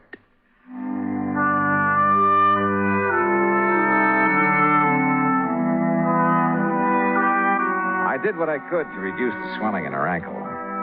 But by the time I'd taped it up and she was snoozing comfortably on the sofa, it was getting dark. So I hied myself into the well-stocked kitchen to see what I could scratch up to eat. And I'll be honest about it. With this mighty attractive patient on my hands, I'd completely forgotten about my mission in these parts, the investigation of one Durango Laramie Dollheart. I wasn't allowed to forget it long, though. As I opened and was about to reach into the ample freezer... Stop right there, you. Huh? There's only one way to deal with a thieving, stealing, dirty varmint like you. Now, wait a minute. Put that thing down. And that, partner, is this way. Holy, no. Hey, no, you're out of your... No!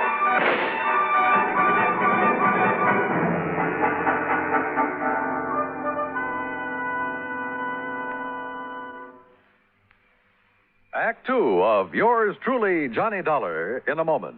A number of years ago, it was said that, in spite of the large population of this planet, men and women remain the most inaccessible things on it. Today, we see this lack of understanding among peoples of the world reflected in headline stories. But it isn't because the people of the world are enemies. All people want to be friends. Long before the termination of World War II, Reverend Eugene Wood, a Methodist minister from Oceanside, California, went into a Scottsdale, Arizona camp where German prisoners of war were interned and offered his services to the imprisoned men. Among other things, Reverend Wood taught the men English, and he taught them about the United States of America. During the following years, after the men had been repatriated to their native Germany, nearly half of the internees corresponded frequently with Reverend Wood. Those men expressed a unique understanding of the people and the country of the United States of America. This great feeling of friendship and understanding prompted the minister to make a pilgrimage to Europe to seek out the men he had befriended in the prisoner of war camp in Arizona. This gesture on Reverend Wood's part gained him a fantastic welcome everywhere he went. In all the places he visited, he spread the gospel of love and friendship and had it returned to him. There were no enemies, only men with the love of freedom, the right of all men, everywhere. And now, Act two of yours truly, Johnny Dollar, and the Funny Money Matter.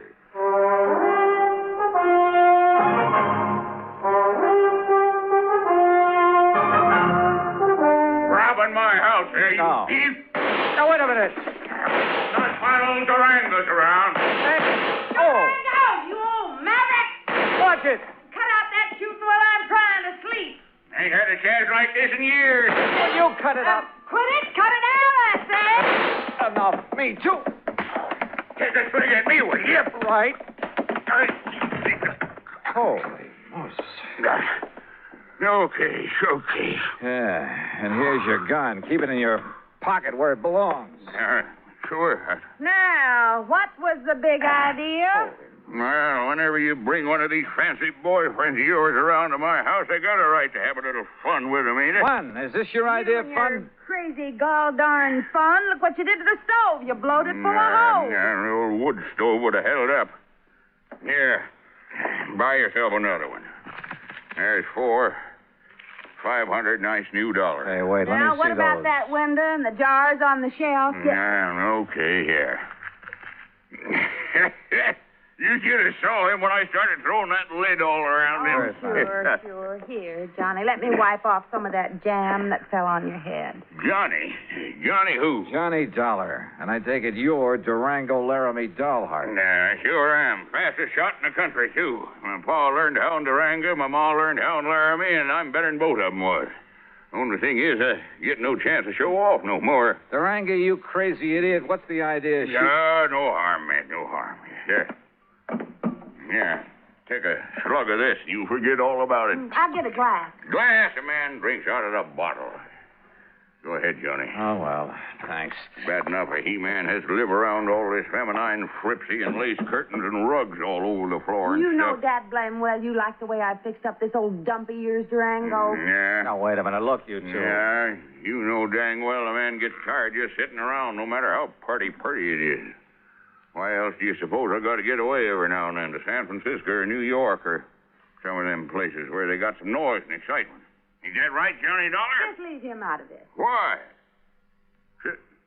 What's he doing here, anyhow? Well, Durango, I'll tell you why.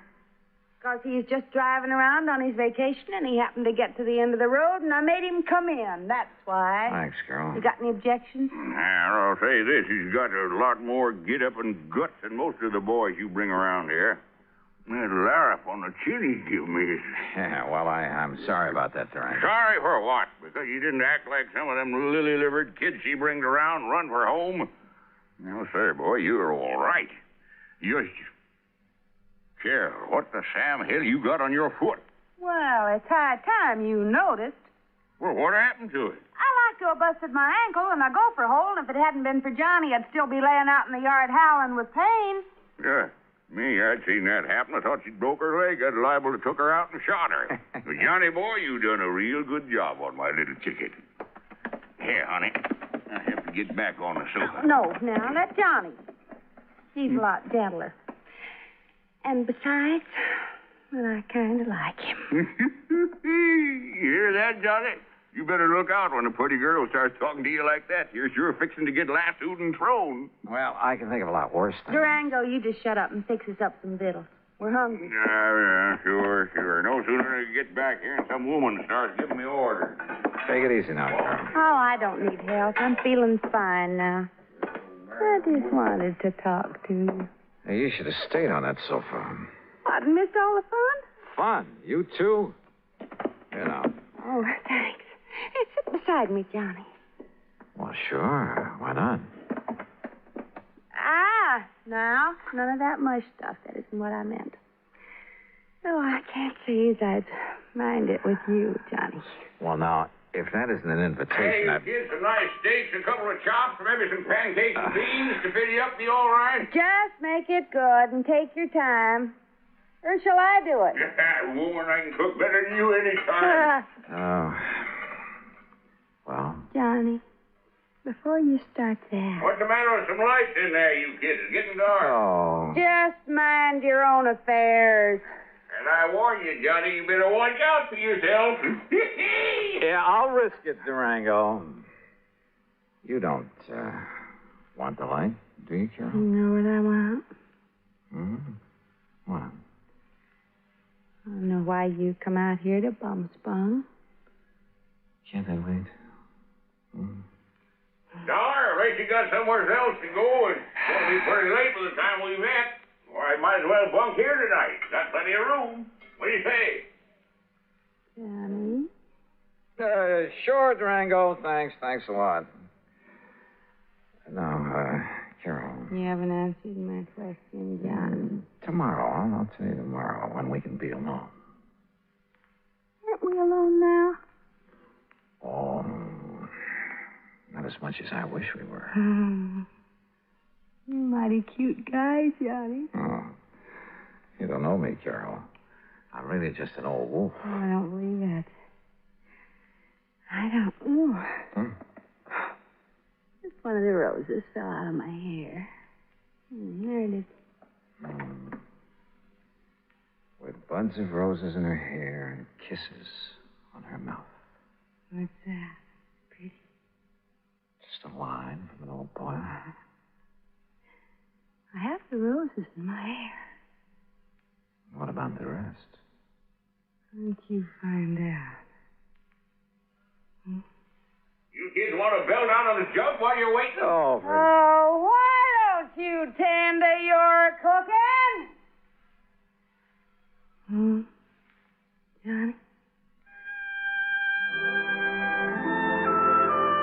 That Durango, he certainly puts together a meal in a hurry. Too much of a hurry. And the meal itself, enough for an army. And to see him pack it away, you'd think he'd been out on the range for years. Yes, sir. Nothing like coming home to give you an appetite. Here, scoop yourself up some more beans, Johnny. I still hadn't made any progress in my investigation and encouraged him to talk about himself. He did, willingly. And how much of it was true was something else again. Said he left his father's little farm in Colorado to hunt for gold. Said he found it, too, a lot of it. Claimed he'd used that money exploring for oil, wildcatting. That everything he touched had turned to money. That he'd made and banked so much he could never spend it all. That's why he'd go on those flings to San Francisco and New York, just to get rid of it. Then come back here to this little plot of ground and rest up for the next excursion to the big city. His only regret was he was too old to make the new West like the old West. Yes, sir. If I was 20 years younger, I'd ride a horse into Dodge City and show all them law and order. I'd show them just exactly how it was in the old days. Like I read about in them magazines. But if all this were true, why the counterfeit money? Those phony, washed-out $100 bills I'd seen on George Reed's desk. The bed in the guest room was as comfortable as my own, but I couldn't get to sleep. Fortunately, for long after the house was dark, it must have been close to midnight, I heard the door of Durango's room open, heard him sneak out of the house the back way. Quickly, as quietly as I could, I slipped on trousers and shoes, took along my gun, and went after him. From the back porch, I could see that there was a light on in one of the small outbuildings.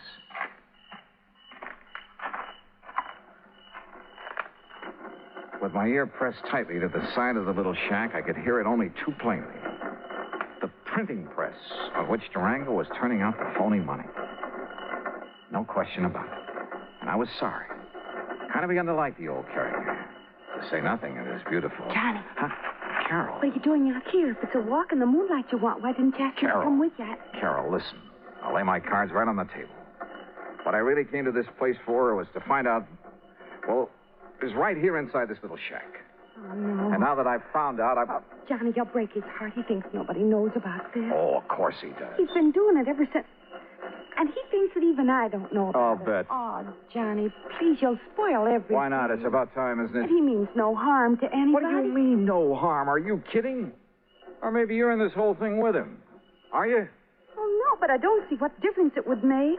Johnny, baby, Oh, don't pull that stuff. It's time for a showdown. Harry, what's the racket? What's going on? Oh. Snooping, huh? Why, you ornery, low-down, sneaking coyote. All right, Durango. Just cut it and stand where you are. Well, what are you doing with that gun? I only hope you won't make it necessary for me to use it. Johnny. Open up that door, Durango.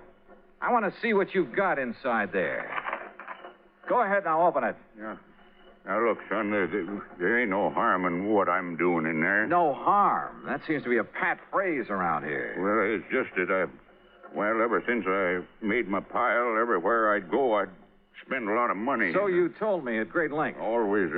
Maybe it was sort of showing off a bit, but when I'd draw it out of the bank, I'd make them give me brand new money. And, you know, to impress the folks. Like a big shot up in Hartford where I pay my insurance for Carol here every year. In brand new $100 bills, supposedly. That's right, and no supposedly. But this last insurance payment to Georgia. Yeah, I know. But, Johnny, it wasn't my fault. The bank didn't have some nice new ones for me. And they couldn't get them in time either, so I had to... Well, this was the next best. Oh, that's a likely Johnny, story. please. Open that door. Oh, God, I kept hoping nobody'd find Come out. on, open it. Okay. There you are.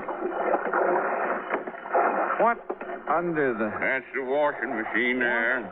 And that's the soap and plenty of strong bleach and the starch to make them nice and crisp. Oh, no. And that there's the ironing board where I press them out real nice and flat. They'll never believe it.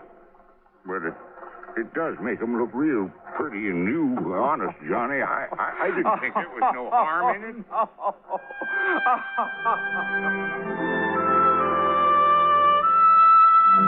Well, there you have it, George.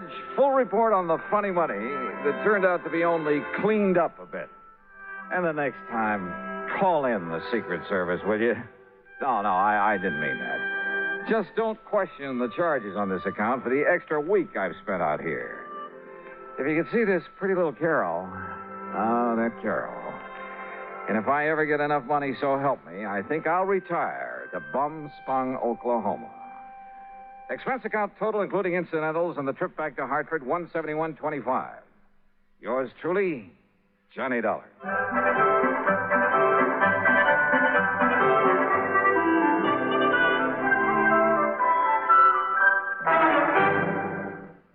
Now, here is our star to tell you about next week's story. Next week, well, just remember one thing. That old saying about a cat having 9 lives. And be sure to join us, won't you? Yours truly, Johnny Dollar.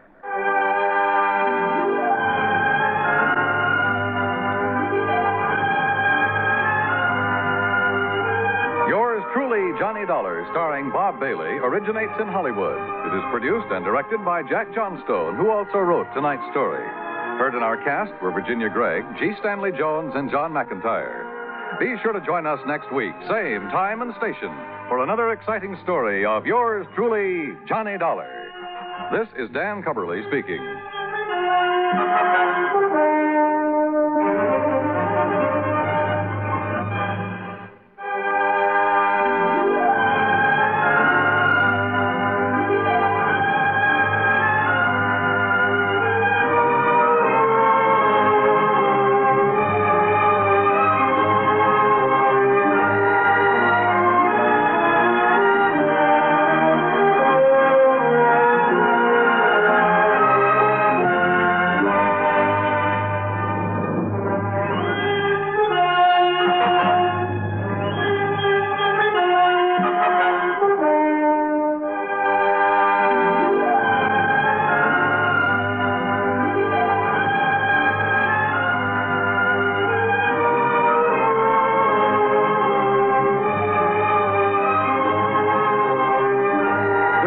United States Armed Forces Radio and Television Service.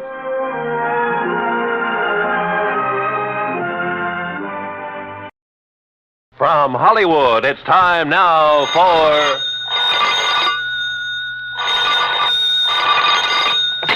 Johnny Dollar. Here's your number in Kingman, Mr. Dollar. Oh, thank you, operator. One moment. Jake Kessler. Johnny Dollar, Jake. So you found out I was right. You've left our fair state of Arizona and gone back to Hartford. Wrong. Huh?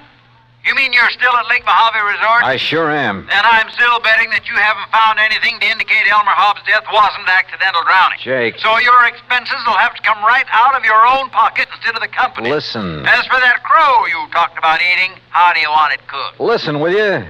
What? Have you mailed in the insurance claim yet? Oh, I was just about to run it over to the post office when your call came in. Tear it up.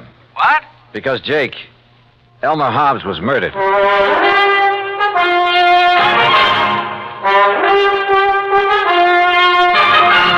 Bob Bailey in the exciting adventures of the man with the action-packed expense account, America's fabulous freelance insurance investigator. Yours truly, Johnny Dollar.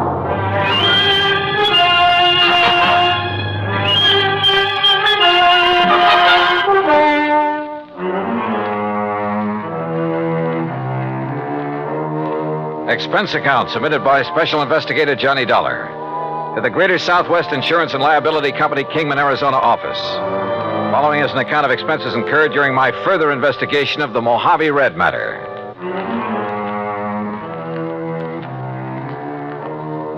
Expense account item 1, 20 cents for the phone call to Jake Kessler in Kingman. I made that call in the office there at Lake Mojave Resort. And needless to say, Jake didn't quite believe me at first. Murdered? Elmer Hobbs was murdered? Jake, I'd bet my last buck on it. Yeah, but, Johnny, the police spent 2 or 3 days over there investigating. The coroner, too, and they all reported no evidence of foul play. That's simply because they didn't know where to look. What do you mean? You know Red Barrett, the old fishing guide over here? Well, I've heard of him. Well, Red found the boat that Hobbs used that day. It was lying on the bottom of one of the coves up in the big basin. Sure, because of the storm that drowned Elmer Hobbs. Because somebody sank it. That boat had a couple of air tanks on it that would keep it afloat even if it was swamped. Oh? But, Jake, Those tanks were cut open by whoever killed Hobbs. Good Lord. Yeah. But who did it, Johnny? That's what I'm going to find out. I'll call you later. I hung up on Jake Kessler, then walked on back to the dock where I found Red Barrett and Buster Favor waiting for me. You get your call to Kingman through all right, Johnny? Yeah, Red. Jake Kessler's holding up the claim on Elmer Hobbs' insurance. Good. That's good. Did you, tell Buster what we found up the lake? Yes, sir. Yeah, Johnny, he did. It's like I said in the beginning. I just didn't see how a man like Mr. Hobbs could ever get himself capsized up in the big basin, no matter how bad a wind came up. Buster was the only one that agreed with me, Johnny. Well, quite frankly, I don't see why everybody wasn't suspicious when Hobbs' boat wasn't found after the storm. Right, Johnny. But now that you and Red found it, sunk in the bottom of that cove and with the flotation tanks cut open, yeah, it sure looks like murder. Oh, that's what I thought from the first, Buster. That's why I telephoned all the way to Hartford to get Johnny out here. But who could have wanted to kill him? Any ideas, Buster? No, sir, Johnny, I certainly haven't. You sure there was nobody here at the resort who might have wanted him out of the way? Johnny, the other folks who were here at the time it happened, why, they didn't even know Mr. Hobbs. You're sure of that? Absolutely. See, he wasn't much of a mixer. He stayed by himself all the time. That's right, Johnny. Elmer used to go out fishing first thing in the morning, and he'd be the last to come in at night. He'd go to his room, cook his supper, and then go to bed. All right, listen. He was killed just before or during the big storm you had. That's right. Who else was out on the lake at that time? Nobody.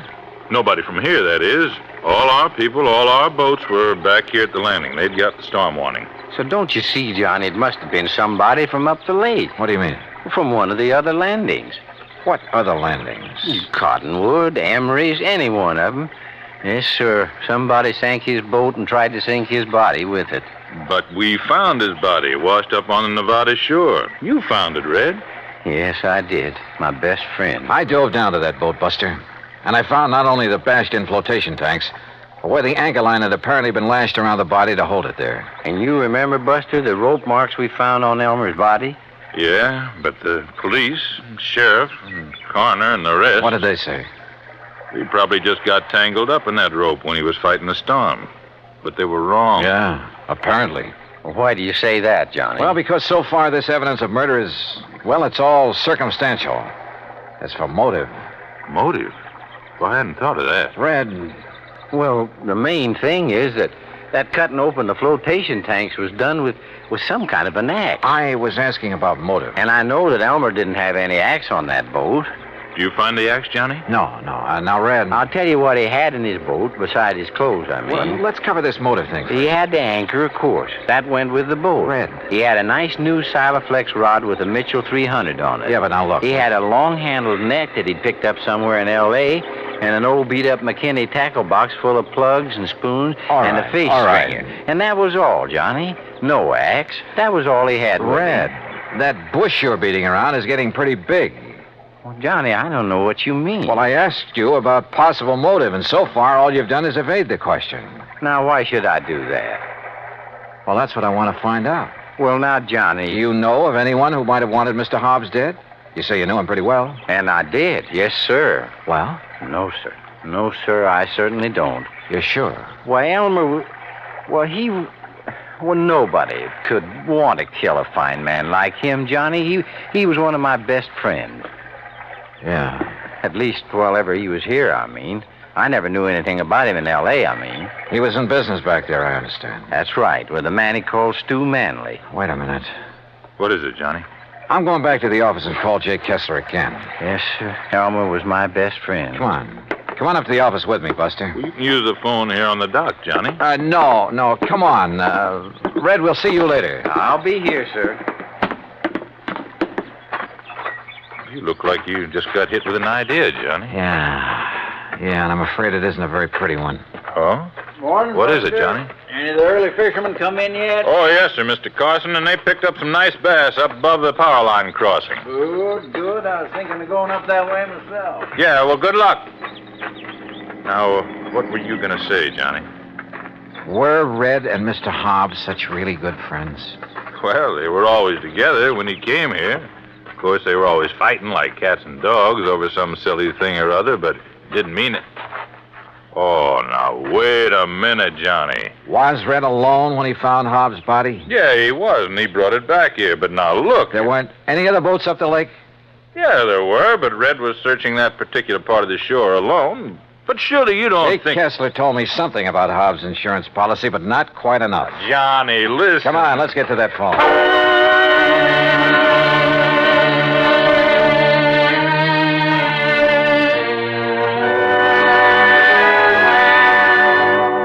Well, then, Johnny, don't you think you ought to call in the police? No. If you're right, that is. No, let me handle this alone for the moment. Now listen, Jake. Yeah?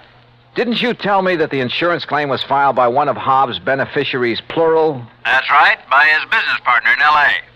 Who were the others? Just one other. If you'd taken time to listen to Who me. is it? You were so all fired up when I drove you down Who there. is this other beneficiary, Jake? You're still sure Hobbs was murdered, huh? I'll bet on it. So now you're looking for somebody with a motive, huh? The beneficiary, Jake. Like I told you. One of them was his business partner, J. Stuart Manley. And the other? Red. Red. Yeah, Red Barrett. Act 2 of yours truly, Johnny Dollar, in a moment. Our flag now numbers 50 stars, and behind each star there stands yet another flag representing one of the 50 states. Illinois' state flag uses many of the symbols of our nation's great seal. The eagle, the symbol of our national strength, rests on a shield representing the states, indicating that the states and the nation are bound together, for in unity there is strength. The arrows in the eagle's talon indicate military preparedness, and in his beak is a scroll which reads, State Sovereignty, National Union, a reminder of the greatness of the state of Illinois and its pride in being a member of the United States of America. Illinois' state flag, the flag of the 21st state to enter the Union, was adopted on July 6, 1915. And now, Act 2 of yours truly, Johnny Dollar and the Mojave Red Sequel.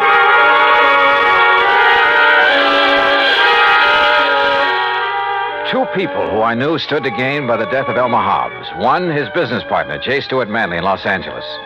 The other, Red Barrett, fishing guide at Lake Mojave Resort, who said he'd found his body, who professed to have been his best friend. I wondered. I said as much to Buster Favors, who sat there in the office of the resort.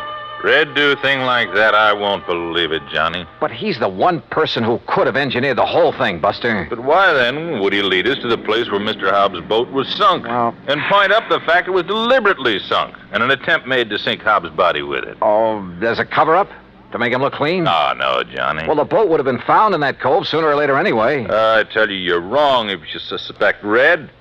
Look, if Hobbs' business partner is a beneficiary, too, why don't you look him up? I fully intend to, unless Red did do it. No. And I can prove it. No, Johnny. Let's go back to the dock so I can talk to him again and see... Buster, Oh, hello, Johnny. I suppose you've heard, Ham? Yes, Red told me. You're quite sure it was murder? Yeah. I'm sorry. Listen, Buster. Yeah. Look, Ham, as manager of this resort, you know Red pretty well. I sometimes wonder. That's what I came up here to ask you about, Buster. Huh? Did you send him skiting out of here? What? We just left him down at the dock. You mean you didn't see him tearing out of here in the pickup truck a few minutes ago? What? Ham. Red? Where'd he go? I don't know, but he certainly left in a hurry. Johnny. Yeah. No, I still can't believe it. What are you boys talking about? Nothing. Ham, is there a car around here I can use? Oh, sure. Take mine. There are the keys. Thanks. Now, look. Incidentally, Buster, I was poking around where Red kept his fishing tackle trying to find that rig he borrowed from me last week. What did you find, Ham? Well, I thought Buster might know where the old coot got hold of that new spinning outfit. Silaflex rod. What? Yeah, and a brand spanking new... Mitchell Reel. Oh, yes. Oh, no. All right, Ham, Buster, you just sit tight. If Red comes back here before I do... Comes back? Yeah, say nothing to him about what we've learned. Just keep him here and tell him I'll return to talk with him later. Nothing else. But, Johnny... No, do as I say. Look, boys, what's going on I'll here? see you later. Well, now, Johnny... Red was one of Elmer Hobbs' beneficiaries. He was the one who'd found the body. He had the fishing tackle that had belonged to Hobbs. And when it was discovered by Ham Pratt, he'd left in a hurry. All pretty incriminating. Which is not why I took off in Ham's car. West on 77, south on 95, and west again on 66. Item 4, a buck even for a sandwich and a Coke and Barstow. Item 5, $4.80 for a tank full of gas at the sign of the Flying Red Horse. Then westward again. And always with an eye out for Red in the old pickup truck. Finally, as the sun was disappearing over the edge of the Pacific, I pulled into Los Angeles. The real estate office of Manley and Hobbs was closed. A directory at the nearest phone booth gave me J. Stuart Manley's home address, 1308 Pandora Avenue in the residential section called Westwood. The neat white stucco house was dark, the garage empty. I let myself in through a back door by slipping the lock with the aid of one of my business cards. It was hard to see inside, but I didn't want to turn on any lights. And that was a mistake. Because as I quietly rounded a corner and started toward the den, I guessed wrong. Somebody was at home, was in that den behind the now closed door. And that somebody knew that I was in the house. There was only one thing to do, try to bull my way through. Well, Mr. Manley, you're just... Oh, you killer! Wait a minute. Oh.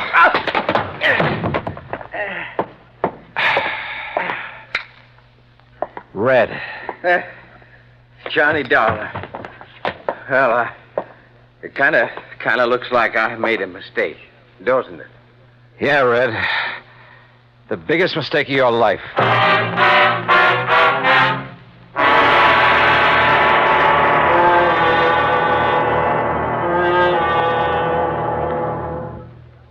Act 3 of yours truly, Johnny Dollar, in a moment.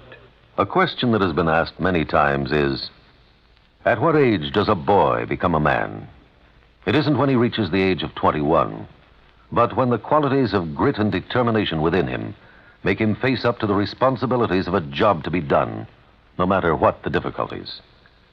On May 21st, 1862, during the Civil War battle at Corinth, Mississippi, William H. Horsfall was serving as a drummer with Company G of the 1st Kentucky Infantry. During the furious and deadly engagement, he saw his captain fall wounded between the lines. Although, as a non-combatant, Horsfall was supposed to stay out of the range of fire, he rushed bravely forward at the risk of his own life to aid his wounded captain. Ignoring the fact that they were in the midst of a continuing and deadly hail of fire from both sides, the courageous drummer dragged the wounded officer to a place of safety, thereby saving his life. Later on, Horsfall grabbed a gun and some ammunition and went into the fight. But his commanding officer finally sent him to the rear, recommended him for the Medal of Honor, and gave him a furlough. Gallant as the drummer's valorous actions were, the officer felt that 14-year-old William Horsfall was still too young for battle. But Horsfall's personal code had already proved him a man. And now, Act 3 of yours truly, Johnny Dollar, and the Mojave Red Sequel.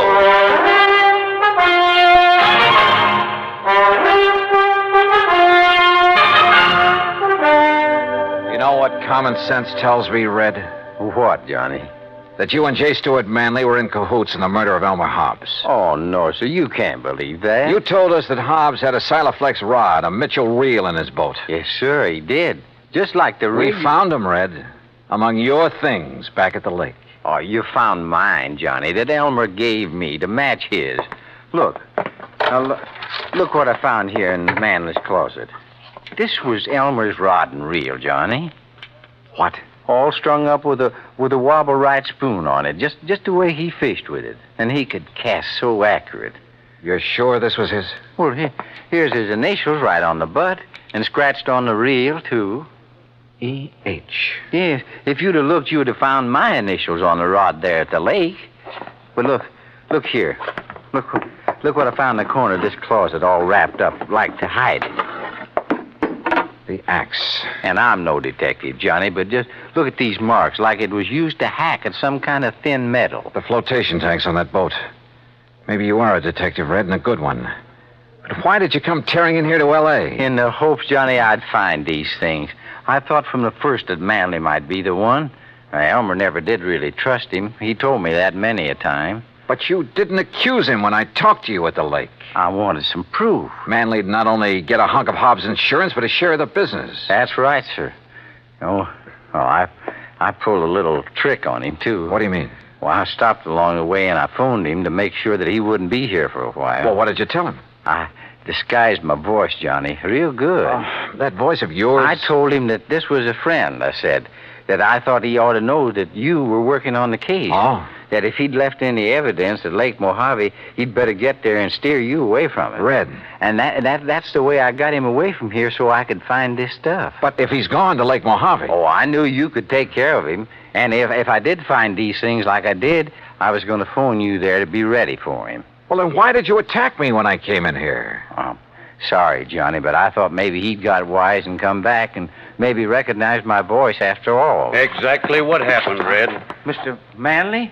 Sir? That's right, J. Stewart Manley. And this is my wife, Mr. Dollar. Red. Shoot them. Kill them, Stuart. They're burglars, don't you see? And we caught them robbing the house. Quiet, Mary. I suppose that means we were right. That you did kill your partner, Elmer Hobbs. That stupid old man, fishing all the time instead of tending to the office, taking all the money. Mary. But now we'll have some money for a change. Own the business. Mary, shut up. I see you found old Elmer's things. No, sir. This fishing rod is his, not yours. Oh, put it down. Pretty foolish of you to bring that stuff here, Manley. Especially the axe. I'm sure any good police lab will find traces of aluminum from the boat on it. Kill him, Stuart. They're robbers. Their fingerprints will be all over. Yeah, Mary's right. Your prowler's ransacking my house. And I can see the bulge of your pistol, Dollar. So any court in the land will uphold my right to kill you in self-defense. And Dollar, you go first. Listen, you think you can shoot as straight as I can cast a fishing plug? Huh? Like this? Oh, no.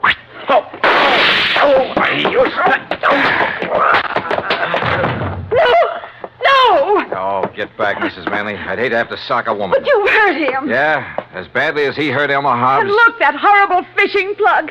The hooks have ripped his hand open. It's bleeding. That red-headed old fool throwing those hooks at him. Oh, quiet. Stuart, dear Stuart. Red, that was a beautiful piece of casting. He almost tore his hand off with that plug. Well, Johnny, it was with Elmer's own rig. I think maybe he would have liked that. I hope so. But you know what I hope the most, Johnny? What, Red? That the fishing is real good up where Elmer is now.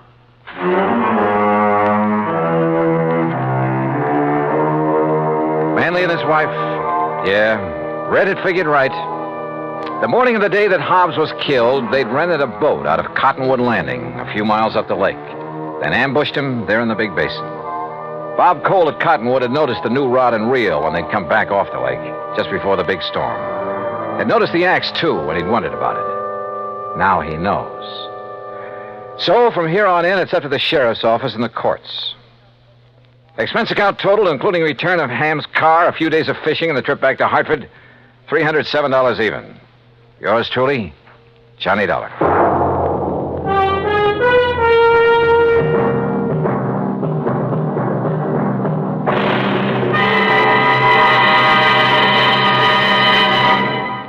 Our star will return in just a moment. Our flag now numbers 50 stars, and behind each star there stands yet another flag for each of the 50 states. New Mexico's flag is an ancient Zia sun symbol, a red circle on a field of yellow. Radiating from 4 points, which we might indicate as north, east, south, and west, are 4 parallel lines. 4 was a sacred number of Zia, the number most often used by the giver of all good gifts. The earth had 4 main directions, each with its own gifts. The year had 4 seasons, each with a different offering for mankind. The day had 4 phases: sunrise, noontime, evening, and night. Life had its 4 divisions: childhood, youth, manhood, and old age. Everything in life and nature was bound together in a circle, the circle of life and love, without beginning and without end. And in this great brotherhood of all things, man had 4 obligations. He must develop a strong body, a clear mind, and a pure spirit. 4th, and most sacred, he must devote unselfishly body, mind, and spirit to the welfare of his people. From this simple symbol, the Zia sun, we read the legend of a wonderful philosophy. The flag's colors of flaming red and golden orange represent the banners of Ferdinand and Isabella, which were carried by Columbus across the Atlantic. New Mexico's state flag, the flag of the 47th state to enter the Union, was adopted on March 19th, 1925. Now, here's our star to tell you about next week's story. Next week, some of the funniest old characters I ever meet. And a 10-year-old boy solves the case. Join us, won't you? Yours truly, Johnny Dollar. Yours truly, Johnny Dollar, starring Bob Bailey, originates in Hollywood and is produced and directed by Jack Johnstone, who also wrote today's story. Heard in our cast were Virginia Gregg, Harley Bear, Forrest Lewis, Barney Phillips, Alan Reed, and Russell Thorson. Be sure to join us next week, same time and station, for another exciting story of yours truly, Johnny Dollar. This is Roy Rowan speaking.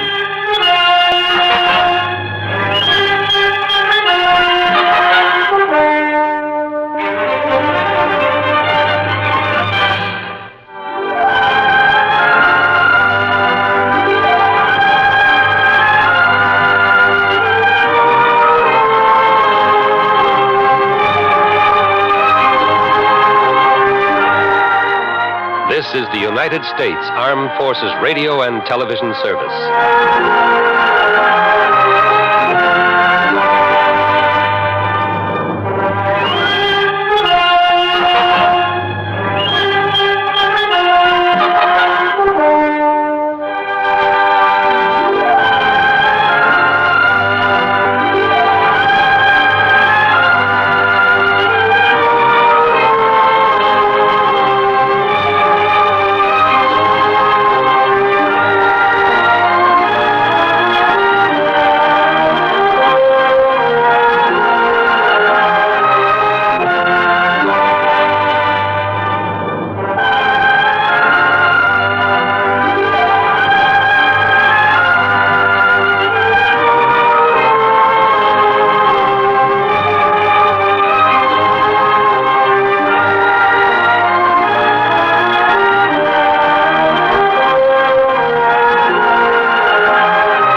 Johnny Dollar. Earl Foreman, Johnny. Oh, hi, Earl. How are things down in sunny Florida? I don't know. You what? I'm calling from Green Mountain Falls, Colorado. What under the sun are you doing out there? Fishing trip? Hardly. Because if it is, I'll join you. I want you to join me, all right, but no fishing.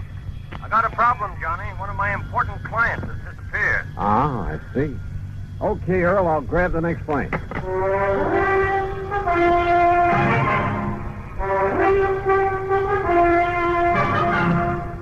Bob Bailey in the exciting adventures of the man with the action-packed expense account, America's fabulous freelance insurance investigator. Yours truly, Johnny Dollar.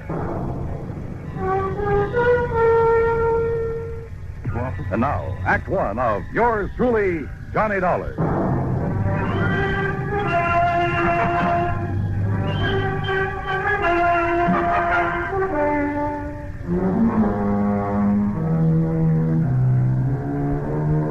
Expense account submitted by Special Investigator Johnny Dollar to the Tri-State Life and Casualty Insurance Company. Attention, Earl Foreman.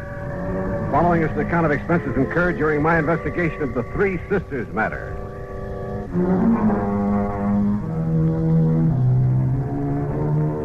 Expense account item 1, $151.80, transportation to New York, then airfare and incidentals to Colorado Springs.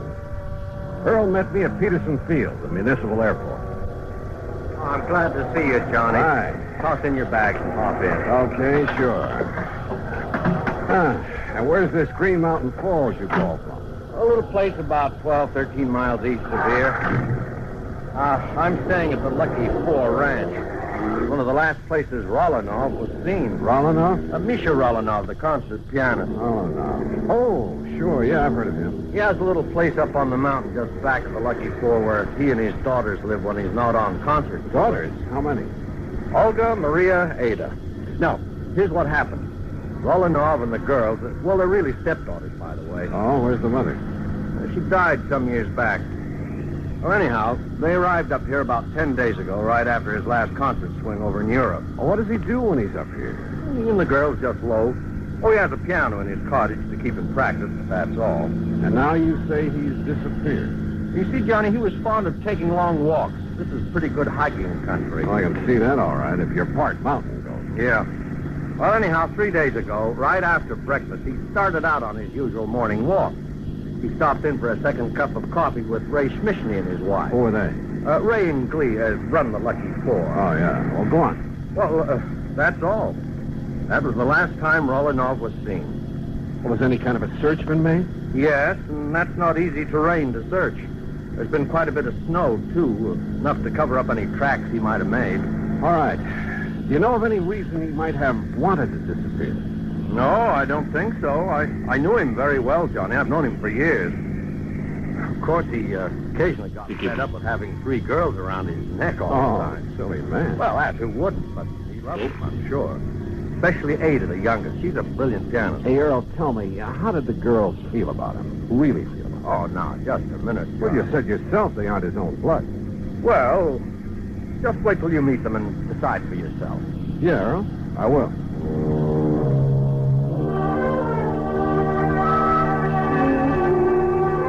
The Lucky Four was on a level spot on the side of a mountain. It consisted of half a dozen neat, modern, comfortable cottages, and from the front window of the one we shared was a beautiful view of Pike's Peak. Huh? Oh, come in, Ray. Come in. You see us come up the drive? I want you to meet the man I've been telling you about. Ray Schmishny, this is Johnny Dollar. Hi, Ray. Johnny, only I'm afraid he got here too late, Earl. Oh? Well, what do you mean? Well, just a few minutes ago, before you got back here in a gully up on the West Meadow, way up where I dumped the trash, you know where I mean? Yes. Remember the bear cave I pointed out to you one day when you went up there with me in the Jeep? You mean that bear got Rolanov? No, but that's where I found him. Rolanov? Dead, Earl. Dead? A bullet hole in the back of his head. Act 2 of yours truly, Johnny Dollar, in a moment. Act 2 of yours truly, Johnny Dollar. Question. Was Misha Rolanov, the eminent concert pianist, murdered? Or was he shot accidentally up near the Bear Cave on the mountain, back of the Lucky Four Ranch at Green Mountain Falls, Colorado? We went up there in Ray's Jeep. A careful inspection of the body and the gully in which he found it revealed nothing by way of clues to the riddle. One thing, Johnny. Yeah, what's that, Ray? Well, like I told Earl here, I was planning to shoot that bear myself. Yeah.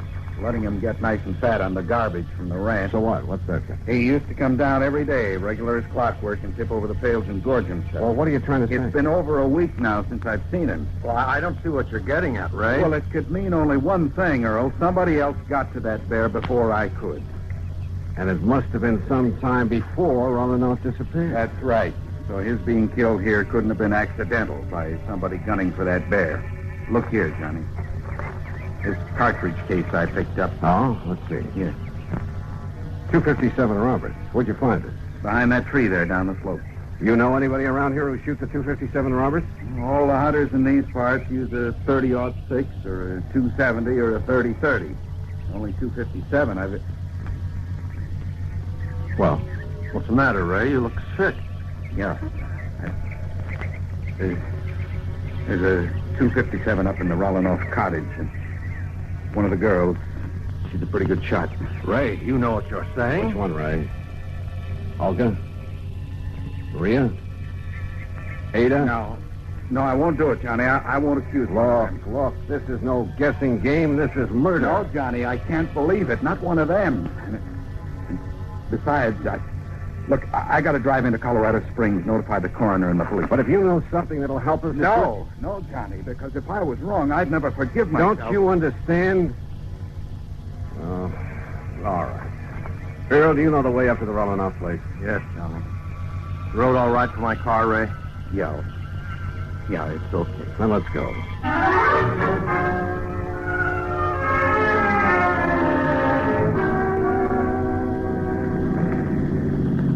Hey, take it easy, Earl. This road isn't much wider than the car. I know it. Rollinov Cottage is right up in that clearing, middle of that big meadow. You know those daughters, stepdaughters. You figure which one of them might have wanted to kill Rollinov? Oh, no, Johnny, no. Who's the beneficiary of this policy? Well, it's a very unusual policy. Now, what do you mean, unusual? There's no beneficiary specifically named. What? The beneficiary or beneficiaries are to be the same as the heirs that are specified in Rollinov's will. Well, who? Nobody knows. Well, where is his will? Same answer. Well, now, look But here. he always made it very clear that his will would show up at the proper time. I assume, of course, that his stepdaughters will be his heirs. Oh, but if they're not... Oh, this is the Rollinov Cottage. Well, quite a lot of cottage. And just as nice on the inside as it is on the outside. Rollinov used to complain now and then about some of the feminine frippery all around him, but, well, he liked it.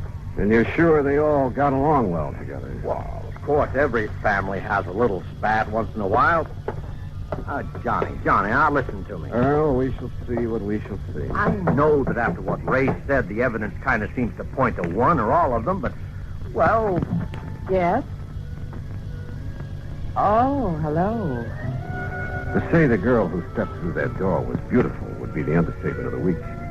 Tall and striking, dressed in something that looked like Schiaparelli or Christian Dior, as though she'd just stepped out of Charles or the Ritz.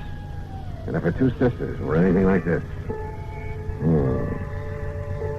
Johnny, I said this is the older sister, Olga Rollinov.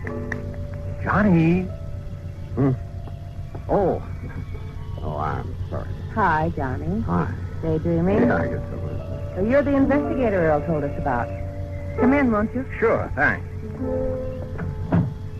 Have you found out anything about Daddy? Olga, that's what we... No, Olga, we haven't.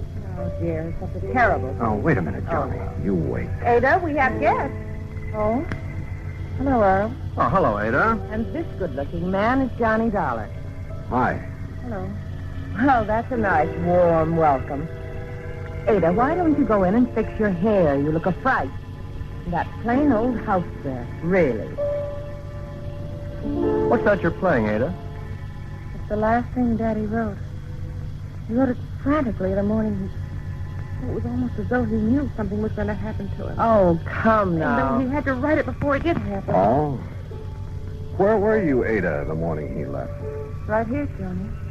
Playing this for the first time. Ever since he's disappeared, I've been trying to figure if it had some special meaning. Oh, Ada, that's such a silly idea. Is it? What did you mean by that, Olga? Oh, it's really... Well, it's like a lot of other silly ideas she gets over her music. Yeah, like what? A lot of things. As though she should be the concert artist in the family instead of Daddy. Maybe now that he's gone, I will be. I'll be greater than he ever was. Oh, sure.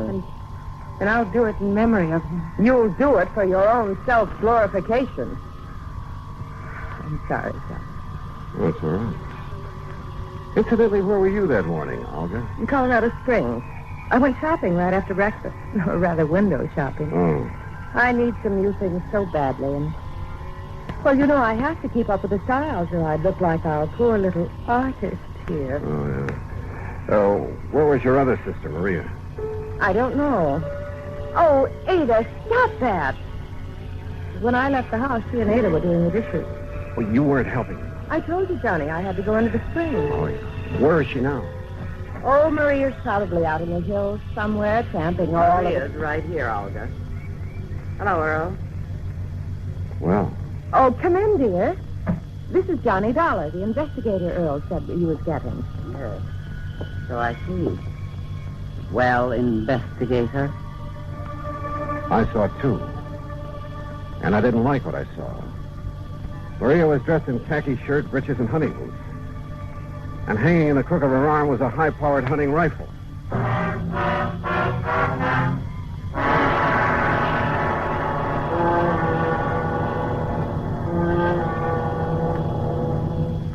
Act 3 of yours truly, Johnny Dollar, in a moment.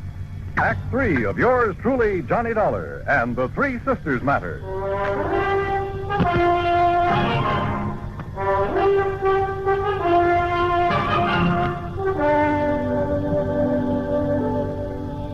How about aiming that rifle the other way, Maria? Oh, sure. I'll set it down in the corner. It's empty, needless to say. Better let me see it, huh? Oh, I told you it's empty. Are you a hunter too, Johnny? You talk as if you were, dear. Are you, Maria? Do you do a lot of shooting? Shooting, yes. Killing. Oh, Camping around these mountains, blazing away at anything that moves just for the sake of... How about that, Maria? Oh, it gives me something to do. Kind of a relief. What else is there to do in this godforsaken place? Have you any other guns? A little 22 that I use for plinking. We all use it. Why?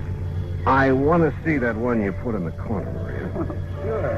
And please don't start waving it around the way you did. Here you are. Why are you so interested in it? Oh, I... 30-06. That's right. Johnny? And your only other one is a 22. That's right. But why? That's no 22 up there over the mantel. That's Daddy's son. An LT-57. Oh? Get it down for me, Maria. Why? And why all these questions, Johnny? Better tell them, Johnny. Yeah, I guess. Tell us what? We found your father's body. Body? Johnny, you can't mean that. I'm sorry. He was shot by a high-powered rifle. Where? Where is he? What happened? This is terrible, Johnny. Tell me. What are you crying for, Olga? I suppose you're glad, Maria. Because now you can do what you please. No more of those boring concert trips all over the world. No more of this godforsaken place, as you call it. All right, now I listen, suppose Maria. you're glad because now you'll have money, fancy clothes, Europe, the Riviera, South America, men. Stop! Stop talking like that. Why? Because it's true. No, because it's... Ada, for heaven's sake, stop playing that thing over and over and over. What are you trying to do? Drive us out of our minds? No, I'm trying to find out why Daddy wrote it. What compulsion made him feel he had to write it before he left that morning? Hey, wait a minute. Well, all I have to say... Wait, I said. What is it, Johnny? Ada, get back to that piano. What? Sit down. Play that thing again. Now play it, slowly. Stop. Johnny, what under the sun are you doing? Listen, Earl. The notes on the piano run from A to G like this. Don't you see? The first three notes of that thing she's been playing are A, D, A. Listen. A, D, A. Ada? Yes. Daddy wrote it as a message to me. Oh, now, wait a minute. The rest of it now, quickly. D, E, F, A, C, E, deface. E, D, G, E, edge. C, A, G, E, cage. C, E, D, bed. What is that supposed to be? Ada, deface, edge, cage, bed. The canary cage. Right. And that's exactly what I'm going to do. Tear out the base of that cage. Don't hurt the little bird. Will somebody please tell me what this is all about? Hey, look here. Look. It has a false bottom. Yes, but look what's in it, hidden there. Yeah. Last will and testament of Misha Romanov. Johnny. Plus... What does it say, Johnny? That note with it. Daddy's handwriting? What? Earl, it looks like Romanov put the finger on his killer. Johnny, what does it say? And my reason for deliberately omitting her from my will. Omitting whom from his will? What are you talking about? Read on, Johnny. Let me see. Is not only because of the self-centered life she's always led. Not only because of her constant, completely selfish extravagance. I'm afraid that could apply to all of it. An extravagance which finally led her to forging my name on checks. Who, Johnny? Then when I discovered that she was sneaking out and practicing with the old rifle that's kept over the mantel. The 257. It was kept over the mantel. Don't move. Oh, no, put it down. All right. So he cut me out of his will. And if I can't have what I wanted, you won't have it either. Now look here, Don't Olga. move. This gun holds 5 shots. I know because I reloaded after I killed him. Olga. And now you all know that I killed him. All right. 1 shot is for you, Maria. 1 is for Ada. 1 is for you, Earl, and 1 for Johnny. Olga, listen. And that leaves 1 for me. so that when I've finished, no one will ever know. Olga, you're out of your mind. Maybe so. But what difference does that make now? Because now there's no other way out for me. There's nothing else I can't stand still. Because this is the end. All of it. No. It's empty. It's empty. The gun won't stop me. There's Maria's gun. Not for you, Olga. Leave me. You creature. Oh.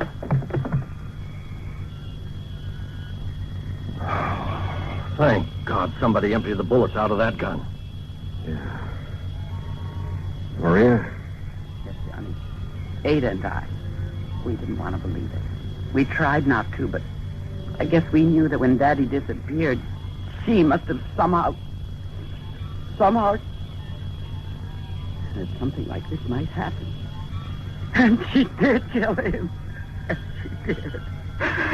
Oh, Johnny.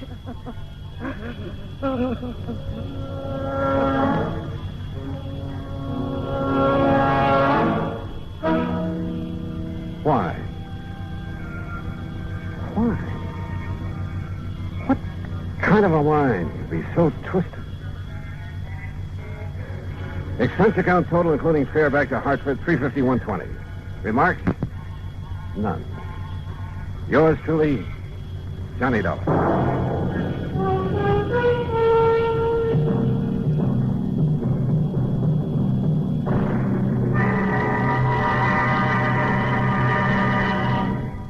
Our star will return in just a moment to tell you about next week's story. Star to tell you about next week's story. Next week, a beautiful girl, a model, in fact.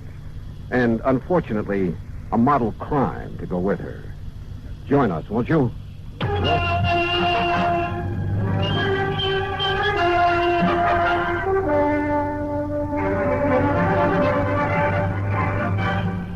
This?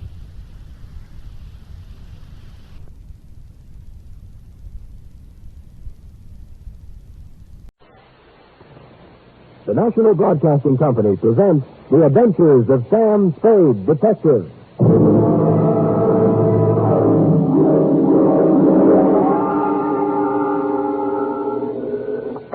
Sam Spade, Detective Agency. Me, sweetheart, bounce along Spade. Bounce along Spade. The only cowpoke in the West with so much daylight between him and his saddle, the California Limited, can pass under without ever slackening speed. Sam! I'm rough and I'm tough and I'm ready, gal. I'll outshoot, outride, and outcourt any man in boots.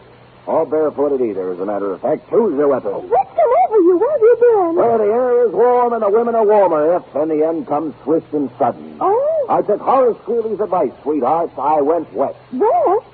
But Sam, I'll be all ready, Keep your reins tight, gal. I calculate to bow-leg my way through the door, garbed in my 12-gallon hat, my buckskin shirt, my worn Levi's, and my twin six-guns with extra-large hammers to dictate my report on the Dry Gulch Caper. Or they went that-a-way.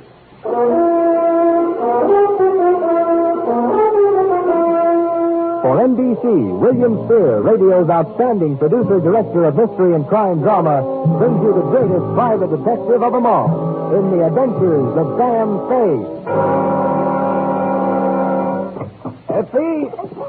Come here, Prairie Flower. Are you the new schoolmarm? Oh! What's happened to you, Sam?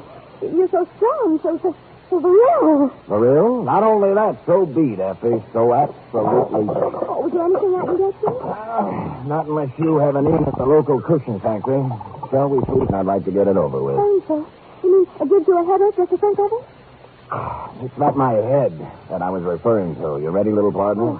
Ready, sir? Date, fill it in. To Lieutenant R.C. Halliday, robbery detail, San Francisco Police Department, City. Firm, Samuel Spade, license number 137596. Subject, the Wild West Caper, or Hopalong Cassidy can have it. Dear Halliday, I should say at this very instant, I should be cramming for my entrance exams to the mission home for Saddle Store private detectives. But knowing how this report will tidy up your files, I shall proceed in a standing position. It was late yesterday afternoon when, for me, the bells tolled. That was when I first heard the purty voice of the girl of the Golden West. Mr. Spade, you are Sam Spade, the detective. 7 days a week, 24 hours a day. Who? Mr. Spade, I'm calling about my grandfather. He's... you don't even know who I am, do you? I cannot tell a lie. I don't, ma'am. My name's Penny Brewster, and I hope I can tell you the story before Grandfather comes before him. The story? Yes, you see. Oh, here he comes. Play along with him, Mr. Spade, please. And remember, you're not Sam Spade, the detective. You're Marshal Spade of the California Rangers. Marshal? Wait a minute. Yes, and you must look the part. In a blue serge suit? You'll think of something. I know you will. I've heard private detectives are terribly clever. Well, I... Marshal Spade? That's right. Buck Brewster talking. Yeah? Penny says you're the straightest shooting pokey since Billy the Kid. T-Rex? Huh? Oh, sure. T-Rex, Buck. T-Rex. Same's you and the horse fly along like you was one. T-Rex? Buck, at one time or another, I've taken a flyer on every nag in the game. Trotters included. Then you're my man, Marshal. Get up here fast. The shooting's liable to start any minute. we have a bad connection on this phone. I thought you said the shooting's liable to start. I ain't got no time to waste on useless palaver, Spade. Just get up here. I'll paint the whole picture when I see you. Get up where? Where are you? Why, in Dry Gulch. Where else would I be? Well, where is Dry Gulch? Take the main trail north out of town till you spot the Oak Circle. Then bear right. Yeah? I'll go down now and leave a change amount to the circle. How far would you say this circle is from San Fran? Oh, about a half day's hard ride, I reckon. Half a day's out. Look, Buck, I don't think I'd better. I'm out of condition, you know. I haven't been riding lately. Oh, sure, that ain't what my purdy granddaughter tells me. Purdy, eh? Half a day's hard ride. About 20 miles, huh? I don't remember any town along there. Don't worry about the town, Marshal. It's here. Just get in the saddle and get to loping. You're sure there's a town there? Please, I ain't got time to argue geography with you. Now, listen. Them $50 gold pieces clinking together, and I got a whole cellar full of them. Are you coming up here? Buck, tell him to take you to High Hills. Sam Spade rides again.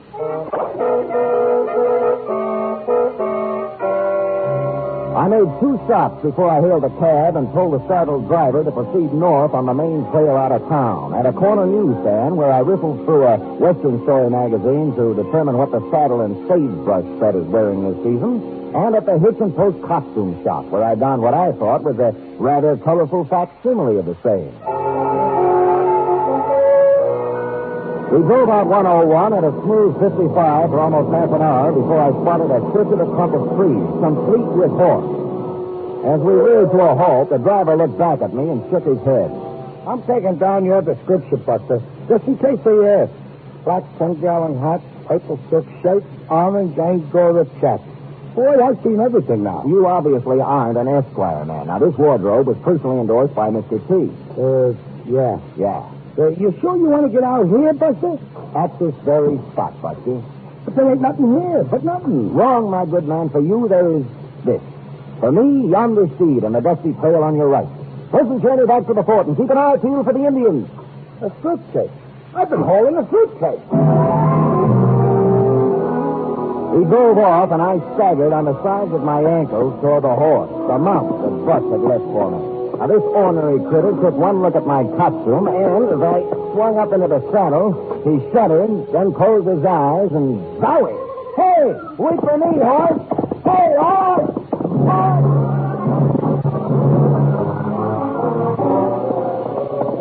It was approximately 7 miles later, and I was beginning to feel better because I was paralyzed from the waist down, that we passed past a sign that read, Dry Gulch City Limits, beware of flying lead.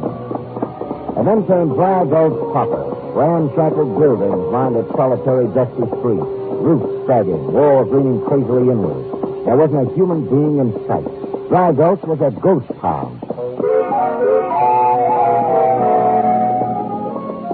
We crept past the Golden Spur Cafe, Whitey's Tonsorial Parlor, the Lone Ace Gambling Casino, and Gherkin's Saddle and Harness Shop, all deserted, before my horse plowed to a halt in front of the Red Dog Saloon. I dismounted and hobbled in. Inside, the Red Dog was a spider's paradise. Cobwebs covered everything. A Jesse James wanted poster tacked on a wall. An 1835 calendar bearing a picture of Sam Houston. Even a bottle of red eye standing on the bar. I was washing the trail dust out of my throat when a familiar object on a shelf behind the bar caught my attention. I shoved the bottle hastily away from me and rapidly blinked my eyes. But what I'd seen was still there. A brand new oak case television set. And then somebody shoved another familiar object right into my ribs. For your sake, I hope you're Marshal Spade. The same, and also for my sake, I hope you don't have a nervous trigger finger. Mighty careless, Marshal, drinking with your back to the door. Let me look you over. Turn around. Up the low. All right, Buck. There we are. Well, why in tarnation are you rigged out like that? Well, perhaps these aren't my best colors, but, how about the shooting you spoke of? What's the trouble, Buck? Oh, it's that low-down snake Blackie Tolliver, Marshal. Blackie Tolliver? Oh, you must have heard of Blackie. Here, this is him here. Blackie Tolliver, sought for the robbery of the Cattleman's National Bank, Oklahoma City, June 25th, 1894. Rough ornery cayuse. But he left. We crossed trails first when he pulled that job. Me being a sheriff in 94, it was up to me to chase him down. But he wrangled himself a pardon.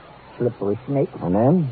Well, 4 years later, I hit Tombstone, all time to settle down. Even had little Finley all picked out, but it never happened. What did? Oh, that creeping crawling Blackie Tolliver sweet-talked her into leaving town with him. Your girl ran off with Blackie? To get hitched in Dawson City. Then he stranded her there, sick and broke. I burned the letter getting to her when I heard. But I was too late. Oh, I'm sorry, Buck, but that's a long time ago. Well, I vowed I'd get that sidewinder. I fished him all over the West. But I still couldn't catch him. Then 3 days ago, I seen him again. Here in Dry Gulch? No, on TV. What? Yeah, some program was telecasting about a new bank opening in Frisco. Oh, no. And there, big as life, was Blackie right on the TV. You could recognize him on television? Amazing. And you know what he was doing there, Marshal? What? Blackie Tolliver, who's held up more banks than I've got fingers and toes, was the guard in that bank. You mean he pulled a switch, huh? Trailing with the law now. Quick as the TV was finished, I read him a letter. I challenged him to a shootout here in Dry Gulch where no one could interfere. And as soon as he shows up, I'm going to cut him down. Well, what makes you think he'll show? Well, 2 of his gang was skulking around yesterday looking to lay out for him. You mean 2 of his gang? How do you figure that? Well, it's simple. I sent him that letter when they shows up. The first humans to set foot in Dry Gulch in 10 years. Yes, sir. Now, if Blackie's got a gang, I might need some help, see? That's where you come in. If things get too rough, you're going to step in and swing the tide. Me? Why, I haven't swung a tide in years. Penny!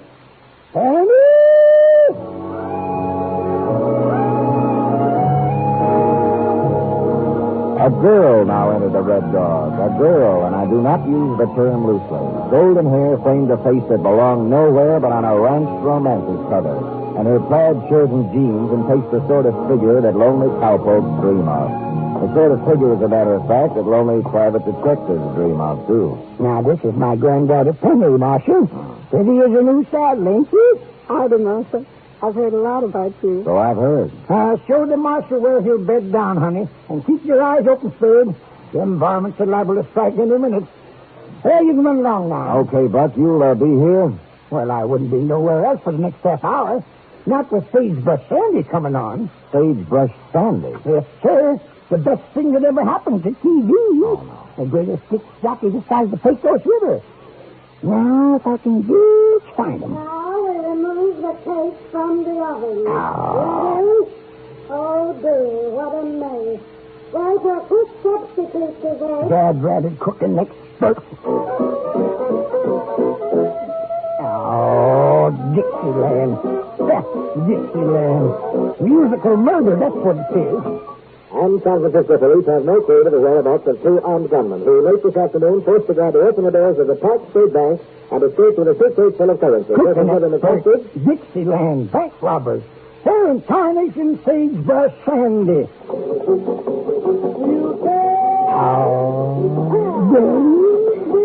And just listen to that record he's just spinning. Now, that's real music. Let's quickly. I take it Sagebrush Sandy's program doesn't do anything for you? Well, let's say the fresh air does more. I'm glad you saved, Mr. Spade. For a minute, I was afraid you were leaving Dry Gulch. Where were you? Outside the window you were trying to reach. You mean you heard all the things Buck said then? Uh-huh. We came in here. Oh. This is the Overland Hotel. You're not worried about your grandfather? No, Mr. Spade, there's nothing wrong with him. He's been like this ever since I can remember. Oh? Well, here you are. Not the Fairmount, exactly. Oh, charming. About Buck. Grandfather's a very old man who's trying desperately to live in the past. That's why he bought Dry Gulch. You mean he bought the whole town? Lock, stock, and barrel. It was, a dream he'd had for years come true. A chance to live out his life in the sort of surroundings he loved. And Blackie Tolliver, the demon bank robber who came back on television the other day. I've heard about Blackie Tolliver since I was so high. This showdown with Blackie is all Grandfather talks about. And when it doesn't happen, there'll be no living with him.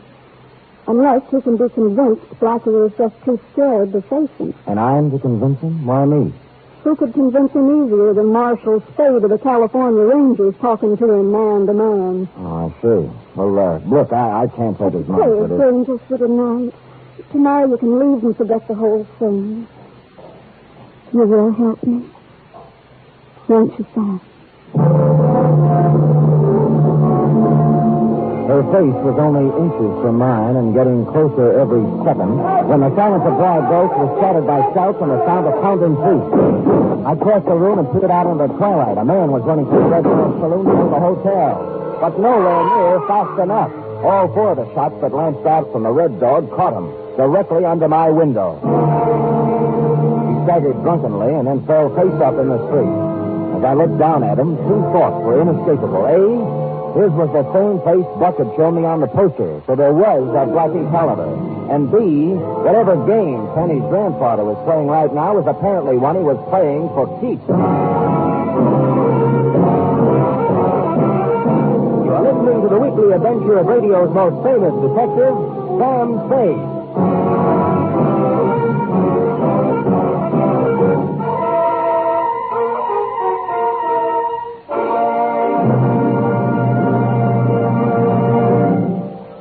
Have you met our new baby yet? I mean, NBC's new baby, The Big Show. And what a baby it is. The biggest baby you ever heard, and he's not crying either. Why should he cry with stars like Tallulah Bankhead, Jimmy Durante, Clifton Webb, Mindy Carson, Meredith Wilson, and a host of others to make him radio's greatest spectacle ever? This Sunday and every Sunday, meet The Big Show. An hour and a half of comedy, music, and drama. All this and Tallulah, too. No wonder it's The Big Show. And Sunday evening over most of these NBC stations also means Theater Guild on the air.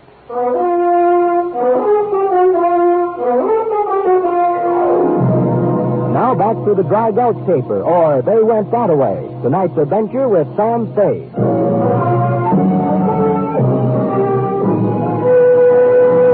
Blackie Tolliver was still alive but unconscious when Penny and I reached him moments later. His forced breathing was the only sound to be heard along Dry Gulch's single street. Wherever Buck had gone after the shooting, whatever he was doing, he was quiet as a mouse. I examined Blackie as best I could in the dusty light. He was wearing a Park State Bank guard uniform, and it was soaked with red. He needed medical attention fast. You guys can call it murder, won't they? Let's not talk about that now. Won't they? What else could they call it? Blackie didn't have a prayer. He isn't even carrying a gun. It's Grandfather. Oh, Sam, what are we going to do? Right now, we're going to get Blackie to a hospital. That means we'll need horses and some help. There's no one to help us. Well, there's Buck. You saddle horses, I'll find him. If we take him to a hospital, he still might die, and what do we gain? If we didn't, no one would ever know that Grandfather... Penny. I'll saddle the horses. Sam, please don't hurt me for what I was thinking. I carried Blackie to the hotel porch and did what I could to make him comfortable. Then I started looking for Buck.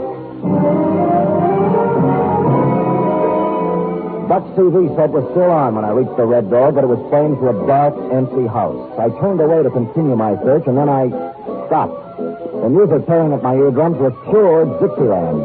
Musical murder, as Buck called it. I checked my watch. 6:23. Only 23 minutes since Penny and I left the saloon. That meant Sagebrush Sandy still had 7 minutes to go.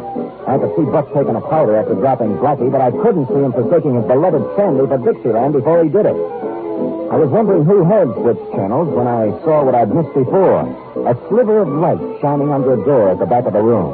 I cat-footed my way across the Red Dog and had almost reached the door when, for the second time since my arrival in Dry Gulch, I felt a gun barrel pressed against my spine. Stop, Snoop. Let's get moving right on through the door. I'm sorry, sir. I can hardly hear you with that music. All right, so we can turn it off, the music. Thank you. Now? Now move. Well, you insist, but I can only stay a moment. Okay. What happened? I thought the population of this town was but one. So did I.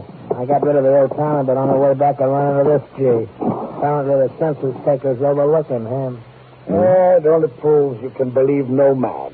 We are given positive assurance the place is deserted, yet traffic suddenly becomes unbearable. Well, perhaps I was being over-friendly, gentlemen. We Westerners get carried away now and then. Now, if you'll excuse me... Hold it, Snoop. Yes, friend. You have just arrived. Well, really, boys, it's far past my usual bedtime. So you sleep in tomorrow. Sit down. Leave us chat. There were several things in that candlelit back room I could have chatted about. I could have told Al Torino, short, swarthy, and one of the best-known bank boys in the business, that I'd recognize him as soon as his friend herded me through the door. Or perhaps mention the currency stacked high on the table before him, each packet held together by a paper binder with the words, Park State Bank of San Francisco stamped very neatly on it. Now, suppose you tell us about what you're snooping around for. Gentlemen, this is all a grievous misunderstanding. I merely happened by to remind you of the annual rodeo to be held at Devil's Elbow this coming Saturday. An innocent, friendly gesture. Tell us more. A most colorful event, the rodeo. Bronco busting, covered wagon races, wild steer roping, and anyone can enter. Now, perhaps you would be interested? Me? Why, I haven't roped a wild steer in almost a fortnight. Your friend, perhaps? Heaven alone knows how long it's been since I roped a steer. I busted a bronco. Well, it was just a thought. Well, hold it. Please. I'm most unhappy that we misjudged you, friend. Oh, it's nothing. Every call can't be a happy one. You ought to make me feel worse. I feel we owe you something for at least thinking of us. Don't you, Corky? Yes, indeed, Al. Yes, indeed. I couldn't think of it. I'll just run along. No, our minds are made up. Give it old Corky. I dove for him as the words left his mouth because I knew what they intended to give me. But I only got in one punch because Corky knew what Al was going to say before he said it. That gave him a slight advantage. And it was all he needed.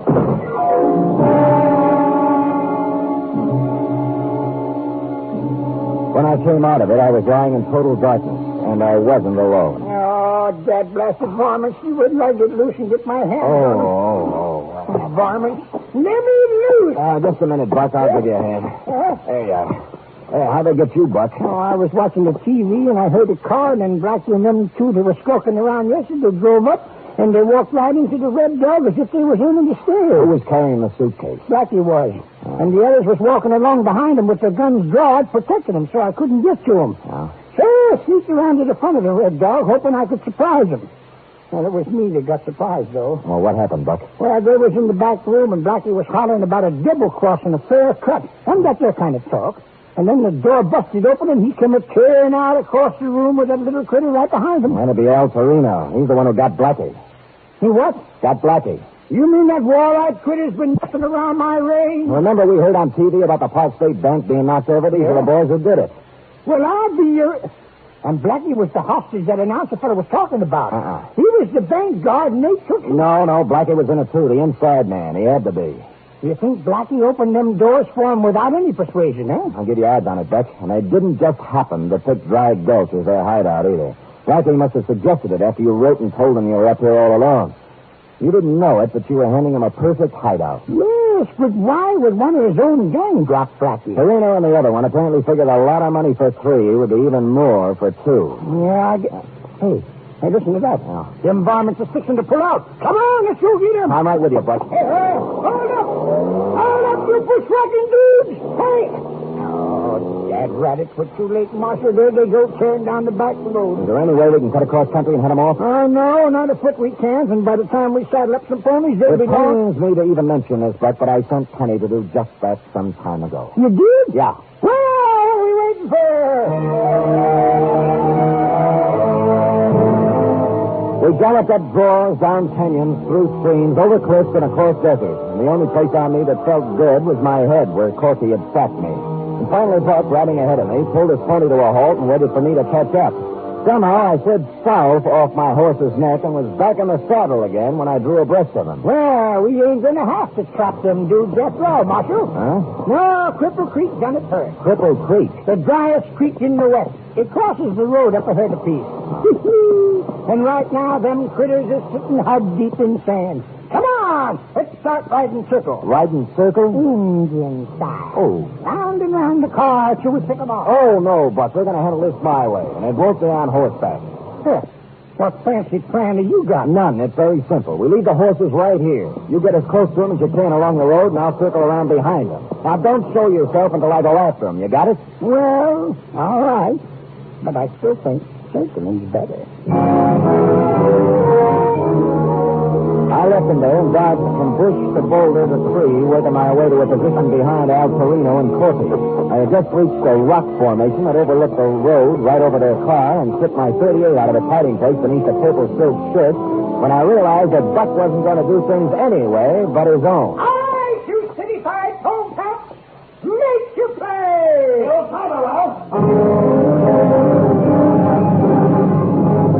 Buck stood in the headlights there, crouched low, slightly behind Torino and his henchman. His hands were in indistinct blurs. Torino spun around, digging for his left arm. He was fast, but it's almost impossible to outdraw a man who uses a breakaway shoulder holster. I was on my feet and running toward the car when Buck staggered backward, a look of surprise on his face, and then crumpled to the ground. I fired as I ran, and Corky's saddle face was still falling forwards, and Al Torino caught the last of my bullets and followed him down. I reached Buck and lifted him into a sitting position. Oh. His eyes were bewildered as he looked up at me. You got me, Marshal. Easy, Buck. Now let's have a look. There we are. Oh, Buck, you were lucky. Just grazed the rib. You got me, Marshal. I guess I better hang up my shooting irons and just concentrate on tending to. You know, Buck, I've been wondering how you wound up with a granddaughter anyway. If the filly Blackie ran off with meant so much to you, how could you marry up with somebody else? Yeah. Oh, shucks, Marshal. Penny's grandma was twice the woman that first one was. Best in the West. Well, then how come you held a grudge against Blackie all those years and wanted to shoot it out with him? Oh, I didn't really, but drat it all, a man's got to have a little excitement in his life, don't he?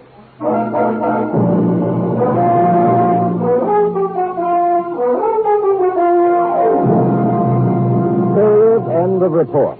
Sam, what a fantastic story. It is that, F. It is that. But go type it up anyhow. Are you sure you're not making up the whole thing? For the Doting Thomases, I have a matched set of saddle scars to prove the truth of each and every statement. Oh, I'll take your word for it. I'll type it up right away.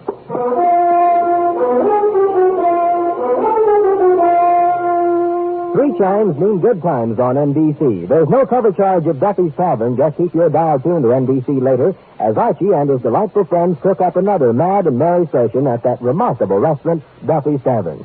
This Sunday, the big show comes your way again on NBC, the best in comedy, music, and drama, with unpredictable Tallulah as MC, Jimmy Durante, Clifton Webb, and many more.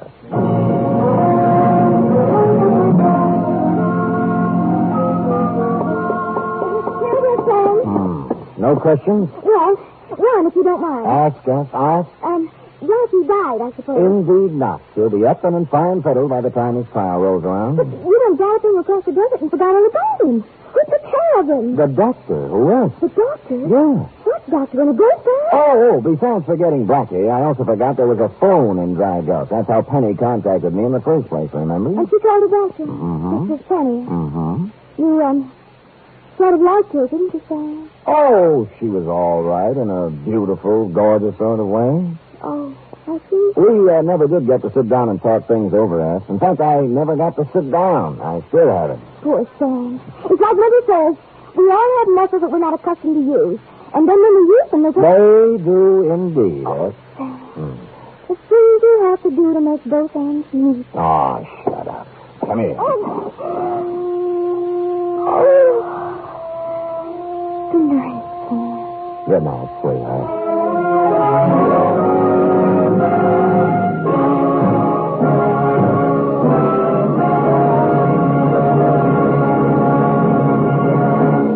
Adventures of Sam Spade are produced, edited, and directed by William Spear. Sam Spade was played by Stephen Dunn. Lorene Tuttle as Effie. Wally Mayer was Buck. Script for tonight's adventure by Don Terry. Musical scoring by Led Gluskin, conducted by Robert Armbruster.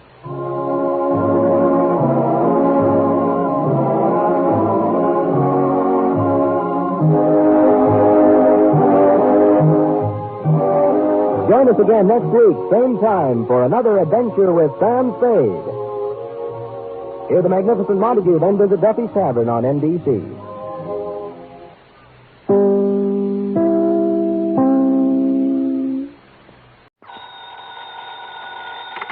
Johnny Dollar. This is Mr. Ernest L. Whiteman, Providential Assurance Company. Providential Assurance? That's right. You've heard of us, of course. No, sir, I can't say that I have. But what's on your mind, Mr. Whiteman? Embezzlement. Don't try it. What? Liable to get yourself into a lot of trouble. I beg your pardon. I'm sorry. I was just trying to make it funny. Oh, yes. Yes. Well, now, if you care to look into this for us... Sure, why not? Then I suggest you come here to my office and I shall give you the details. I take it there's a fee here in addition to my expenses? If you recover the money, something over $200,000, you can practically name your own fee. Great. That is up to, say, $5,000. On a $200,000 loss? That's right. Oh, well, then maybe I'd better figure on padding out my expense account. Now, just a minute. Oh, stop worrying, Mr. Whiteman. But if you have any intention of Just keep your shirt on. I'll be over to see you.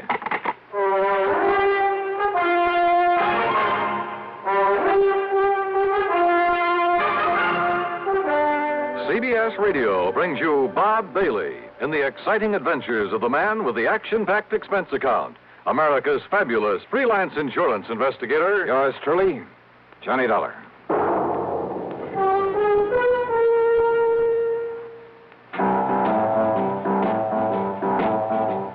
Talk about best-selling records. Here's a familiar tune about America's best-selling filter cigarette, Winston.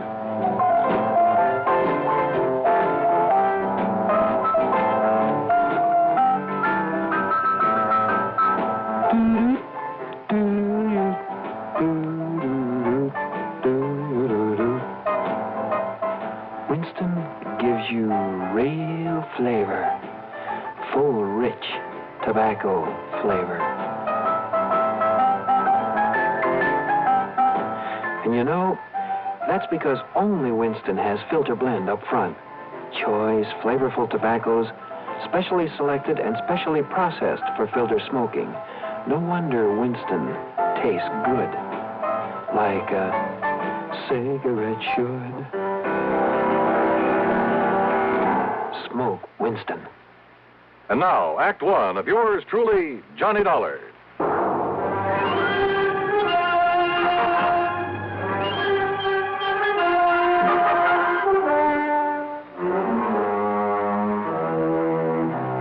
Expense account submitted by Special Investigator Johnny Dollar to the Providential Assurance Company, Hartford, Connecticut. Now, at this point, I don't know if it's the home office or not.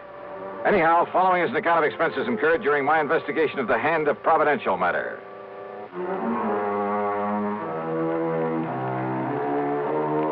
For some reason or other, dealing with a new company usually spells trouble for me. But expense account item one, $1.25 for a taxi to the offices of Providential down in the square. When I say offices, I mean exactly two with a connecting door. I'm very glad to see you, Mr. Dollar. I'm Ernest L. Whiteman. Mr. Whiteman?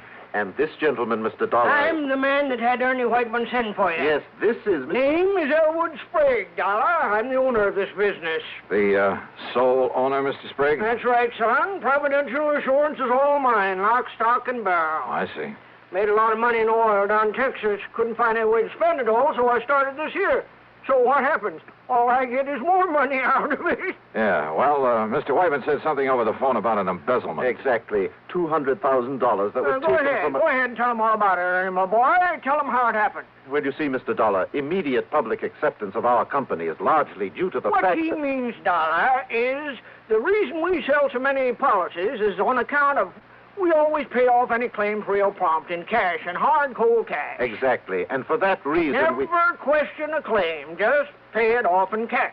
That's what we promise, and that's what we do. And for that reason, Mr. Dollar... That's why so many people who can't afford much insurance come to us. Yes, but as a result... So what happens? Instead of a nice tax loss, there ain't enough claims to fill your hat. All we make is profit. You mean you've hoped to lose money in this business? Tax loss, Mr. Dollar. You ever have to pay the taxes on profits from a couple of hundred producing oil wells? Hardly. But now, Mr. Whiteman, about this embezzlement. Yeah, as I started to say, paying off in cash as we That's right. Means keeping a lot of cash on hand. Oh? Then this embezzlement was of your own money? Exactly. The money was stolen from us. You kept that kind of money here in a safe or something? Well, wouldn't keep it laying around on the floor, would you? Well, have you any idea who might have taken it? We most certainly have. Sure. It was Hauser. Tom Hauser. The only one besides Whitey had the combination to the safe. He also kept the books, Mr. Dollar. Well, didn't you check his books periodically? Oh, of course I did. But when I discovered the loss this morning, I also discovered he'd been juggling the accounts. Well, how long ago did this Tom Hauser work here? Up until yesterday. As I told Mr. Sprague, I informed Hauser last night that I planned to check the cash as well as the books this morning. So what happens? This morning he's gone, and so is the money. Well, Dollar? When you ask me, this sounds like the most loosely run insurance company. Mr. Dollar. How you ever managed to get a license from the insurance commission? Well, now, that license is something we ain't bothered with yet. You what? We gotta make sure we got a business first, don't we? Are you kidding? Do you realize what the commission will do when they find out about this? Don't give it a thought, son. To say nothing of the police? Your job is to catch that Tom Now, Hauser. look here, Mr. Sprague. Then, if the insurance commission or the government or anybody says we're doing wrong... And you can bet they will. Why, then I'll pay up and get out of this business. Believe me, it'll cost you a lot more than this $200,000. Well, sure, maybe a couple million.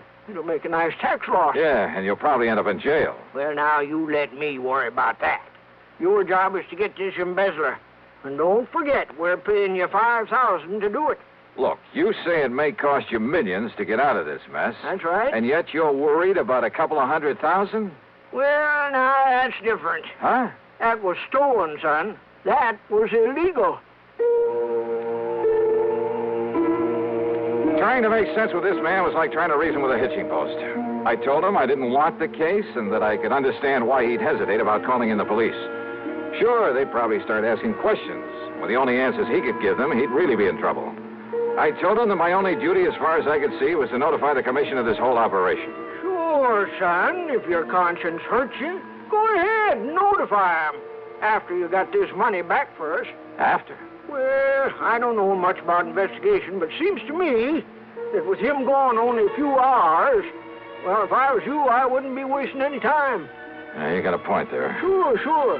And don't you forget that $5,000 that's waiting for you when you bring that money back in. Well, I ask you, what would you have done?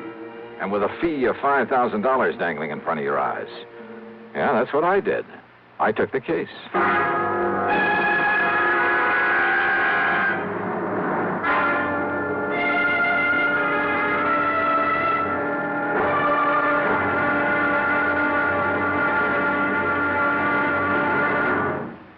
Act two of yours truly, Johnny Dollar, in a moment. Higginbotham here. We will now commence our lesson in stereophonic reproduction. Listen to the call of the spotted bill snicker on ordinary stereo. Now then, on a Columbia Stereo 1 phonograph. Obvious difference, what? The Columbia stereophonic system really causes all others to blush, for it is not composed of just a few separated speakers. Columbia is the originator and exclusive purveyor of stereo projection. Only Columbia fills every inch of a room with real, lifelike sound. Now, when I was bird watching with the Duchess of... But let that pass. You simply must hear the Stereo 1 phonograph by Columbia. Ask your Columbia phonograph dealer for a demonstration. And, chaps, portables are priced as low as $39.95. Consoles commence at $129.95. Lost that bird. And now, Act two of yours truly, Johnny Dollar, and the Hand of Providential Matter. Hoping the insurance commission wouldn't hang me if they ever found out I'd taken an assignment from this outfit, I decided to check the last known whereabouts of the embezzler, the bookkeeper who'd stolen some $200,000 from them. After getting his description and his address from Mr. Sprague, I spent item 2, $1.85, for a taxi to a dingy rooming house on the north side of town. At the front door, I was met by a frowsy old maid wearing a rather slovenly blue housecoat. She looked like she'd just gotten out of bed, and her stringy black hair was up in paper curlers. Special investigator, huh? That's right. Here, my credentials. Johnny Dollar, freelance. Well, Mr. Tom Hauser ain't here right now. I know. Have you any idea where he might be? I seen him leaving bag and baggage late last night. Guess he's gone on a trip somewheres. I was sitting by the front window having a can of beer before I went to bed, and I seen him get in his car and drive off. Yeah, well, just let me have the key to his room. Are you sure that's all right unless you got some kind of a warrant? Yeah, I'm sure. The key, please. Well, I ain't had a chance to clean his room up yet today. Don't do it. Don't touch a thing of his until I tell you to. Oh, well, now look, dearie. Just let me have the key. And here. Here's a 5-spot for your trouble. Oh. Well, now, you're what I'd call a real gent. And here's the key. It's the first apartment on the right, top of the stairs. Yeah, thanks. Is something wrong, Mr. Dollar? Did Mr. Hauser do something he oughtn't have done? What do you mean? What are you talking about? Hey, I had to come back here and pick up my stuff. So he isn't here. Yeah, don't worry about the split. I'll meet you like I said. Yeah, then we'll take care of it. All right. I'm leaving it right away. Neither Johnny Dollar nor anybody else will ever... Hey, what? Well, if he does, I'll be ready for him. So come on now, hang up. Let me get out of here. Stop worrying, pal. I can take care of him and anybody else. Quietly as possible, I slipped the key into the door. I had some difficulty turning it, but finally heard the lock slip. Then I started slowly turning the knob. And then, well, I'm not quite sure exactly what did happen, except the door was suddenly pulled open so quickly that... Okay, baby. Oh. You want some more? What's the idea of hanging around outside? Wait a minute. You must be Dollar. Yeah, Johnny Dollar. Then, baby, I'm gonna make sure you never get up again. Never!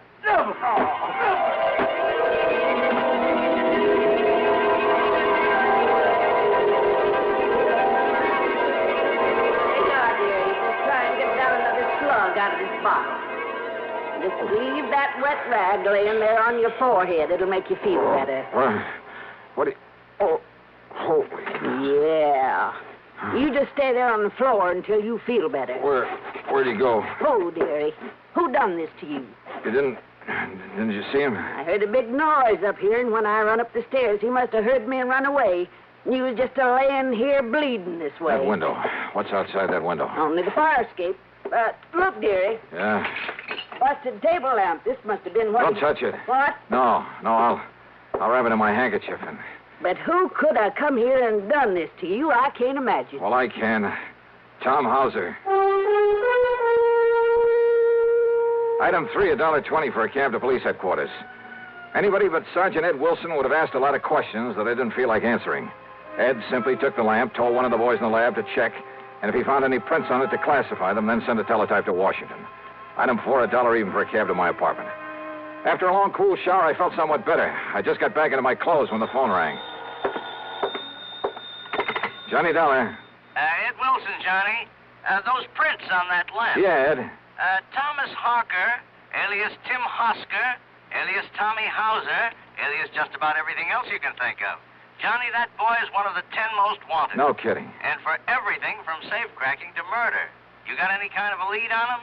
Only that rooming house where he slugged me. Then he may be 100 miles away by now. I wouldn't bank on it. So, Ed. Yeah? You'd better put out that good old dragnet. Oh, don't worry, Johnny. But listen, just remember one thing about him. Like what? If that boy thinks you recognize I didn't even get a look at him. Maybe he doesn't know that. And if he finds out he didn't kill you, Johnny... Well? He'll be back to finish the job.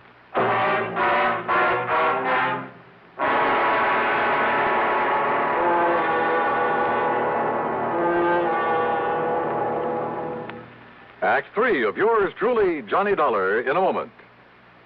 Here's Hollywood star Mona Freeman. Who feels like acting with a miserable cold? I relieve cold distress the fast way with 4-way cold tablets. Yes, tests of all the leading cold tablets proved 4-way fastest acting.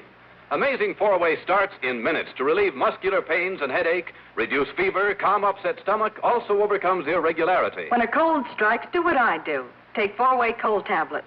It's the fast way to relieve nasty cold distress and feel better quickly. 4-way, only 29 cents. Now, here's a word about another fine product of Grove Laboratories.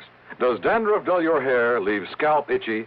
Get Fitch Dandruff Remover Shampoo and get rid of unsightly dandruff in 3 minutes. 3 minutes with Fitch regularly is guaranteed to keep embarrassing dandruff away forever. Apply Fitch before wetting hair, rub in 1 minute. Add water, lather 1 minute. Rinse 1 minute. Every trace of dandruff goes down the drain. 3 minutes with Fitch, unsightly dandruff's gone. Fitch can also leave your hair up to 35% brighter. Fitch Dandruff Remover Shampoo. And now, Act 3 of yours truly, Johnny Dollar.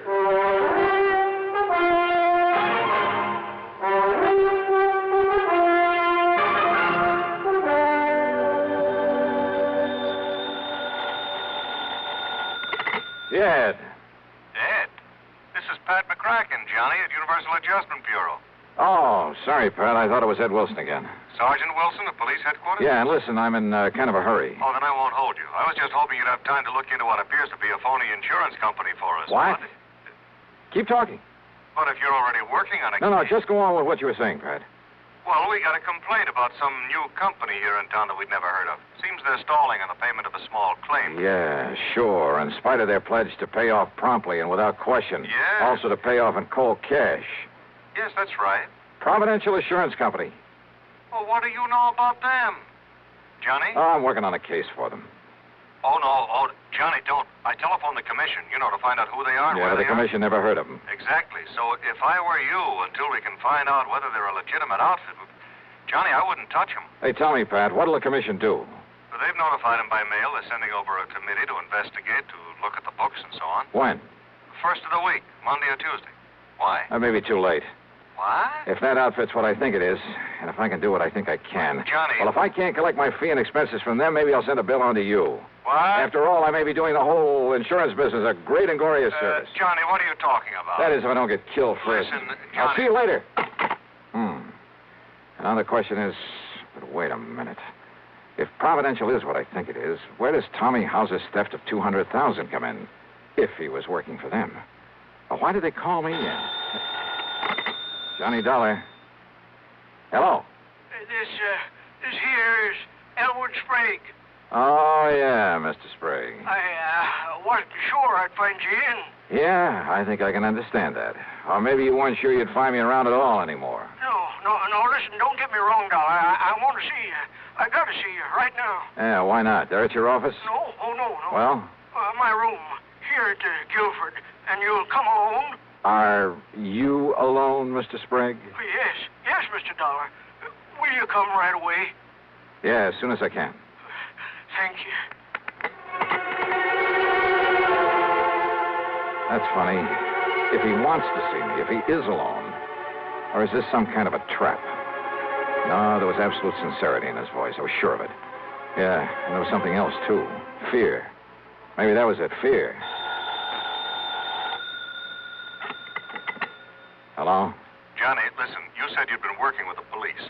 So? Well, I knew I'd never get anything out of you, so I called them. Listen, if this Elwood Sprague of Providential has anything to do with the beating you took, has he? Pat, I'm on my way over to see Sprague right now. Well, I tried calling Providential. He isn't there. I know. But if he and that gangster, that Tommy House... Sorry, Pat, he's waiting for me over at the Guilford. Johnny...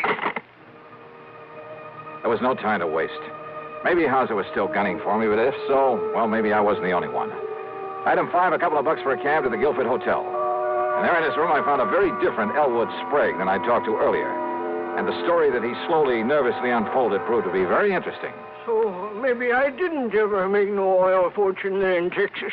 It ain't so easy down there as you might think. But I learned to use my wits and my brains to get along by outsmarting the next man. You see what I mean, Mr. Dollar?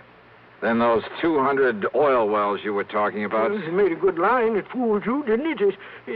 It even fooled Ernie Whiteman for a while. That's what gave him the idea. The idea for what, Mr. Sprague? Well, me to front for this insurance racket. Collect a lot of premiums, and then we'd skip town. Right in the heart of the insurance industry? Always harder to pick out a bad apple in the barrel for, ain't it? Oh, brother. So what happened? That Ernie's a salesman, Johnny. When he got started on the country people around here, the money come rolling in. And when somebody made a claim, we stalled him on it. How long did you think you could get away with this? Until the commission got wise to us.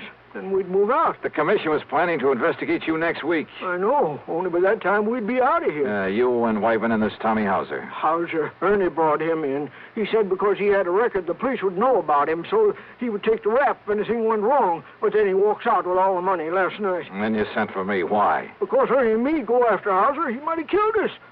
Ernie didn't want to send for you, but I made him. I held a gun on him. Oh, real nice people. Because maybe Hauser didn't know you. Maybe you could nab him and get the money for us. So what if you did get wise to us? What if we should have to cut you in to keep you from blabbing to the law? You rotten. Do you think everybody in this world is a crook? Well, at least it was better than leaving Hauser get away with all of it. It looks to me like he has so far. Well, Johnny, now listen. Oh, I'm listening. Now Ernie didn't know it, but I heard him on the phone. He was talking to Hauser. He was double-crossing me. They're meeting somewhere to split the money. Yeah? Well, what else could you expect? Now listen, Johnny. Then they're coming over here to kill me so that I can't talk, you see. That's when I phoned you to come over here. And you think for 1 minute I'm going to stick my neck out to save that lousy hide of yours? Oh, you got to, Johnny. You got to. All I got to do is turn you over to the police. The police? Or would you rather just sit here and wait for Hauser and Wyvern? Well? Oh, all right, Johnny. All right, come on. At least it may keep you from getting shot, which is better than you deserve it. Well? Ernie. Back inside, please. Ernie, Both of you. That gun. That's right. The one that killed Hauser when he tried to hold out on me. The one that's going to kill you, Elwood, for what I heard just now through this door. Oh, no, Ernie, please. Johnny. And, of course, that means you'll have to go with him, Dollar. Now, get inside that room. Pat, Both of you. I kind of thought you might be coming over here. What are you talking about? After I told you where I was headed. You too, Sergeant. Sergeant. The police! That's right. So you'd better drop Look that. out! You think you're going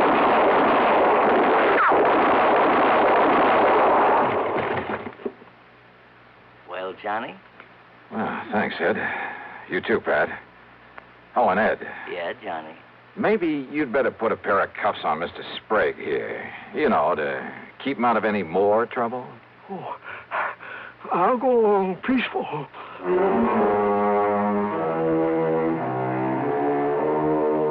So the big fat fee that was promised doesn't get paid to me after all.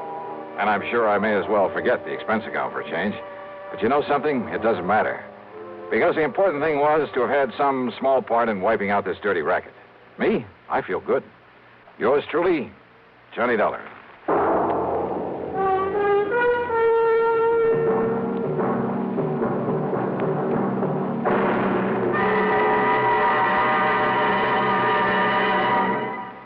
Our star will return in just a moment.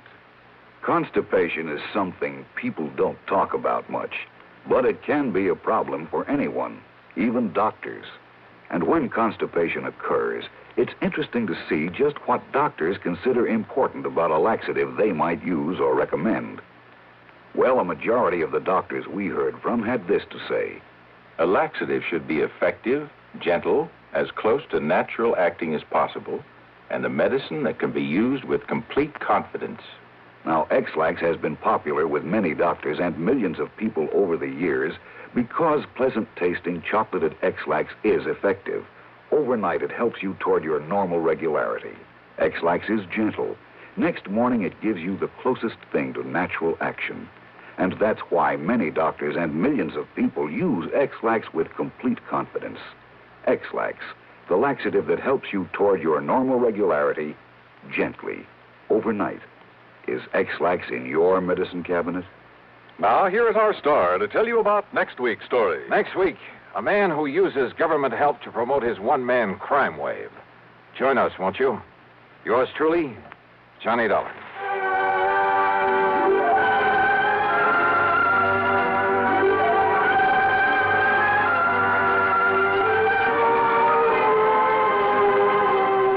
Yours truly, Johnny Dollar, starring Bob Bailey, originates in Hollywood and is written, produced, and directed by Jack Johnstone.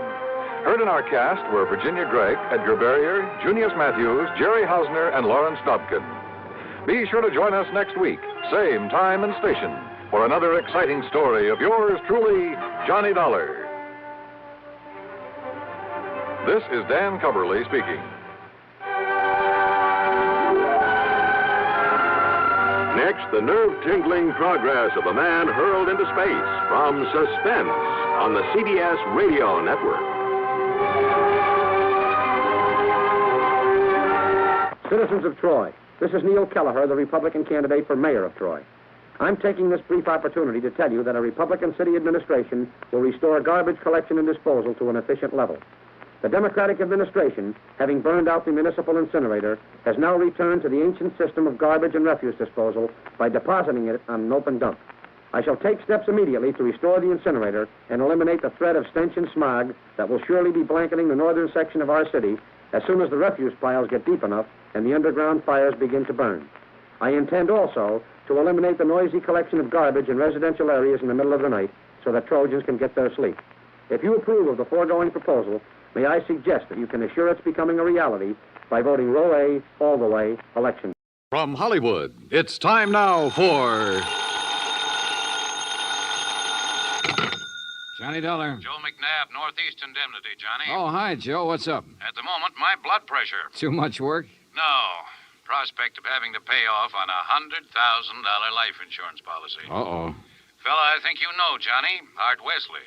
Oh, sure. Been a pal of mine for years. Reporter. Yeah. Apparently he's working on a story right now that somebody doesn't want him to report. What do you mean? Night before last, he got beat up in an alley. Yesterday, a car made a pass at him at high speed. What about today? It's early yet, Johnny. Oh, yeah, sure. But let's hope it's not too late.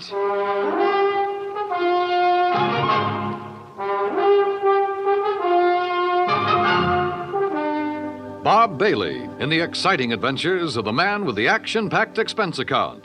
America's fabulous freelance insurance investigator. Yours truly, Johnny Dollar.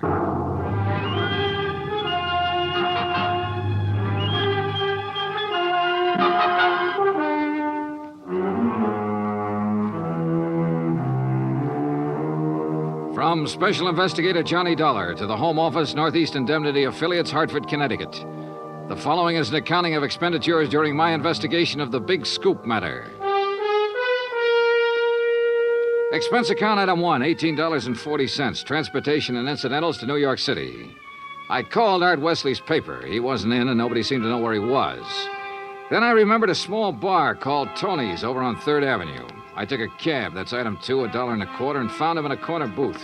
Sorry, Johnny, no bodyguard. The informants I'm working with will take off fast till they spotted one. No informants, no story. That insurance policy your paper took out on you, who's the beneficiary? A dear departed wife, Joan. Departed? I thought... We split up a couple of months ago. Oh, I'm sorry to hear that, Art. We were living in 2 different worlds. I wanted a home and family. She wanted a trip to the moon every night. Where is she now? Who knows? On her way to the moon, I guess. Hey, look, this story you're working on, Art. It's hot, Johnny. And big, real big. A national gambling syndicate, and run by a guy right here in New York. Who? I'm getting close, but I'm not sure yet. When I am, then out come my articles. What's this guy gonna do when you push him into a corner? Look, I'm worried about you. Look, Johnny, I'm not as foolish as you think. I've got his name written down and put in a safe deposit box with what evidence I got. That's my real insurance. Oh, Art, look, we've been friends a long time. I'm not gonna let you do this alone. Sorry, Johnny. I've got to go it alone.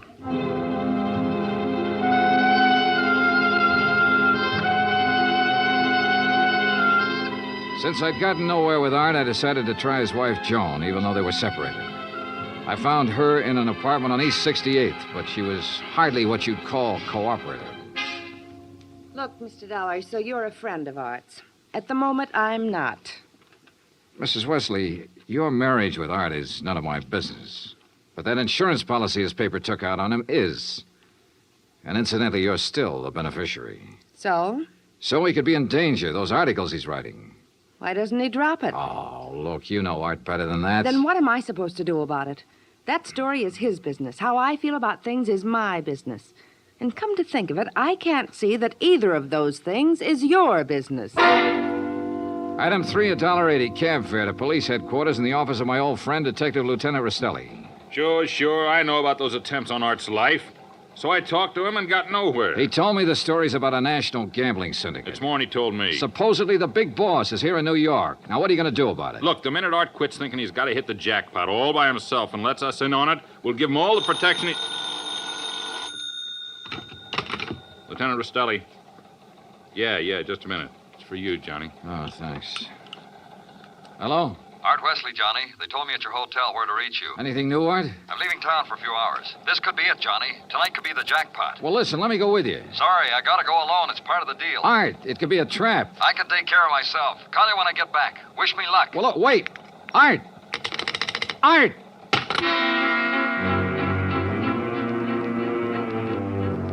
Item 4, $1.80 cab to Art's apartment, where I persuaded the manager to let me in. I was looking for anything that would give me a lead. Then, near the phone on a scratch pad, I found where he'd written the word Watika several times. Sure, Lake Watika, upstate. Art had a lodge there. Item 5, $25 even for a rented car. It was a 3-hour drive to Lake Watika, which was bad enough. But to top it off, it started to rain, and rain hard.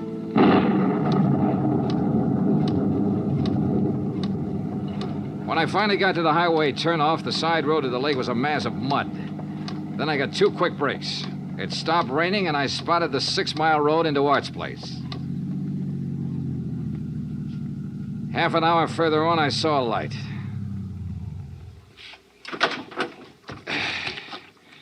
Art's car was parked at one side, and the front door of the lodge was wide open. When I got to it, I saw why. Art was lying in the doorway. Yeah. He was the one who wanted to hit the jackpot. But you can't hit the jackpot with a slug, particularly when that slug is right between your eyes.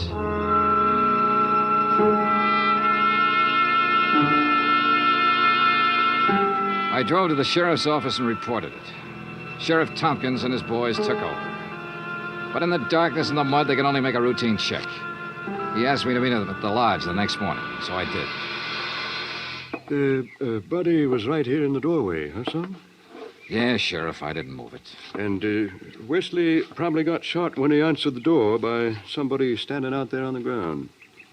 Because of that bullet hole in the roof? Yeah. Right over that shelf that's stocked with canned goods, sugar, salt, and the like. Apparently, he used this place regular. Yeah, he used to do some of his writing here. Were you able to determine time of death? Coroner says between 10:30 and 11 last night. What time did you arrive? About half an hour after the rain stopped.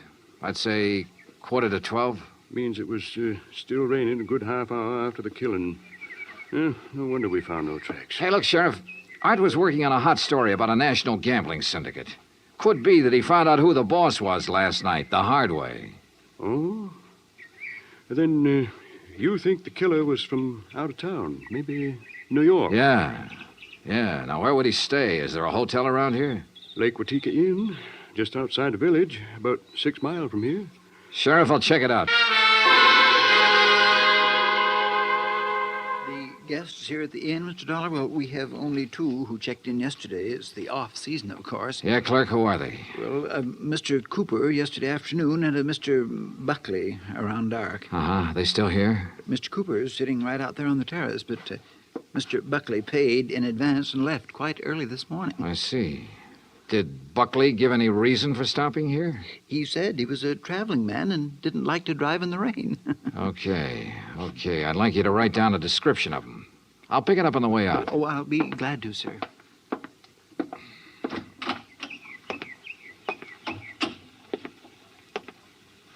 Hi. Oh, good morning. Enjoying the scenery? Yes, immensely. Oh, sit down, won't you? Sure, thanks. My name's Dollar. Mine's Cooper. You just check in? I'll just drop by. I came yesterday. Uh-huh. Pretty up here this time of year. Yes, certainly is. I really enjoy places like this in the off-season. It's a nice change. Too bad the weather hasn't been better, huh? Well, the rainstorm last night? Oh, I enjoyed that, too. You were out in it? Oh, no. No, I enjoyed it the way a storm should be enjoyed. In front of the fireplace in my cottage with a drink and a good book. No, Mr. Dollar, I stayed in last night. And that was that. I picked up the description of the other guest, Buckley, from the clerk and gave it to Sheriff Tompkins, who got out a bulletin on him. Then I drove back to New York City, turned in my rented car, and took a cab. That's item 6, $1.70, to Joan Wesley's apartment. Yes. They notified me this morning about Art's death. I don't know what to say. What is there to say? Good question, Mrs. Wesley. If only he hadn't been so stubborn. If only he'd given up that story about the gambling syndicate or whatever it was. Yeah. You figure somebody in the syndicate killed him? Why, of course. Mrs. Wesley, did you know Art had gone on up to the lodge at Lake Watika? No. Mr. Dollar, I'm rather tired. One more thing. Did you go out last night? No. It was raining. I stayed here in the apartment. All evening? All evening. I see. Well, thanks, Mrs. Wesley. Maybe I was imagining, but it seemed to me Joan Wesley hesitated just a little before telling me she hadn't been out of her apartment last night. And if she had gone to Lake Watika, I checked the basement garage. Her car was clean. Too clean. Item 7, $5 to the garage attendant for some very interesting information. Joan Wesley had ordered her car washed first thing this morning. Why? Because the wheels were covered with mud from last night.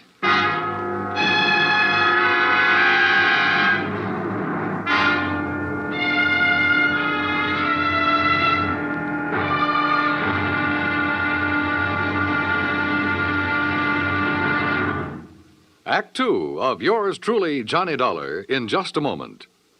Better schools mean better citizens, better neighbors, better families. But we can't expect our children to respond, to learn and grow, if we ourselves are indifferent to their school environment. CBS Radio urges that you write to Better Schools, 9 East 40th Street, New York 16, New York, for information about how citizens can spark community action to improve their schools. That address again is Better Schools, 9 East 40th Street, New York 16, New York. Now, Act Two of yours truly, Johnny Dollar, and the Big Scoop Matter.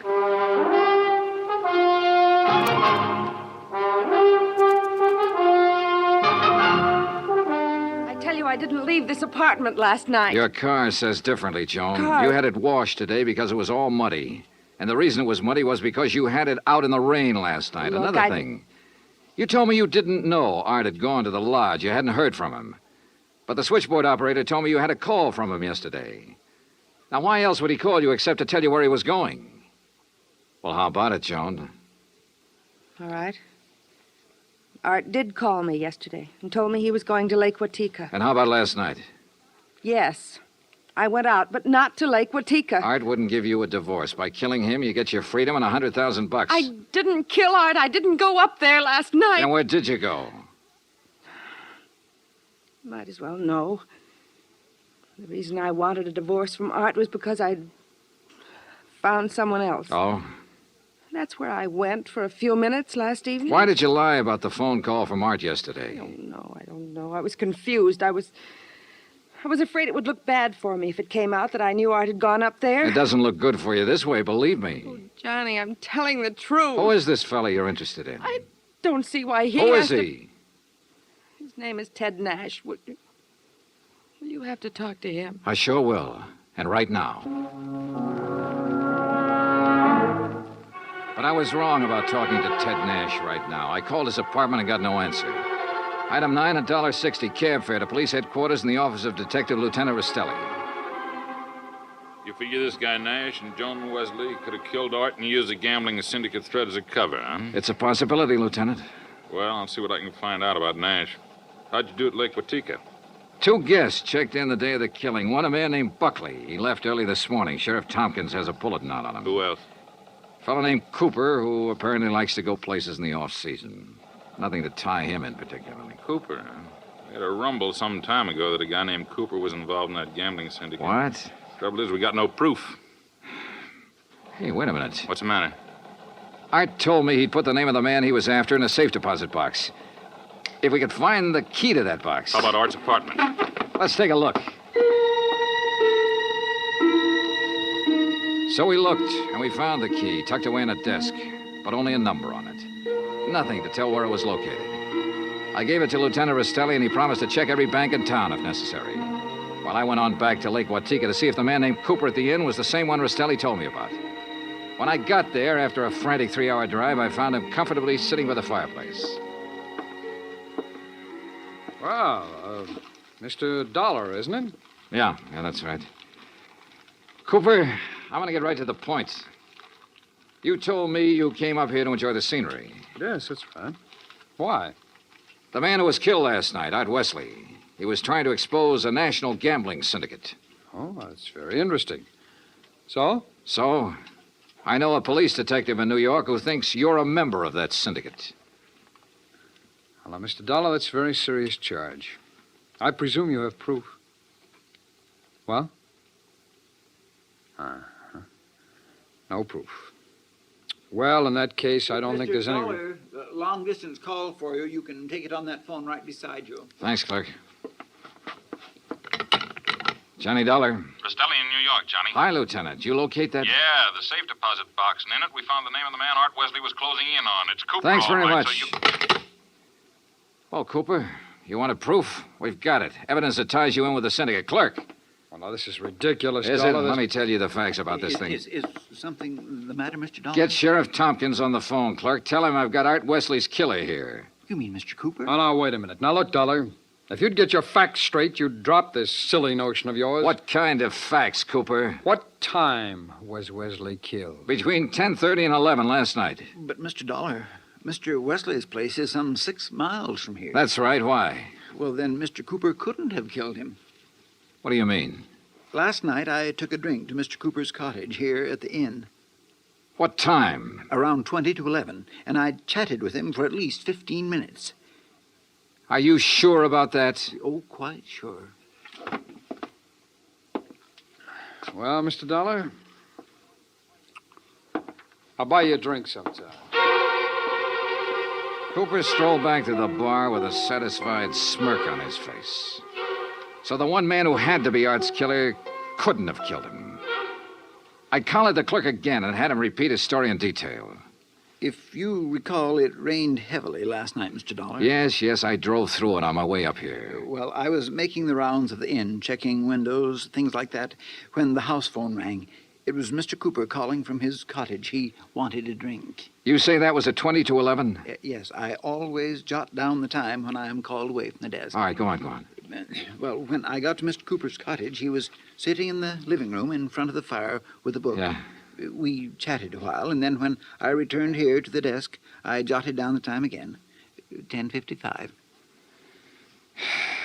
Well, that does it. What do you mean? Oh, it's a good 20-minute drive from here to Art Wesley's lodge. If he was killed between 10:30 and 11 and Cooper was here at that time, he couldn't have done it.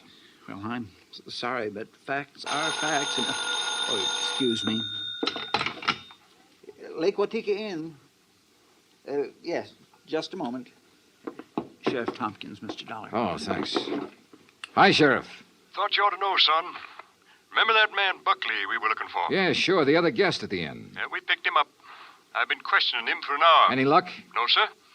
He's just a traveling salesman who stayed at the inn because he didn't want to drive in the rain. You sure? Buckley swears he doesn't even know Cooper. Just between you and me, Johnny, I think we got the wrong fella. No place again. I decided to start all over. Got into my car and drove to Art Wesley's place. Nothing was changed. I remember the trip I'd made the night he was killed, how it rained heavily until about half an hour before I arrived. How I'd found him lying in the open doorway, a bullet hole in his head. Yeah, and the hole in the ceiling over the shelf of provisions, marking the path of the bullet. It was there. So were the provisions. Canned food, mustard, sugar, a package of crackers. There was some... Wait a minute. Sugar. The sugar bowl. I stared at it for a moment. I remembered a couple of things the room clerk at the inn had told me. And suddenly the whole deal slid neatly and quietly into place. I drove back to the inn fast. Cooper's cottage was empty, so I went inside to the bedroom and took a look around. Then I spotted one of the pictures on the wall, a little out of place. I looked behind it. Yeah, just what I expected. Outside, I found Cooper sitting on the terrace in front of the main building. I slid into a chair across from him. Well, Mr. Dollar, what fantastic crime are you going to accuse me of today? Cooper, I got a one-track mind. and it's still stuck on murder. Oh, now look, Dollar. We've been over this before, and personally, I find it quite boring. So much so that it's interfering with my vacation here. That's too bad. Yes, it is. So I'm leaving this evening. I don't think so, Cooper. Oh, come now. Art Wesley was trying to expose a figure in a gambling syndicate. You. Well, that's a matter of conjecture. You had to stop him for keeps. Oh, now look, Dollar. The time of Art Wesley's death has been established as between 10:30 and 11 last night. That's right, between 10:30 and 11 last night. And I'm sure you remember the room clerk telling you he was with me in my cottage living room from 10:40 to 10:55. I sure do. So that I certainly couldn't have killed your friend Wesley 6 miles from here during that time. Except that Art Wesley wasn't killed at his lodge. What are you talking about? You see, I remembered something else the clerk had told me. The night of the killing, it stopped raining a little after 11. All right, what difference does that make? All the difference in the world, believe me. Here's what really happened, Cooper. You killed Art Wesley in the bedroom of your cottage here at the inn. Oh, don't be ridiculous. You immediately called the room clerk over and chatted with him in your living room for about 15 minutes. He didn't know there was a corpse in the next room. Oh, really? After he left, you took Wesley's body the 6 miles to his place and planted it in the doorway. Oh, now look, Dollar. Your problem was to make it look like he'd been killed there. Then you remembered. The slug that had killed him hit the wall in your bedroom. That gave you an idea. You figured out the right angle at the lodge and fired a shot upwards from the outside the door. It went through the ceiling at the back. All right, Dollar, I've had enough of your half-baked theories with no proof whatsoever to back them up. Correction, Cooper. This time I've got proof. There was a shelf of food under the bullet hole and a bowl of sugar directly under it. A bowl of... So what? When sugar gets wet, it gets crusty, and it stays that way. But the sugar in that bowl was dry. Now, if the killing was between 10:30 and 11, and it rained heavily until after 11, then some rain would have dropped through the bullet hole into the sugar. I see. But, Cooper, the sugar was dry. So the bullet hole was made after the time of the murder, when you planted Wesley's body there. Just a little detail, Cooper, but it nails you. That, and of course, the fact I found the slug that really killed Wesley just a couple of minutes ago. Oh? Buried in the wall of your bedroom behind a picture you'd moved slightly to cover it. Well, Dollar, I may as well tell you that I saw you come out of my cottage a few minutes ago. I figured you knew. So ever since you sat down here, I've been holding a gun on you under the table. You know, Cooper, I may as well tell you. Ever since I sat down here, I've been holding a gun on you, too. Well, you... Let's have it. Well, you didn't have any gun. A big-time gambler bluffed right out of the game. Cooper, you're slipping.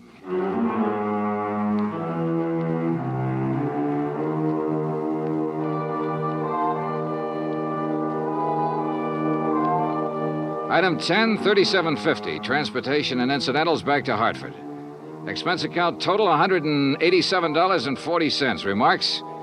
Cooper's awaiting trial. About Art Wesley? Well, I guess that sugar bowl was a dead man's revenge. And come to think of it, that revenge was pretty sweet. Yours truly, Johnny Dollar.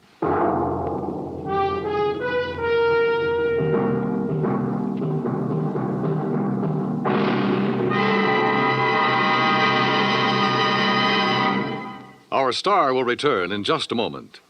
In days long since gone by, one had to go out in search of daring do. But in a fast-moving world, exciting things are happening right around the clock. Things you can be in on no matter what else you're doing, as long as your radio is nearby. With CBS newsmen on the job, you can make CBS Radio your listening post for world events. Stay tuned now for 5 minutes of CBS News, to be followed over most of these same stations by the FBI in peace and war. Now, here is our star to tell you about next week's story. Next week, colorful New Orleans, from nightlife in the Latin Quarter to the dismal, deadly swamps. Join us, won't you? Yours truly, Johnny Dollar. Yours truly, Johnny Dollar, starring Bob Bailey, originates in Hollywood. Written by Robert Reif, it is produced and directed by Jack Johnstone. Heard in tonight's cast were Virginia Gregg, Russell Thorson, Barney Phillips, Stacey Harris, Larry Thor, Parley Bear, and Les Tremaine. Musical supervision is by Amerigo Marino. Be sure to join us next week, same time and station, for another exciting story of yours truly, Johnny Dollar. Dan Kimberley speaking.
The Adventures of Sam Spade, Detective, brought to you by Wild Root Cream Oil Hair Tonic, the non-alcoholic hair tonic that contains lanolin, and new Wild Root Liquid Cream Shampoo.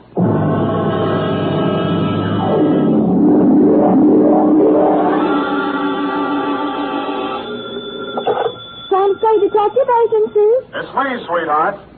You heard of pulling a rabbit out of a hat? Yes? Well, I pulled one out of a pickle. What happened, Sam? What happened, she asked. Well, goodbye. Oh, don't go, Sam. Don't you feel like talking about it? Frankly, no, but it's expected of me.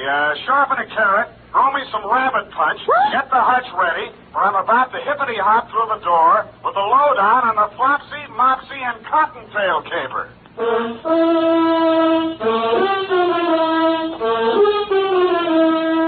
Dashiell Hammett, America's leading detective fiction writer and creator of Sam Spade, the hard-boiled private eye, and William Spear, radio's outstanding producer-director of mystery and crime drama, join their talents to make your hair stand on end with the Adventures of Sam Spade.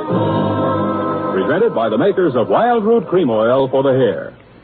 Say, Mother, if you get a special thrill out of buying things the whole family can use, then stop at your drug or toilet goods counter for a big family-sized bottle or tube of Wild Root Cream Oil, America's favorite family hair tonic. Dad, Junior, Sis, yes, and you yourself, Mom, will find Wild Root Cream Oil ideal for grooming the hair neatly and naturally, for relieving dryness and removing loose dandruff. So, Mom, ask for it tonight or tomorrow for sure. Wild Root Cream Oil Hair Tonic. Again and again, the choice of men and women and children, too. And now, with Howard Duff starring as Spade, Wild Root brings to the air the greatest private detective of them all in the Adventures of Sam Spade.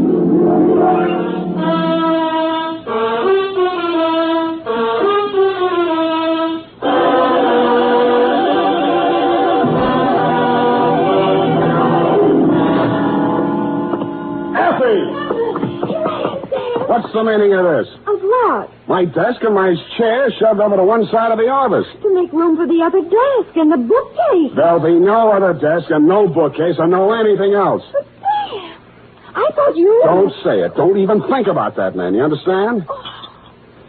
It's deliciously silent in here, don't you think, Ed? Sam, weren't you and he supposed to go... Stop! Effie, would you like to have your mouth dry cleaned? No, Sam. I'm sorry. I spoke harshly, forgive me, but the past hours have taken their toll on my nerves. Perhaps I should unburden myself. We'd all feel better. All right, Sam. Unbourbon yourself. I'm still in command here. Oh. To Mrs. Wellington Van Cleve Montague, Nob Hill, where else? City. From Samuel Spade, license number 137596. What else? Subject, the Flopsey, Mopsey, and Cottontail Caper, or how Fritz Crockett saved the day. My dear, dear Mrs. Montague. It all began Thursday afternoon when I entered my office and discovered a tall, wiry young man sitting in my chair with his feet up on my desk and sampling my office bottle. Hi. The pose was so familiar for a minute I thought it was me. Hello, Sam. I'll be with you in a minute. Have a seat. Thanks, I think I will. The one you're sitting in. You see, the detective sits in that seat and the clients sit over there. Well, that qualifies me for this seat, then. I'm a detective. I see. Well, the detective we like in this office is Sam Spade, see? He pays the rent, he hires the secretary, he earns the money, and he sits behind his desk. Now, on your feet. Okay. But with two detectives around here and only one detective's chair, it's going to get a little crowded. Mind if I have a drink? Out of my glass? Oh, sure. Here. You know, we'd better make a note to get another glass, too. And some scotch. I don't care much for that bourbon. No self-respecting detective drinks scotch. And put this down. We'll need another desk and new paint job on these walls. Oh? I think something bright. Robin's egg blue, maybe. Soothes the nervous clients. And a bookshelf. You got that, Effie, dear? Or am I going too fast? No, Go down, Fritz. Desk, paint, bookshelf, scotch. That too, Effie? She's a doll. Wait a minute, that's my line. After I work with you a while, Sam, you'll appreciate me. So long. I'm great. Bye. You need me. Why? Because we'd be an unbeatable team. With high talent and your luck, we couldn't miss. Luck? Ever hear of Fritz Crockett? Chicago Fritz Crockett? Yeah. Never heard of him. Oh, Sam. Look, you're making a mark in your hometown. Now, why do you want to work for me in San Francisco? I lost my license in Chicago. Got caught on the hot side of a political battle. Worked for the losers, and the winners framed me for my license. Oh, gee, tough kid. I can't get a license in any state until I clear that mess up. And so I have to work under somebody else's. Yes, but why me? Because I've kept my eye on you, Sam. I like the way you're developing. I think you could work well with me. Gee, thanks. Well, your application's received. Now, give me a couple of years to think it over. What's the matter, Sam? Afraid I might cut your reputation in town? You found me out. But anyway, bye. Chicken, huh? Look, you want to compare scrapbooks sometime? A really good detective's got to be an actor. I play any style. Listen, we're following a Russian countess to recover Gorky's original manuscript of the lower depths. I meet her in the lobby of the St. Mark, disguised as an itinerant caviar salesman. Countess Natasha Mishakov. Oh, here in San Francisco, my dear. How long has it been? 8 years, 12 years. Have you forgotten little Andrea so soon? Andrea, sorry, no casting today. Well, look, you gotta be an actor, Sam. Look, we're dealing a mortal blow to the gun-running career of Don Jose Ortega Sanchez, the notorious bandit king. Don Jose, you have run your last peace-loving border countries. I am powerless to prevent your execution. Die like the proud Spaniard you are. Cigarette? Fritz, for heaven's sake. I help you, Sam. Look, you've been captured by a mutinous crew off an English tramp steamer, and I burst through the door. Get your bloomin' bloody hands off that man. This one I can do myself. Off a mode, Tigger. I don't know exactly why I sat there listening to the guy, but I did. He was a sort of a one-man theater guild. He ran through 28 dialects, played a scene in which James Mason and Montgomery Clift were trapped by an Armenian rug merchant and was saved by the voice of Gabriel Heater on the radio. Then he played all four of the Marx Brothers arguing with the Andrews sisters. Then, after the intermission, he told me a little bit about himself, regaling me with spine-tingling accounts of his Frank Merriwell-type achievements on the football field, in professional boxing, and hockey. It was pretty thrilling stuff, but nonetheless, I was about to usher him out when he came up with a particularly good bit of dialogue. I have a job for us. Yeah, well, so... John, where? Yesterday, Sam, I met an old friend from Chicago. She remembered me from an important cocktail party. Saved it for her, the party. Everyone was absolutely dreary until I became de rigueur with a brace of amusing anecdotes. The job, Fritz, the job. Oh, yeah. Well, anyway, she wants us to guard a valuable hunk of jewelry at a party tonight on Nob Hill. What's the money? $100 apiece, plus mingling with nautch dancers and all the caviar we can eat. Well, it's better than I expected. In fact, now, here's what I want you to do. Well, wait a minute. What's this here's what I want you to do? This is the Sam Spade Detective Agency, named so because Sam Spade is the man who gives the orders around here. Now, what do you want me to do? Well, this is a costume party, and we have to wear costumes. It's in the deal. Good. I'll break your leg, and you can go as the man who came to dinner. Sam, I already have the costumes. What? Right here. Crockett, what would you have done if I didn't go with you? The thought never entered my head, Sam. What are the costumes? Sam, 100 clams apiece is a lot of dough, isn't it? Agreed. You are about to confront the reason we are being paid so much. What is that? Your costume. You are to go as a rabbit, a white rabbit. Here's the suit. Oh, and here's the head. Notice the shocking pink ears. No, the deal's off. It's been swell, Fritz. Now, wait a minute. I am also going as a rabbit. See? You will go as Flopsy, and I will go as Mopsy. I will not go anywhere dressed in that ridiculous outfit. $100, Sam. I will... Well... Sam, let's talk this over. Now, look, I will talk to you as a businessman might talk to you. Now, Mr. Spade, you take your ordinary type detective, and you have got it pretty solid. We talked and talked, and around 8 o'clock that night, I found myself still talking and walking up the steps of your Nob Hill mansion, Mrs. Montague, cleverly disguised as Flopsy the Rabbit, paw in paw with Mopsy Crockett. My headpiece covered everything but my eyes, nose, and mouth, and I was grateful for that. When I passed the doorman, I was tempted to say, what's up, Doc? But Fritz said it ahead of me. He walked in as if this were his personal hutch, and you, Mrs. Montague, cruised over to us. Here, my little bunny twins, aren't you both just darling? Yeah. Which one of you is Mr. Spade? Well, I'm Mr. Crockett, Mrs. Montague. Mopsy. You remember me from the Nesbit soiree, Ronnie and Benita, or maybe it was Gypsy introduced us, n'est-ce pas? Oh, yes. Oh, and Flopsy here must be Mr. Spade. I've always wanted to meet him. Thank you, Mrs. Montague. I am the straight man. How do you like my costume? Well, there's not another one like it in town. Yes, I'm sir. the only wooden imp in San Francisco. The trees will swoon. They will. Oh, you... Mrs. Montague, perhaps you could dispose to outline our job. Well, of course, Mr. Crockett.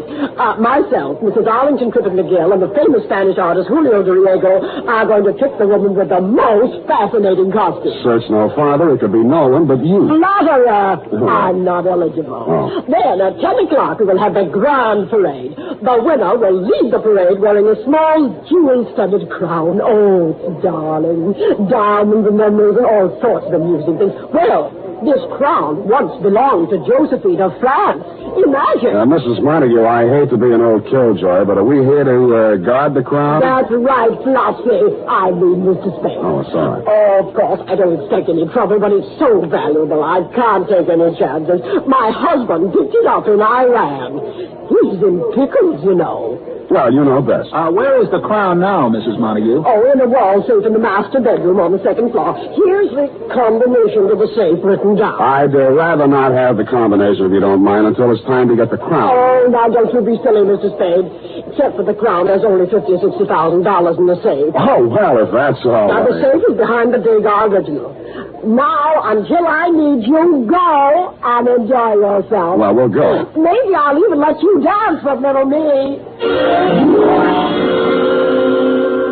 Fritz and I synchronized our watches and decided that until we were needed, we would lose ourselves in the crowd and keep our big rabbit ears open. Everybody was masked and loaded, and it was all very gay. I brushed elbows with pirates, Northwest Mounted Police, unmounted, a gorilla, an Arabian princess, 4 Pocahontas, and a sort of historical characters from Julius Caesar to Mike Romanoff. While I was dipping a carrot into the punch bowl, a girl made her way over to me. I knew it was a girl immediately. You could tell. I tagged her as a burlesque queen, but she didn't talk much like it. Are you an he-bunny or a she-bunny? I'm a he-bunny. Would you like to dance with me? I'd be delighted. Who are you? I'm not supposed to tell until the mask come off. For now, just call me Flopsy. Flopsy? How cute. You Americans have the cutest ideas. Yes. Speaking of ideas, what do you represent? Oh, I am a Folie Bergère dancer. Do you like me? From where I stand, it would be next to impossible to dislike you. Such a sweet compliment. Believe me, it was easy. Tell me, have you been in this country long? A few weeks. My family has sent me on a tour of America. I see. I am here as a guest of Monsieur Montague. Now tell me, you are a detective, are you not?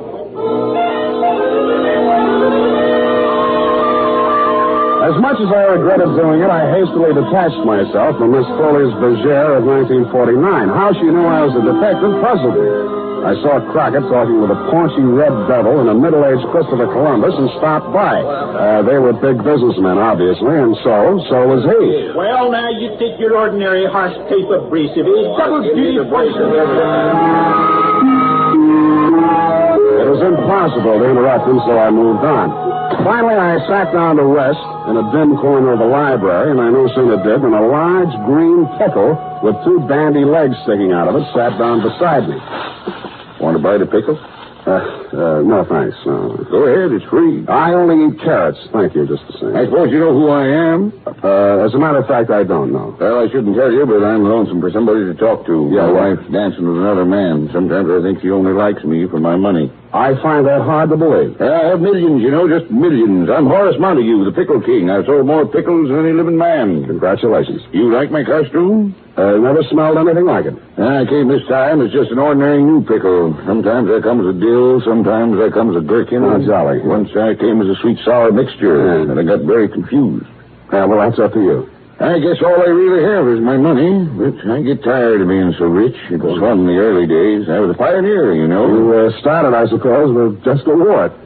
Yes, that's very funny, very funny. Yes, well, keep laughing, Horace. I have to be running along. Thank you for talking to me. I was beginning to feel like an extra in Alice in Wonderland and headed back for the solace of the punch bowl. I saw Mopsy Crockett standing with a Foley's Bergère dancer and went over to him, but he suddenly turned and hopped away faster than I could hop after him. Why the coyness, I couldn't understand. When I finally caught up with him, 10 minutes later, he was waltzing with Anne of Austria, who was hanging on his every word, and that was a lot of hanging. Darling, until you tasted my Lebkuchen, you had the spirit of Goethe, Schiller, Heine, all baked in one Kuchen. Mind if I cut in? If you know. I mean with the other rabbit. Come along, Mopsy. But if I was free. Excuse me, darling, I come later back. Hello, Sam. What do you hear from the mom? The idea of avoiding me. Me? Avoid you? I don't know what you mean. Crockett, don't you remember just 10 minutes ago my chasing you all over the floor? So help me, I don't. Oh, there you are, my little bunny. Yeah, here we are, Mrs. Montague. All right, you can give me the crown now. I'm almost ready to announce the winner of the costume contest. We haven't taken it out yet, Mrs. Montague. You haven't? Well, you just said you were going to get it. I didn't. Did you, Fritz? Not I, Flopsy. Now, Bunny, stop playing jokes. One of you came up to me a couple of minutes ago and said you lost the combinations of the safe, so I gave it to you again. You said you were going to get the crown. Now, where is it? I don't know, but let's find it. When we arrived in the master bedroom, the worst had happened. The Degas original was down off the wall. The safe had been opened. Believe it or not, the $50,000 or $60,000 habitually kept in it wasn't even touched. But you, Mrs. Montague, weren't worried about the cash. Oh, it's not there. The Josephine crown is gone. Oh, this is frightful. What will Harris say? We're sorry, Mrs. Montague. Sorry, you were supposed to guard it. It's your fault. Maybe you stole it yourself. Mrs. Montague, we did nothing of the I kind. distinctly remember saying you were going to get it, and I did give you the combination again. I know. Oh, it's Horace. Horace, what happened, hubby dear? I was walking down the hall, and a bunny came running out. Dragged me into a room, made me take off my pickle. Oh. He hit me on the head with something, and he took off his bunny suit, jumped right into my pickle, and ran off. Oh, my head.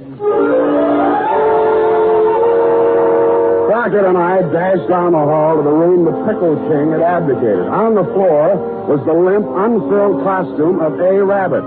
The Montague's party not only had a Flopsy and a Mopsy, but it also had a thieving cottontail.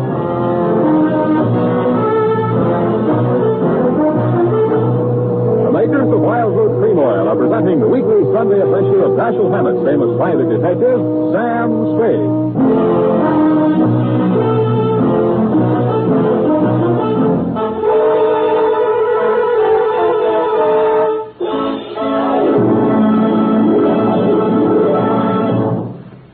Now, here's important news on good grooming.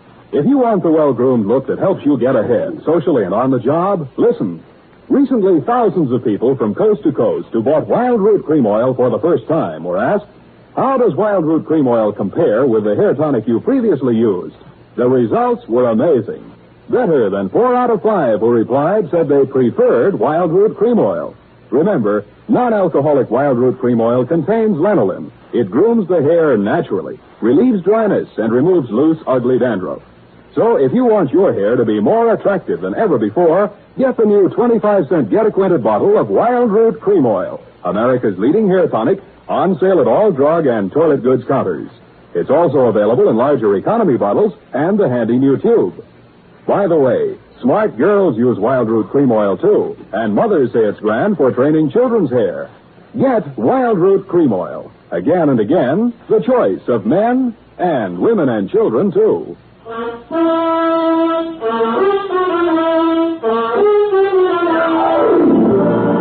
now back to the Flopsey, Mopsey, and Cottontail Caper. Tonight's adventure with Sam Spade.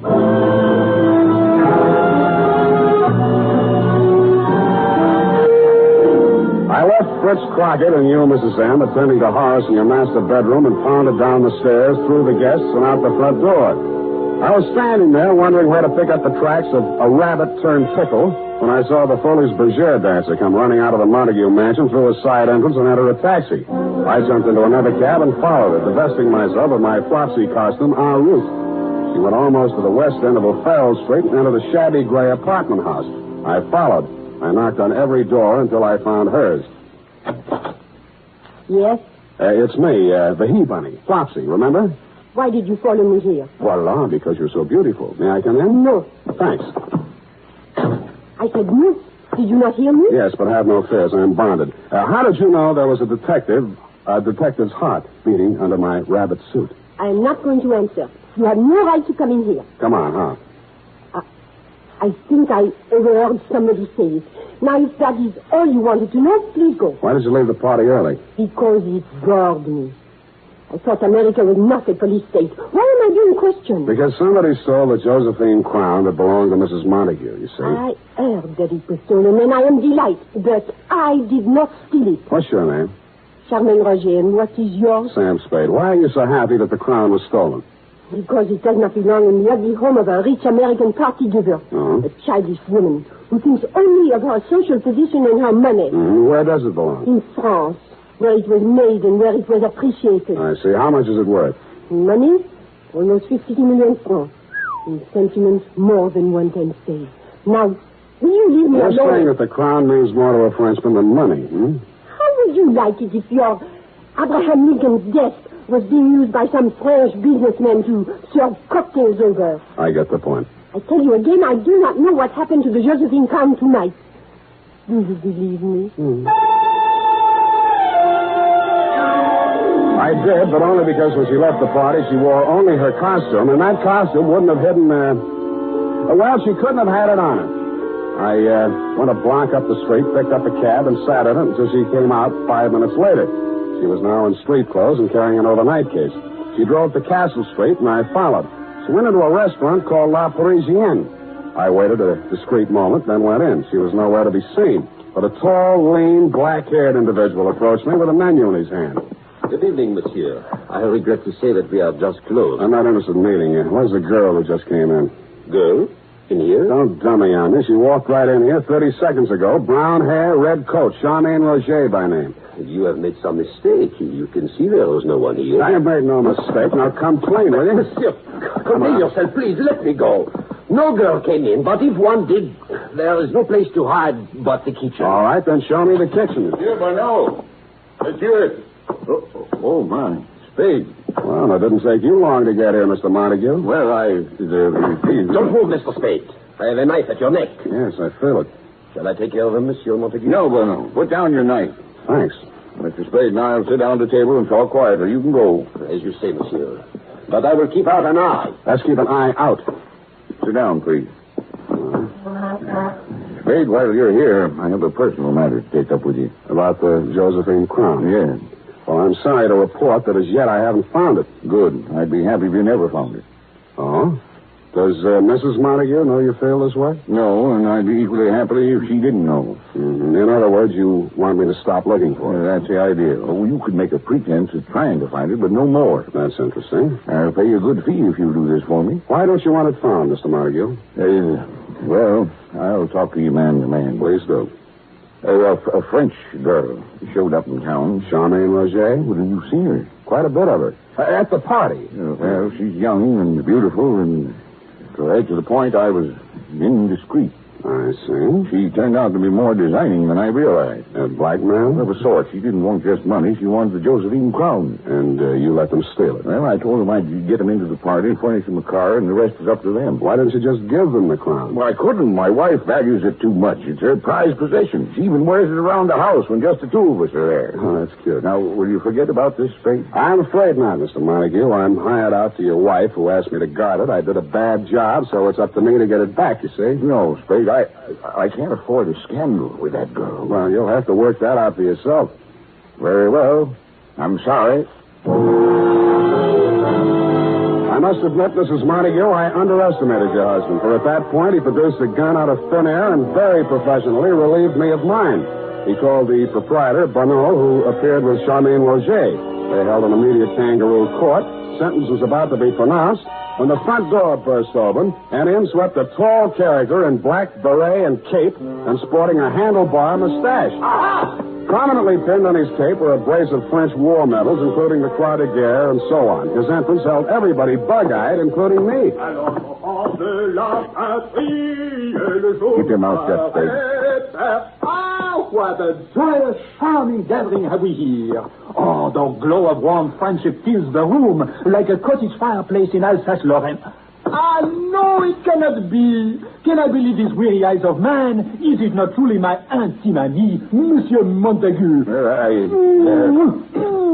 I kiss you on both cheeks in happiness. I don't seem to remember. Oh, what? You have not so soon forgotten me. We met at the legation in 38. Those years. Do you not recall the nights in Montmartre and the days in Montparnasse? Oh, my goodness. Parbleu! When he bent over to kiss Montague again, his mustache fell off. As usual, Crockett had overplayed. And before he could straighten up, Bunnell hit him in the back of the head, and he fell flat on his face, out cold. That was my cue to go into action. I turned over the table, wrestled with Horace and Bunnell, while Charmaine was striking at me with the heel of a shoe. I got to the gun first, and everything came to a sudden lull. At that point, Fritz Crockett came too. Oh, mes amis, where did the sudden darkness come from? Yeah, well, you can drop the dialect, Crockett. I wish I had a picture of you there on the floor for your scrapbook. Oh, it was in the act, Sam, all in the act. Yeah, well, you think you're well enough to hold this gun while I make a search? Oh, leave it to me, Sam. Everything will be under control. Now, stand back, everybody. I'm in charge here. The U.S. government is not entirely without influence in Washington.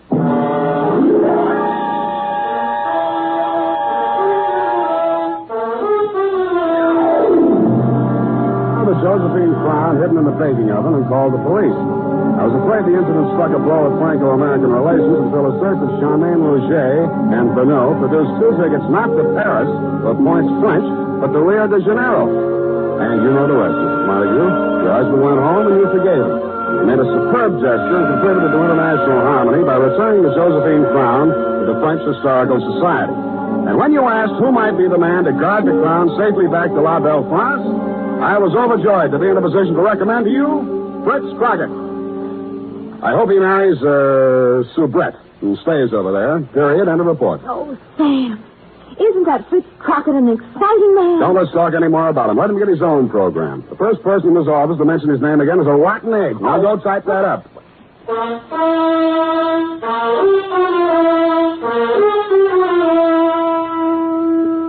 Don't buy a different brand of hair tonic for every member of your family. Get the one kind they all like. Wild Root Cream Oil Hair Tonic. Wild Root Cream Oil grooms your hair neatly and naturally, relieves annoying dryness, and removes loose, ugly dandruff. Get a bottle or tube tonight. And ask your barber for a professional application of Wild Root Cream Oil Hair Tonic. Again and again, the choice of men and women and children, too.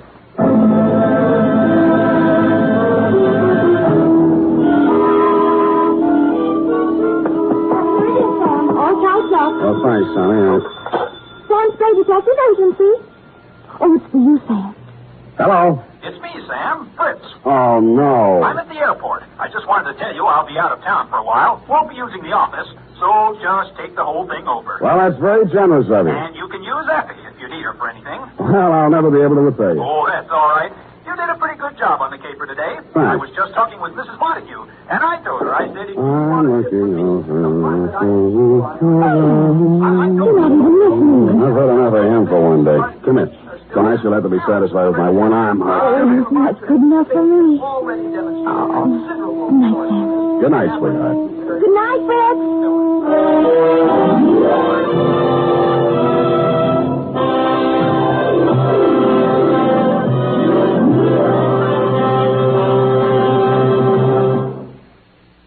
The Adventures of Sam Spade, Dashiell Hammett's famous private detective, are produced and directed by William Spear.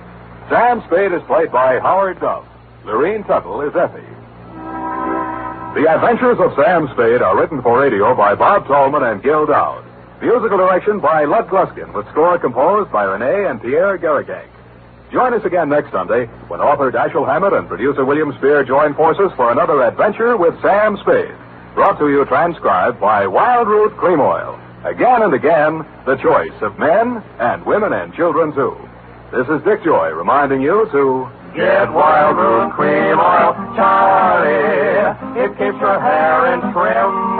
You see, it's non-alcoholic, Charlie. It's made with soothing lanolin. You better get Wild Root Cream Oil, Charlie. Start using it today. You'll find that you will have a tough time, Charlie. Keeping all the gals away. Hiya, Baldy. Get Wild Root right away.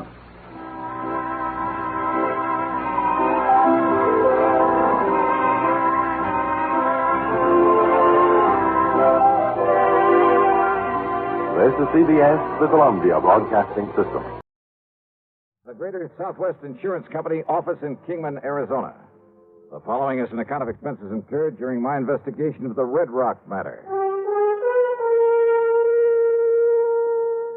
Expense account item 1, $1.70 for a telegram to Jake Kessler giving him my flight time. Item 2, $169 even, plane fare and incidentals, Hartford to New York to Las Vegas, Nevada. Early the next morning, then, Jake was there at the Vegas airport waiting for me. Tall, angular, well-tanned, wearing jeans, a denim shirt, high-heeled boots, and a broad-brimmed hat. Well, he looked like he should have been riding a range pony instead of a car. We headed east on 95 through Boulder City, then south toward Kingman, Arizona. All right, now, Johnny, now that we got the how-to-dos over with, I better tell you why I called you out here. Hey, you said something about a murder, Jake. We'll know for sure when we get down to Kingman. Now, back in 52, Johnny, a couple of boys named Ralph Garrett and Jerry Bisbee were doing quite a bit of prospecting around these parts. Gold? Gold, silver, copper, anything they could find. So how they ever joined up together, nobody could rightly understand it. Now, why do you say that? Well, Ralph was okay. Not much money, but a nice wife, home, family. But Jerry Bisbee, well, the town had been hoping he'd go somewhere else for years. Ah, I see.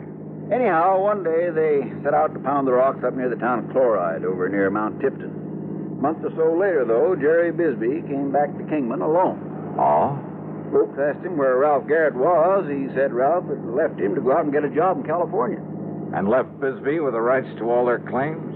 Now, that wasn't even talked about. Not then. Yeah, well, go on, Jake. Anyhow, Ralph's wife claimed it was all a big lie, that Bisbee had taken Ralph out there in the desert and killed him. But why? Why did she think that? Claimed Ralph almost hadn't gone on that particular trip, that he'd gotten suspicious of Bisbee, that he was scared of him, and that Ralph wouldn't have just up and left her like that. Well, did she tell this to the police?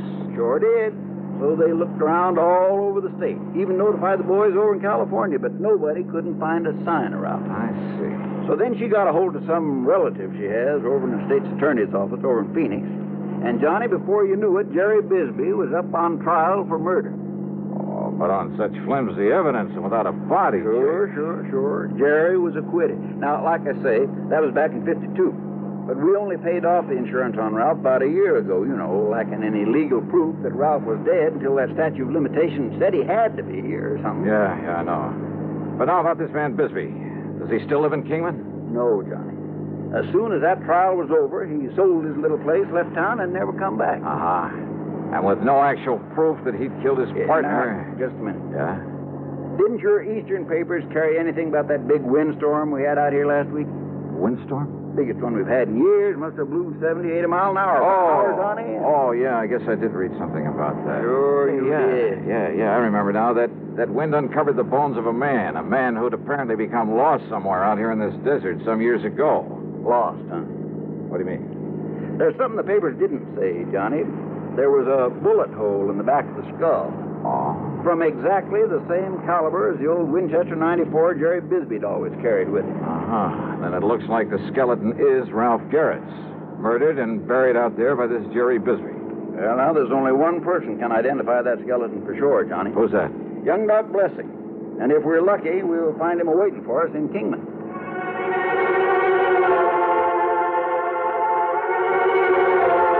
Well, that was all Jake had to say about the matter until we could talk to Dr. Blessing. When we got to Jake's office there in Kingman, we found a note in the door from Dr. Blessing asking us to wait for him. So we sat there and waited. And then he came here and... Rat the dang flies. Think out here in this nice, clean desert air, they wouldn't... There you are. Oh, I won't be able to hear out of this here for a week. Yeah, I thought you were trying to knock your head off there for a minute. I almost did. But you were saying that young Doc Blessing took over his father's practice out here. Yeah, a couple of years ago. And that included all the records his pa had always kept, complete records of every case he'd ever handled. Notes, prescriptions, x-rays, everything. Boxes, crates, cartons of them, Johnny. And that's what young Doc's looking into right now, all those old records. Why, Jake? Because he had a vague remembrance that one time, a long while ago, his pa... Oh, howdy, Doc. Jake, I take it you're Johnny Dollar. That's right. I'm Doc Blessing. Glad you're here, Dollar. Jake, I've been over at police headquarters. And you found something, Doc? Yes, Doctor. You must understand this, Dollar. The police around here are fine. Good state authorities, too, but this thing may be beyond their reach. What'd you find in your pa's old record? Jake, I found evidence, including x-rays, that proved that my father patched up a broken thigh for Ralph Garrett back in 47. X-rays clearly showed the steel femoral plate he used to pin two sections of bone together. Then, Doc. It's been kept from the papers, Dollar. But on the skeleton they found in the desert was that very same fractured thigh bone and the stainless steel plate that my father... I knew it. Well, there's no question about it. That skeleton is Ralph Garrett's. Well... And with that bullet hole from Jerry Bisbee's gun in the skull. Exactly. Or a gun like Bisbee. Yeah, now, don't start kidding yourself, Johnny. Yeah, now, Dollar, Okay, you got a point. It looks as though Bisbee murdered him, all right. Of course he did. Why else would he skip out after the trial? So what you've got to do, Johnny, is get out and find it, bring him back to justice. That's all. That's all? Well, yes. Oh, sure.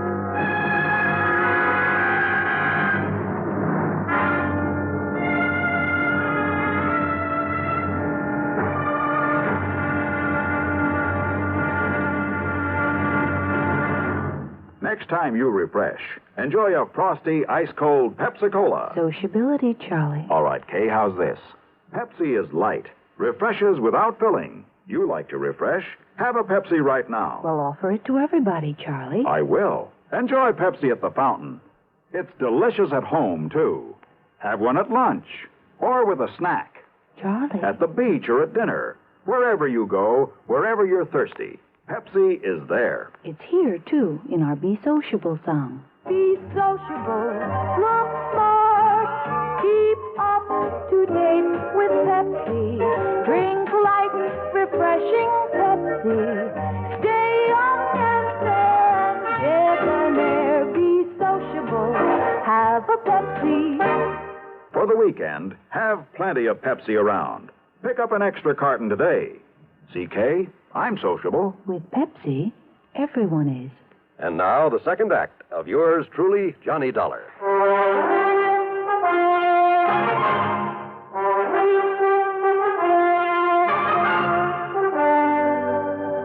Now, Jake, you say that right after his trial, Bisbee left town. And no forwarding address, and I don't need to tell you nobody's seen hide nor hair of him since. Well, what happened to the rights to the mining claims? Sold them out, didn't he, Doc? That's correct. Did he get much money for them? No. And, of course, he had to share and share alike with Ralph's widow. Hey, Doc, you say you just saw the police. Yeah, Dollar, and of course they're certain, too, that Bisbee murdered Ralph Garrett. On the strength of the evidence I was able to provide for him. Any idea how they plan to proceed? Yeah, I assume they've notified the state police and that they'll put out bulletins all over the country. All of which will take time, of course. Yeah, in other words, they have no idea whatsoever where Jerry Bisbee might be by now. Well, after all, Johnny, after all these years. Yeah. Bisbee may have gone anywhere after he left here, and since he alone had knowledge of his guilt at that time. Yeah. So all I have to do is perform a slight miracle and... Hey, wait, you say that he was a prospector while he was living here in Kingman. That's right. Well, what else did he do? Well, he kind of worked some of the mines now and then, enough to keep him in food and clothes and tobacco's all. And liquor, of course. He was a heavy, disagreeable drinker. But that's all. It's the only work he knew. Now I got some house calls to make. If I can be of any further help. Yeah, well, maybe that gives me an idea. Yeah? No, you go ahead, Doc. I can work on it right here. Very well. Don't hesitate to call me. What's this idea, Johnny? Just let me use this phone. Well, sure, go ahead.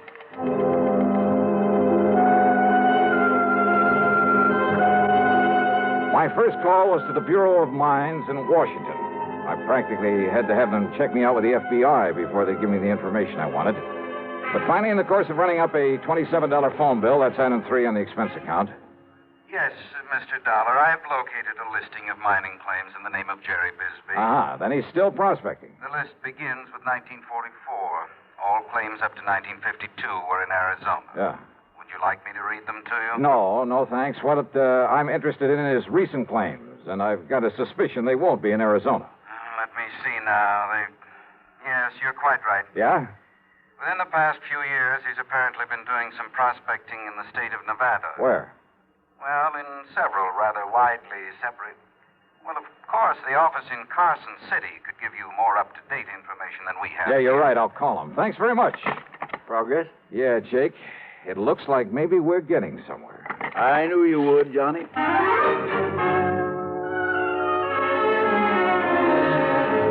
But on my call to Carson City, capital of Nevada, I ran into a stone wall. Well, I'm sorry, sir, but I have no authority to give out such information over the phone. All right, now, listen, please, When miss. Mr. Harker gets back to the office, if you care to call back in 2 or 3 hours. Look, isn't there somebody else there who can give me the information I need? All I want... Without Mr. Harker's authorization? I doubt it, sir. But look, miss, I just want to If you get... were to come here in person and show the proper credentials. Yeah, sure, thanks. What's the matter with him up there, Johnny? Oh, I don't know. Jake. Yeah? Is there anybody around here who owns a plane? An airplane? Well? Well, there's young Kenny McManus has a little single... Then come on, let's find him and see if he'd like to fly a charter job.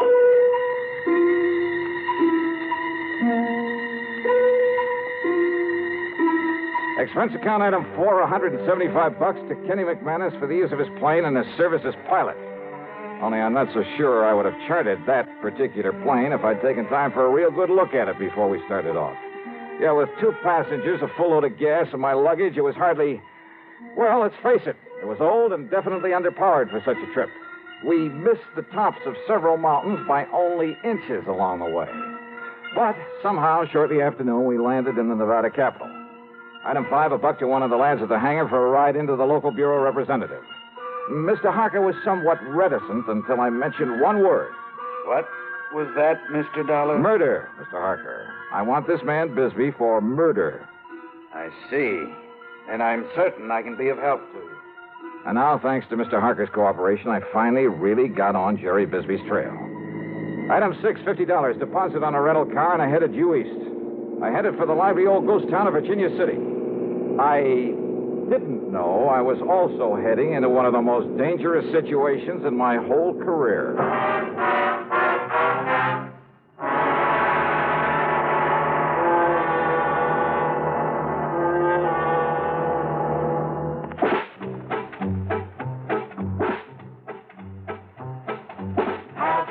A real cigarette.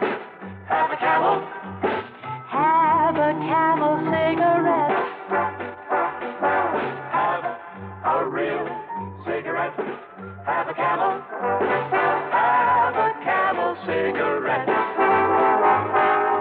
Best tobacco makes the best smoke. Have a Camel cigarette. Best tobacco makes the best smoke. Have a Camel cigarette. If you're smoking more these days, but enjoying it less, change to Camels. The Camel blend of caustic tobaccos has never been equaled for real smoking satisfaction. Have a real cigarette. Have a Camel. Start to really enjoy smoking again. Now back to yours truly, Johnny Dollar and the Red Rock Matter.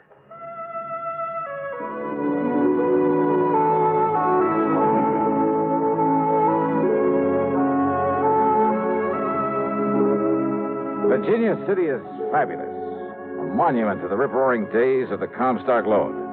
When all too often a man's life depended on how fast he could draw, or how well he could defend a hunk of barren ground that he chipped away at in the hope it would give up millions of dollars worth of gold-bearing quartz, or the heavy blue mud so rich in silver ore. Still standing are many of the colorful buildings put up in the 1860s. Piper's Opera House. You picked up your key at the Bucket of Blood Saloon. There was the office of the Territorial Enterprise that carried editorials by Mark Twain. The famous Crystal Bar. The gambling halls where debts were paid in dust and nuggets. Famous names, too. O'Reilly and McLaughlin, Comstock and Gould, McKay and Mills, Fair, Flood, and O'Brien. Yeah, the Bonanza Kings. All of them had meant fabulous wealth in the days of the gold rush. Yep, you can almost see their ghosts walking the streets. Well, I found a fount of local information and a grizzled old character parked on a rocker in front of one of the ancient saloons. Bisbee, son. Jerry Bisbee. Yes, sir, that's right. Well, if I was you, I'd stay away from him. Yes, I would. Well, why do you say that, sir? Because, son, that D4 man's crazy. Staying up there in that shack on top of Red Rock Pass. Red Rock? Working away at that worthless claim he has up there. Oh, where is Red Rock Pass? About halfway up 12-mile road over there. There's a wagon track up the pass. Well, look, can I make it with this car of mine? Yeah, that's pretty new car. No. Now, take a horse or a burro to get... Yeah, but you ain't going up to see that crazy Bisbee. Why not? Well? Whoa, he'd catch you anywhere near that mine of his. Then he'd shoot you first and find out who you was after. Yeah, well, I'll have to take that chance. Oh, no, you... Thanks a lot, old-timer. At Martin's stable, I had to shell out a $100 deposit when they learned I was going up into Red Rock Pass. And again, I got a warning about running into Bisbee. But I made sure my gun was free in the holster and set out for the pass. It was after 3 when I left the 12-mile road and nearly sundown by the time I reached the top of the pass. And there I found Jerry Bisbee's weathered old shack, but no sign of Bisbee himself. Bisbee! Jerry Bisbee! And then I saw the trail leading to the little mine on the face of a cliff. So I started over toward it, walking around the huge red boulders in my path, scattered about as though some giant hand many centuries ago. Whoops! That's fair enough. Bisbee! Get back on that horse and get out of here. Sorry, but I gotta talk to you. You see this here gun? Oh, I see it all right. Shoot the eye out and a snake with it. Besides, I know why you come here. Do you? Because maybe... they found Ralph Garrett's bones down to the desert. That's right. But you won't take me in third. Don't be too sure of that. Talk up, boy. Son, I don't hear very good. I said I'm going to take you in for murder. Talk up, I said. Besides, you got no right to take me in. Wrong, Bisbee. You hear me? I say you're wrong. Wrong, am I? Didn't they try me once for murdering? Didn't they let me free? So what? That doesn't mean I was... So you and anybody else ought to know they can't try a man twice for the same thing. Holy smoke, he's right. Them fools down there, they let me off. So now there's nothing you or anybody else can do about it. So get out. I said get out of here. A well-aimed shot kicked up the sand in front of me. I ducked behind a pile of boulders and crouched there, waiting to see what he'd do next. Then I heard it from a sort of hole under one of the rocks. A rattlesnake, almost to my feet. Slowly, carefully, I pulled out my gun. I took aim and... Hey, there were others in there. There must have been a nest of them.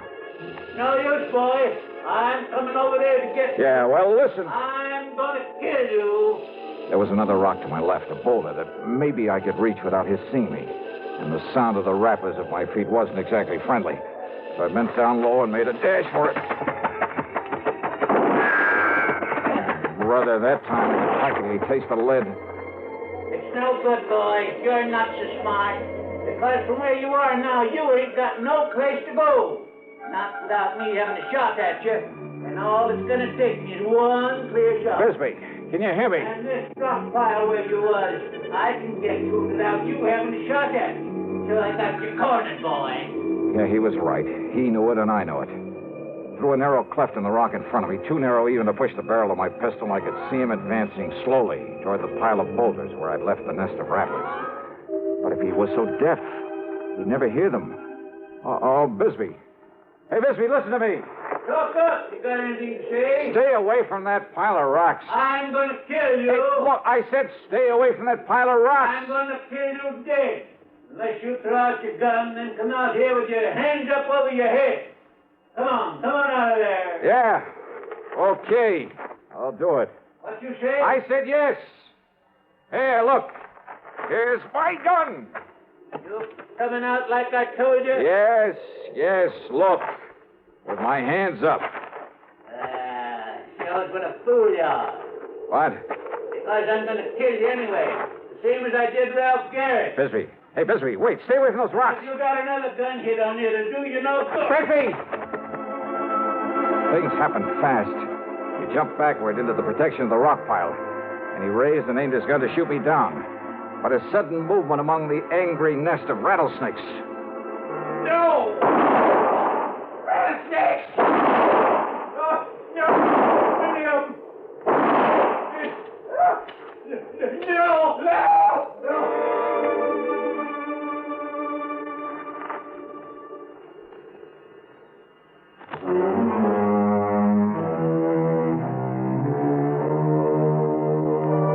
By the time I got over to him and hauled him out of that pit of death, half a dozen of the deadly rattlers must have struck him. He died before I could get him back to Virginia City.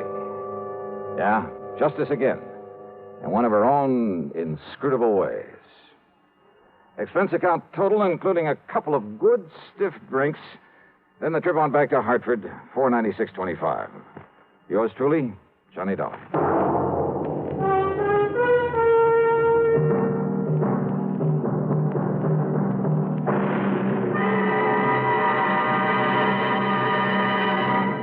Hi, this is Dennis James.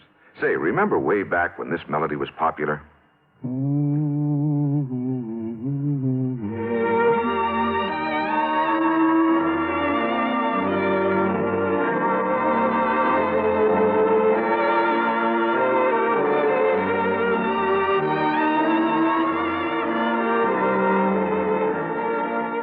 There's something very special about a long-time favorite, isn't there? Well, folks feel the same way about one of Kellogg's favorites, Kellogg's All Brand. Going on 41 years now, it's been America's most popular good food way to fight irregularity from lack of bulk.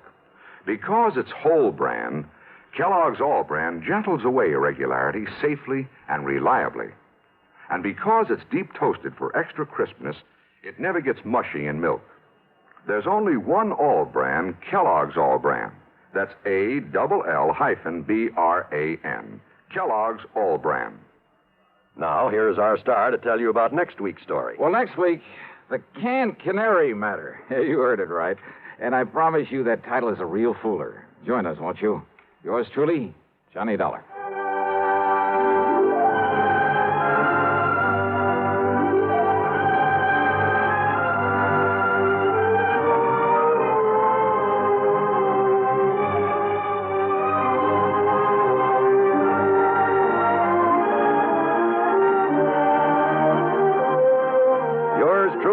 Johnny Dollar, starring Bob Bailey, originates in Hollywood and is written, produced, and directed by Jack Johnstone.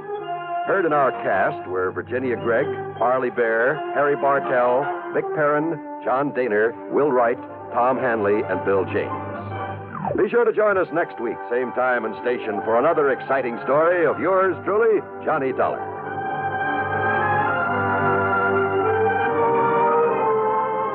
This is John Wall speaking. Suspense follows on the CBS radio network. You know, Dooley, I've been reading up on hypnosis. Come here and let me try it on you. I am an officer of the law and don't approve of making a man divulge his secrets. However, I'll stand by in case there's criminology involved. I just want to clear up some of his problems, Officer Suggs. I haven't got any problems. I'm the soul of contentment. Maybe that's your trouble. You're too contented. Lie down, Dooley. You're going to sleep. I feel so good. He's under my influence. Now, little tyke, get up. Go straight to the beer of your choice. Astounding. He's heading for Utica Club. 'Cause Utica Club will still take the trouble to age beer the natural way. Utica Club, you see. He's got no problem. He's a happy, well-adjusted beer mug. Brewed by the West End Brewing Company of Utica, New York. You're tuned to WROW Radio in Albany, New York. Time, 5:30. From Hollywood, it's time now for... Johnny Dollar. Randy Singer, Johnny. Oh, hi, Randy. How's the New York City Police Department these days? Well, the department's fine. Me, I'm not so sure. Well, then maybe I'd better run on down there and cheer you up a bit, huh? Yeah, you'd better come down here on account of Mary Grace Marshall. Hey, how do you know Mary Grace? The point is, you do. Well, matter of fact, I just got back from a weekend in that town of yours. Yeah, Mary Grace and I had a ball. We took in a couple of shows, did the nightclub routine. Yeah, I know. Even spent Sunday afternoon together out at the... What do you mean, you know? Johnny, your little girlfriend's been murdered. What? Yeah. Randy, have you got any leads, anything to go on? Yeah, Johnny, plenty. Then I'll grab the first plane. Yeah. You'd better.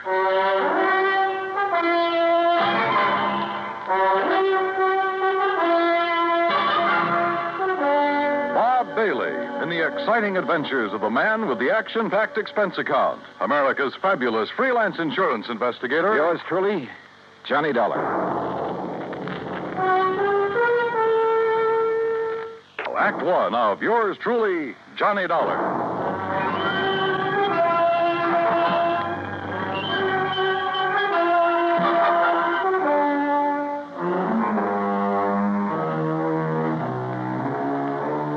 Expense account submitted by Special Investigator Johnny Dollar to the Mideastern Life and Casualty Insurance Company, Home Office, Hartford, Connecticut. Following is an account of expenses incurred during my investigation of the Mary Grace matter.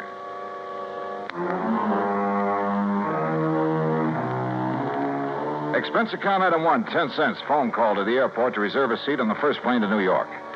Item 2, phone call to Ben Perrin at the Claims Department of Mideastern Life. Aaron here? Ben, this is Johnny Dollar. Oh, hello, John. Now, listen, I'm on my way down to New York at your company's expense, though the expense part is beside the point. What? No, just wait a minute. Mary Grace Marshall has just been murdered. Marshall? Your company holds a policy on her, and I'm going down there to investigate. Well, now, wait, John, until we issue proper authorization for you to conduct the investigation. Don't give me that, Ben. I'm going down there now. Well, then it's completely without sanction from this or any other office. Okay, forget it. I was trying to save time, and I thought I was doing you a favor. Well, I suppose you are, but until a request for your services can be I routed through said the proper forget it. channels- Didn't you hear me? I gotta go. Gotta catch a plane. Well, for heaven's sake, man, what are you so up in arms about? Why you're so concerned about this particular... Because that girl was a personal friend of mine. A very dear friend. Oh. John, I'm sorry. I can see now why you're so upset. Yeah, I'm upset. By all means, go ahead, officially. And if there's anything I can do... Yeah, there is. You can stop all this yammering so I can hang up and get out of here. Goodbye. John. Yeah, what now? You really cared for that girl, didn't you? Yeah, Ben. I cared.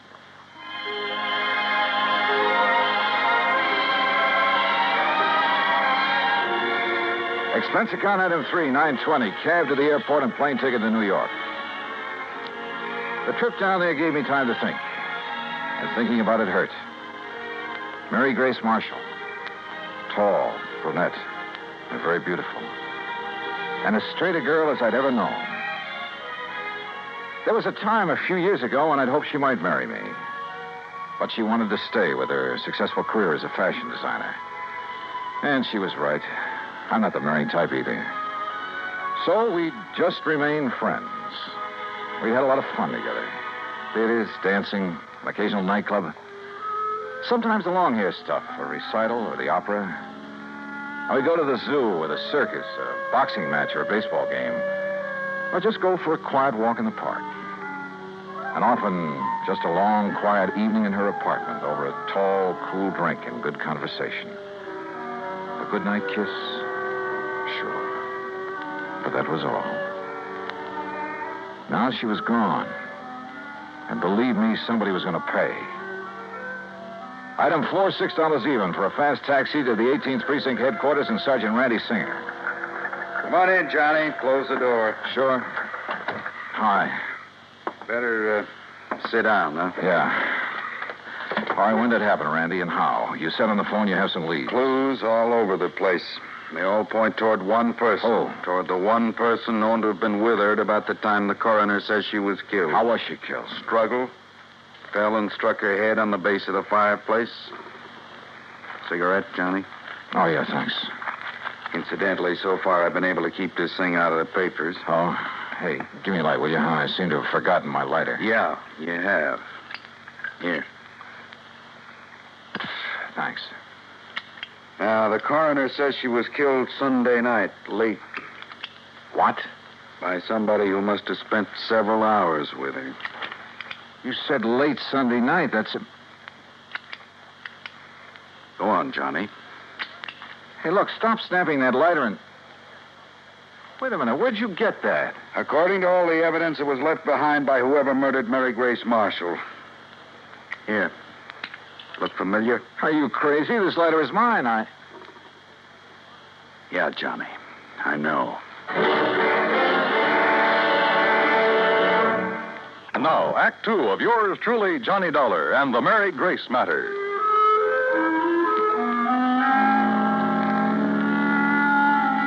Mary Grace Marshall, an old friend, a very dear one, murdered in her New York apartment on East 77th Street. Sergeant Randy Singer, my old friend at 18th Precinct Homicide, had called me immediately. And when I got there, showed me a very damning piece of evidence. Presented to Special Investigator Johnny Dollar by the International... Sure, of course it's my lighter. And I must have left it in Mary Grace's apartment Sunday night. But that certainly doesn't mean that I killed her. Coroner says she died about the same time you were there. Oh, how do you know what time I was there? Wife of Charlie Walker, the building superintendent, Johnny. She saw you leave. That isn't enough evidence to convict a fly, and you know it. There's plenty more. Yeah, like what? Your fingerprints all over the place? Well, sure, I told you. Cigarette butts, same brand you smoked. So what does that A prove? lot of them, Johnny. Like a very nervous smoker. Well, I was with her all evening. Doing what? Oh, now, look, Randy, surely you can't be serious. You can't think for a minute You that look, Johnny, this is my case, nobody else's. I'm keeping it that way. I've kept it out of the papers. I think you know why. Oh, sure I know why. Because we've been buddy-buddy for so long, you want to be sure that if anybody hangs me, you will, for old time's sake. I asked you what you were doing. Well, let me tell you something, Randy. That girl meant a lot to me. What were you doing shut Sunday up and night? tell me what other evidence you have, what you know that can help me find out who... I'm sorry, Randy. Sure, it's your job. I'd probably do the same thing to you under the circumstances. If you didn't, I wouldn't have any use for you. But don't you see... Okay, look. We spent Sunday afternoon at the zoo, the Bronx Zoo. Went up on the subway. We walked a lot, got pretty tired. I promised her a dinner at the Chambord over on 3rd Avenue. But she said she had some food at the apartment, so we went back there. Then we just sat around and talked, played some music, that's all. And had some drinks. Yeah, I picked up a bottle of scotch on the way. How many drinks? Oh, 1 or 2 light ones is all. Sorry, Johnny, that bottle was nearly empty. But that's him. Who discovered the body? Mrs. Walker, wife of the apartment super. The one who saw you leave shortly after hearing the screams that made her... Screams? Yeah, that made her finally go up and look in the Marshall girl's apartment. She's crazy, Randy. You're lying. Can you prove it? I'd like to talk to that woman. I think you She's off better. her rocker if she told you she... What'd you say? I think you ought to see her. Huh? But if I'm your big suspect... Well, sure you are. Until you can help me prove I'm wrong. We drove over to the place on 77th Street in a prowl car. Everything was exactly as it had been when I'd left Sunday night, except that there were signs of a struggle, as Randy had said. A chair and a lamp had been knocked over, the hi-fi shoved aside when she'd fallen at the fireplace. Even the bottle of scotch from which I'd poured a couple of small... What's the matter, Johnny? Well, I'm not sure, Randy, but I'd have sworn I left this bottle out in the kitchenette where I... Huh? Hey, are you making more prints? Yeah. Look, this bottle of soda, 3/4 full. You don't kill most of a bottle of scotch with only this much soda. Unless you're drinking it straight. Oh, who drinks it straight these days? An alcoholic? Or somebody who needs a jolt for his nerves. Maybe. Want to go downstairs and talk to the super's wife? Yeah, let's.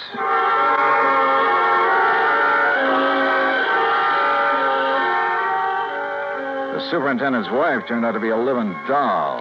Young, pretty, with too much makeup. The sort who looked like she decided to get out of the chorus line for a quieter life as the wife of a building superintendent. I noticed a peculiar, spicy kind of odor when she first let us in, but thought nothing of it at the time. Now, you're sure this is the man you saw leaving Miss Marshall's apartment, Mrs. Walker? I was standing right here in this doorway. It was after I heard her screaming up there, around midnight. You're sure you heard her scream? Well, my husband heard it first. He woke me up, pounding on the wall between our bedrooms. Well, didn't he get up to investigate? Oh, no, the lazy... Well, he's been sick. He's still sick. But then I heard the screaming, so I run into his room and asked him what to do. Go back to bed and forget it, he says. It's probably just a party upstairs. Then you went up and found the body, huh? Well, first I tried to sleep, but I kept thinking I heard noises. From upstairs? Well, no. You're sure? It was like maybe my husband was getting up or something. Go on. Well, finally, about 2 a.m., I went up to her apartment. When she didn't answer my knock, I let myself in. And there she was, dead. Who called the police, you or your husband? Him? Huh. Besides, I told you he was sick. He still is. I'd like to talk with him. Oh, sure. If he's sober enough. Come on. That was a funny crack. If her husband really was sick. She led us toward the rear of the apartment, and I mistakenly started to enter her bedroom. That peculiar odor again, only more pronounced. And believe me, it was an arpege. Here, mister, this way. Her husband's bedroom was pretty much of a mess, untidy, with pictures of bathing beauties, calendar art, and some striking pictures of Mary Grace Marshall plastered all over the walls. This room had an odor about it, too, of stale booze. Here you are, Charlie. No, I tell you, I don't want any more of that stuff. Well, you seem to think it'd make you feel better. I did. What did you... Oh, the cup again. That's right, Mr. Walker. And this is the guy seen coming down from your girlfriend's apartment after all the screaming. His name's Johnny something. You actually heard screaming up there, Mr. Walker? Yeah, awful racket. Woke me up. Scared me. What do you mean? That poor girl up there, all alone. Only she wasn't alone. But then it stopped. I figured maybe I'd been wrong. Had a nightmare or something. Yeah, sure. A dream about her.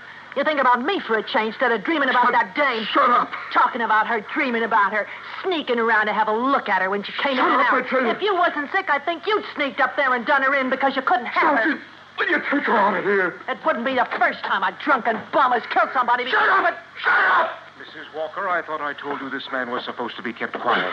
Oh, well, now, look, Doctor, Yet I walk in here and find this sort of thing going on. Go on, all of you. Out of here while I attend this man. Just a minute, Doctor. Out immediately. This is a heart case complicated by a very serious virus infection. Doc, if I can have just one minute. Later, officer. I must save this man's life. Come on, Randy. You too, Mrs. Walker. Sure. He's been getting alcohol again, strictly against my order. Now, look here, Mrs. Walker. No, wait. Huh? Come on upstairs with me again. Oh? What'd you think of? A couple of things, Randy, that I believe will clinch this case so fast. Come on. Act 3 of yours truly, Johnny Dollar and the Mary Grace Matter.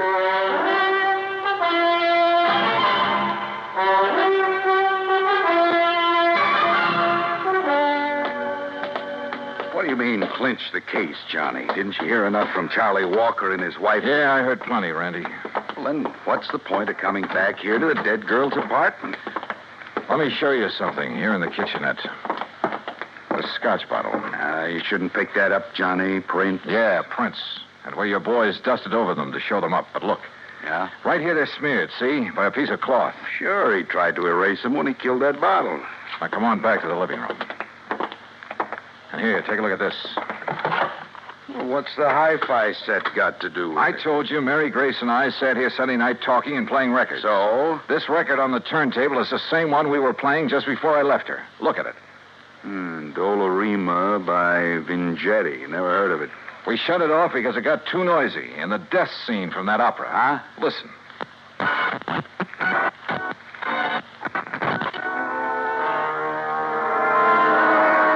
Yeah, here it is.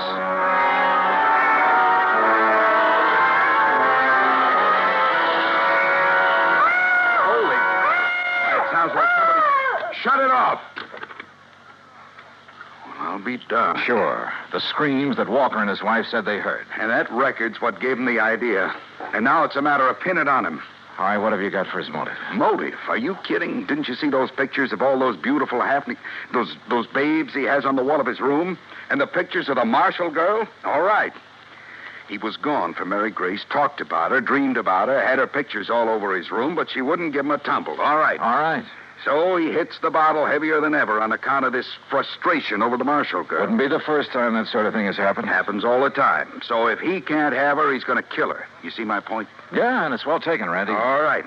Last weekend, you're taking his dream girl out on the town, having a good time with her, doing all the things he wished he could do. Go on. Well, it's too much for him, driving him out of his rum-soaked mind. Then he hears that screaming on that opera record. It gives him the idea. He wakes up his wife, so she'll hear it, too, so his wife will think somebody's getting killed up there. But he doesn't let her go up there, right? Sounds good, Randy. After his wife goes back to bed, that's when she saw you leave, he goes up there and kills the girl. But if he was as sick as he appears to have been... John, the time like that, a man gets superhuman strength. Strength of a madman, they call it. And listen. I'm listening. His wife said she thought she heard him walking around, remember? I remember. So that's it. She finally got up, came up here, and found the body. So naturally, she tied it all in with the screams her old man woke her up to hear. And that suited him perfectly. She couldn't help but alibi for him. Come on, let's get downstairs again. I realize, Johnny, it's all circumstantial, and I still have to pin it on him. Or her. But I'll hold him on suspicion. Or her. The same circumstances would work just as well for Walker's wife if she were the killer. Yeah, but what about the motive? Jealous wife. Jealous of somebody taking that drunken bum out of her hair? That funny odor I noticed about her when I first stepped into this place. I finally remembered what it is. Hey, I noticed that, like a cooking spice. Well, it is sometimes. Cardamom seed. Cardamom? Yeah, they used to call it the drunkard's friend. A man could booze all night, chew a couple of cardamom seeds, kiss his wife goodnight, she'd never be the wiser. Well, I'll be. That odor was so strong in her bedroom that... Well, maybe she's the lush, huh? Hey. And tried to make the same thing out of her husband, on the excuse it would make him feel better. You mean he isn't a heavy drinker, Doctor? No, he is not. Doctor, you said he has a heart condition. A very serious one. Complicated by a... Yeah, I know. Could he possibly have got out of bed, climbed those stairs Sunday night, struggled with, and killed someone? The odds against his surviving such a thing are 1,000,000 to 1. 100 million. All right, I heard it all. That means you're going to start accusing me of killing that girl up there. Mrs. Walker, I told you to stay out of your husband's room. Yeah? Well, he's dead, Doc. Dead? I don't know what you give him, but he's dead. Did you give him more liquor? No. But you gave him enough before I came to... Wait here, all of you. Well, you're going to try to pin that Marshall dame on me now that Charlie's gone? You've already pinned it on yourself, Mrs. Walker. What? You thought you'd left no fingerprints on that bottle up there. Well, I didn't. I used a handkerchief. Yeah. That's what I thought. But, no, wait a minute. I didn't mean that. Too late, I'm afraid. Oh, no, it ain't. Put down that gun, Mrs. Walker. All right. So I killed that dame on the second floor. And if I have to kill you,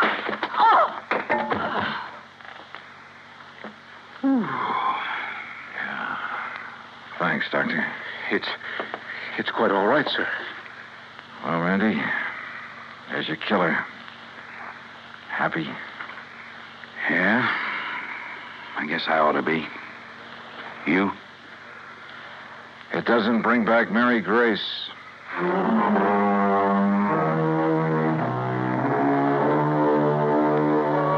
Expense account total, including transportation back to Hartford? No, wait. I took on this case myself because of Mary Grace and, well, whatever she may have meant to me is none of the company's business. Oh, sure, you'll have to pay the claim on her policy. But let it go at that, will you? The rest is on me. I want it that way. Understand?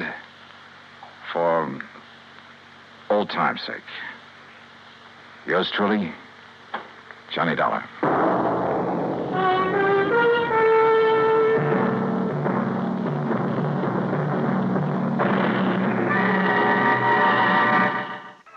Be sure to join us next week, same time and station, for another exciting story of yours truly, Johnny Dollar.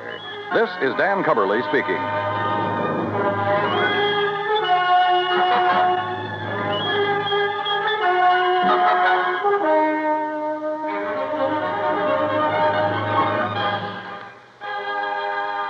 This is the United States Armed Forces Radio and Television Service.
Hollywood. It's time now for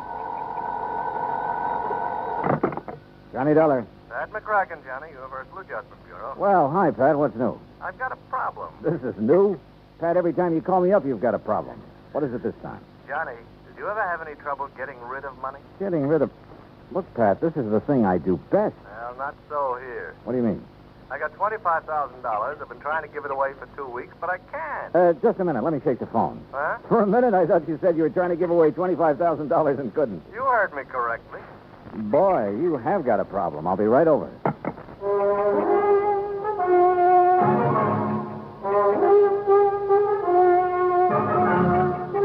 Bob Bailey in the exciting adventures of the man with the action-packed expense account.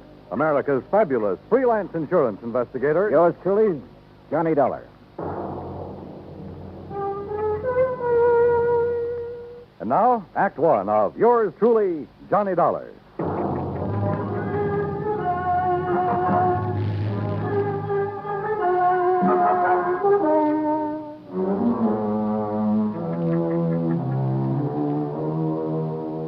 Expense account submitted by Special Investigator Johnny Dollar to the Home Office, Universal Adjustment Bureau, Hartford, Connecticut.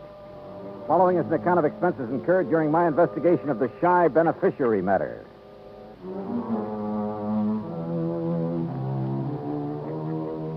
Expense account item one, $1.20 for a cab from my apartment to the offices of Universal Adjustment, where Pat was waiting for me, looking very snide. Oh, this is a real twist, Johnny. Usually beneficiaries are beating down my door to collect. This one is playing it real coy. What's the deal, Pat? Well, it starts out real simple. 2 weeks ago, a Miss Helen Gaysworth died. Huh? Insured for $25,000. Beneficiary, a man named Elijah Summers. So? Well, that's where my trouble starts. No Elijah. Can't locate? Can't locate. No trace whatsoever. Well, what have you done so far? Well, the usual, Johnny. We've checked death lists, advertised in the newspapers. All I've come up with is nothing. Where did you advertise? New York. That's where Miss Gaysworth lives. Uh-huh. She have any relatives? None, as far as we can determine. Any idea who this Elijah Summers is, or why she picked him as beneficiary? Well, the only lead we've got is something Miss Gaysworth's landlady told us. Oh, what's that? Well, apparently this Miss Gaysworth was something of, an eccentric. Lived alone in a dingy apartment, felt that the world was pretty much against her. Oh? All except Elijah Summers. Landlady heard her mention him once or twice. It seems he's been nice to her sometime in the past. How? That I don't know. Neither does the landlady. She have any idea where he could be? What he's doing? If he's even alive? No. But if he is, he's entitled to $25,000, so we got to find him. Hey, you know, you don't have much to go on, Pat. Correction, Johnny? You mean you don't have anything to go on? Expense account item two, $36 even. Transportation and incidentals to New York City. I saw the landlady. Miss Gaysworth had moved in 6 months ago from somewhere a few blocks away.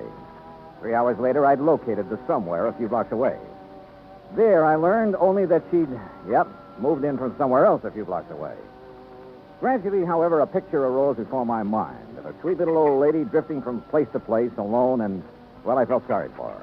I also felt sorry for me because nobody along the line had ever heard of Elijah Summers. Finally, I turned up her first landlady in New York. She remembered Miss Gaysworth mentioning something about having come from San Francisco. She thought. Item 3, $167.20 plain fare and incidentals to San Francisco. Item 4, $9.50 newspaper ads in the San Francisco papers. Frankly, I wasn't very optimistic, but that's where I was wrong, because the very first day I got results.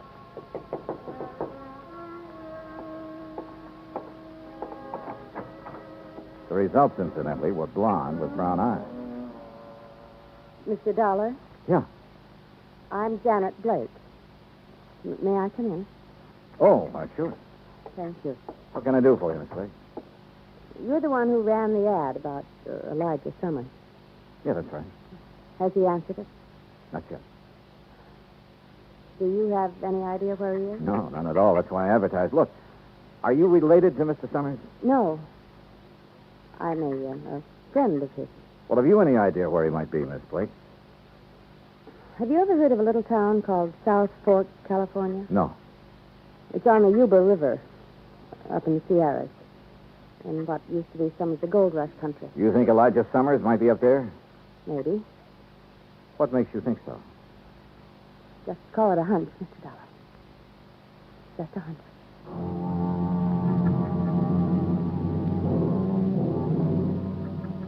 Item 5, 2750, a rented car to take me to the town of South Fork. There was just enough inhabitants to keep it from being called a ghost town, a collection of ramshackle buildings at a fork in the river hemmed in all around by the mountain ranges. I looked up the local law, a big, beefy, slow-talking deputy sheriff named Rollins. Elijah Summers? Yeah, that's right. I'm looking for him. Well, who's I? My name's Dollar, Johnny Dollar, insurance investigator. Looking for Elijah Summers, huh? That's the general idea, yeah. Well, good luck, Dollar. What do you mean? I'll tell you. You find Elijah, you let me know, huh? Okay. Why? He's wanted for murder. Act 2 of yours truly, Johnny Dollar, in a moment. Our flag now numbers 50 stars, and behind each star there stands yet another flag, representing one of the 50 states. Rhode Island state flag is white with an anchor, first used as a colony symbol in 1647. The motto Hope was added in 1664, when the government was organized under a charter from King Charles II. A circle of 13 gold stars were added for the original 13 colonies.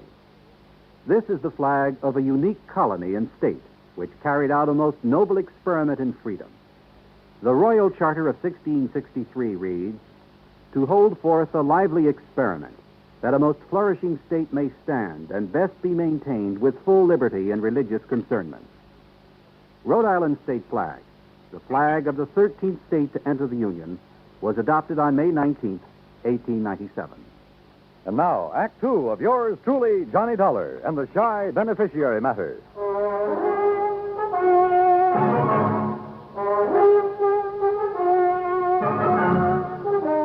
Now I knew why Elijah Summers was so hard to locate. After all, a man who's wanted for murder isn't exactly going to make himself conspicuous. How come you want to find Elijah, Dollar? He's a beneficiary of a life insurance policy, Sheriff, $25,000. I'm afraid the dough's not going to do him much good. Maybe not. Oh, sure, he's got to be brought in, tried, and convicted, but I figure that's largely a question of time. When did this killing take place, Sheriff? Last year. Here in South Fork? A ranch about 3-4 miles east of here. At Jess Tyler's place. Is Tyler the one who was killed? Yeah. Well, what happened? Well, Sir Elijah always was a funny old duck. Jess Tyler kept him around the place a couple years, sort of a hired hand. I see. Now, from what we could piece together, Elijah and Jess got in an argument about some work Elijah wasn't doing very good. Elijah went plumb crazy, shot Jess, and took off in the hills. I see. Jess's widow took it pretty hard for the better part of a year. I guess it was Ben Watts finally pulled her out of it. They was married just a month ago.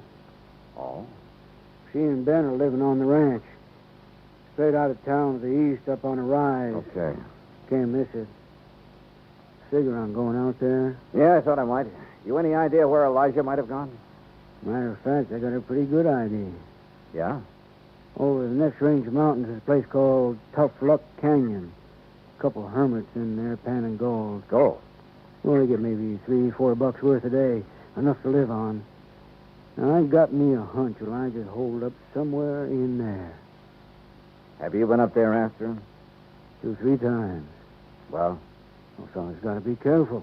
That Elijah's a mean shot with a 30-30. Jess Tyler found that out. Besides, there's lots of places up in there for a man to hide. Uh-huh. So you've given up on him?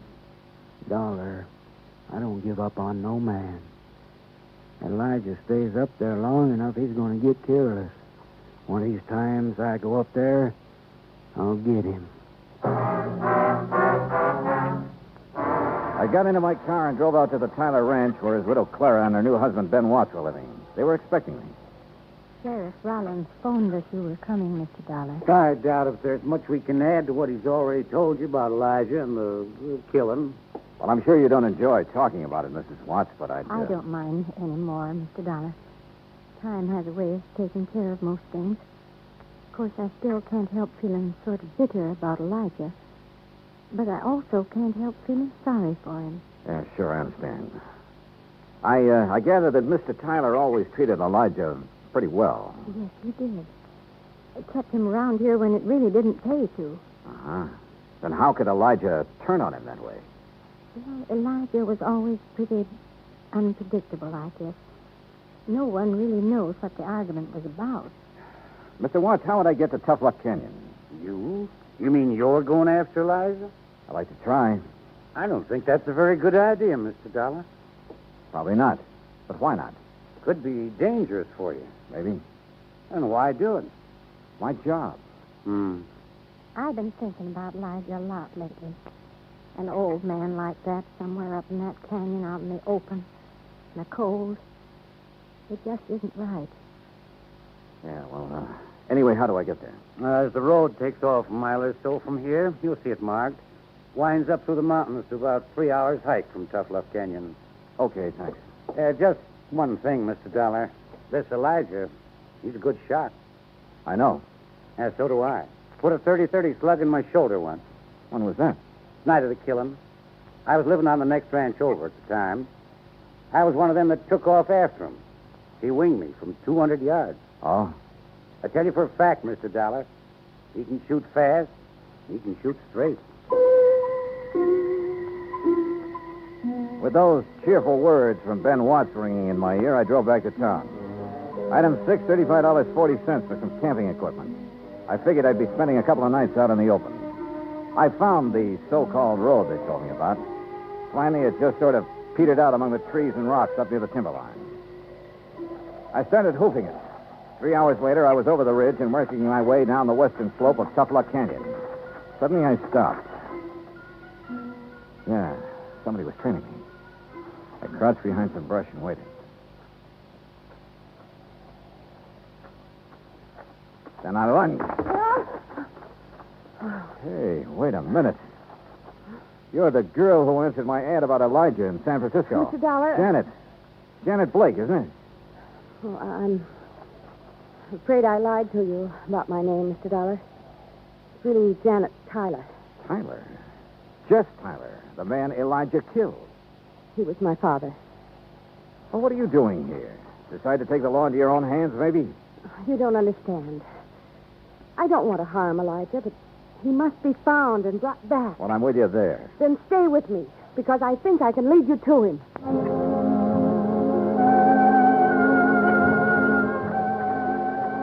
Look, Janet, we're nearly at the upper end of this canyon.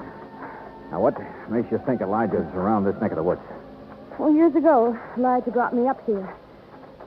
There's a little pocket in the rocks. It's almost a cave. Yeah? He liked it. Said it was his place. I recognized the landmarks. Get down. Well, Janet, looks like we finally located Elijah. The hard way.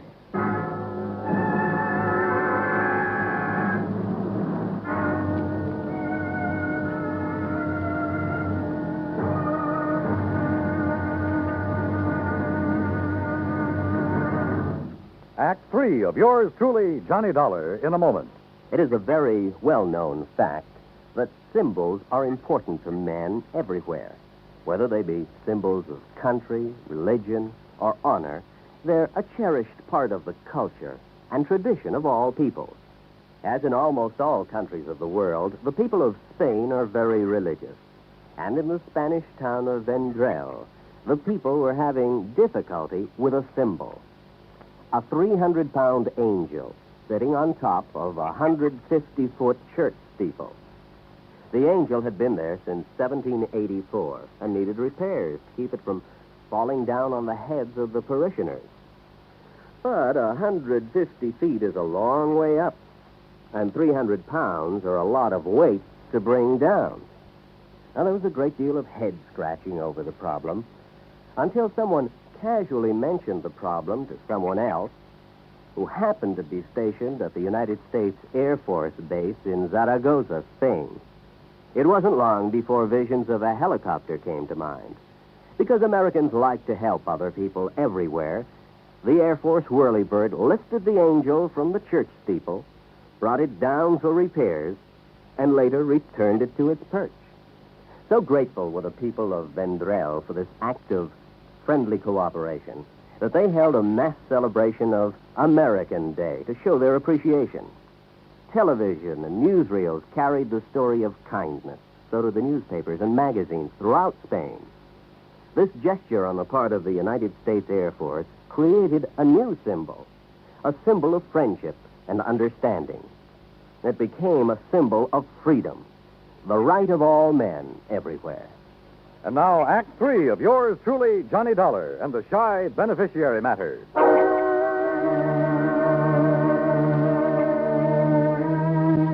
Yeah, we'd found Elijah Summers, all right. He was somewhere in the rocks above us there in Tough Luck Canyon. And I knew the minute Janet and I poked our heads up, we'd collect a slug. He had us pinned down, but good. Johnny, you think maybe it's... Stay down. Now, look, Janet, I still don't understand why you were so anxious to find Elijah. Johnny, you've heard him shooting at us. Yeah, you're right. What kind of shots do they sound like? Rifle. Matter of fact, a small caliber rifle. A 22, maybe? Like this? Where'd you get that 22 slug? This came from Elijah's gun the night my father was killed. But he was killed with... Hey, wait a minute. That's why I want to talk to Elijah. That's a good idea, and so do I, but how? I think you'll still remember my voice. Let me try. Okay, but be careful. Elijah? Elijah? Who's that? Janet. Yeah, go on. It's Janet, Elijah. Janet Tyler. Miss Janet? That's right.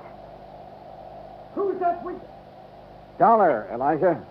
Johnny Dollar. I want to talk to you. I'm your friend. I know you don't. Please, Elijah, he's telling you the truth. We don't want to hurt you, but we must talk to you. That's the truth, Miss Janet? Yes, you know I've never lied to you. You there. Dollar. You got a gun? Yes. Toss it out in the open where I can see it.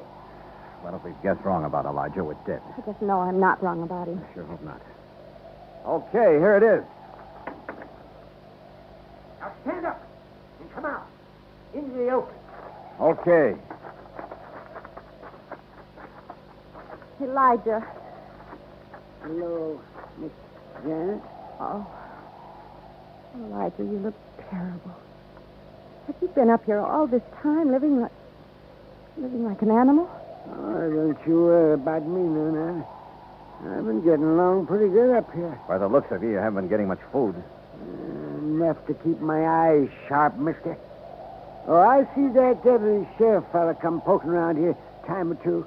He didn't even come close. And if he had have... I could have potted him easy with this. That's what I wanted to talk to you about, Elijah.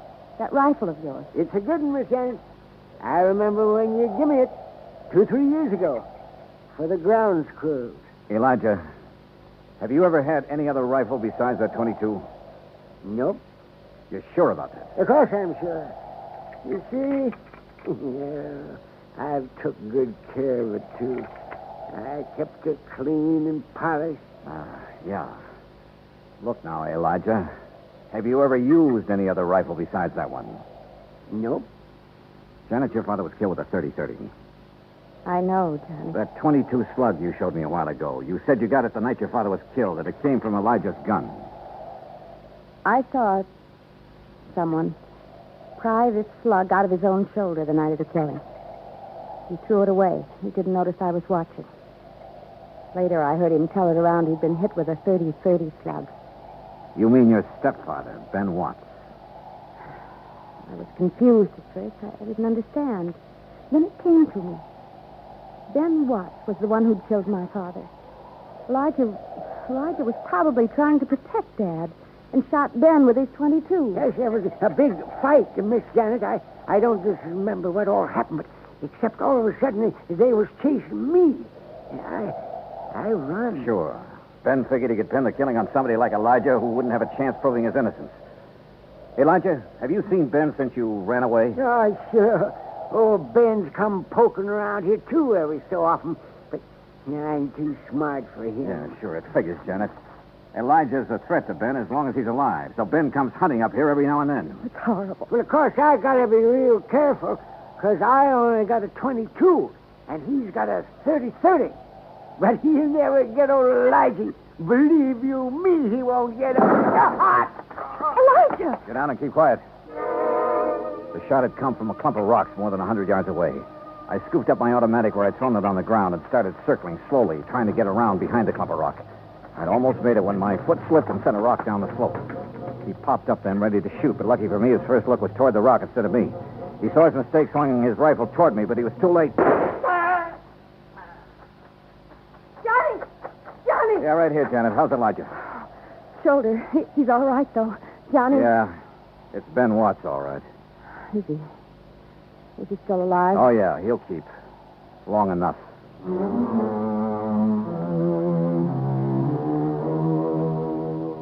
Expense account total, $410 even. Remarks? Well, I turned Ben Watts over to the local law.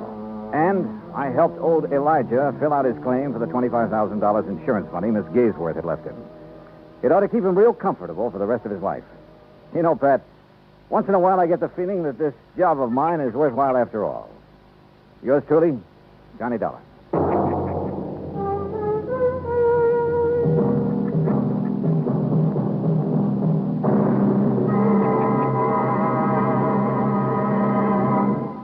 Our star will return in just a moment. Our flag now numbers 50 stars. And behind each star there stands yet another flag representing one of the 50 states. Alabama's state flag is white with a crimson cross of St. Andrew, the symbol of the Confederacy on the national flag of Scotland. Alabama's state capital, Montgomery, served as the first capital of the Confederacy, and it was on the steps of its Capitol building that Jefferson Davis took the oath of office as President of the Confederated States of America. The Scottish cross is in the form of an X, or saltire, and is also found on the state flags of Georgia and Mississippi. Perhaps it is the independent, rugged spirit of the Scots that recommended its national symbol to the Confederacy as a symbol of its rebellion. Alabama's state flag, the flag of the 22nd state to enter the Union, was adopted on February 16, 1895. Now, here is our star to tell you about next week's story. Next week, the most cockeyed case I ever worked on. Not one of life, but death insurance. Join us, won't you? Yours truly, Johnny Dollar.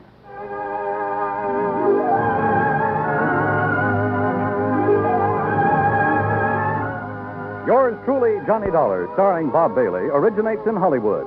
Written by Robert Rice, it is produced and directed by Jack Johnstone. Heard in our cast were Virginia Gregg, Jeanette Nolan, Larry Dobkin, Jack Crucian, Russell Thorson, and Howard McNear. Be sure to join us next week, same time and station, for another exciting story of yours truly, Johnny Dollar. This is Dan Cubberly speaking.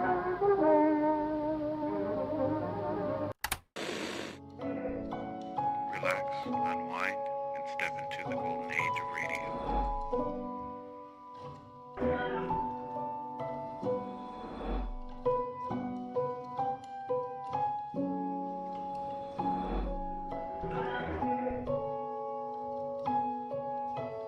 You're now listening to Golden Radio Hour.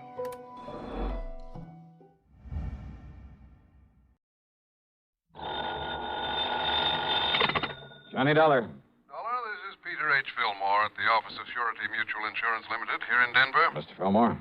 Dollar, I want you out here. I've just uncovered a racket that has been costing our company a lot of money. What kind of a racket? Robberies, grocery store robberies, whole series of them. What's being taken, cash or goods? Cash, on Saturday nights, with most discouraging regularity. But, Dollar, with all the facts I can give you, well, I see no reason why you shouldn't be able to round up the gang that's doing this in short order. You think there's a gang involved? That's my conclusion, and I'm certain you'll agree with it when I give you the information I have. I see. Which means there may be some danger involved in this investigation. Oh, that's the understatement of the week. However, I understand you're quite used to that sort of thing.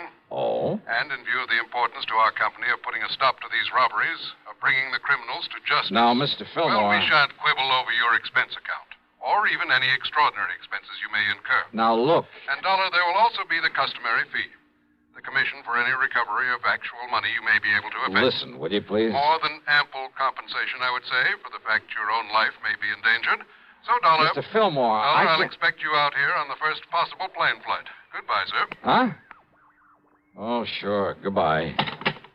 Maybe forever, huh?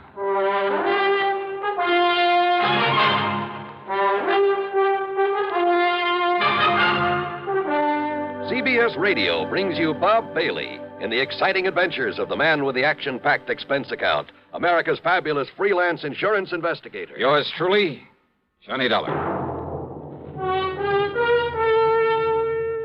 Thirsty people everywhere prefer ice-cold Pepsi-Cola. And because it's light, it refreshes without filling. Charlie, be sociable. I am, Kay. Pepsi is a favorite of thirsty people from Maine to Hawaii, from Alaska to Florida. Charlie. It's perfect for parties or picnics, so serve Pepsi to your guests. That's helpful, but... This is the sociable part.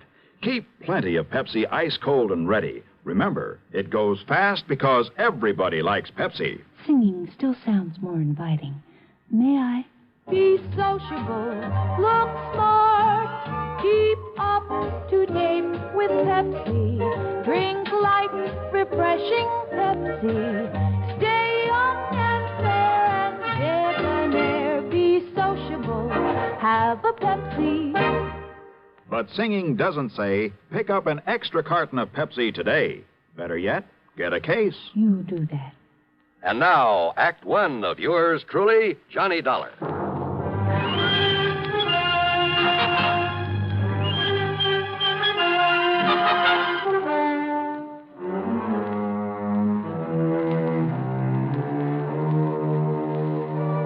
Expense account submitted by Special Investigator Johnny Dollar to Surety Mutual Insurance Limited, Denver office.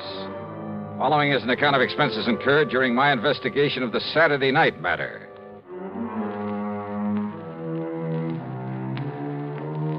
After including an extra box of 38 shells in my luggage, I spent item 1, $77, plane fare, Hartford to Denver, Colorado.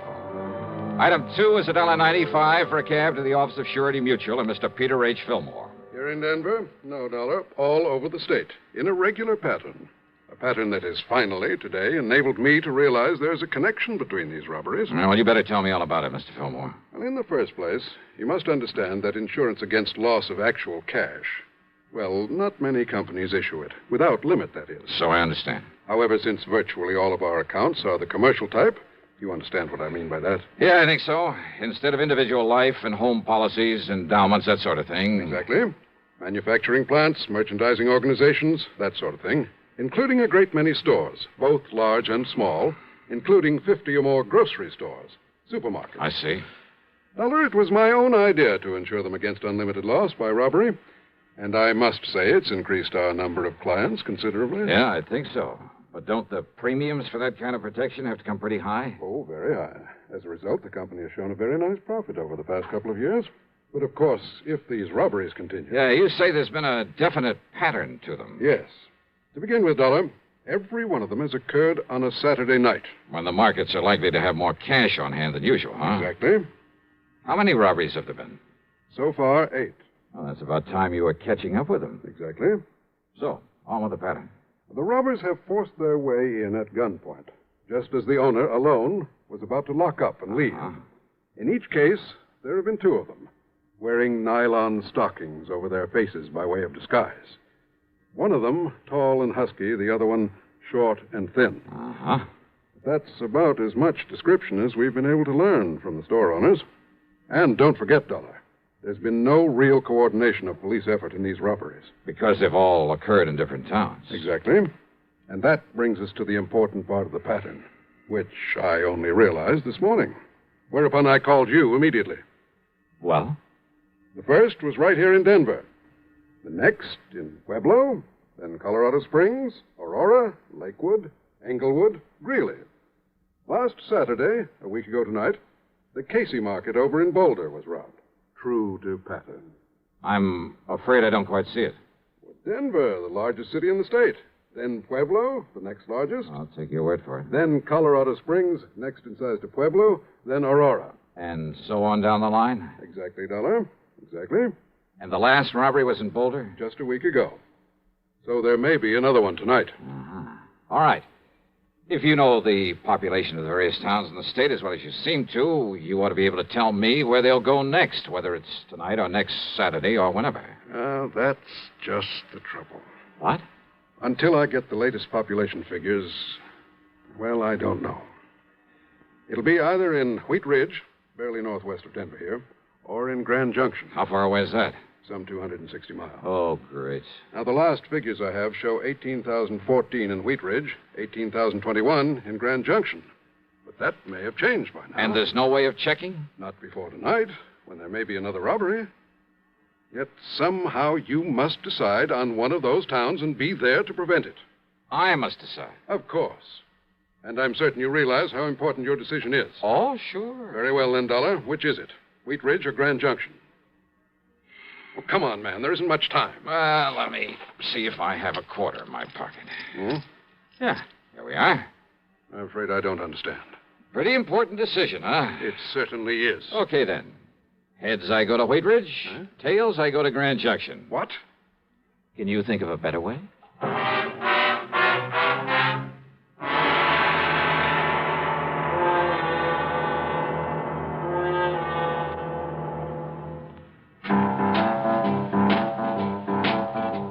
Talk about best-selling records.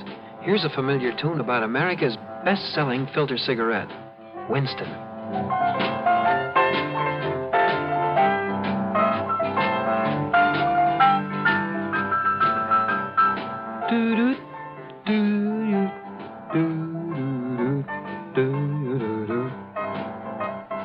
Winston gives you real flavor, full, rich tobacco flavor.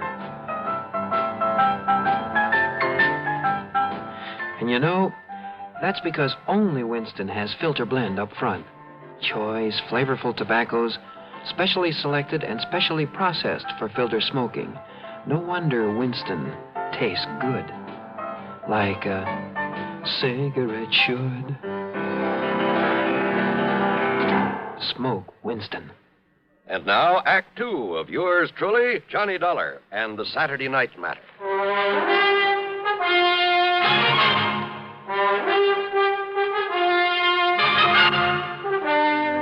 Now, Dollar, do you mean to say you think you can determine which city this gang of grocery store robbers will hit by the flip of a coin? This is ridiculous. I asked you, can you think of a better way?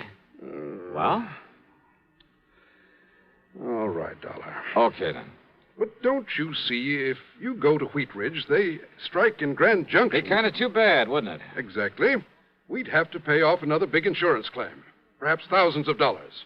And, Dollar, I'd hold you responsible. Me? Yes. Responsible for what, Mr. Fillmore? Huh? And I take it you're Johnny Dollar. Now, look here, Dollar, right? This is the most... Easy, PH.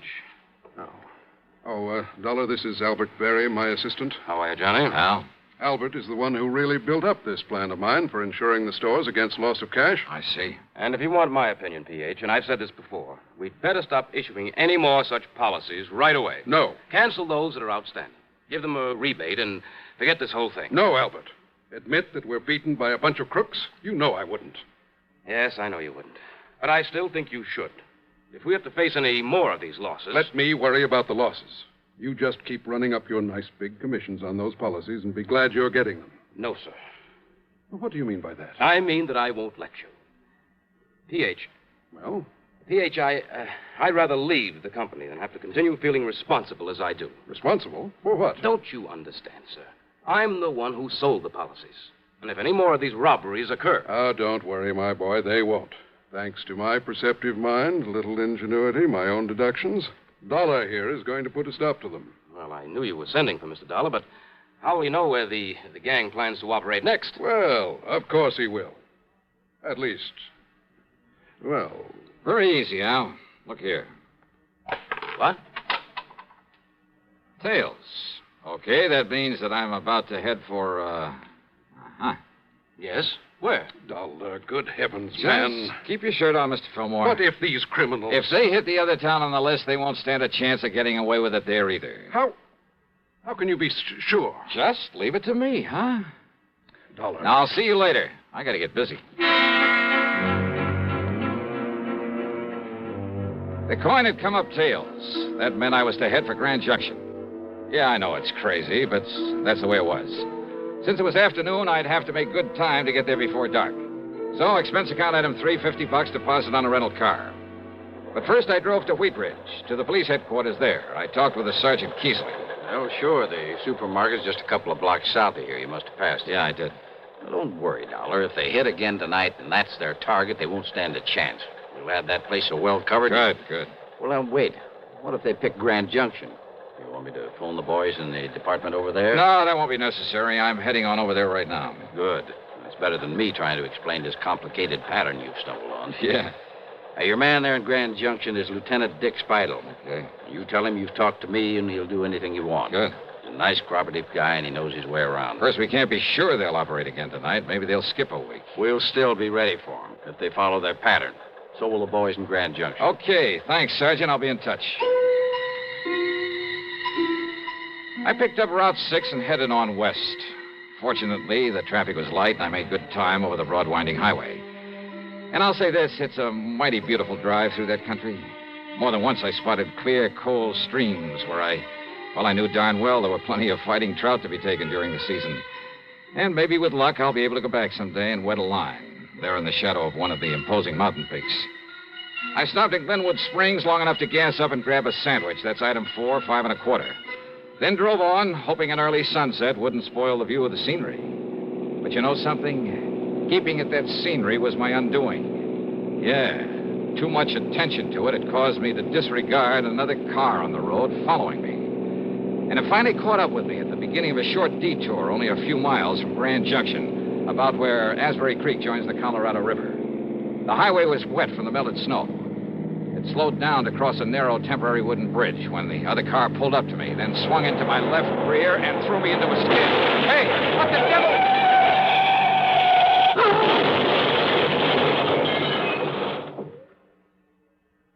Act 3 of yours truly, Johnny Dollar, in just a moment. Meet star Stuart Irwin.